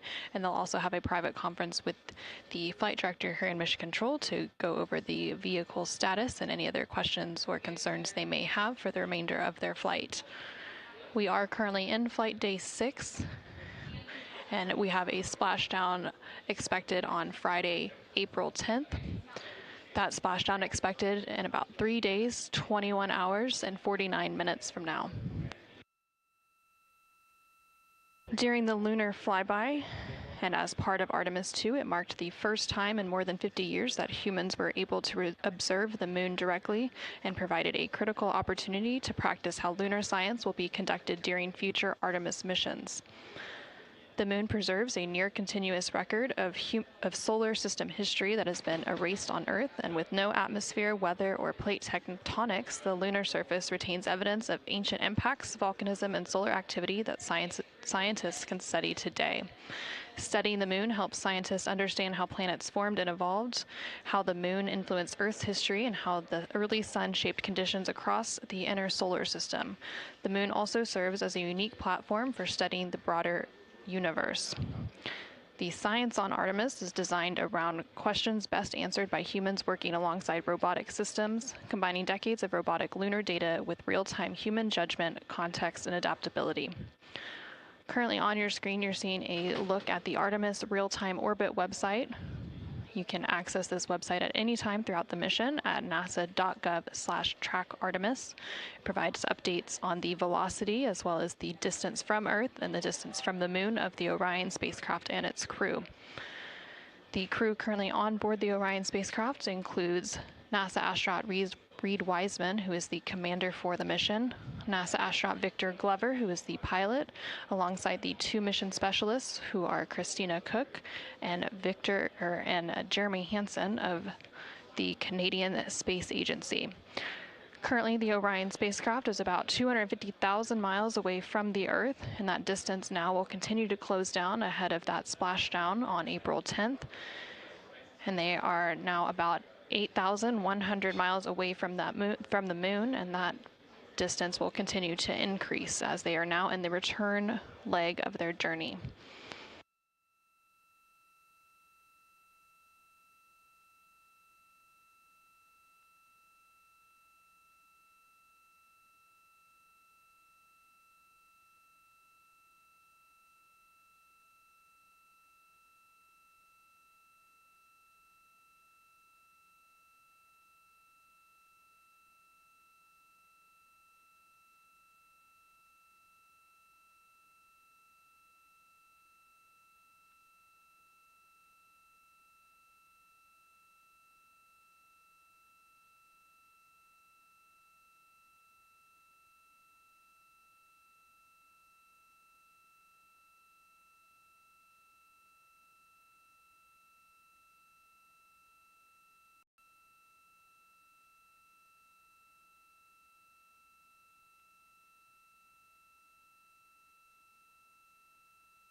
integrity for ARS.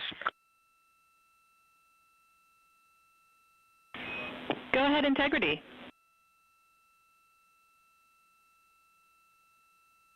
Hey, Tess, great to talk to you. Any chance we could drop the fan speed down for this PAO event?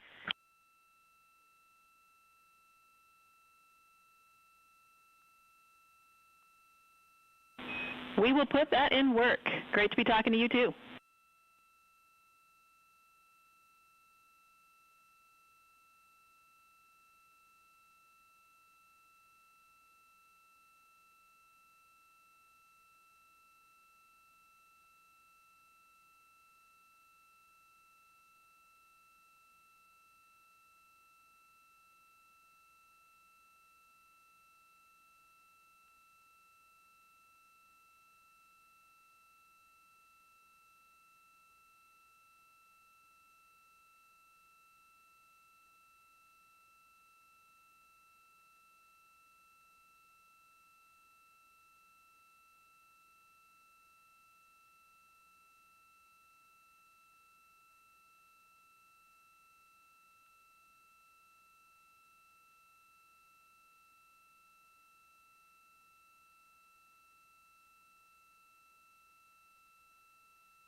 This is Artemis Mission Control in Houston, Texas. We're currently 5 days, 3 hours, and 37 minutes into the Artemis II mission. The crew on board the Orion spacecraft has recently concluded their lunar observation period during the lunar flyby. As part of that lunar flyby, the Orion spacecraft and its crew made the closest approach to the moon at a distance of 4,067 miles away from the surface at approximately 6 p.m. Central Time, 7 p.m. Eastern Time.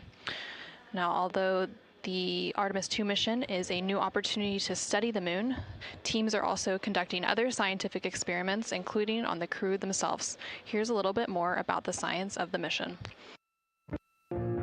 Artemis II is our return of humans to the moon, flying around the moon on board Orion.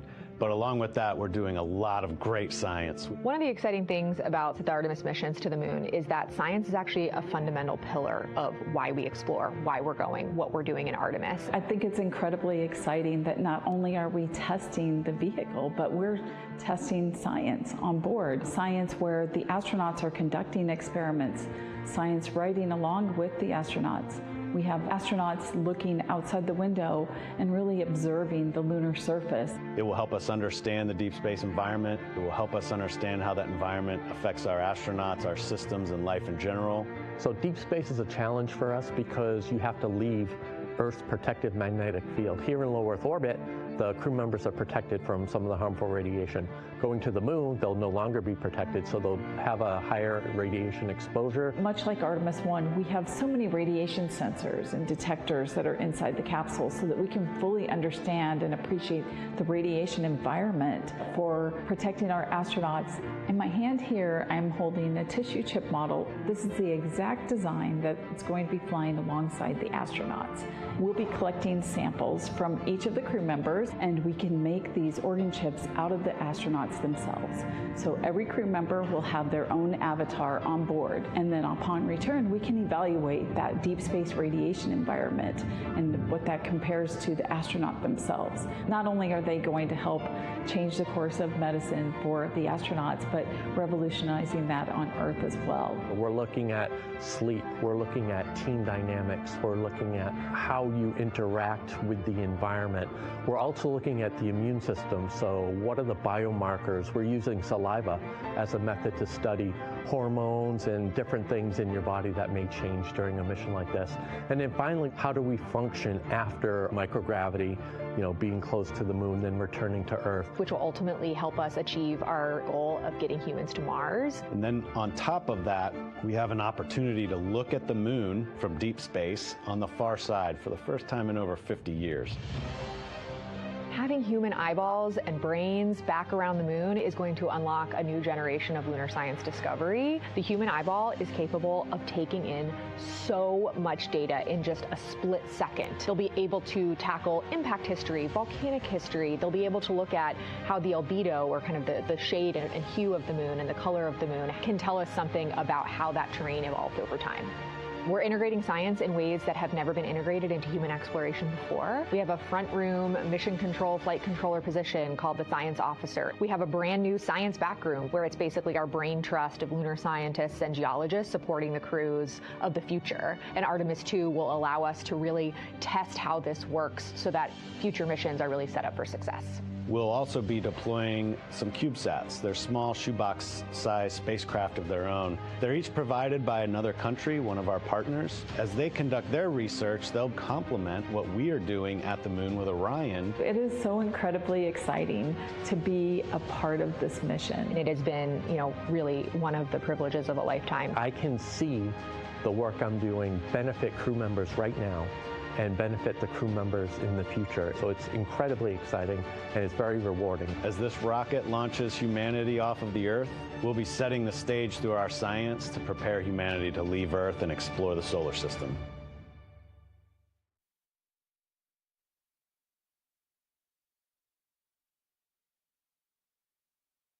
And as part of that, we are going to inhibit cabin leak detection. The edge key manual response is still available. Copy, thumbs up.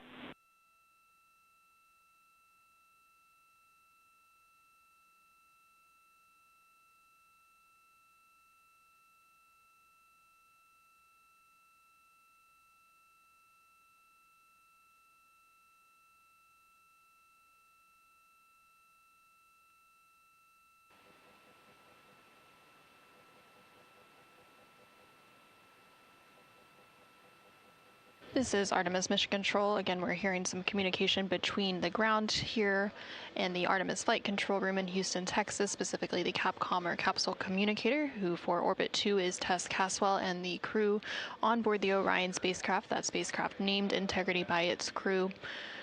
They are preparing for an upcoming public affairs event, so they are discussing the camera views, which we will see here shortly. There on your screen on the left-hand side, you can see the Artemis Real-Time Orbit website, or ARO.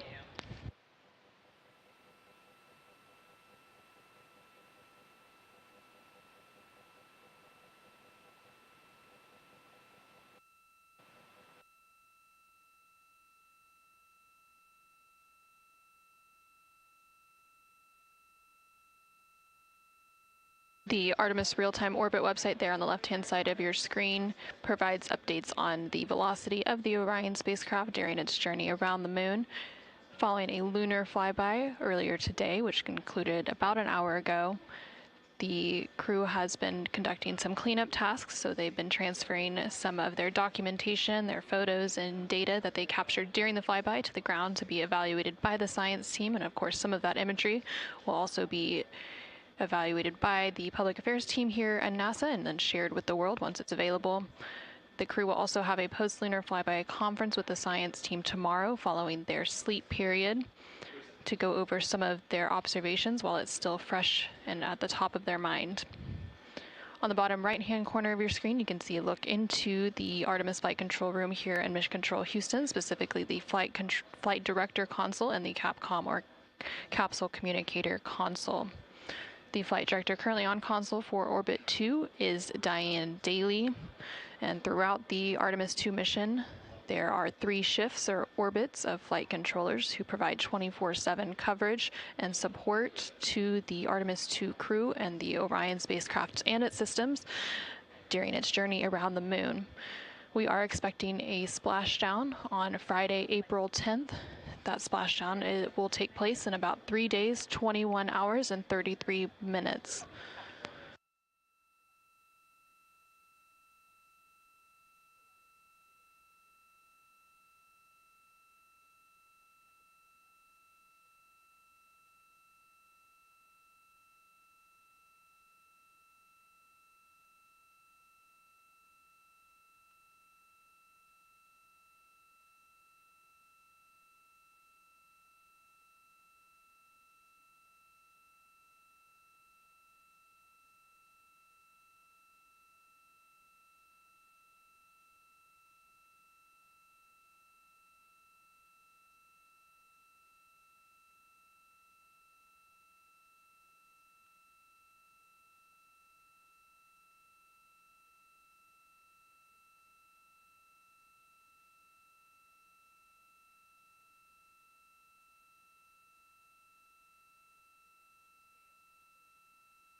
During the lunar flyby that took place earlier today, Orion, again that spacecraft named Integrity by its crew, passed approximately 4,000 to 6,000 miles from the moon and provided the crew with a full disk view of the lunar surface. And from that higher vantage point, much farther than Apollo's lunar orbits on average, the astronauts were able to observe both poles and large-scale geological features in a single view.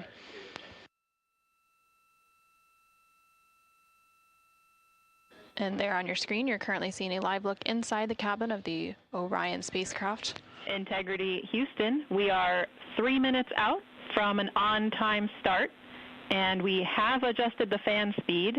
We'll take a thumbs up if you're happy with it. Copy, thumbs up.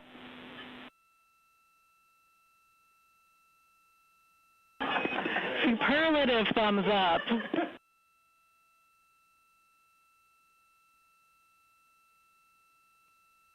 And there on your screen, you can see all of the Artemis II crew members.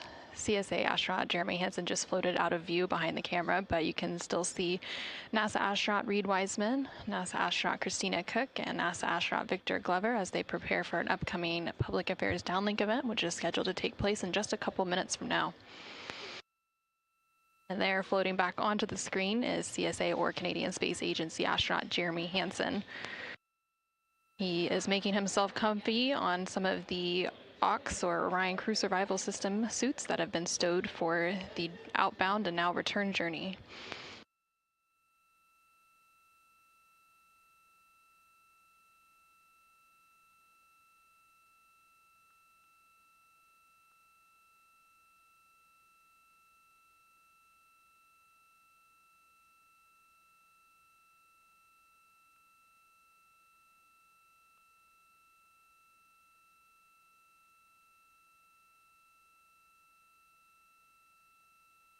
Shortly after the completion of these couple of public affairs downlink events, the crew will begin winding down for their day, and they will have the opportunity to eat dinner. Some of the items on their menu today for dinner include chicken with corn and black beans, sweet and sour pork, rice pilaf, spicy green beans, citrus fruit salad, and maple cream cookies.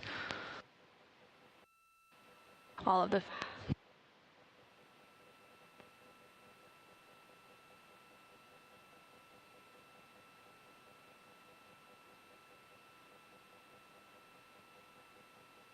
And now we will go ahead and stand by for that public affairs event beginning in just about a minute.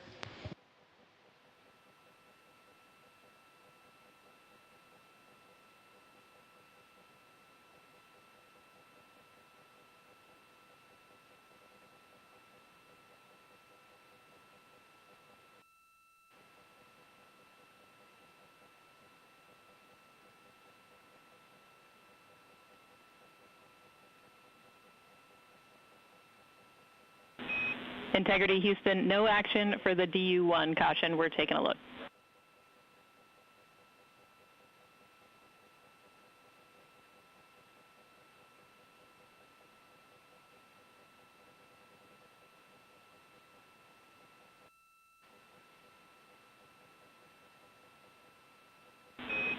Integrity, this is Houston. Are you ready for the event?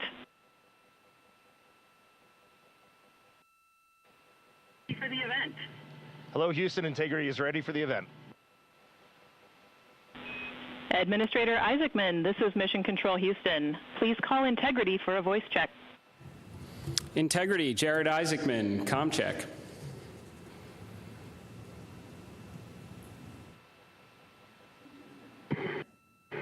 Administrator Isaacman, we've got you loud and clear, sir. How us? I've got you loud and clear. Artemis II crew, we have a very special guest who wanted to be the first person to greet you after your return from the far side of the moon. Reed, Victor, Christina, and Jeremy, it's my honor to introduce the President of the United States of America, President Donald J. Trump. Over to you, sir. Well, thank you very much, Jared, and you are doing a fantastic job. And hello, very special hello to Artemis II. Today you've made history and made all America really proud, incredibly proud. We have a lot of things to be proud of lately, but this is there's nothing like what you're doing, circling around the moon for the first time in more than a half a century. and breaking the all-time record for the farthest distance from planet Earth. Humans have really never seen anything quite like what you're doing in a manned spacecraft. It's really special. I want to personally salute and congratulate Commander Reed Weissman, Pilot Victor Glover, Mission Specialist Christina Koch, and Jeremy Hansen. And I also want to thank the entire amazing team at NASA, headed by Jared, who's a very special guy, by the way, and you all made this day possible, and you've really inspired the entire world. Really, everybody's watching. They find it incredible. I just watched you go to the back of the moon, and people haven't been there in a long time, we can say, but it's going to be more and more prevalent because we're going to be doing a lot of traveling, and then you're going to ultimately do the whole big trip to Mars, and that's going to be very exciting. So you look at, we had no astronaut has been to the moon since the days of Apollo program. The Apollo program was also very special, but that was 50 years ago. And at long last, America is back, and America is back in many ways stronger than ever before. We're the hottest country anywhere in the world.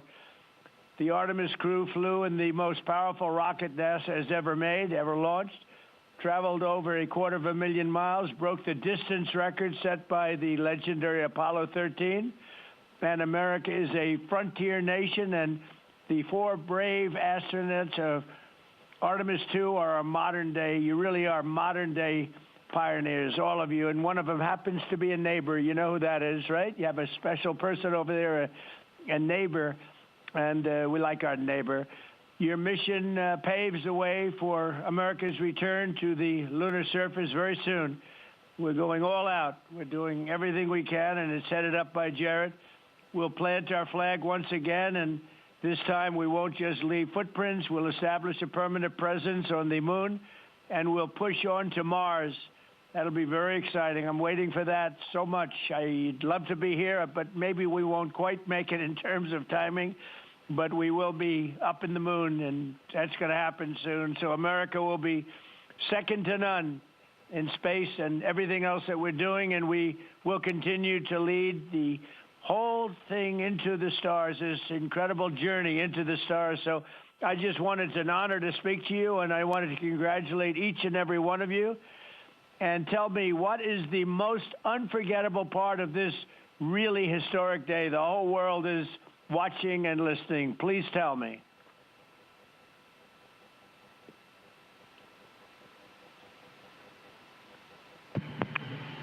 President, this call is certainly special to all of us, and we really have a lot of faith in our administrator, Jared Isaacman, who is with you. We appreciate his leadership in NASA and in the international community. We are doing great things, and we are proud to be a part of it.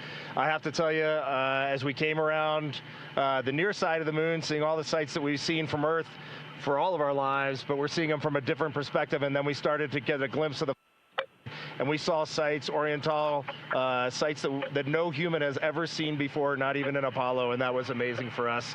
And then the surprise of the day, we just came out of an eclipse where the sun, moon, and the entire dark moon about that big right out the window that we were watching. We could see the corona of the sun, and then we could see the planet train line up, and at Mars, and all of us commented how excited we are to watch this nation and this planet become a 2-planet species. That is fantastic. You know, I had a decision to make in my first term, and the decision is, what are we going to do at NASA? Are we going to have it be revived, or are we going to close it down? And I had very little hesitation, and it's really great to have somebody like Jared involved, because he really makes it much easier for me. But it was not even a question in my own mind. We've spent what we had to do, and then of course we have Space Force, and Space Force is very much related to what you're doing, and that was my baby. That was a very important one, and it'll turn out to be truly one of the most important, I believe, decisions I've ever made. So we're very proud of Space Force, and we're very proud of all of you. Does anybody else have anything to say? A lot of people listening.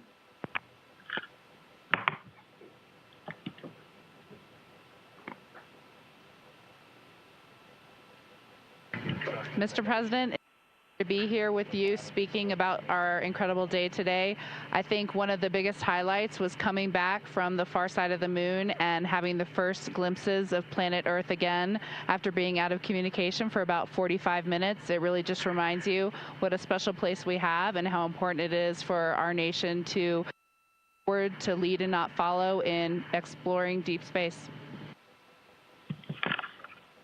I'd like to ask, what was your feeling when you had no communication, zero communication? All of a sudden it was cut off by, obviously, your very special location.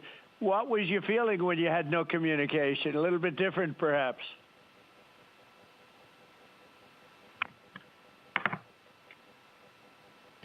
Yes, Mr. President, it was cold. I said a little prayer, but then I had to keep rolling. I was actually recording scientific observations of the far side of the moon. You know, that is actually the time when we were the farthest and the closest to the moon. And so we were really able to make some of our most detailed observations of the far side of the moon up close. And so we were busy up here working really hard. And I must say, it was actually quite nice. Did you see a difference, a big difference, between the far side of the moon and the near side of the moon? Was there a difference in feel or difference in look? What did you see?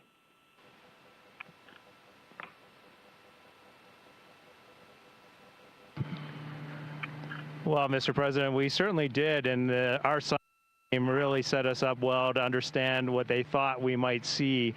And the gravitational pull of the Earth has had a profound effect on the near side of the moon, changing all those dark mares, those dark patches of the moon you see from Earth. It's very different on the far side. While you see some small patches of those mare in deep craters, it's very much absent on that side, so that's really neat. And while I have the microphone, sir, I just want to thank you on behalf of Canada. The space leadership you spoke of from America truly is extraordinary. I've said this many times before. A nation that leads like that and creates and sets big goals for humanity that brings other countries along with it is truly incredible. And I know that's a very intentional, not a necessary decision, intentional decision to lead by example and to allow other countries like Canada to share our gifts and help you achieve these mutually beneficial goals, like establishing a presence on the moon and eventually going to Mars. And Canadians are so proud to be a part of this program. Well, I have to say I spoke to a very special person, Wayne Gretzky, who I think you know, the great one. And I spoke to your Prime Minister and many other friends I have in Canada. They are so proud of you. And you have a lot of courage. I'm not sure if they'd want to do that. I'm not even sure if the great one would want to do that, to be honest with you. But you have a lot of courage doing what you're doing, a lot of bravery and a lot of genius. But they're very, very proud of you.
Administrator Alex, I'm going to just get a quick comm check, make sure you guys are still on the line and we didn't have a handover. I am. Yes, I am. And integrity, and back over to you, Mr. President. Yeah, I think we might have gotten cut off. It is a long distance. It's a long ways. The reception's been great. There's a little bit of about a 9-second delay, but no, I just had a statement for, I don't know what you heard, but I was just saying they're very proud of your brilliant person from Canada on the ship. And Wayne Gretzky is a great friend of mine, and he's very proud of him. And the Prime Minister I spoke to, they're very, very honored that you have a courageous person from Canada. You have a lot of courageous people from Canada, so it was very nice. I'm not sure if you heard me say that, but it was very nice.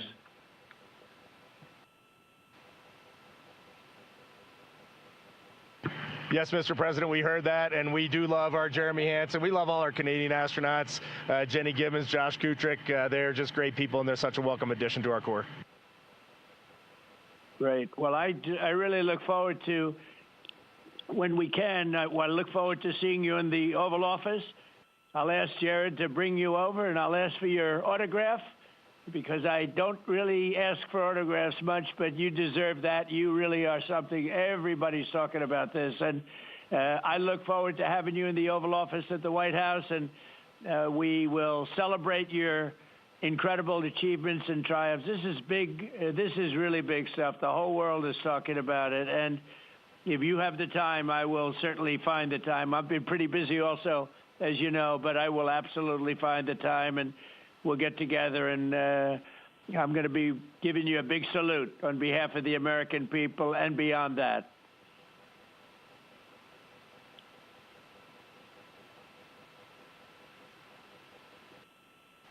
Thank you for that, Mr. President. And when you want us, we will be there. And thank you for your leadership. Thank you to Jared for his leadership.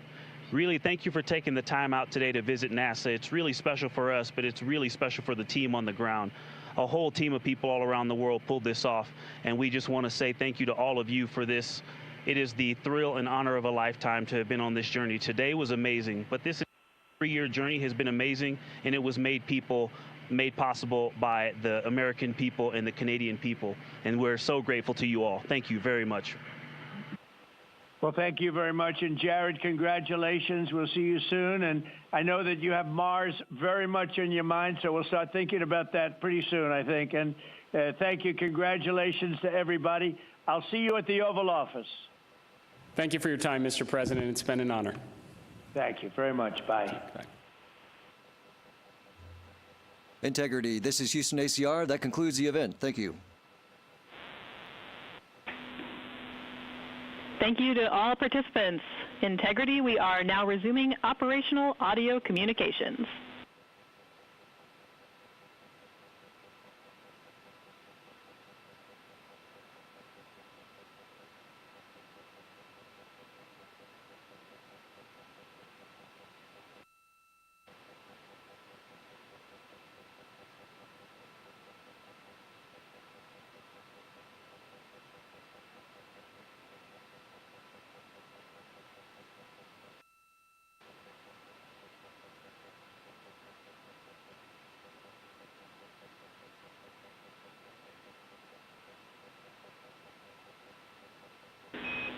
Integrity Houston, great job on the event. Just a heads up, we are on track to start the next event on time at 4:15.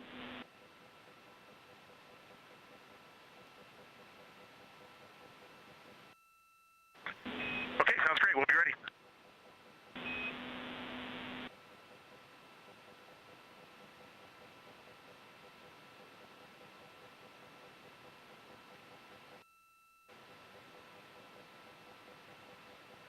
This is Artemis Mission Control in Houston, Texas. We just had that public affairs event with President Donald Trump and the crew on board the Orion spacecraft.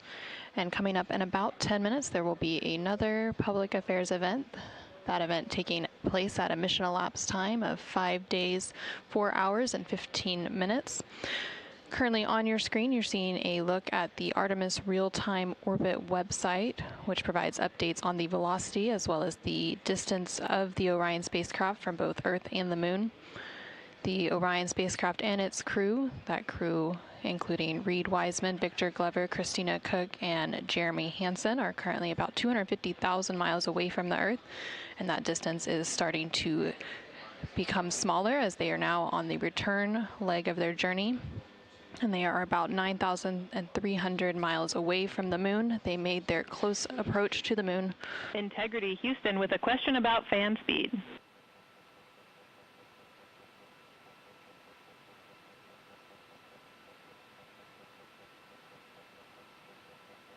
Go ahead. Hey, Reed, we were wondering if this adjusted fan speed is something that you would like to keep going forward, or if it was just a specific change request for the events this evening.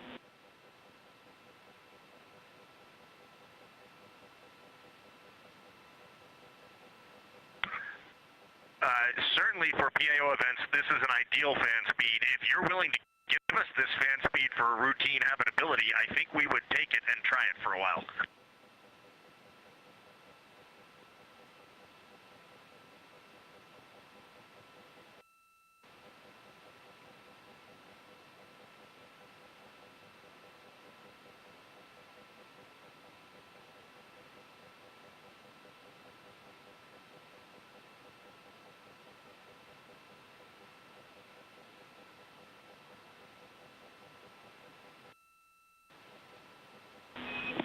And Reed, we are able to support keeping the fan speed in this config. Happy to keep it here to collect data.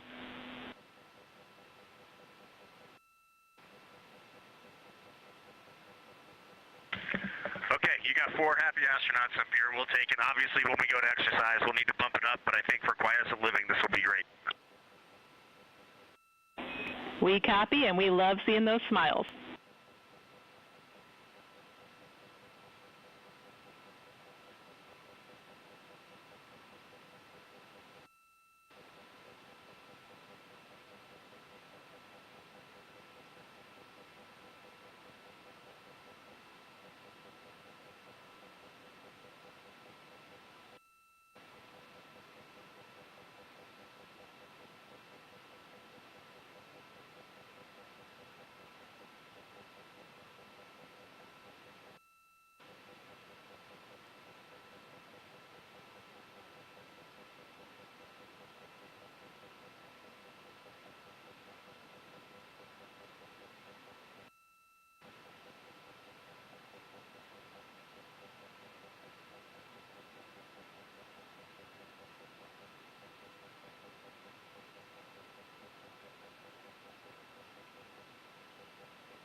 Integrity for docking camera.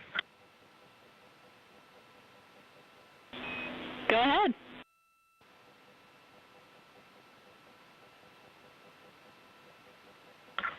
Just want to make sure we have the config you're expecting. I have the dual camera bracket is installed, the window shade is closed, and the docking camera is stowed in its Alpha 3 storage area.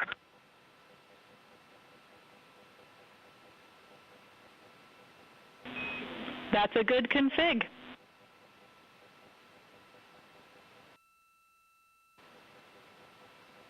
Thank you. And while I've got you, we are 3 minutes out from an on-time start of the next event.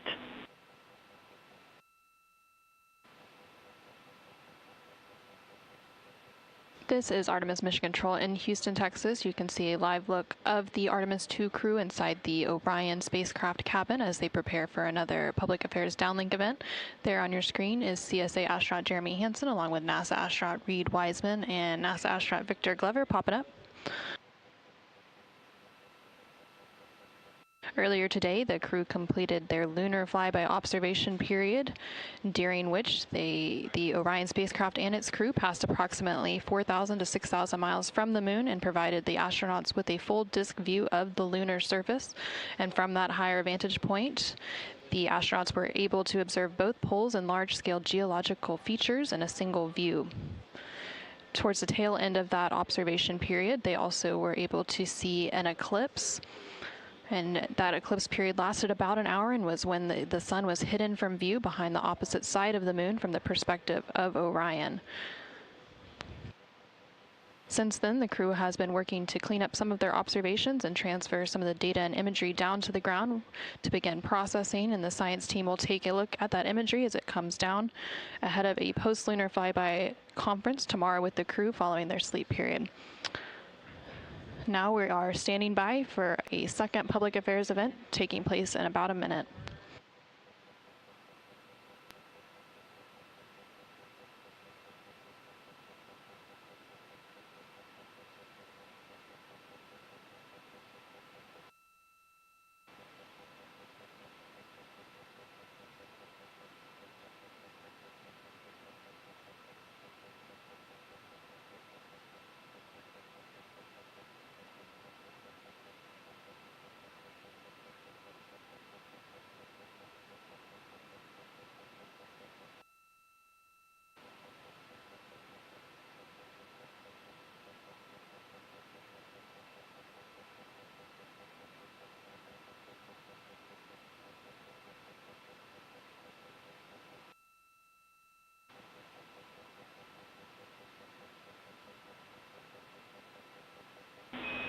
Integrity, this is Houston. Are you ready for the event?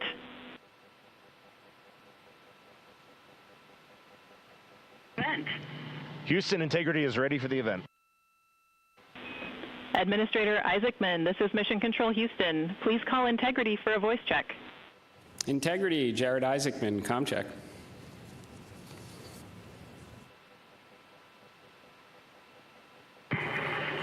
Administrator Isaacman, we've got you loud and clear up here. I've got you loud and clear, and let's see if we can top that last PO event. That was pretty special. So we are going to spend the next 20 minutes doing Q&A from a number of questions that have been submitted, and we are going to start with one from me. You all have spent years preparing for this moment and imagining what it must be like when you look down at the moon, at the lunar surface. What has surprised you all that you did not anticipate?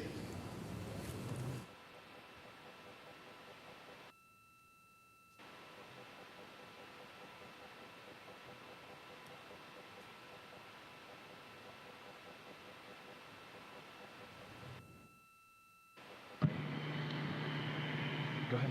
No. It's on. Administrator, great to chat with you. Just something that just shocked me because really using imagery and just the three-dimensionality of it. You know from your experience of seeing the Earth from space how it just seems different, and you look out in depth of things. And when we were on the far side of the moon looking back at Earth, it was just so obvious. You had this sphere out in front of you of the moon and this three-dimensional. You really felt like you weren't in a capsule. You'd been transported to the far side of the moon, and it really just bent your mind. It was an extraordinary human experience. I'm so grateful for it.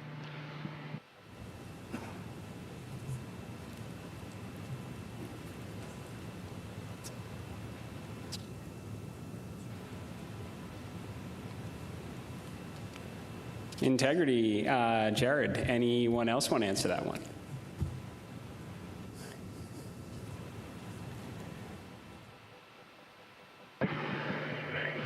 You know, we had an amazing launch. The SLS is quite a powerful rocket, and got us into a 1,200 by, eventually a 100-mile orbit, and clearly power and speed. And then we did our translunar injection, and we were going quite fast. And so with all of that speed, though, it still took us days to get here. And so the scope of all of the things to a 321-foot tall rocket was amazing. It just puts the power required to do this in perspective.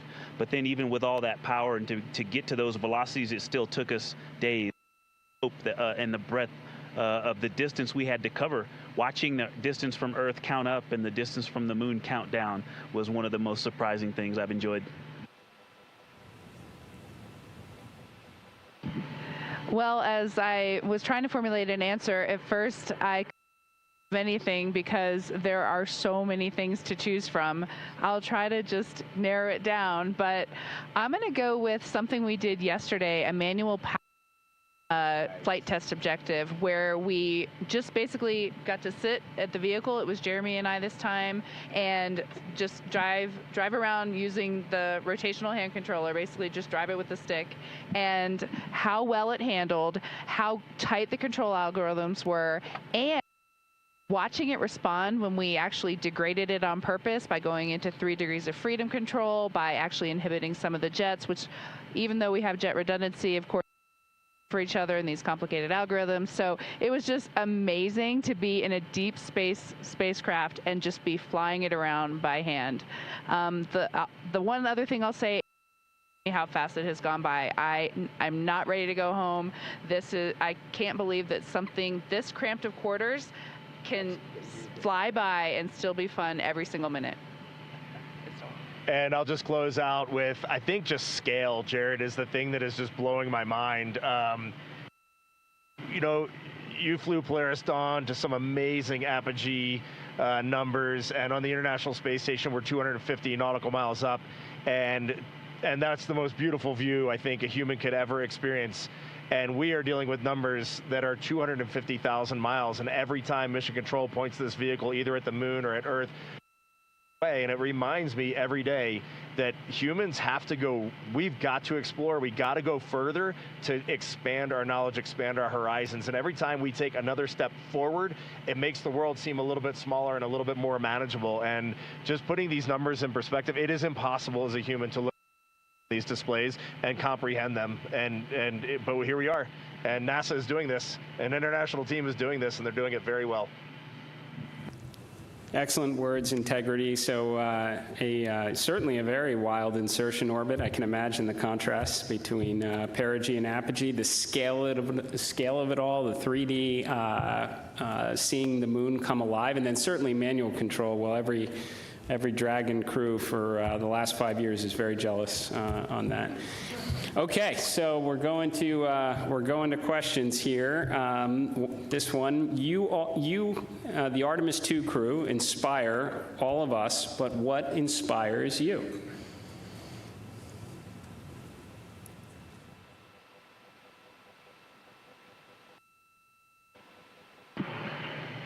I think as you get older, your answer to that question changes a lot. Certainly when I was a young boy and a young man, just seeing an airplane flying overhead, to me, that really lit a fire in me. And then I think when you reach your middle age, it is interesting to watch leadership throughout the world kind of change the course of human. You can watch that unfold. And now now that I'm just a little bit over 50, you'll be there soon. Now that I'm just a little bit over 50, I mean, it all ties back to just family, and you understand just how much the people that you surround yourself with, and that is really every night when you go to bed, that's really what you end up thinking. At least that's what I end up thinking.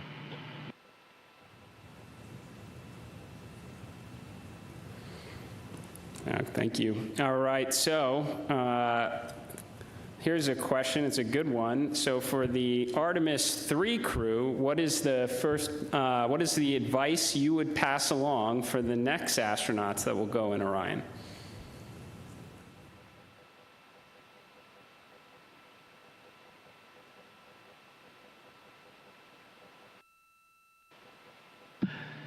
That's a great question, Jared. We've actually been thinking about the Artemis III crew since we were assigned as the Artemis II crew. It was the beginning of how we came up with how we wanted to fly this mission, how we wanted to buy down risk for the program, and values as a crew.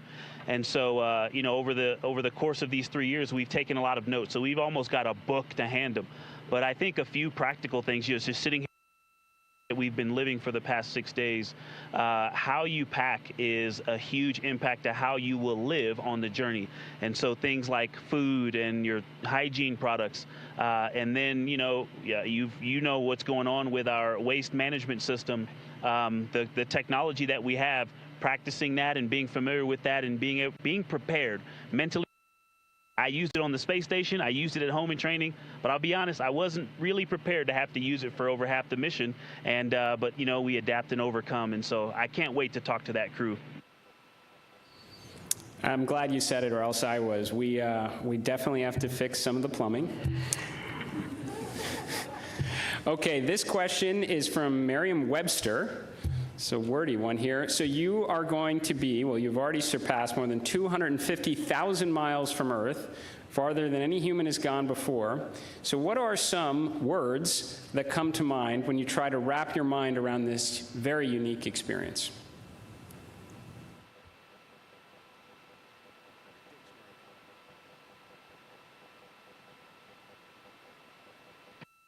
I'll be honest with you, the main word, because superlatives just don't do it justice, is humility. We would never be here if it weren't for so many people that came before us, starting with Neil Armstrong, Katherine Johnson, Dorothy Vaughan, civil rights movement leaders, everyone who worked on this spacecraft. Before we got here in our 3 years of training, we went all over the country and even to our European and Canadian partners to see the people who have put their hands on this hardware, the millions of parts from every valve, to this entire thing, the people that put on harnesses every day to rig it up in the VAB. They all passed the record. We definitely didn't pass the record up here alone. So this is actually very similar to the question the President of the United States asked just a brief bit ago. But during the quiet moments on your journey, when you were out of contact with everyone here on Earth, what were some of the thoughts that tended to occupy your mind most?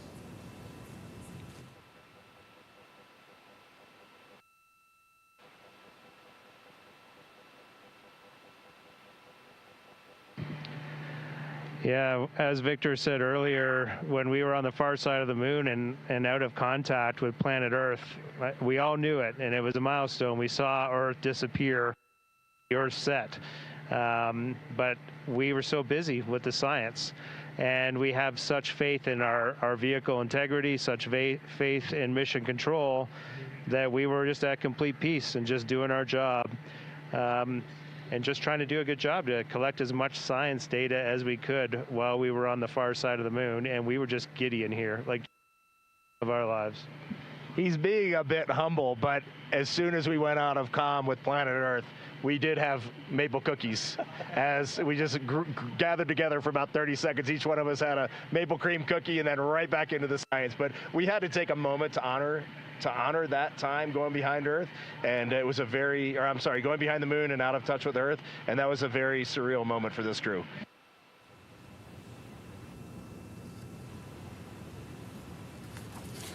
Copy that. Copy. Good maple cookies on the far side.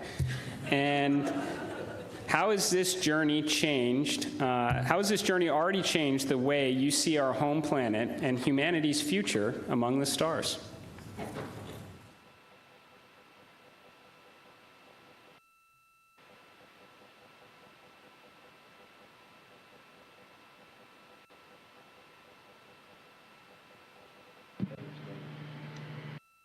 There's so many directions I think we could go with that.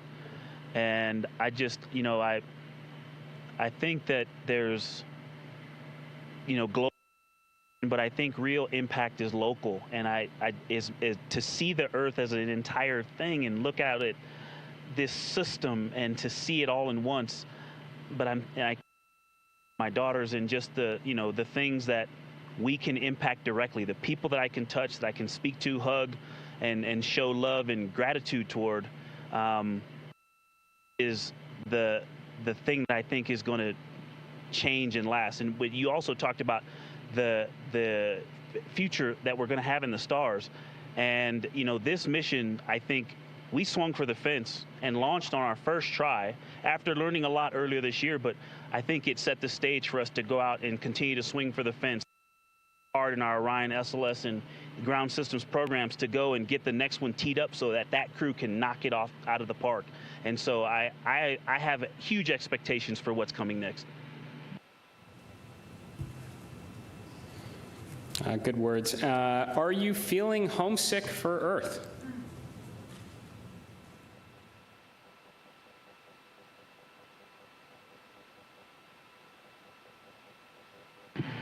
I will tell you, last in my eyes, I did start thinking about getting home. It's not homesickness at all, but the first time probably in 3 years, I let my mind get past the moon and back towards home.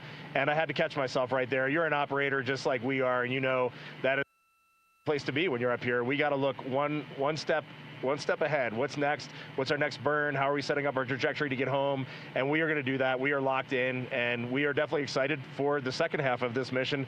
And we are on guard. We are first crew to fly this vehicle. We are ready for any contingency in any scenario, and we are going to stay locked in every second until we are back on that Navy ship and then home reunited with our families.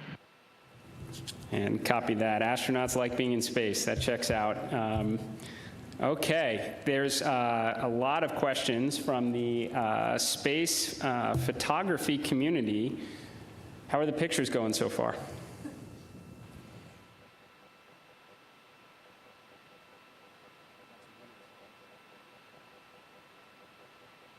Well, we all love getting our hands on cameras and our eyes behind the lens here, because we're just trying to share the incredible things that we're seeing, and that's obviously the best way we can try to do that.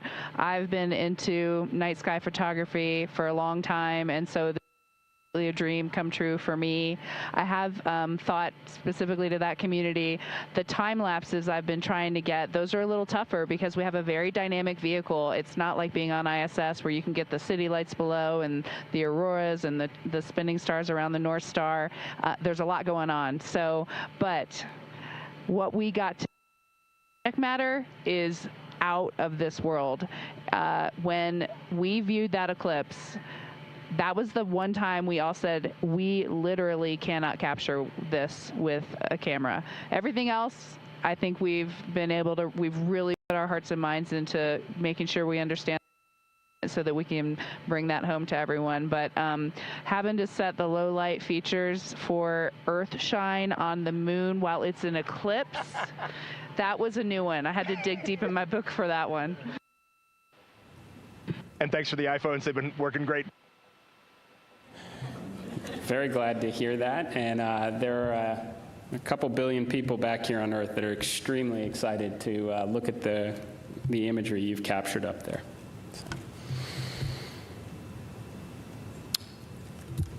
Okay, well, I want to thank you all. Integrity. So Reed, Victor, Christina, Jeremy, on behalf of NASA and space-loving people across the world, thank you for taking us with you to the moon. Thank you for your courage, all of your beautiful words that we've heard. You represent the absolute best of us. We are proud of you, and we look forward to welcoming you back safely to the good Earth very soon. Godspeed, and go Artemis II.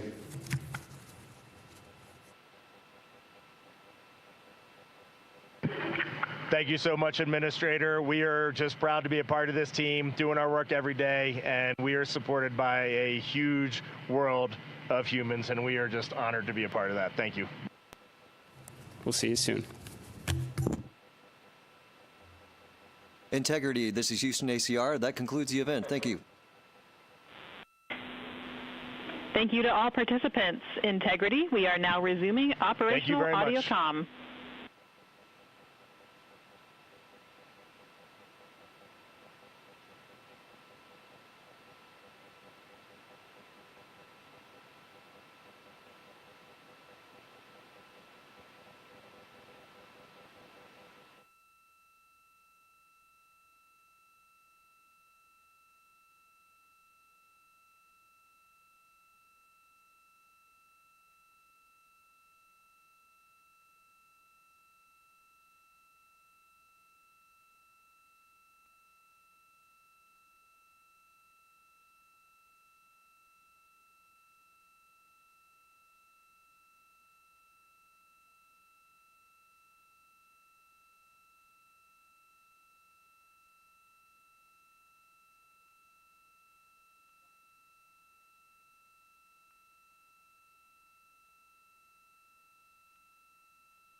This is Artemis Mission Control in Houston, Texas.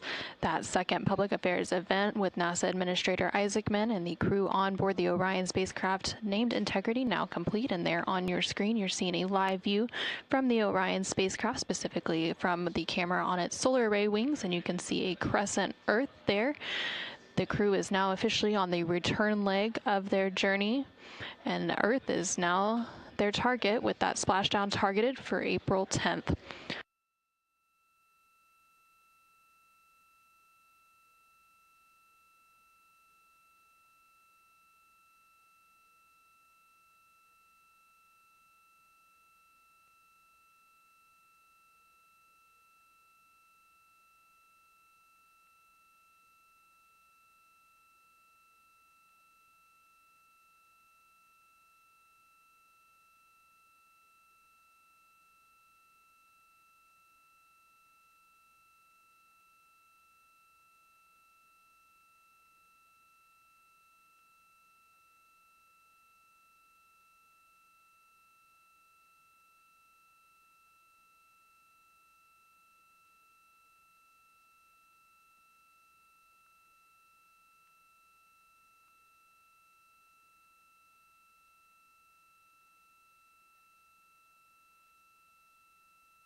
This is Mission Control Houston inside the Artemis Flight Control Room as the lunar flyby coverage is coming to a close.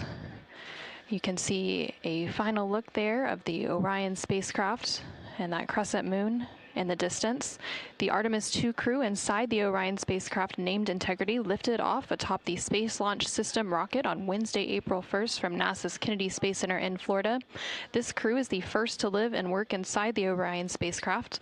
And about 25 hours after launch, Orion conducted its TLI, or translunar injection burn, which committed Orion to departing high Earth orbit and set us up for today's flyby. TLI also served as the spacecraft's deorbit burn as it slingshot Orion around the moon and set the crew on its free return trajectory, with that splashdown slated for Friday, April 10th. Last night, on flight day 5, the crew entered the lunar sphere of influence, the point at which the pull of the moon's gravity became stronger than the pull of Earth's gravity, and the crew will remain in this lunar sphere of influence until about 12:25 p.m. Central, 1:25 p.m. Eastern on April 7th. Today, the crew spent the majority of their day making science observations and capturing imagery as part of the lunar flyby, during which Orion and its crew passed approximately 4,000 to 6,000 miles from the moon and provided the crew with a full disk view view of the lunar surface. From that higher vantage point, the crew was able to observe both poles and large-scale geologic features in a single view, and the Artemis II crew also became the first humans to directly observe certain far-side regions of the moon with unaided eyes. During the lunar flyby, the crew also surpassed the Apollo 13 distance record and made that farthest distance from the Earth during their mission at a distance of 252,756 miles away from Earth. Integrity Houston with 2 updates.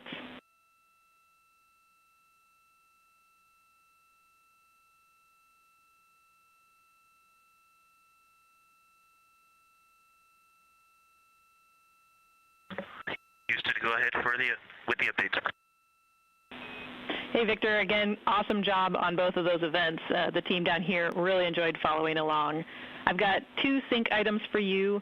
The first is that based on ground schedules, we'd like to pull your flight director conference up before your PMC, so we'll start the flight director conference at the time the PMC is currently scheduled.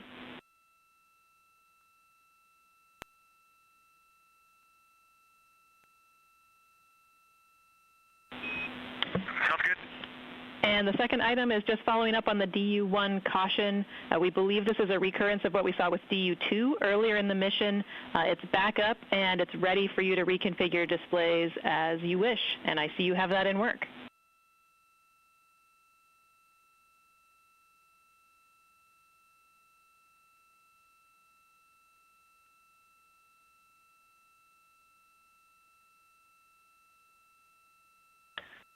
Okay, great.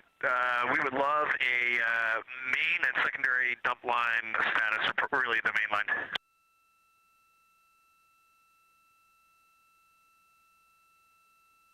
Check in.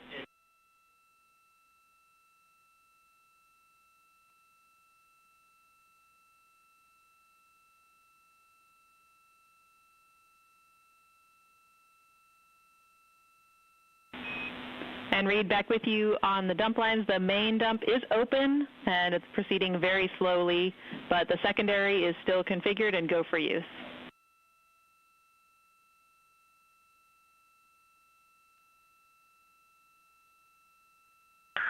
Okay, sounds good. Thank you. And this is Artemis Mission Control. Some communication there between NASA astronaut Reed Wiseman and the Capcom, or capsule communicator, here in Mission Control, discussing some of the final activities on their timeline for the day before they head into pre-sleep and get ready to close out Flight Day 6. So during the flyby period, the Artemis crew and in its Orion spacecraft reached a farthest distance from Earth at 252,756 miles, which was 4,112 miles farther than Apollo 13. And a couple minutes prior to that farthest distance milestone, Orion also made its closest approach to the moon at a distance of 4,067 miles. And at the end of the lunar flyby period, the crew was also able to see an eclipse with the sun hidden from view behind the opposite side of the moon from the perspective of Orion. And during this time, the crew saw a mostly dark moon, and the crew also used the opportunity to analyze the solar corona, which is the sun's outermost atmosphere. And once the sun was completely out of view behind the moon, the crew observed impact flashes, which are flashes of light from meteoroids striking the surface, and some deep space targets, including planets such as the Mars, Venus, and Saturn. The crew's observations during this flyby, along with handheld photography and images from the Orion spacecraft, will form the basis for scientific investigations into the moon's geologic history, the lunar environment, and current processes such as new impacts. At this point in the Artemis II mission, the crew and the teams on the ground have begun or completed 23 of the 27 high-priority objectives for the mission, providing a tremendous insight into the operation of the Orion spacecraft and critical information as we prepare for future Artemis missions. Now that the lunar flyby observation period has concluded, along with the public affairs events that followed with President Donald Trump and NASA Administrator Jared Isaacman, we are going to wrap our broadcast coverage on NASA Plus. Thank you to everyone who tuned into our coverage on NASA Plus, as well as through our streaming partners on Peacock, Netflix, Amazon Prime, and HBO Max. While our NASA Plus coverage is concluding, our 24/7 continuous coverage will continue on NASA's YouTube page, so you can continue to follow our Artemis II crew on their return journey back to Earth. This is Mission Control Houston.